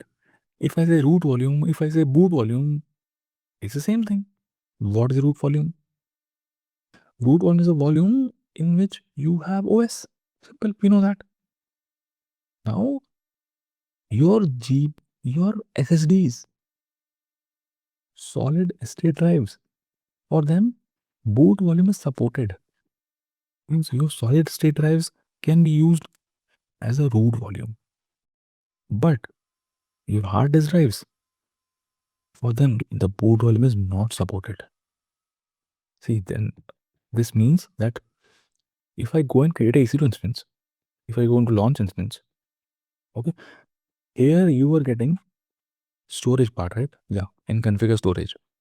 This was root volume, right? And here you can choose which volume. Now you see, what do you see? You see only what? SSD options. GP2, GP3, I1, I2. Do you see? And these options are grayed out. Because for the root volume, only SSDs are supported. Hard disk drives, that is cold HDD and super optimized, are not supported. Okay, but for if you want to add a new volume, let's say, if you want to add a new volume, so this is the extra volume. This is not root volume. The new volume which you're adding, this is the addition volume, right? EBS volume. This is the addition volume. This does not have OS. OS will be there in the root volume. So in the new volume which you're adding, you can choose whatever size. You can use either cold HDD throughput also. So if I use cold HDD, I can have it. But it's giving an error. It's saying that the smallest volume size of SC1 volume is 125 GB. So minimum I can go for is 125 GB. And you can see it here. In SC1 volume size should start from 125 GB onwards. Okay. So here the minimum size possible is 125 GB. Got it? Boot volume means root volumes. Root volume, we all know, root volume is a volume in which we have operating system installed. Can I use hard disk drives as root volumes? No. Can I use solid state drives as root volume? Yes. And I prove it to you here. That this, when you create a EC2 instance, you see in the configure storage, this is a root volume. And when you select type which volume you want, here HDD ones are grayed out. Only SSD options are there. But if you add new volumes, the volume which you are adding, that is not a root volume. That is a normal volume. That is the additional volume which you are adding. And that can be anything. You can go for GP2, GP3, IO1, IO2, SC1, SC2, whatever. Now comes, here one more thing is there. Multi EVS attach. Means Amazon EVS multi attach. What is that? EBS multi attach. What is EBS multi attach? See, can I attach multiple EBS volume with the same instance? Can I attach multiple EBS volume with the same instance? I can, right? Normally we have seen this only. We can create a EC2 instance. Okay, this is my EC2 instance. Okay, and I can attach multiple EBS volumes to it. So this can be volume 1, this can be volume 2, and I can add multiple EBS volumes. Okay, these are multiple EBS volumes I can attach. Okay, this is what the demo also we did. There was a root volume which we got, and we created a new volume and attached that to my EC2 instance. But can one EBS volume be attached with multiple EC2 instances? If I have this EBS volume, let's say this is my EBS volume, can I attach it to 2 EC2 instances or 3 EC2 instances? The answer is yes and no. See, here is see, if you see solid state drives, for solid state drives, EBS multi-attach is not supported for general purpose. So general purpose does not support it. So it means your volume, if your volume is GP2, GP3, this is not possible. The diagram which I've drawn is not possible. So a GP2, GP3 cannot be attached with multiple EC2 instances. But if your volume is IOPS, provisioned IOPS, means it can be of IO1 or IO2, then it is supported. Okay, it is supported there. And similarly, if you see for hard disk drives, EBS multi-attach is not supported. So if someone asks you that can I attach a EBS volume to multiple EC2 instances? You can say yes, but only for provisioned IOPS. Only if your volume belongs to IO1 or IO2, only then you can attach it to multiple EC2. So this EBS volume has to be either IO1 or IO2. Okay, only IO1 and IO2 are supported will be supporting this. So there's a restriction. But EBS is not made for multi-attach factor. EBS is not made. Multi-attach, why would someone do? Why would someone want to go for this? Means they have multiple EC2 instances, means they have multiple servers, and they want to share the data. They want some shared data, right? They want some data that needs to be shared among this, and this. Like you go for SharePoint, a shared drive, a SharePoint. Why use a SharePoint? Because you want to share some data across your team. So that can be a requirement here. But EBS is not made for that. Though IO1 and IO2 support it, EBS is not made for multi-attach. If my requirement is data sharing, so you can use your EBS, but with many restrictions. Restriction can be one restriction is we have seen already that only IO1 and IO2 is supporting this. Okay, this is one restriction. Other restriction is, guys, we know that, right? The EBS volume should be in the same availability zone as your EC2 instance, right? So means let's say I create this EBS volume in availability zone, let's say Mumbai, let's say AP South 1A. Okay, I'm creating this volume in AP South 1A. So these EC2 instances, they will also have to be in AP South 1A, right? Because can I attach this EBS volume with some instance in another availability zone? Not possible. That is a fundamental point we have seen, that the EBS volume and the EC2 instance, they have to be in the same AZ. So these three instances should be in the same availability zone as this volume. So this is another restriction. Now, if my requirement is that I want to share data between instances in multiple availability zones, I have some instances in 1A, some instances in 1B, some instances in 1C, and I want to have a shared data. I cannot use EBS. There also is a restriction. Third restriction can be these instance types. These instance types, they also have to be very special. T2 micro and T3 medium, these novel instances don't support this feature. These instances have to be nitro based instances. They have to be some advanced instances.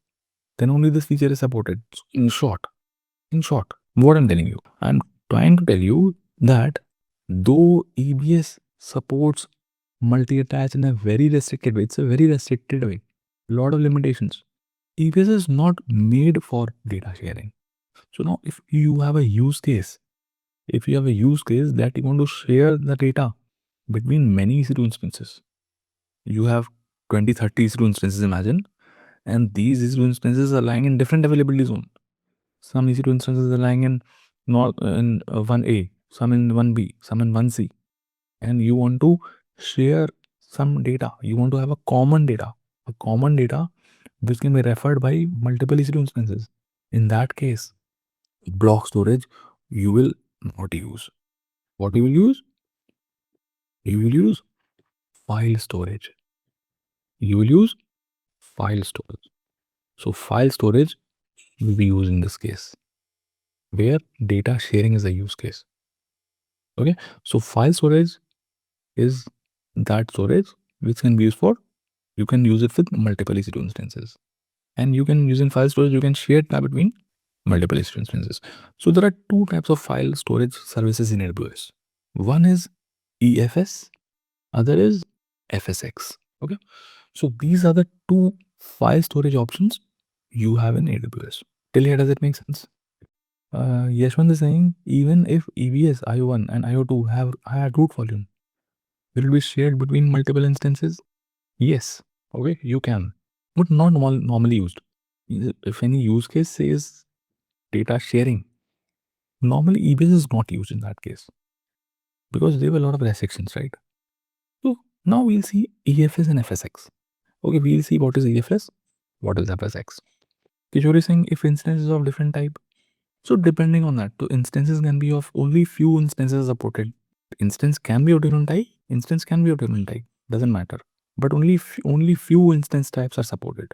Not all instance types. You can find out which instance types are supported. Now we'll see EFS. So you have to say EFS. I'll say EFS. EFS says managed file storage for EC2. Let's open it. Managed file storage for EC2. Yeah. So it says what? Elastic file system. Full form of EFS is Elastic File System. Elastic we all know now, right? We all know what is Elastic. And there are some properties here. Scalable, elastic, cloud native, NFS file system. So which is another one. EFS provides a simple, scalable and elastic file system for general purpose workloads for use within AWS cloud. Here one thing is talking about elastic, scalable. So guys, when we were creating EBS volumes, we were specifying the size of it, right? That we want 2 GB, that we want 8 GB, 10 GB, 16 TB, 20 TB, whatever TB. And we were charged based on that. If I create a EBS volume of size 30 GB, I'll be paying for 30 GB. Even if I don't store any data there, even if my 30 GB EBS volume is empty, even then I'm paying for it. But with EFS, in Elastic File System, you don't have to specify how much data you want to store, what is the size of EFS you want. You don't have to specify anything. You simply create data. You can keep on adding data, keep on adding data, keep on adding data. And you'll be charged only for the data that you are loading there. The data only that is stored there, only that is charged. There is no minimum fees here. But there is no minimum fee. See, it says with EFS, there is no minimum fees. If you have stored 0 bytes of data, so you're not paying anything. Okay. So this is the best thing about EFS. Okay. They were saying, but earlier we discussed that we will be charged for the amount of data stored, not for empty. No, when did I say that? When did I say that? In EBS, so I told you, even if you don't have any data in EBS volumes, you are paying for it. If you have created a 30 GB EBS volume and there is no data, it's blank, even then you are paying for that 30 GB EBS volume. Okay. So they were saying, sorry, no, it was not for snapshot. Snapshot will be having some size always. Okay, snapshot will be having some size always. Snapshot size you are anyways paying for. Okay. But you got about EFS, right? In EFS, there is no minimal fees. You don't get charged even if you don't store anything. Okay.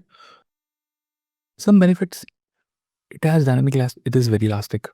It is elastic. You can add files, remove files, and it's adjustable. Okay. You can simply create your files and start adding to EFS with no need to provision storage in advance. That's what it talked about. You don't have to tell here that I want 20 GB, 30 GB, 40 GB. You can keep on storing data. Okay. It's fully managed. Here you'll be seeing some options and it's fully managed. Managed by AWS. A lot of things will be abstract and you will not see a lot of things. Okay. But everything will be managed.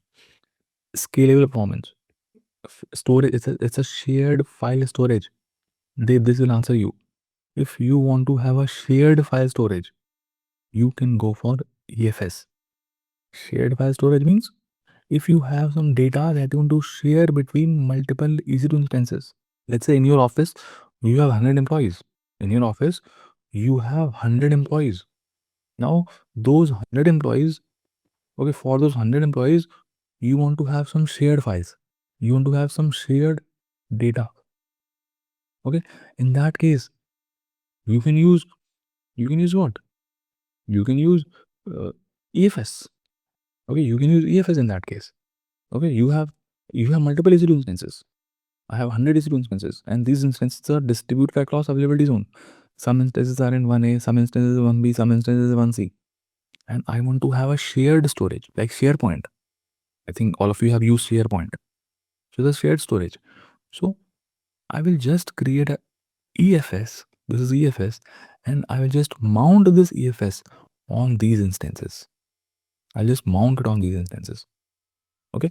Now, if this instance creates some data, okay, the data will be actually created here, and this data will be visible to this instance also, and everyone can see that because it's a shared storage. For the use case of shared storage, you can use EFS.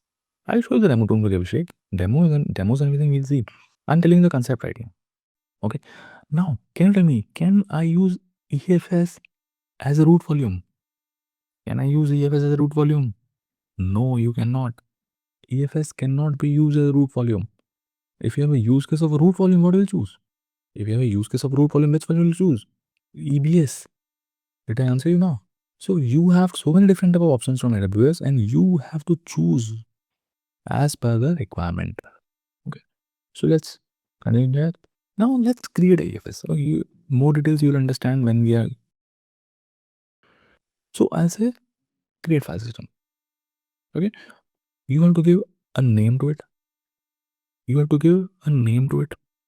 Give it a name. I'll call it my EFS. Anything, name it my EFS. You have to choose a network in which your EFS will be there. Okay, it says choose a VPC where you want EC2 instances to connect to your file system. Means when you create an EFS, it's asking for a network. So your EFS will be available only in that network, only in that VPC, in that network only. So that means the instances, the EC2 instances which are in this network only they will be able to connect to this EBS volume or EFS. Okay, so I can choose this network and I can say create. Yeah, if I click on create, your EFS will get created with some default settings. But I don't want default.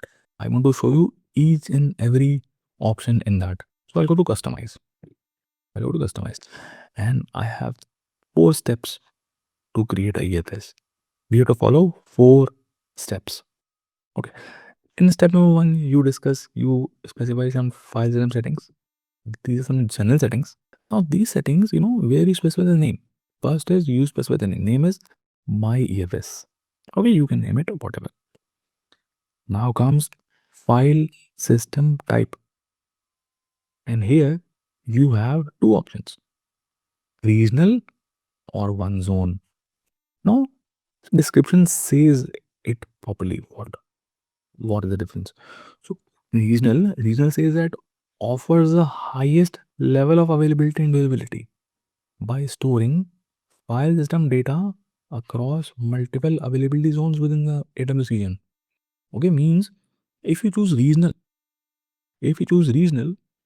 it will offer you very high availability, very high durability. Means your data which you are storing in the EFS, it's a guarantee that it will be durable. It will never get lost. Because what will happen? AWS will store that data in multiple availability zones. Okay. Now, even if one availability zone crashes, or maybe the storage in one of the availability zone goes corrupt, or power failure happens in that availability zone, doesn't matter because your data is there in other availability zone also. So this is meant by regional. So your data will be saved in multiple availability zone. If I store a document, if I want to share a document, if I store a document in this EFS, so my document is not just stored in a single storage. It is stored in multiple storages. In some storages in availability zone A, in some storages in availability zone B, in some storages in availability zone C. When the storage in availability zone A crashes, you don't have to worry. Okay, so that is one very regional. But if you choose one zone, so your data will be stored in the single availability zone only. And you can choose easy. Let's say I choose 1A. When I choose one zone, you have to choose in which AZ. So let's say I choose 1A.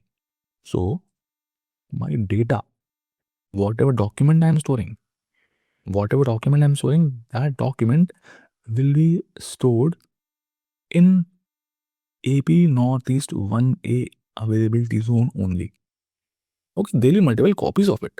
Again, there will be multiple copies of it, but in the same availability zone. Now, if by chance AP Northeast 1A availability zone crashes or anything happen, power failure or anything happen, all the storages in AP Northeast 1A goes corrupt because of any reason, your data will be lost. Okay. So you can choose whatever. So I'll choose regional, let's say. Okay, because I want high availability. So I'll choose this. Kishori is saying, so instance should be in the same zone. No. Instance can be in different availability zone also. Okay. Instance doesn't have to be in the same zone. Instance can be multiple zones. Okay. Cost difference. Yes, obviously. Cost will be different. So regional will be a bit costly as compared to one zone because your data is backed up in multiple zones, right? In regional. So it will be costly as compared to one zone. Okay, but that'll be very minor change, minor cost. We'll see that. Cost part also, we'll see that. Ishuri is asking whether the instance will have to be in the same zone or not. So let's draw it. Then you understand more. Let's say this is my region. Okay, in this region, I have, let's say, 3 availability zone. I'm making 3 available. Let's say this is availability zone 1A. This is 1B. This is 1C. Okay, these are 3 availability zones. In availability zone, let's say this is 1A, this is 1B, this is 1C. Okay. In availability zone 1A, I have some instances. Okay, in availability zone B, I have some instances. In availability zone, I have some instances. Okay. So Kishori is asking if I use one zone IA, means if I use one zone option here, and I choose that my EFS should be available only in AP Northeast 1A. That means only here. My EFS is only here, let's say. Only restricted to here. Copies of my EFS, copies of my data are stored only in this. So can I mount this EFS to these instances or not? So you can. Okay, this was my answer. Got it? You can mount the EFS on this also. You can mount it. Possible. Okay. But they have to be in the same network. Here, we'll talk about network in few seconds, but they have to be in the same network. That's why I've chosen VPC. Okay. Now, other option is automated backups. Automated backups, continuously back up your data in EFS because backups are important. I want that whatever data I'm storing in my EFS, they should be continuously backed up. So you can enable automated backups if you want. I'm disabling it for now because automated backups will be charging you. I'm disabling it for now. Then comes lifecycle management. This is important. Now, lifecycle management can help you save some cost. How? In your laptops. In your laptop, you have so many files, right? Do you use all the files frequently with the same frequency? In the laptop, you have millions of files. You have thousands of files. You can have many movies, you can have many music files, you can have many documents, many PDFs. So do you use all the files with the same frequency? No. There are some files which you use daily, right? There are some files which you might use once in a month. There might be some files which you use once in a year. There might be files which you never even open. So why to pay same amount of money? For all those data? Because see, for storing, you are paying money. AWS is giving you nothing for free. Will not give you anything for free. So if you are storing some GB of data, you have to pay money to AWS because storage will cost you. Now, EFS gives you a feature of lifecycle management where you don't have to pay same amount of money, for every use case. Now, I told you there are some files which you use very frequently. There are some files which you use very less frequently, and some files which you don't even use, which you don't even open. So AWS can store that. Can here in lifecycle management you get different storage classes. Okay, there are three options you have: transition into infrequent access, transition into archive, transition into standard. So basically there are storage classes here. One is standard storage class. So by default, your data will go into standard storage class. So standard means it will be fast storage. It's the data that you are frequently accessing. Okay, the data which you are very frequently accessing, that data will be in standard. Now you want to save money. You don't want to keep all the data into standard. If I have 100 GB of data, imagine I have 100 GB of data. If I store all 100 GB of data into standard, I'll have to pay more because standard is fast storage. It will be a bit costly. Okay, the cost of standard will be more. Okay, but I see that out of those 100 GB data, out of those 100 GB data, 40 GB data I am not even using. I'm using very infrequently. So I want that. I will store the data in infrequent access storage. Look, this is second storage class, infrequent access storage. So I can choose. It says 30 days since last access. So if I say, let's say, if I say anything, again, there are a lot of options. If I say, let's say, 60 days in last access, let's say, the files which are in standard right now, okay, by default, all your data will go into standard. But the files out of those 100 GB data into standard, out of those 100 GB data which is in standard storage class, out of it, 40 GB of data you have not accessed since last 60 days. Means whatever data you have not accessed since last n hour of days, that data will be going to infrequent access storage class, and for that you have to pay lesser amount. Okay, so it's saving some cost. Then there is something called transition to into archive. Now if you see that there are files which you have not accessed since 180 days, you can move it to archive. You can move it to archive. So it says archive is not available in one zone. Let's choose regional. We want to choose regional, right? So this is what.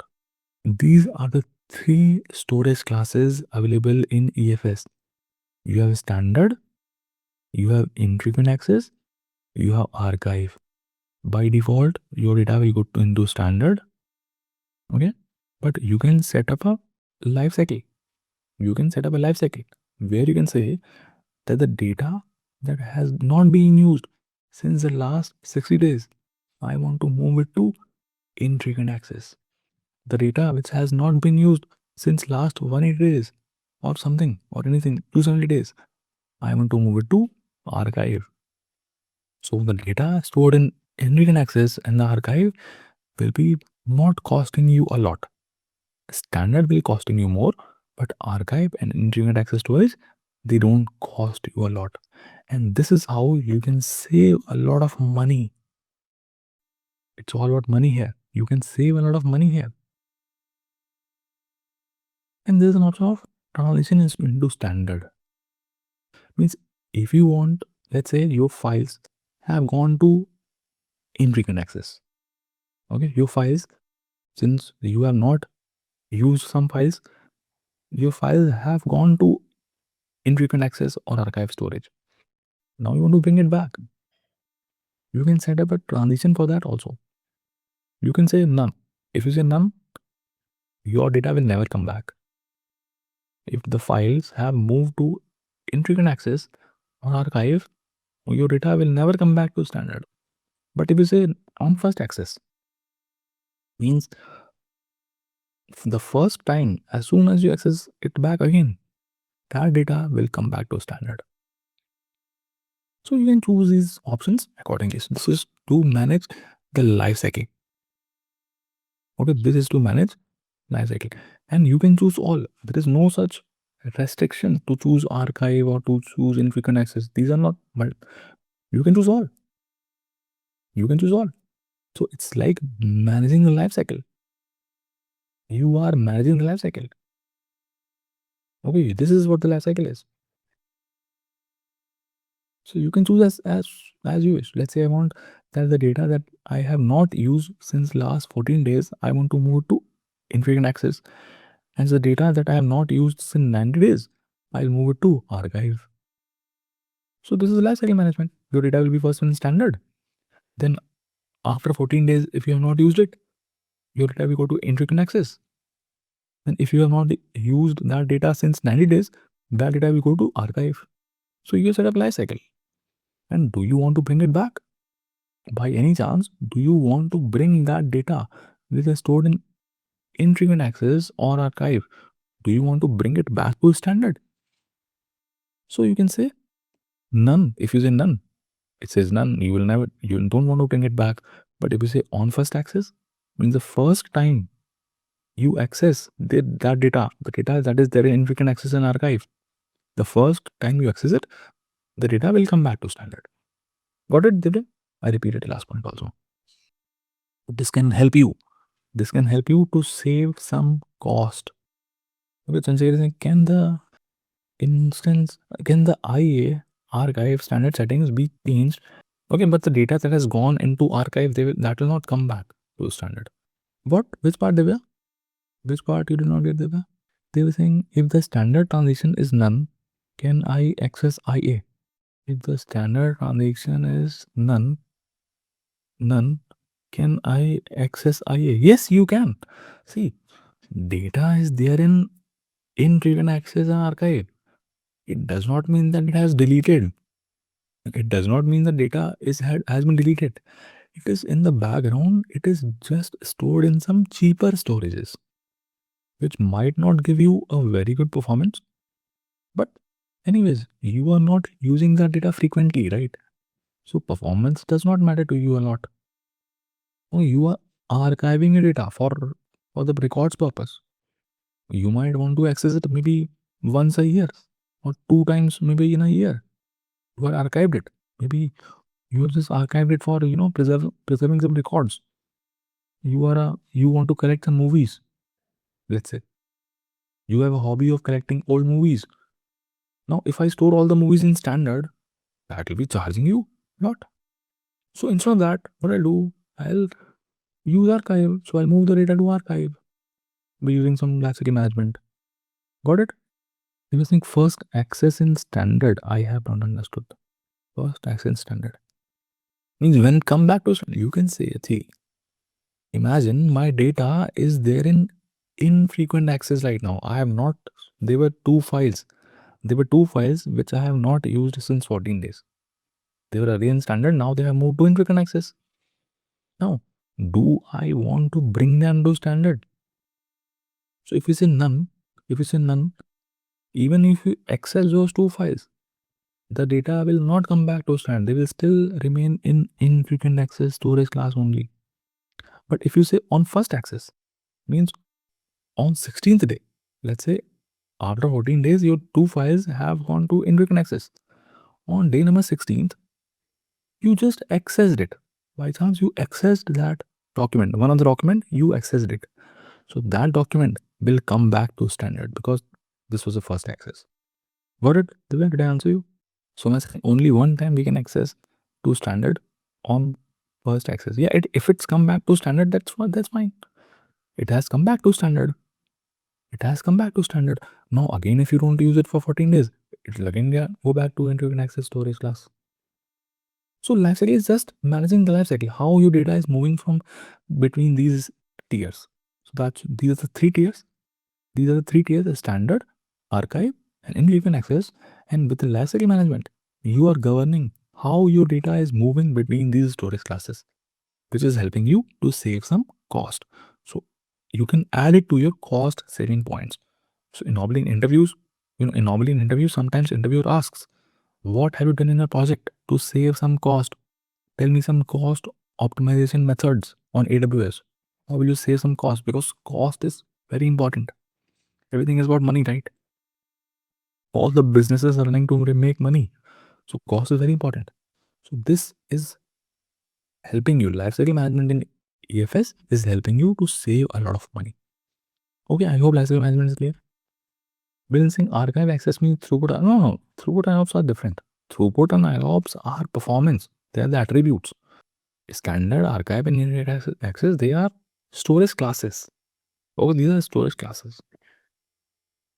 Throughput and IOPS will come into performance settings. Okay. Throughput and IOPS will come into performance settings. Now, encryption.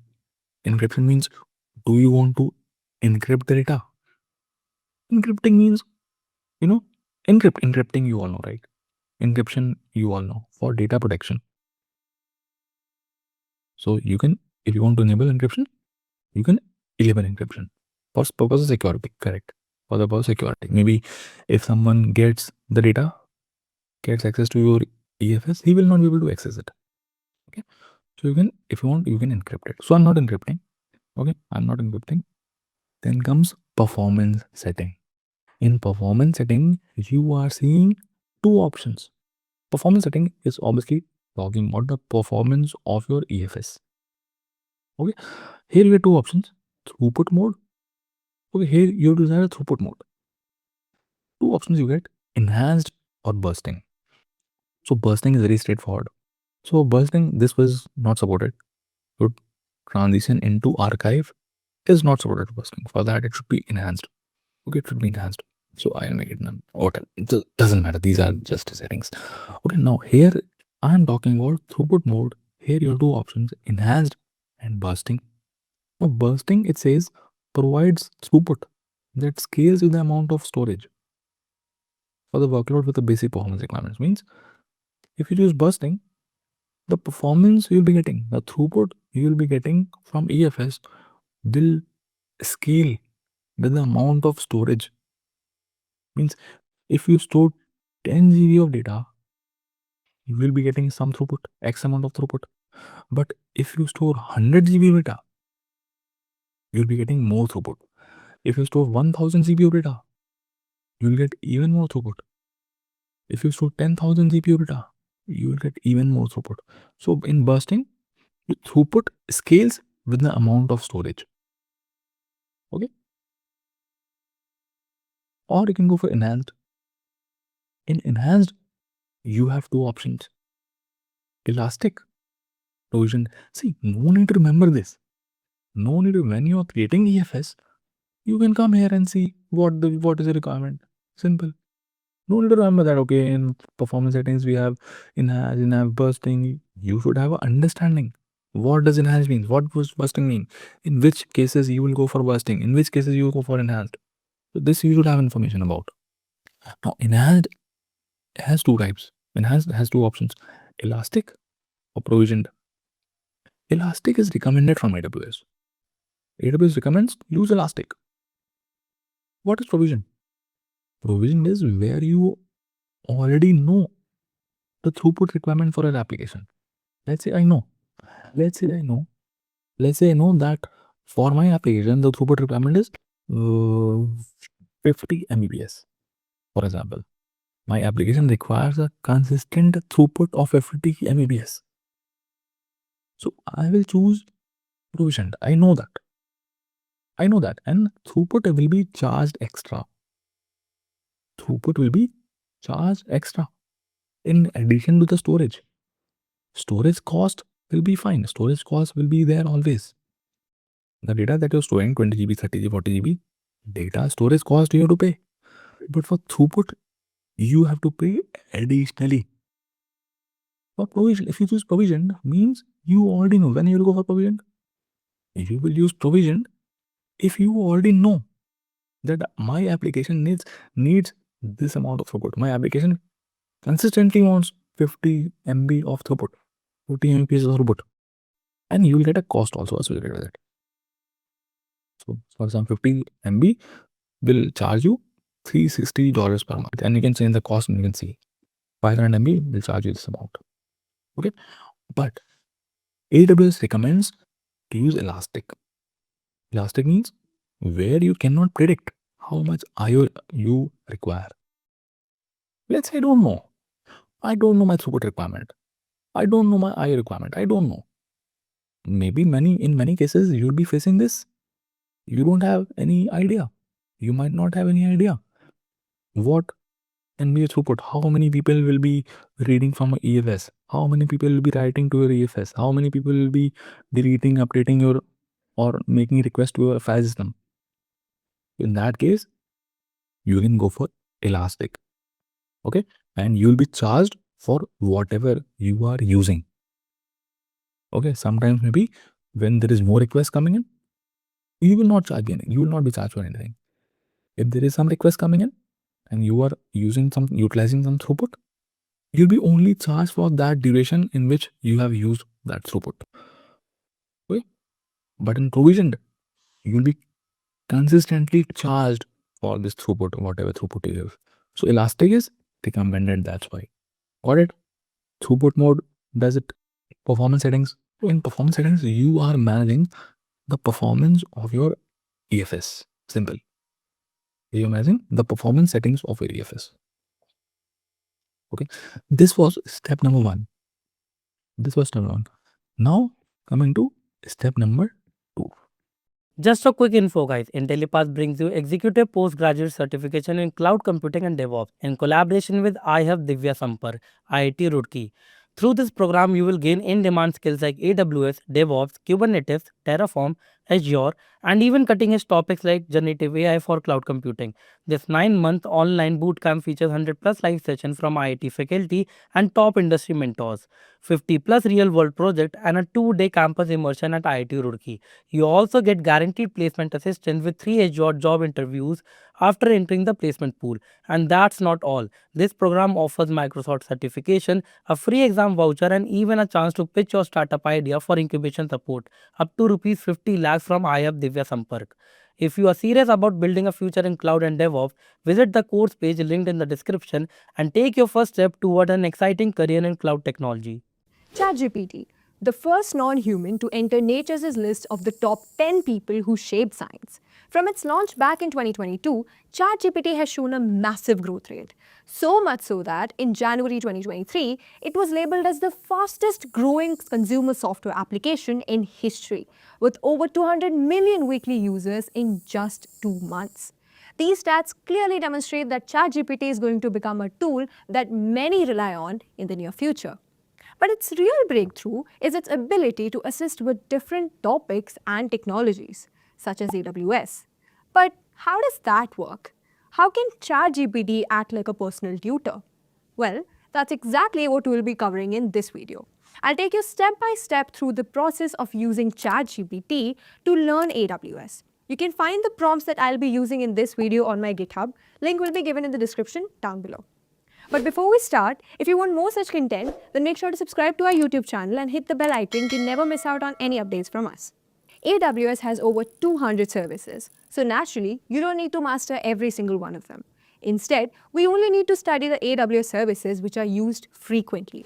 Let's ask ChatGPT about it. Also, the best way to learn is by doing. So instead of just asking for theoretical explanations, let's create a mini project using these services so that you can get comfortable with them. So now let's start making our mini project with AWS. So for that, obviously we'll need a prompt. You can go to my GitHub page over here and click on prompts. And there are 3 different prompts that you can see here. We'll take the first prompt and we'll read it while I paste it here. Now, assume as though I'm completely new to AWS, so could you provide the list of the basic AWS services that I can start with as a beginner? Also, can you let me know the projects that I can build using these services from the basic ideas to advanced ones? So now what I'm asking ChatGPT to do is, like I said before, there are a lot of AWS services, so you don't need to know all of them. If you're a beginner, then obviously there are some basic services that you must know of, such as your EC2 is there, S3 is there, RDS is there. So you need to know about these services. So that's what I'm asking ChatGPT to list me out the basic services. Then we'll use these basic services to create a very simple, very mini project. Now, depending on your expertise, you can either create a beginner project or you can just directly jump onto the advanced projects. Let's see what ChatGPT has to say about this. Okay. Absolutely. AWS is a vast ecosystem, but as a beginner, you should start with the core services that will give you a solid foundation. Here's my starter pack. So I have EC2, S3, IAM, RDS, DynamoDB, Lambda, CloudFront, SNS, SQS. That's already a lot. CloudFormation, CloudWatch, VPC, Route 53, Elastic Beanstalk, and autoscaling. So there are 15 services that AWS has listed out for me, which as a beginner, I should be aware about. So the projects that I get to build, now obviously you have two options here. Either you can start copying them one by one, paste it on YouTube or on any other online education platform and try to learn them one by one. Or if you get a hands-on project, if you actually apply these services, you would understand how they work. And this will help these services stay in your mind for a long time as compared to just going through the documentation or reading a couple of bunch of theories or definitions about these services. Now let's look at the mini projects that we have. We can make a static website hosting, which is very simple using S3 and CloudFront. You can make a personal blog. You can make a simple file storage and sharing app using S3 and IAM. Or you can make a basic serverless function that responds with hello world when triggered via API gateway. You can make a monitoring dashboard with set up an alarm that triggers an SNS notification when an EC2 instance goes down. Okay. Then we have intermediate projects, which is more complicated, using a URL shortener, Lambda, DynamoDB API gateway, image processing, chat application, serverless, to-do, multi-tier web app. Okay, let's do one thing. If you're not an absolute beginner, if you have some basic idea about AWS, then I would recommend you to select any of these projects. Don't directly jump to the advanced projects until you have a solid base of knowledge. But if you're just starting out but you have a basic understanding of cloud, then it will be better to integrate databases with it, because if you have done programming in any particular language before, you'd know that when you start integrating databases, it can get kind of complicated and hard for you and difficult for you. So if you're an absolute beginner, then my advice is to not start with a database. So let's ask ChatGPT for that. Can you give me the list of projects without integrating a database?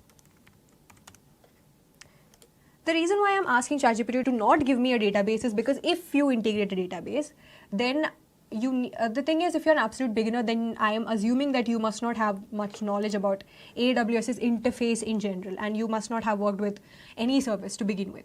So when you are integrating a database, even if you go through documentations, there are certain things that you will have to fix on your own. And if you have absolutely no idea about the interface, no idea about the services whatsoever, then how can you fix the errors? That's why I'm saying don't use a database if you're a complete beginner. But if you have some experience, then you can go with databases.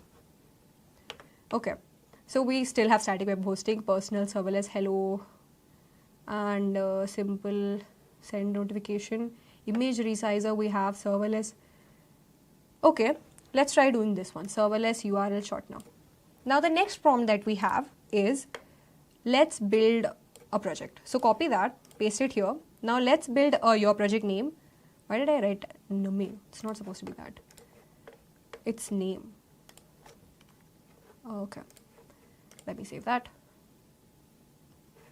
All right, it's name. Okay, so guide me through the step-by-step configuration. You have to say this step-by-step through every minute configuration, because sometimes ChatGPT has a tendency to just omit certain changes and it would just assume that you know it. And then once you start configuring it in the AWS interface, you would actually get confused. So that's why I have written that step-by-step guide me through every minute configuration. Also make sure to give names of whatever services we are going to be creating with the AWS service. Now this is the important part. Also tell me why and how we'll be using these AWS services here. It's very crucial for you to understand why you are using a certain AWS service, because the ultimate goal of me to be helping you build these projects is why and when to use an AWS service. So we'll ask ChatGPT so that you can get a better understanding about it. You can select any of these projects from here. I think I selected this one. Serverless, no, not this one. Serverless URL shortener. There are 3 services we'll be using, Lambda, API Gateway and S3. Okay. So replace this with the project that you have choose. And there we go. Okay. Now let's see what happens. Okay. So without using a database, let's build a step-by-step. Okay. So a serverless URL shortener is pretty much self-explanatory, the name, but still, a user submits a long URL. AWS Lambda generates a short URL and stores it in an S3 file. So when someone visits the short URL, Lambda redirects them to the original URL. API Gateway handles the API request for shortening and redirection. Okay, that is a lot of work. Let's see how and if we can get this done. AWS Lambda it runs a serverless backend, handles URL shortening and redirection. Okay, so AWS Lambda runs a serverless backend. S3 stores the mapping of short URLs to long URLs in a JSON file. Okay, API Gateway exposes IAM, and CloudFront is also there now. IAM manages oh yeah, we need permissions obviously. CloudFront is optional, speeds up. Okay, we're not making a global application, so I don't think we need CloudFront as of now. Let's take an S3 bucket first. S3 bucket. Then what? Go to the AWS S3 console, create a bucket, set the bucket name serverless. Okay. Yeah. Create a bucket. Now one thing you need to make sure is that bucket name should be unique globally, not just for you, for everybody. It should be a unique name that nobody has ever chosen before. So I'll just put a couple of numbers so that it becomes that. I don't think uncheck block all public access will restrict access via uncheck block all public access. Uncheck block all public access. Okay. We'll create the bucket. Fine, if you say so. Create bucket. Okay. I acknowledge that. Okay, fine. That's okay.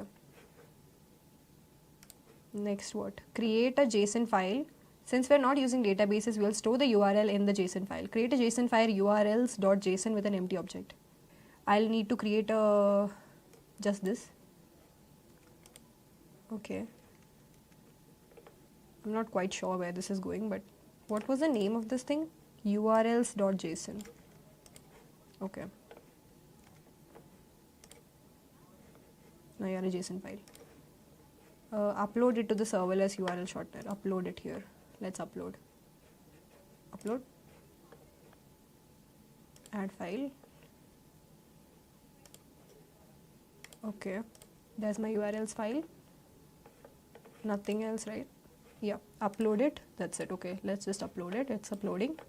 Create an AWS Lambda function. Okay. Let's create an AWS Lambda function.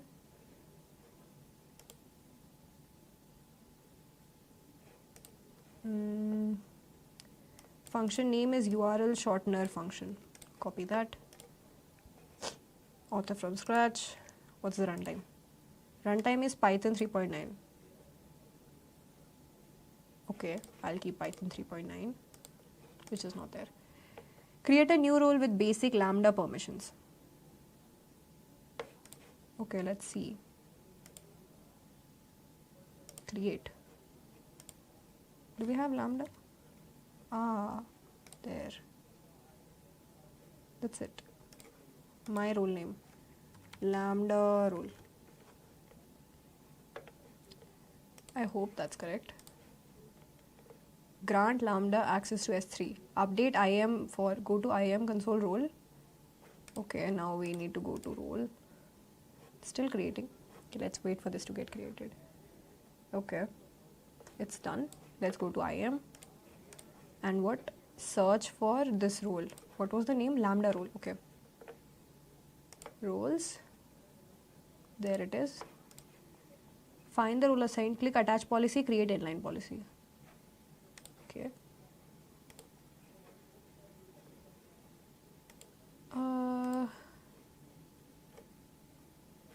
How do I do policy? Should I do it here?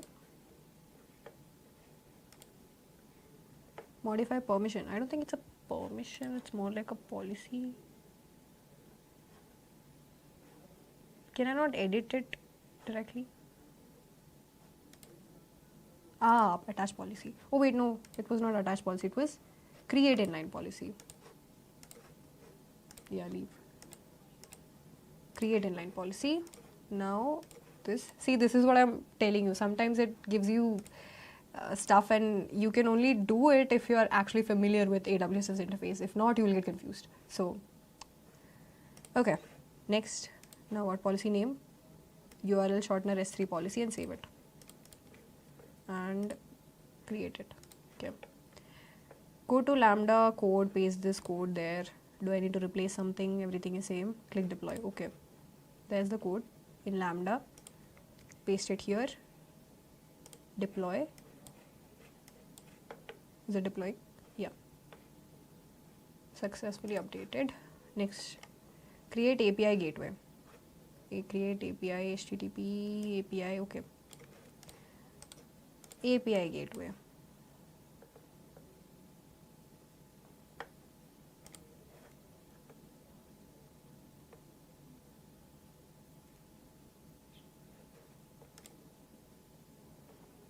HTTP, okay. API name is this one. Next, what is this? Create post endpoint. Create route method is post. I can't. How do I do this? Configuration routes is optional. Review and create. Oh, routes. I can't. API gateway uses routes to. Okay. Instead, can we use REST API instead of HTTP API, because it's a lot more simpler than this.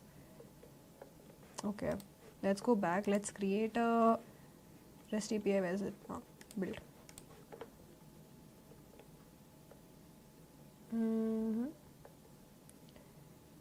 Okay, URL shortener. That's it. See, I told you this is much more easier. Step 2. Create the shorten URL endpoint.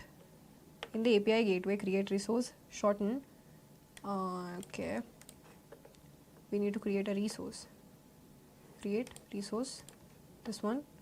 Do I need to allow course? I don't think so. But let's do it anyways. Actions, create method, select post. Okay.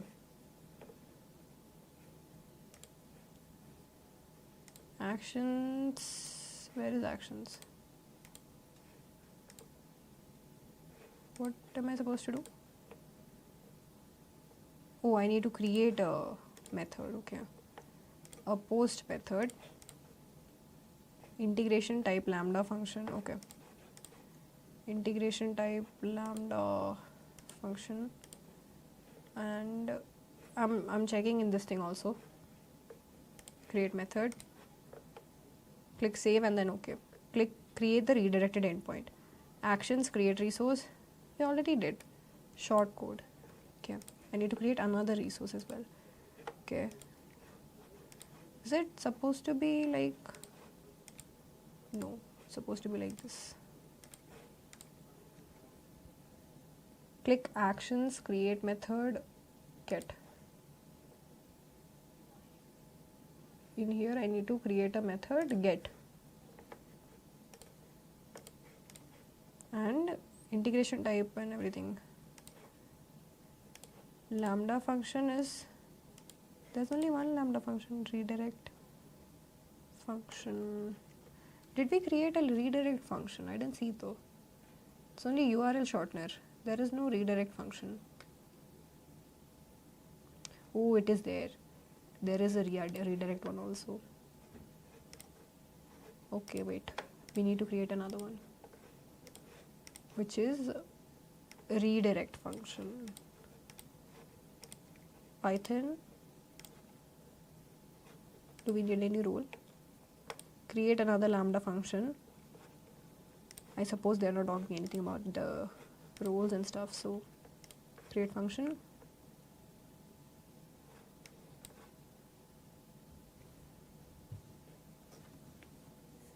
Let's wait for it to get created. Yeah.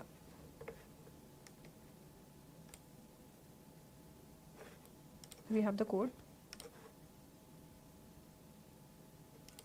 Let's paste it here. Deploy. It's deployed. Okay.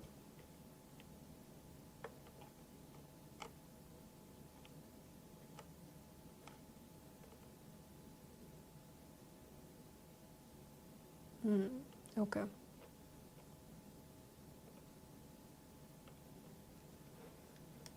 We were here when we are supposed to create a method. get method, lambda proxy integration. Now we should have a redirect one also. Create method. Now what? Click save and then OK. Actions, deploy API, deployment stages, prod. Okay. Deploy API, it should be prod, deploy. Copy the invoke URL which looks like this. Shorten our URL, post/shorten. What am I supposed to do? Redirect a short URL.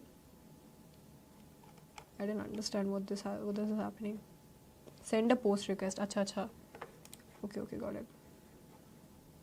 That's our invoke URL. So I need to, let's open Postman for this.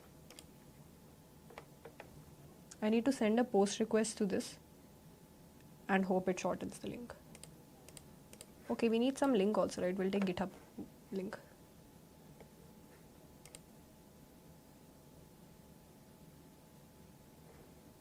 Let me create a new one.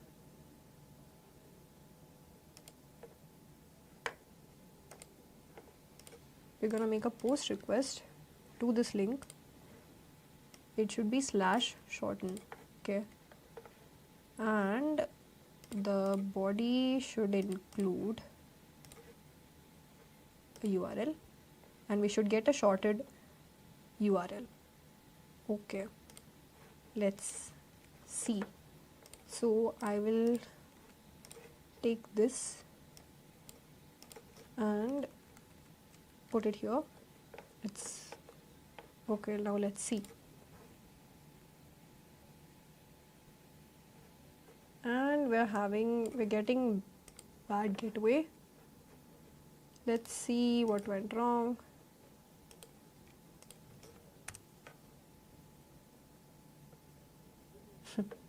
The dreaded internal server error. Something broke, but I'm not telling you why. Yeah, it is very annoying. Something broke, but I'm not going to tell you why.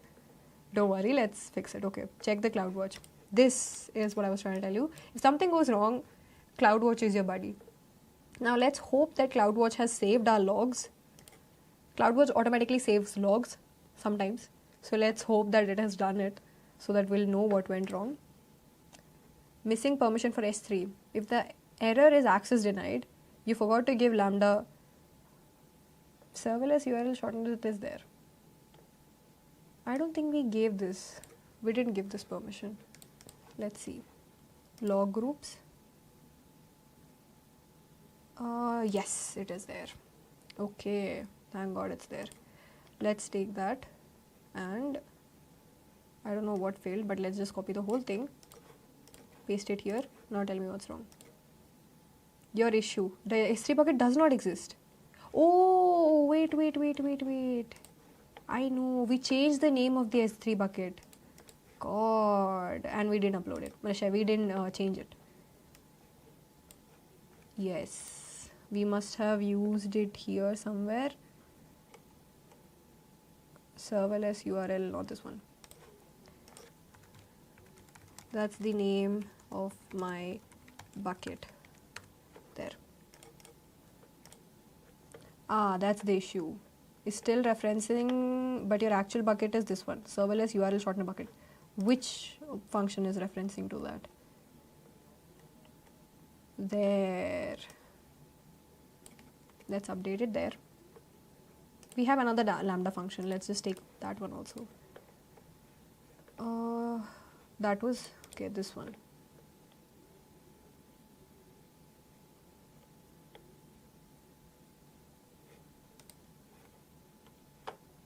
We have deployed it? Okay. You are also referencing the same bucket. There you go. Okay, let's deploy it.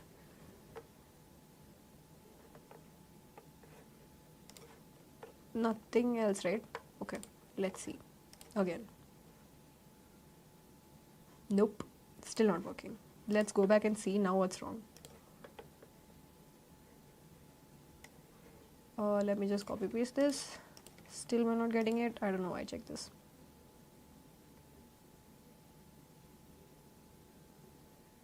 Bucket does exist. Click the region. Why are you creating so much problem, bucket? It's the same thing.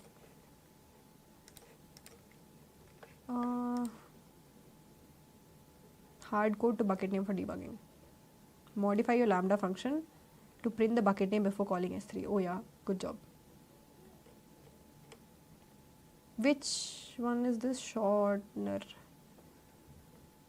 Okay. Hard code.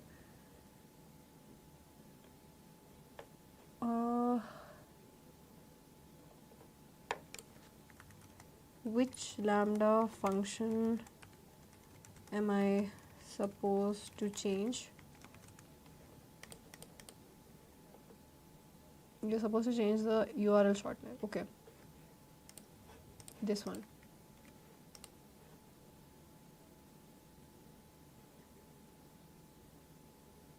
Okay.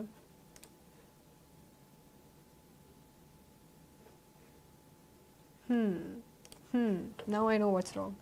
IAM role policy problem. Where is IAM role? Lambda role. Okay, I'll have to open it. Add permission, attach policy. It will be S3 full access, which we didn't give. Add permission. Okay. Send it again. Still not working.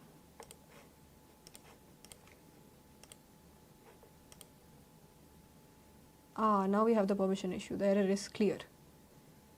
Okay. I am yes, S3 read only access. I have to redeploy it again. Okay. I did attach it, S3 full access. Okay, I'll just redeploy it again, both of them. Deploy it. Are you not deploying?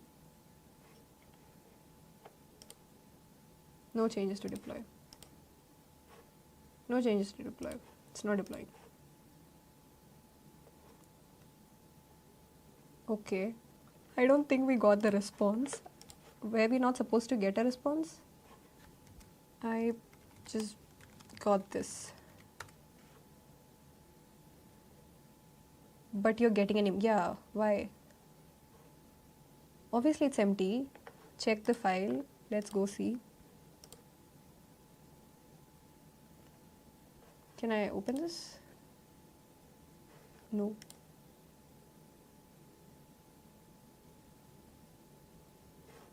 How do I open? Oh. It's empty. You can add a sample. Why do I need to do this? Okay, let's do one thing. Let's re-upload this file. Can I edit this here? I'll have to re-upload it. But why? Update your Lambda function to log the retrieved data from S3 and the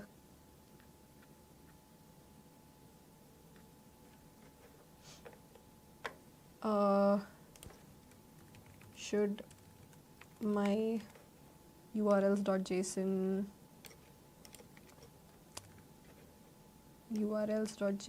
file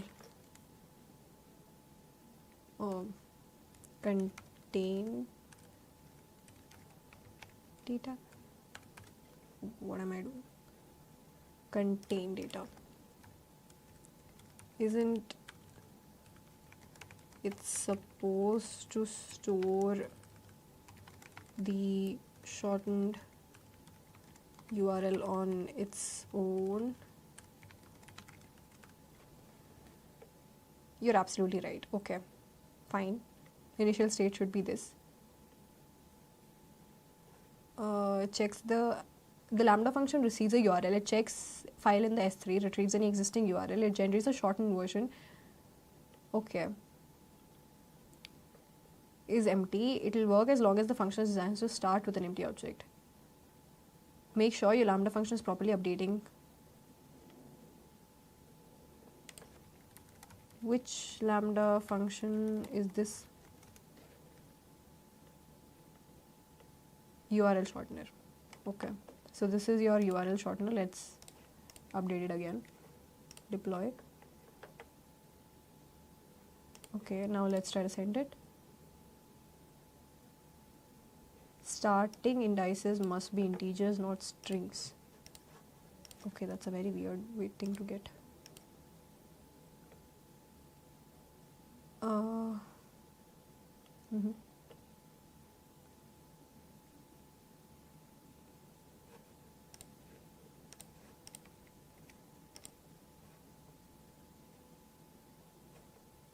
Okay.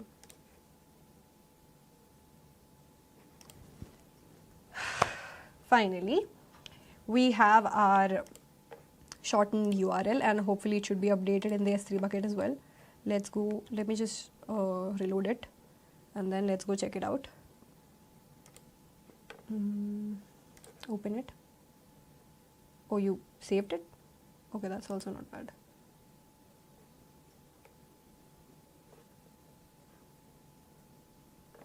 All right, there you go. And apparently in the beginning, let's go to the start. Okay, so in the testing part, ChatGPT had said that send a post request and we should get this response, and if we open this, we should get redirected to that. Okay, so now if I try to copy this URL, apparently if I open this, I'm supposed to be redirected to this, right? So according to you, if I open this shortened URL, I should be redirected to the original URL. Open the shortened URL in Google Chrome. Let me add that also. Okay, let's see. Where is it? Good catch. While the code is generating, it doesn't actually handle the redirect part. We've only covered the process of generating and storing, but we haven't set up any actual redirection logic. Okay. You'll need to create another API gateway.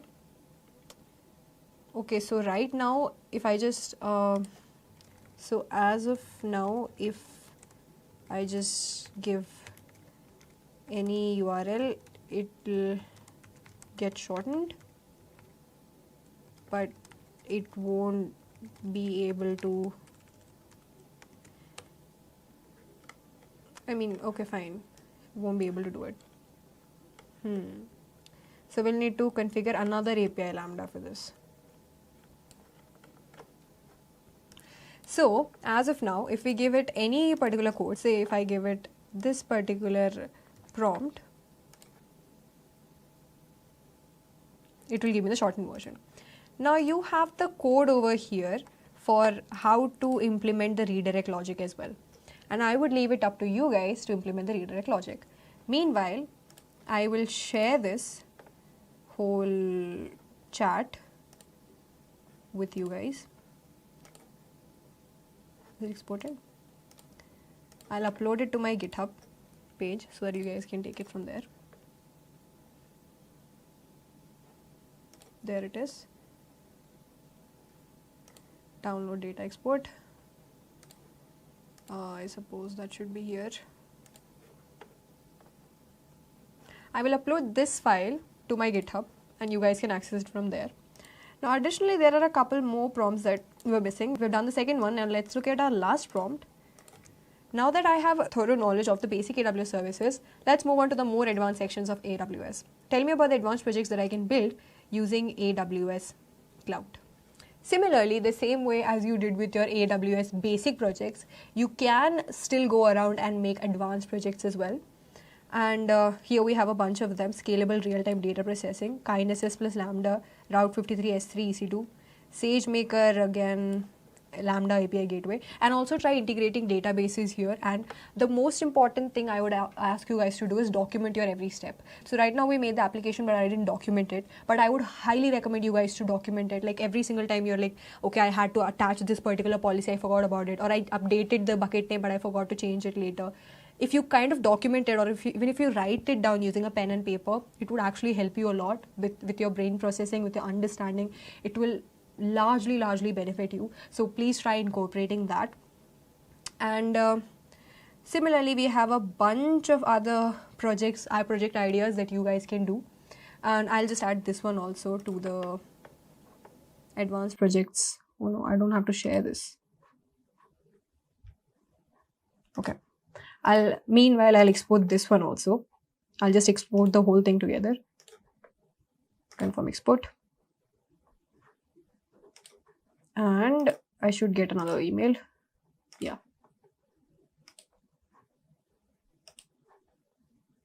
I'll download that.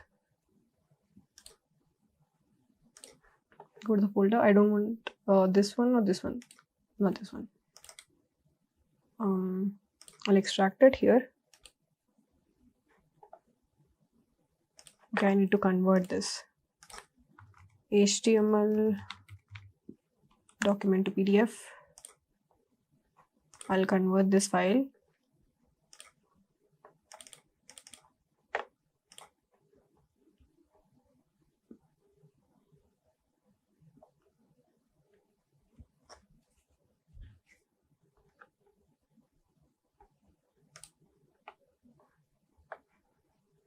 Download it and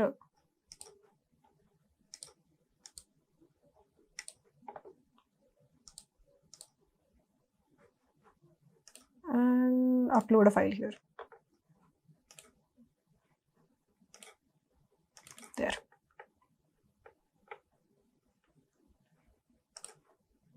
Let me see how that looks.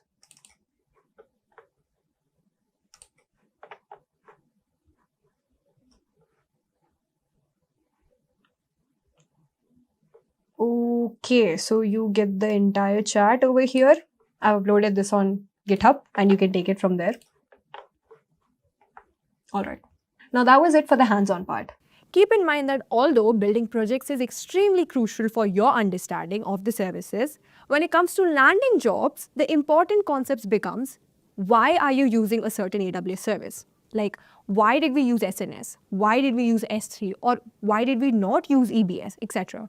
In the real world, employers are looking for someone who can think critically about cloud infrastructure and solve real-world problems by using the right AWS services. Or in other words, while projects are extremely helpful, knowing when and where to use a particular AWS service is what is going to get you hired.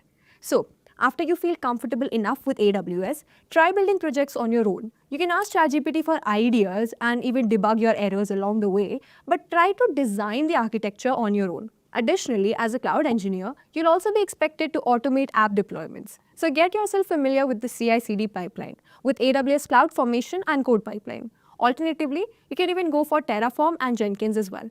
If this got a little overwhelming for you, remember that 80% of the outcomes result from the 20% of efforts. In the early 1960s, computer scientists started exploring the possibility of sharing computing resources globally. Although it started quite early, the term cloud computing only began gaining traction in the early 2000s, when companies like Amazon, Microsoft, and Google introduced their cloud platforms. Over time, it evolved so rapidly that today, in 2025, it has become one of the most sought-after skills in the IT industry. According to a report by LinkedIn, it consistently managed to rank among the top 5 skills employers are looking for. In fact, in 2025, 85% of organizations are expected to adopt a cloud-first approach, meaning cloud services are going to become their primary method for managing data. And it's not just about the growth rate. Leading tech companies like Amazon, Microsoft, and Google are actively on the lookout for cloud professionals to keep up with the demand. And here's the interesting part. These same organizations and many more are offering roles with salaries averaging 8 lakhs per annum. However, a cloud interview is a completely different story altogether. While theoretical knowledge is essential, practical knowledge is what is going to help you land a job.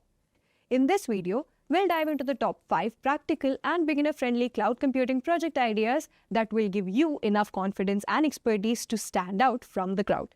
Before we get started, don't forget to subscribe to our YouTube channel and hit the bell icon to stay updated with the latest content.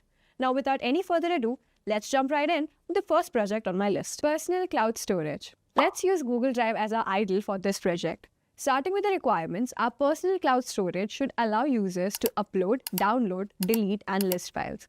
Moreover, it should also be able to implement authentication and authorization to keep the user's files safe and secure. If you put all these requirements together, then this architecture would look something like this in AWS. To start with, set up Amazon Cognito to ensure that sensitive user data remains protected. For storing the user data, you can utilize S3 buckets to secure and large storage capabilities. Next, to provide a user interface or the front end and real-time feedback for file operations, incorporate AWS Amplify.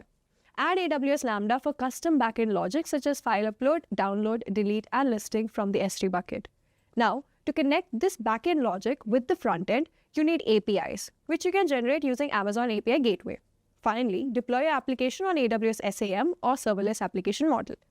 We have prepared an entire architecture with detailed step-by-step guide on how to build these projects on AWS. Do keep in mind that these projects can significantly increase your chances of cracking interviews. So make sure to visit the link given in the description down below. Moving forward to our next project idea, detecting data leaks using SQL injection. The primary purpose of this application is to be able to trigger alerts upon detecting potential SQL injection attacks. Bringing together all these requirements, the architecture would look something like this. For this solution, we will build a 3-layer security system, which will start from the base layer to the first layer of defense. But before starting, host your database on RDS, as it will provide a safe and secure environment. Now, for the second layer or the middle layer, set up Amazon CloudWatch, which will monitor database logs in real time and will trigger instant alerts when suspicious activity is detected. For the innermost layer, incorporate Amazon SNS to send notifications in real time to the administrators, which will in turn enable quick actions against potential threats. Now, for the first line of defense, deploy AWS WAF. The interesting part about WAF is that it will block malicious SQL injection patterns way before they can even impact your database. At the end, connect this triple-layer security system with your database, ensuring a safe and secure environment for your applications. Proceeding to our next project idea, real-time collaborative code editor. Talking about the requirements, a real-time collaborative code editor project should allow its users to collaborate in real time, provide multiple user access, and real-time syncing of these changes. With all these requirements put together, the architecture would look something like this. To create this framework, begin with Amazon Cognito. I know we keep on using it a lot, but trust me, security is no joke. To store all the project files, codes, dependencies, libraries, and other assets, use S3 buckets, since S3 buckets can store large volumes of data. AWS App Sync can be used to synchronize data in real time across multiple users, and DynamoDB can be used to store these real-time changes temporarily. So combine these two to track and store large volumes of data. This data can be later pushed easily into S3 buckets for permanent storage. To process the backend logic such as syntax and semantic correction, syncing with DynamoDB, conflict resolution, etc., use AWS Lambda. Finally, expose the CRUD operations for these real-time data changes through API Gateway. And there you have it, a highly responsive and collaborative coding environment. Moving forward to our next project idea, cloud-based voting system. The requirements for this project includes user security, storing and managing voting data, real-time vote counting, and result handling. And lastly, supporting multiple voting events simultaneously without crashing. All these requirements together will generate a design like this. Following Amazon Cognito for user authentication and authorization, we'll need Amazon RDS for storing voting data securely, which will include event details, vote counts, and voter information. Now, to validate these accumulated votes and to count the results in real time, use Amazon RDS.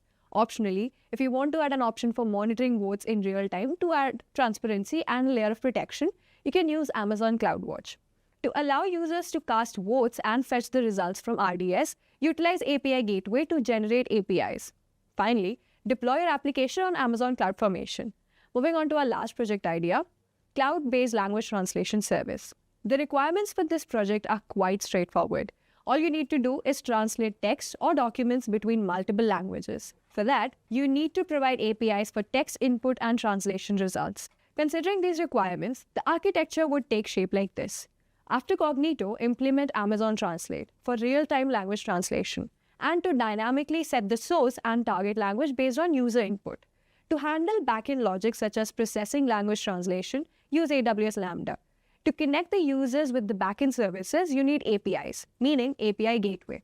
If the input is a large text or a document, then store it in an S3 bucket and trigger AWS Lambda to process them and retrieve the output. Finally, deploy the application on AWS SAM. And there you have it, a fast and user-friendly translation service for modern applications. Also, with that project, we reached the end of this video. We have prepared an entire architecture with detailed step-by-step guide on how to build these projects on AWS. Do keep in mind that these projects can significantly increase your chances of cracking interviews. So make sure to visit the link given in the description down below. So guys, today we have Mr. Rochak Agarwal with us, and he will put some light on the idea of AWS and the cloud computing space, which is a budding technology.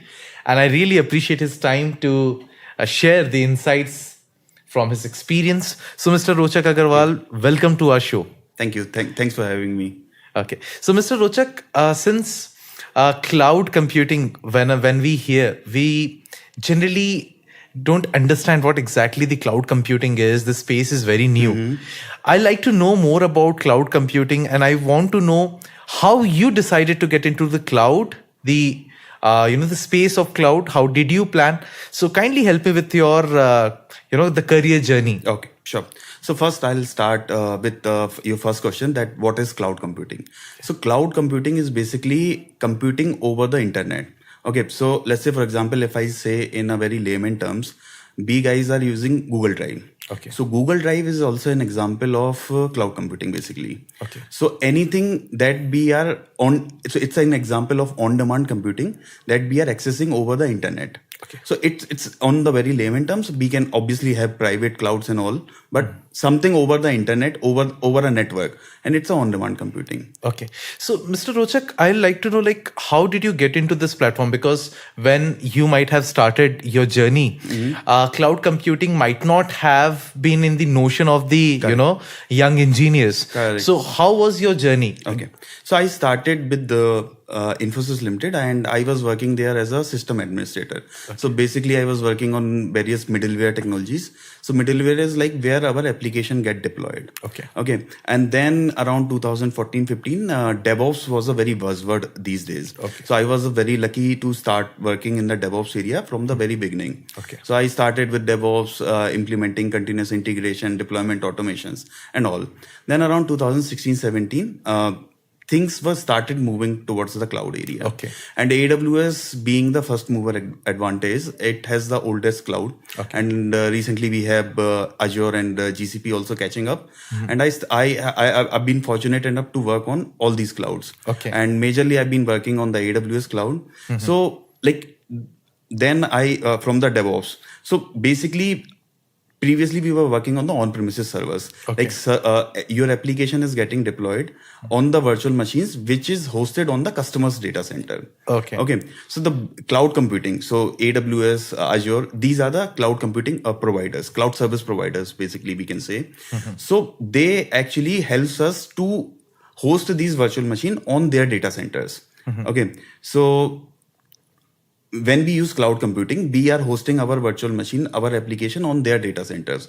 Now, there are various models of cloud computing, like one is the infrastructure as a service, where we deploy our virtual machines, the servers. So it's a kind of a servers that you hosted on the on-premise. Now they are hosting on the Amazon's data center. Okay. Now another model is the platform as a service. So let's say, for example, you are using a service, a database. Now to use a database, first you need a server. Then on top of that, you will be installing and configuring your database. Okay. Now these cloud service provider giving you the ready-made service. Okay. So you can go and start using these services from their platform itself. Great. And third is the software as a service. Okay. So software as a service is like, for example, if I can say Gmail. Gmail is an example of a software as a service where you do not need to configure anything. Gmail is a software created by Google, and we are using is over the internet. Okay. So these three models are used in the cloud computing. So if we want to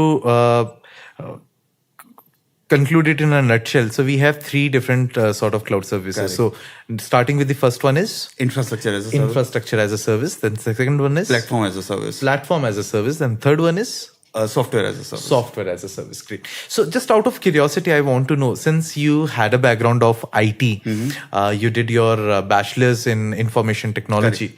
Now, will it be easy for someone who comes from a non-IT background to cope up with such a vast, space of cloud? Okay. So in cloud, there are different streams, you can say. So one is, let's say, for the cloud architect. Then if you are coming from a certain specialty like AI ML engineer, or you are coming from a database background. Okay. So there are different streams. So when we talk about cloud engineer, inside cloud engineer, there are multiple streams. So you can be a developer who are developing the cloud native applications. Okay. You can be an architect who is developing the complete infrastructure where your application will be deployed. Then you can be an AI ML engineer. So there are multiple type of services available in cloud computing. Okay. So let's suppose somebody wants to step into the cloud zone, I mean the domain of cloud, and someone who does not have much coding experience. So on a scale of 0 to 10, how difficult will it be? No, it will not be difficult. So coding is not required. So as I said, there are different streams. Okay. So if you, let's say, first step is you are becoming the cloud admin or a cloud administrator.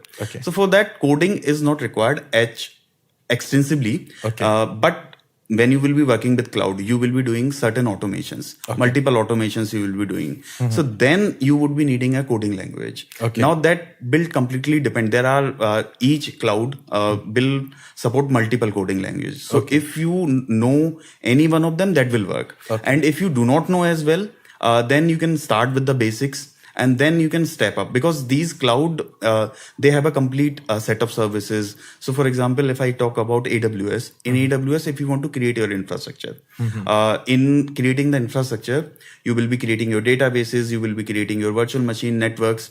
The first step is you can go, if you're not familiar about any coding language, you can go to their web console and you can spin up these things manually. Okay. But as you grow, let's say if you get deployed in a project where you need to create 1,000 virtual machines. So now you are not going to create these 1,000 virtual machines manually. Okay. So then there is something called as infrastructure as a code. So in AWS, there are native services available, like CloudFormation is there. And there is a very recent service coming, that is CDK. It's been called the Cloud Development Kit. So now you can write your CDK in multiple languages, like TypeScript is there, Python is there, and Node.js is there, Java is there, multiple languages. So if you even does not know any of the language, so you can start with the CDK, and because the CDK template that we write is very specific to AWS. So if someone does not know, does not coming from the programming background, they can also learn from it. Great. So that means stepping into cloud won't require as such the coding experience is not required. And a person can learn eventually while gaining some experience, right? And if the proper modules and if the things are provided while the person goes under the training and specific crafted modules, it will be very easy for him to get into the cloud space, right? The first step is whoever is want to understand about the cloud computing, they need to understand. So the cloud computing is comprised of the basic domains. So first is, let's say, compute domain. In compute, there are services like EC2. Then container services like Elastic Container Service and Kubernetes Service. Then we have Lambda, Elastic Beanstalk. Second domain is the storage domain. In the storage, like S3 is there, files, the EFS Elastic File System is there, and other services. Third is database domain. So in database domain, RDS is there, Aurora is there, and fourth is security. And security services are there, multiple security services available. AWS Inspector is there, config management is there, and in the last we have monitoring service. So AWS provide a very rich set of inbuilt service like CloudWatch, CloudTrail, AWS vulnerability management, multiple services are there. So first we need to understand these services. So let's say if I want to develop an application in cloud, and if I do not know how networking works in cloud, then where I am going to deploy that, right? So like you will be deploying some application that you want to private to your users. You do not want public access to those applications, right? So first we need to understand the infrastructure level components of AWS. For that, we do not need any programming language. Okay. Once you are well versed with these technologies, build these terminologies, you know how to use them. Then on top of that, you can write some automations. Okay. Right. So for example, automation is you are uploading some file in S3 and you want that, let's say, for example, an image you are uploading in S3 and you want that as soon as you are uploading that image should be compressed. Okay. Right. So now for that, this is an automation. You need to write some function that will do this functionality. Okay. But you need to be first aware about how these things work in the conjunction. Okay. Right. So that is the first step. Once you are aware about all these, then you focus on these automations and the coding languages. Great. Now, when we speak about, because it's about harnessing, vital information, data is the, we can say the new power system is data. Data is new oil. New oil, yes, of course. Now, there is a thing called security and monitoring. This is very important. Correct. Now, how vulnerable these data are given the infrastructure that we have, how secure they are, because most of the clients who will be putting up their, very sensitive data, relying on the AWS cloud services and various other cloud services. So what has been the advancement in this field? Okay. So the first thing is the data. So as a cloud architect, your job is to create an infrastructure that is highly available, secure, and fault tolerant. So highly available means if one of the component your application going down, then your application should not suffer. Okay. Okay. Second is fault tolerant. So your infrastructure will be consist of multiple layers. Like database layer will be there, front end layer will be there, back end layer will be there. So fault tolerant means if something happen at one layer, it should not impact the overall performance of your application. Okay. Third is the security, as you rightly pointed out. So AWS is completely secure in that manner. So there are multiple security services specifically. And on top of that, whatever services you are going to use, whatever data that we are putting in AWS. So there are encryption mechanism available. Okay. So there are multiple type of encryption available in AWS. So for example, if I talk about S3, so S3 is like, if I draw a direct comparison, S3 is like a Google Drive. Okay. Where you are uploading your data, downloading it, sharing it with multiple people. Now, whatever data you are storing in S3, it's completely encrypted. Okay. Okay. So there is two type of encryption. One is data in rest. So whatever data you are storing is completely encrypted. Okay. Now, second type of encryption is data in encryption in flight. Okay. So let's say you as a client, you are accessing that data. Okay. So from S3 till your client location, till your computer, the data will be flowing. Okay. So in flight also data is completely encrypted. Okay. And you can encrypt this data with the help of either S3 provided keys, or you can create your own custom keys. Okay. So that you can have more control over the encryption part. So, as you said that cloud architect is responsible for designing this entire mechanism. Now, when we think about an architect is a person who has a very flexible, creative thoughts in terms of managing the things, and Exactly. when and where required, he may make certain changes depending upon the requirements. So, do we have that flexibility? A candidate who undergoes this type of training, when he is put into a responsibility in an organization, does he have that flexibility, or is it too traditional? How is it? Yeah. So AWS provides complete flexibility in that manner. So so let's say if you want to achieve something, there could be multiple ways of doing that thing. Okay. For example, let's say if I want to deploy a database in AWS. So one thing is you create an EC2 virtual machine, and on top of that you deploy, you install your database, you configure your database and start using it.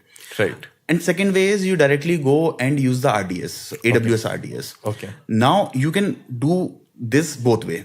Okay. Now, based on your customer's requirement, you will choose what your customer wants.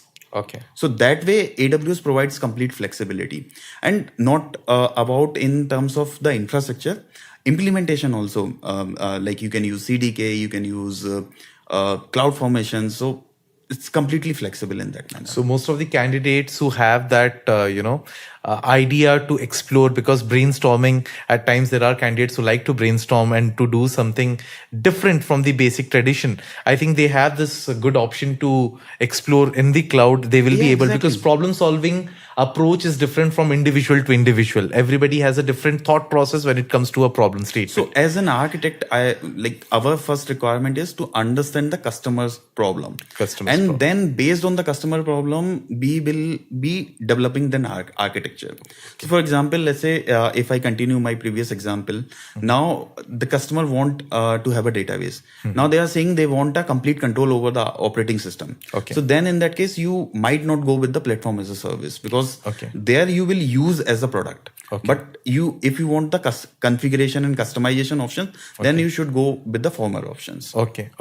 Now, since it is dealing with the data that has been provided, so does it, let's suppose somebody who comes from a web designing background, mean stack or mun stack developer, full stack developer, or else a backend developer, can he upgrade his skills to cloud? Will it be easy for him? Okay. Or is there any relevance? I mean, I want to know whether there is a relevance, a person coming from a different domain from the same industry. Okay. So see, first thing is you as a developer, you are developing your applications. Right. Okay. Now you can upgrade yourself to build the cloud native application. Okay. So for example, still you will be developing, let's say in React.js or whatever technology you are using. So let's say, for example, your application has two components that is talking to one another. Okay. Now, for example, any e-commerce website you see, when you do the payment, there will be a payment service. Right. So your whatever items you are adding in your cart, that will talk to your payment service and you will do the payment accordingly. Right. Now there will be some messaging service in between. Right. So if you are doing on-premises development, so you need to configure this messaging broker, whatever it is Kafka, it is RabbitMQ, and whatever technology you are using. Right. So if you elevate to cloud, so in the cloud there is always already a messaging service available in the form of SQS. So it's called Simple Queue service. There you can tweak your code to become more cloud native, so that you do not need to worry about the underlying messaging platform. Messaging platform is given by the AWS to you. You just need to use it. So for example, another example is like say S3. If you are developing on-prem application, so then in that case you need to worry about where your storage would be. Here S3 as a storage solution is already available to you. You just need to use it. So it's basically a one-stop solution. Multiple services. In AWS, there are more than 250 plus services are available. 250 plus services. And maybe if we talk 6 months or 1 year after, there will be more services will be added. So now, given the the progress in this technology in the cloud space, what is the next big thing that is going to happen? So the next big thing is that is happening right now is first is there's something called as a low code or no code environment. Okay. So low code and no code environment is where let's say you need to design a website. So instead of writing each and every code for a website, now in your website there will be some templates. You just drag and drop these templates and the code will automatically be ready for you, and you just need to customize that code. So that is, you can call it as a low code or a no code environment. So that means it will give more scope to the people who want to dive into this space coming from different industry. Exactly, yeah. People coming from non-IT industry can also fit into this community, definitely. right? Now, if you want to design your website, what you do is you go to that platform, you create a basic template, then you will call your developer, I have created this basic template. Now you customize it. Let's suppose most of the people used to use WordPress to develop a website. So it is exactly the same thing. On the same lines. And the second thing is generative AI is very vastly being used. So there is a new service from AWS called Code Whisperer. So there it's like IDE. So if someone is doing the development, they are using like Eclipse or Visual Studio Code. So it's more or less same, but it has the advantage of auto-completing your code. So if you are writing something, it will like give you a template that you should write that. So it will be more of a suggestive tool. Exactly. So that it can make it even more perfect. And even time efficient. and in this industry, time is money. Time is money. So that's a new thing that is going to happen, and that's really wonderful. Yes. Yeah, So as you mentioned about the time, Right. so time is all about the cloud computing. So let's say for an example, you are an entrepreneur. You have some idea, right? And you want to develop your app, and you want to make it accessible to customer. Okay. Now, if you go on premises way, so then you need to procure the hardware, you need to purchase the hardware, you need a place where you will be putting up the hardware. Right. Then you will be installing the software, configuring it, and do all these things. Now, it will take a considerable amount of time. Okay. Right. Till the time maybe you are completing it, maybe someone else come and release that software. Right. With the cloud computing and with the AWS, what you need to do is you need to log into your AWS account, create your servers. They will be ready in a minute or so. Okay. And you can deploy your application. So your whole stack, depend on the complexity of your application, will be ready in half an hour. Okay, so it's basically outsourcing your storage headache to someone who is very professional. So you're leaving the hard stuff to the pro. So if I'll say leaving the complete IT infrastructure to the cloud service provider. Okay. And you focus on developing your application. Right. So, Mr. Rochak, for example, like a lot of the students, when we were growing up, we had a lot of, thoughts. When somebody will ask me, when I was in my class 10 or 11, people will ask me that what you want to become, and I'll have a different aspiration. As we grow and realize certain things, then we'll change our aspirations. So generally what happens when we are a student, we are into a lot of influence of lot of school of thoughts, right? Some people will advise in their strong suit. Different people will have a different strong suit. People will suggest, let's suppose somebody good in mathematics will suggest that you should be thinking about statistics and then pursuing data science. Somebody will suggest for web development. Somebody will suggest for you learn coding and enter into IT. There will be a lot of suggestions, lot of hustle and bustle. So how do you think, let's suppose a student wants to start his career, what are the basic things that he should know, and how can he focus on the cloud computing, and why exactly cloud computing and why not others? So what are the advantages that he'll get? Okay. Please put some light into it. And it's a very good question, because I have seen people who are cloud engineer, but they are not clear about their basics. So Okay. I'll talk about from the very beginning what a student need to learn to become a good cloud engineer. So first is they need to have a basic understanding of any operating system. Okay. Linux is preferable because most of the organization, they use Linux as their operating system when they are deploying their application. Okay. So basic Linux knowledge should be desirable. Like it is, you can say it's a mandatory, because whenever you will be installing or configuring anything on EC2, you need to run basic Linux command. So basics of Linux or any operating system would be the first thing. Okay. Second thing is you should be aware about networking. And it is a very critical part. I have seen many people, they start working on AWS, they are working with load balancers and everything, but they does not understand what is a TCP and UDP protocol, on what port HTTP listens to. So these are the absolute necessity, because in AWS, there will not be a separate networking team. You will be the complete owner of the networking in AWS. So in networking, you should be aware about OSI model of networking and some basic networking protocol, and which ports these protocol listens to. For example, HTTP listens on port 80. So at least this knowledge is required. And on top of that, how IP addressing works. What is a BNet and subnet mask, all these things and these are the things, these are taught in college as well. So operating system and networking, these are taught in colleges as well. And on top of that, basic understanding of database as well. So these are some of the things, if you know these things, because if you do not know these things, then you have to learn it afterwards. Because without knowing these things, you cannot become a good cloud engineer.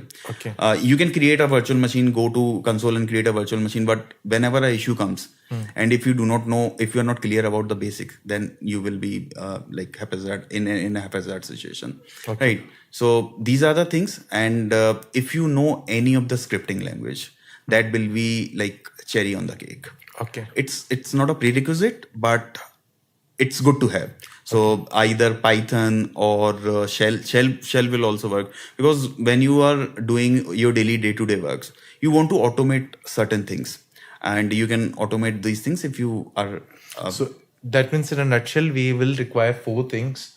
The very first thing is the idea about an operating system, preferably Linux. Second is networking. And the third one is to have a knowledge on databases. And the fourth one is scripting. Right? So these are the 4 things that will be required. Again, these are the certain things that you should be prepared. And these are basically taught in the colleges.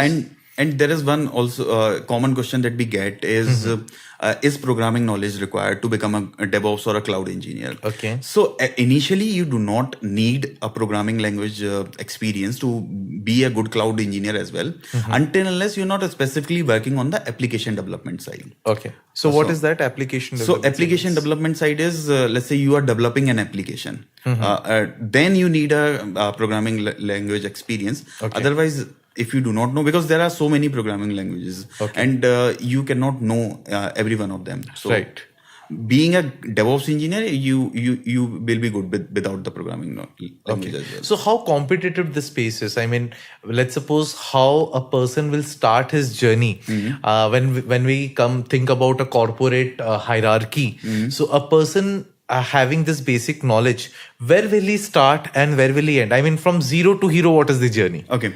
So, like in AWS also, there are multiple level of certification. Okay. So, a student or whoever they want to start their journey in the cloud, they first try to focus on the AWS Solution Architect Associate course. Okay. Okay. That is my recommendation. That's the very first course everyone should do.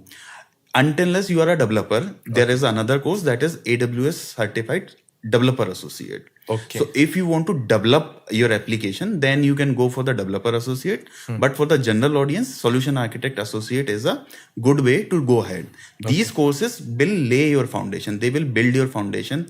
They will introduce you all the basic services in AWS, how networking works, how databases work, everything you are going to get. Okay. Then if you are operating, like you want to become an administrator. So there is a difference between an administrator and architect. Okay. Architect is the one who will be designing the infrastructure, and the administrator will be the person who will make sure that the infrastructure is working at the optimum level.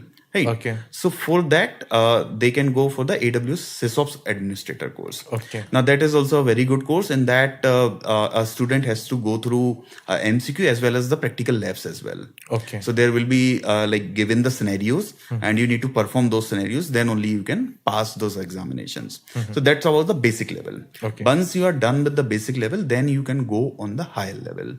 Okay. So that level is a professional level in AWS. So there are 2 examination on that level. So if you are becoming a DevOps engineer, okay, now there is a lot of overlapping between these tracks basically. Okay. So if you want to end-to-end product implementation, you might need to do both of these courses. Okay. So first is the AWS DevOps Engineer Professional Examination. Okay.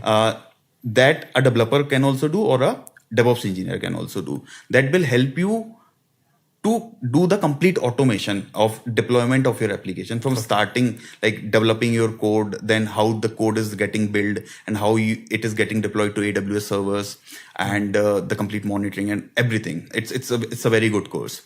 And then second course is AWS Solution Architect Professional.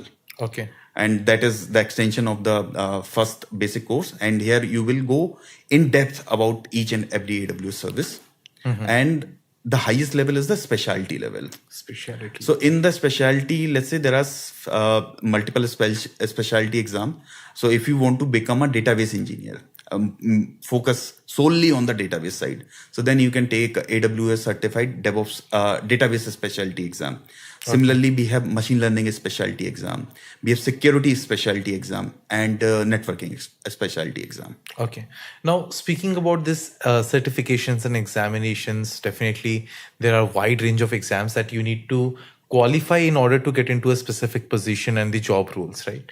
Now, let's suppose if a candidate, completes the requisites, I mean, the 4 requisites that you mentioned.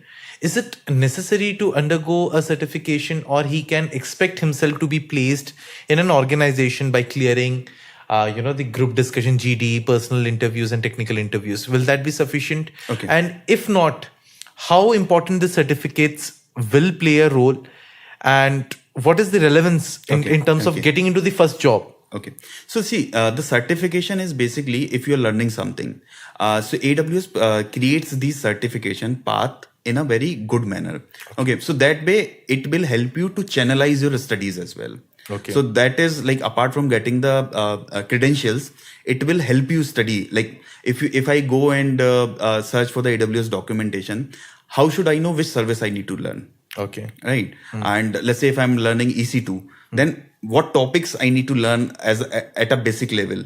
Right. So that way, these certification helps you to channelize your study, what topics you need to learn in EC2, what I need to learn in networking, what I need to learn. So that way, these certifications are very important. But again, coming to the point, if you, let's say, clear the certification, but you do not have the required knowledge, let's say you studied and then you somehow clear the examination, but you do not have the required knowledge, then they will not help you to get a job. So first is you should have the knowledge. Okay. So if someone is studying, so there is something called a free tier AWS account. Okay. So you can create the free tier AWS account with your personal email, and there AWS will give you $200 of credit. Okay. Okay.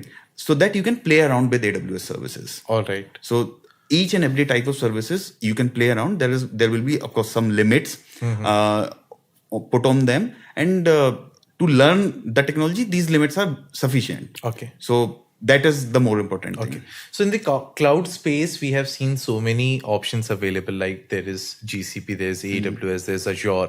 So how a candidate should choose which one to specialize in or which one to prepare? I hope the fundamentals remain the same. Correct. The functioning and the fundamentals remain the same. But how does an individual determine or decides which particular cloud space he should be focusing on? So the first thing is students should not be focusing about how many cloud providers are there. They should be focusing on one cloud provider. Okay. Okay. So if, let's say, someone is learning AWS, instead of learning multiple, let's say I'm completing AWS Solution Architect Associate, then I'm going the Azure Administrator. Okay. It is not the right way to do the things. Okay. Instead, what they need to do is, if they are learning AWS, first they complete Solution Architect Associate, then they go deep in AWS. Okay. Okay. The reason for that is each and every cloud service provider is more or less same. Okay. So if I talk about AWS, in AWS there is EC2. Okay. The similar service in Azure is virtual machine, Azure VMs, and in GCP, Compute Engine. Okay. So instead of going multi-cloud, first whoever is learning beginning, they need to go deep in one cloud. Okay. And AWS being the preferable cloud is that because it's widely used, it's a market leader.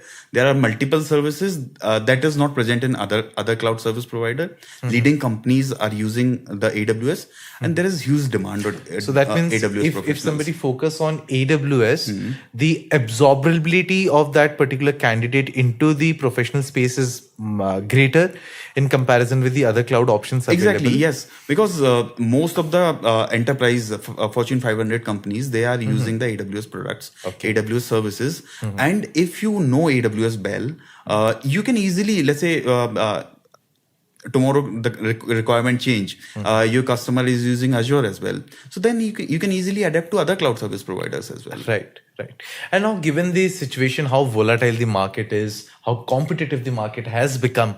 So in this race, how much can a candidate expect? Because a person who is already continuing with some other industry, switching into this domain, changing the industry completely, coming from non-IT to IT, or else coming from IT, a different domain, but to this domain. So a very widely asked question is, what will be the compensation that they shall receive. So, what is the expected range of compensation that a candidate, a fresher, Okay. or a fresher or a person who has just begun his career can expect? What is the minimum that he can expect? Okay. So, see, first thing is to answer the question you ask about the volatility in the market. So, as we see, during the COVID time, all industries were suffering, but IT people were getting multiple jobs. Right. And in the IT also, cloud computing is in the huge demand. Okay. Because the companies are moving towards the cloud arena because they want to release their product as soon as possible, Right. without overheading the physical infrastructure. Okay. They just want to focus on the application development and leaving everything on the AWS or Azure for that matter. Right. So there is huge demand of the cloud service professionals, even if it is administrator, architect, and right now there is a new stream called the cloud security professionals as well. Okay. So if I talk about at the fresher level, you will get a good salary. You can easily get 5 to 7 lakhs starting. Okay. And that is very good in comparison to other streams. And this is just the beginning. If you have the right skills, the sky is the limit. Oh, wonderful. So, Mr. Rochak, as you said that you completed your graduation undergrad in engineering, information technology in the year 2011, and then you were working as a software engineer, software developer, and eventually you transitioned into cloud space in the year 2016. Now, at the time of transition, because definitely it was a new idea, a novice idea that came into picture. So how was the transition? Was it smooth for you, or were there any challenges? If there were some challenges, please tell us more about it so that our new gen learners can prepare themselves and get fit into the cloud space very easily. Sure. So actually, when I started working with the cloud, so I was working with a US telecom giant, and they have decided to migrate their complete application portfolio over to the public cloud. Now, the challenges that we face sometimes is that let's say customer is working on a legacy product. Okay. Now that legacy product might not be available in the cloud service portfolio. Right. Legacy product means? Legacy product means like there are some companies which develop the product which is not like a mainframe application. Right. So those type of offerings were not available on the cloud service provider. So one thing is right, either you need to migrate your application to some other operating system or redesign your application. So for one example is I recently faced this also. One of my customer is working on an application and they decided to migrate it over to the cloud. Now that application is running on AIX operating system. Now AIX is a very old operating system and this is not available in the public cloud, in AWS basically. So one thing is either you need to migrate this to a new cloud, a new operating system. In that, you need to redesign your application. So that involves the effort at the application development side as well. The changes in your code. So you might not find the exact customization that you are having on the on-premises. So that was one huge challenge that we face time to time. Second is like initially when we started working it, so skill was a very big challenge. Like even for me, I was a newbie and I was not aware about how services behave. Because when you work on the cloud, now the infrastructure is with the AWS. So the SLAs and all these things are in the control of the cloud service provider. So those adaptability, it takes time. Right. Sometimes, let's say, for example, I started working with Git. And Git is a source code management system. Right. So that was working fine in my on-premises environment, but it behaved completely differently in the cloud environment. So those type of challenges we face on the technological front as well. So, but we learn from these mistakes and evolve ourselves. Of course. So I just wanted to know and understand, since you were already a software engineer, you were developing softwares, you're already doing fine. I mean, 2011 to 2016 is a good chunk of time that you have already invested. So what made you switch into the cloud? So for personally, I am not very good at coding. Okay, to be honest. So for me, like I can write scripts and all.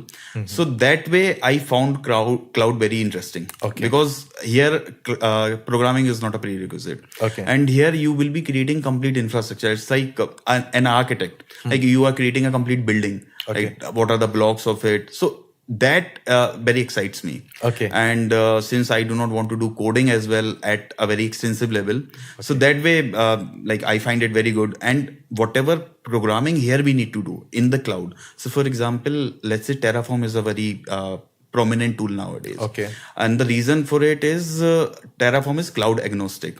Cloud agnostic means you can work with any cloud. Okay. So most of the organization, they are multi-cloud nowadays. It's not like they are on complete AWS. Some of their application are running on Azure. Some of their application are running on AWS. Maybe 60% or whatever the ratio could be, anything. So they want a tool which is cloud agnostic. So previously we have talked about CloudFormation and CDK. That was AWS specific. But with Terraform, we can manage any sort of cloud. And more than these three famous, there is Hawaii Cloud, there is IBM Cloud, Oracle Cloud, Alibaba Cloud, multiple cloud providers are there. Right. So if in Terraform we write code, but we do not use any sort of programming language in that. So Terraform uses its native programming language that we call it HCL, HashiCorp configuration language. And it is very easy to learn. If someone does not know anything about Terraform, they may come to beginner to mid advanced level in 6 hours. Yeah.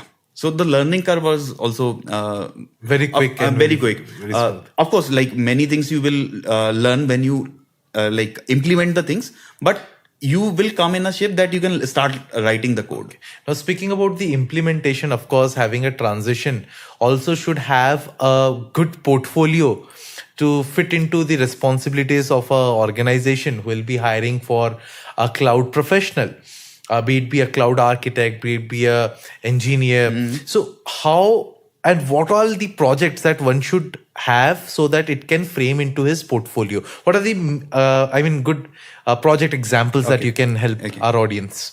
So one good example is, let's say your company is running their application in the on-premises environment. Now, they want to move their application to AWS. So there could be multiple ways of doing this. One is like kind of a lift and shift, where whatever the application is running in the VMs, you just use AWS VM and deploy your application. So that is one, like many companies want that way. So that is one project you can have.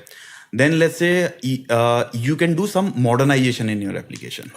Modernization essay is instead of directly using the VMs, you may use other services.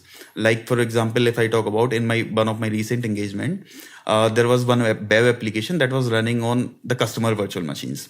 So we migrated those and we run them over the AWS Elastic Beanstalk. So AWS Elastic Beanstalk is a managed service where you do not need to even worry about the AWS virtual machine. You just need to upload your code and your code will be up and running in no time.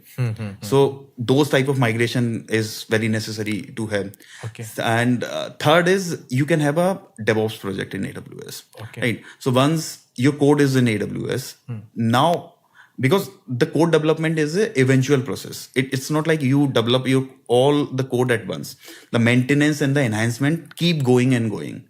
Right. So once your code is in AWS, wherever it is running, it may be running on the virtual machine, it might be running on the Elastic Beanstalk, it might be running on the containers. Now, how you are going to implement the next enhancement? Right. So implementing that, how you are integrating your CI/CD pipelines with the AWS. That is a very good project to have. So that means lift and shift, migration, and DevOps are certain key projects that one should have hands-on experience. And to like expand on this question, now when we talk about the DevOps pipeline, so DevOps pipeline nowadays is not only about deploying your code. So there is like multiple terms, buzzwords you heard, like ML ops, there is a chat ops, there is AI ops, and then there is a DevSecOps. So DevSecOps is basically implementing the security best practices into your deployment pipelines. So when we are saying implementing the DevOps pipeline, it's not only about deploying your code, but implementing what are the security related things will be there from the application vulnerability point of view. From, let's say, if I'm deploying my code on the EC2, so is there any security vulnerability on the operating system patch level? So all these things one need to do. Okay. So, Mr. Rochak, as you said that it's a continuous learning process and eventually a person will find himself into a good fitting job. Now, getting into a right job requires a process, and there is a requirement of successfully completing that process, right? In this journey, when a candidate finds himself facing a recruiter, what is the general recruiting process? What are the expectations that the recruiters usually have from the freshers or for a person who will be switching into the cloud? Okay. So for that, like if someone want to secure a job in the cloud space, so if he or she is a fresher, then they need to focus on their basic concepts. Okay. Because since you are a fresher, people know that you have not worked on any of the AWS projects, right? Right. So you need to focus on the basics. So you should know how this service works in conjunction, right? For example, load balancer with the virtual machine, load balancer with the EC2 instances, and so on. So focus about the basics of networking, how IP subnetting works, and all these things. So basic is absolutely necessary, and on top of that, your concept should be very clear. Okay. Technical concepts should be very clear. And of course, primarily the projects and the skill sets that you have eventually done. And then, of course, like if you want to get an edge, so what you can do is you can search for various AWS projects that is available. You can try implementing those using your free tier account, and then you can showcase them. So to your recruiter that I have done so and so. So the benefit of that is if you tell them your portfolio of the project, then discussion will revolve around these projects, and then you can confidently answer the question that you are putting up to you. So the generic resume that we usually see put up on a table of a recruiter generally has the basic details, what all roles and responsibilities that they have had before. Now, how does the technical resume, like what is the key highlights of a technical resume that has been submitted? What are the things that it should have? So technical resume, if you should have done any certification, then you should mention that. Okay. Then the key point is if you maintaining any project portfolio, you should be mentioning that. Okay. And then what are the key services you are working? Okay. You are knowledgeable about. Okay. And there are 2-3 things the recruiter see in your resume. Okay. One is Terraform. Okay. Then there is Kubernetes. Okay. So if you put up these things in your resume, there are high chances that your resume are going to get shortlisted. And then any of the scripting language. Okay. So these are some of the things if you mention in your resume. Then okay. So that means in our technical resume, the projects and the tools that we have got acquainted and experienced during the work on the project that we should definitely mention. Exactly. And particularly these 3 things should always be there so that your resume push to the top and you will be the most desirable candidate to get absorbed into the organization and go. Great. So Mr. Rochak, since we had this discussion, and of course this is very inspiring for our young learners who will be taking their path towards cloud, what is the highlights? I mean, what is the advice that you want to give to our young learners? What are your 2 cents from your experience you want to pass on to the people, to the individuals who want to make their career in cloud? So, I have said this before as well. Don't go multi-cloud. Okay. So go deep in one cloud. Okay. There is no benefit of going multi-cloud. You can go multi-cloud later in your career, but if you are starting, go deep in any one of the cloud. That is the most basic thing to do. Second is you should be very clear about the basic concepts about the networking, operating system, and scripting. Okay. So if your basics are clear, then you're good to go. So before starting your cloud journey, clear your basics, because that is the most important thing to do. Basics, fundamentals, then focusing on one particular cloud. Because I have seen people who start working on the cloud, but they do not know basic Linux commands as well. So it will be very challenging for them only when they will start performing their duties. Right, right. So basically, a candidate who wants to take up the career in cloud must have a good fundamental, that is very Very important. important. Proper skill sets, knowledge of the scripting languages, as well as the different tools that are required in cloud is very important. And again, fixing up with any of one particular cloud is And very go important. deep in that cloud. And go deep into that. That is very That important. is very important.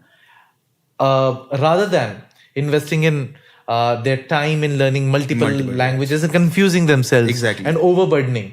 So rather they should focus on one cloud. cloud. They should go deep, learn the tools. Scripting will be a cherry on the cake, and that will definitely help them securing a right job in the right organization with a right salary. Right. Exactly. Okay. Yeah. So, Mr. Rochak, now we have come to the end of this podcast, and our learners must have got a lot of insights about the cloud and how they should start their journey in the cloud.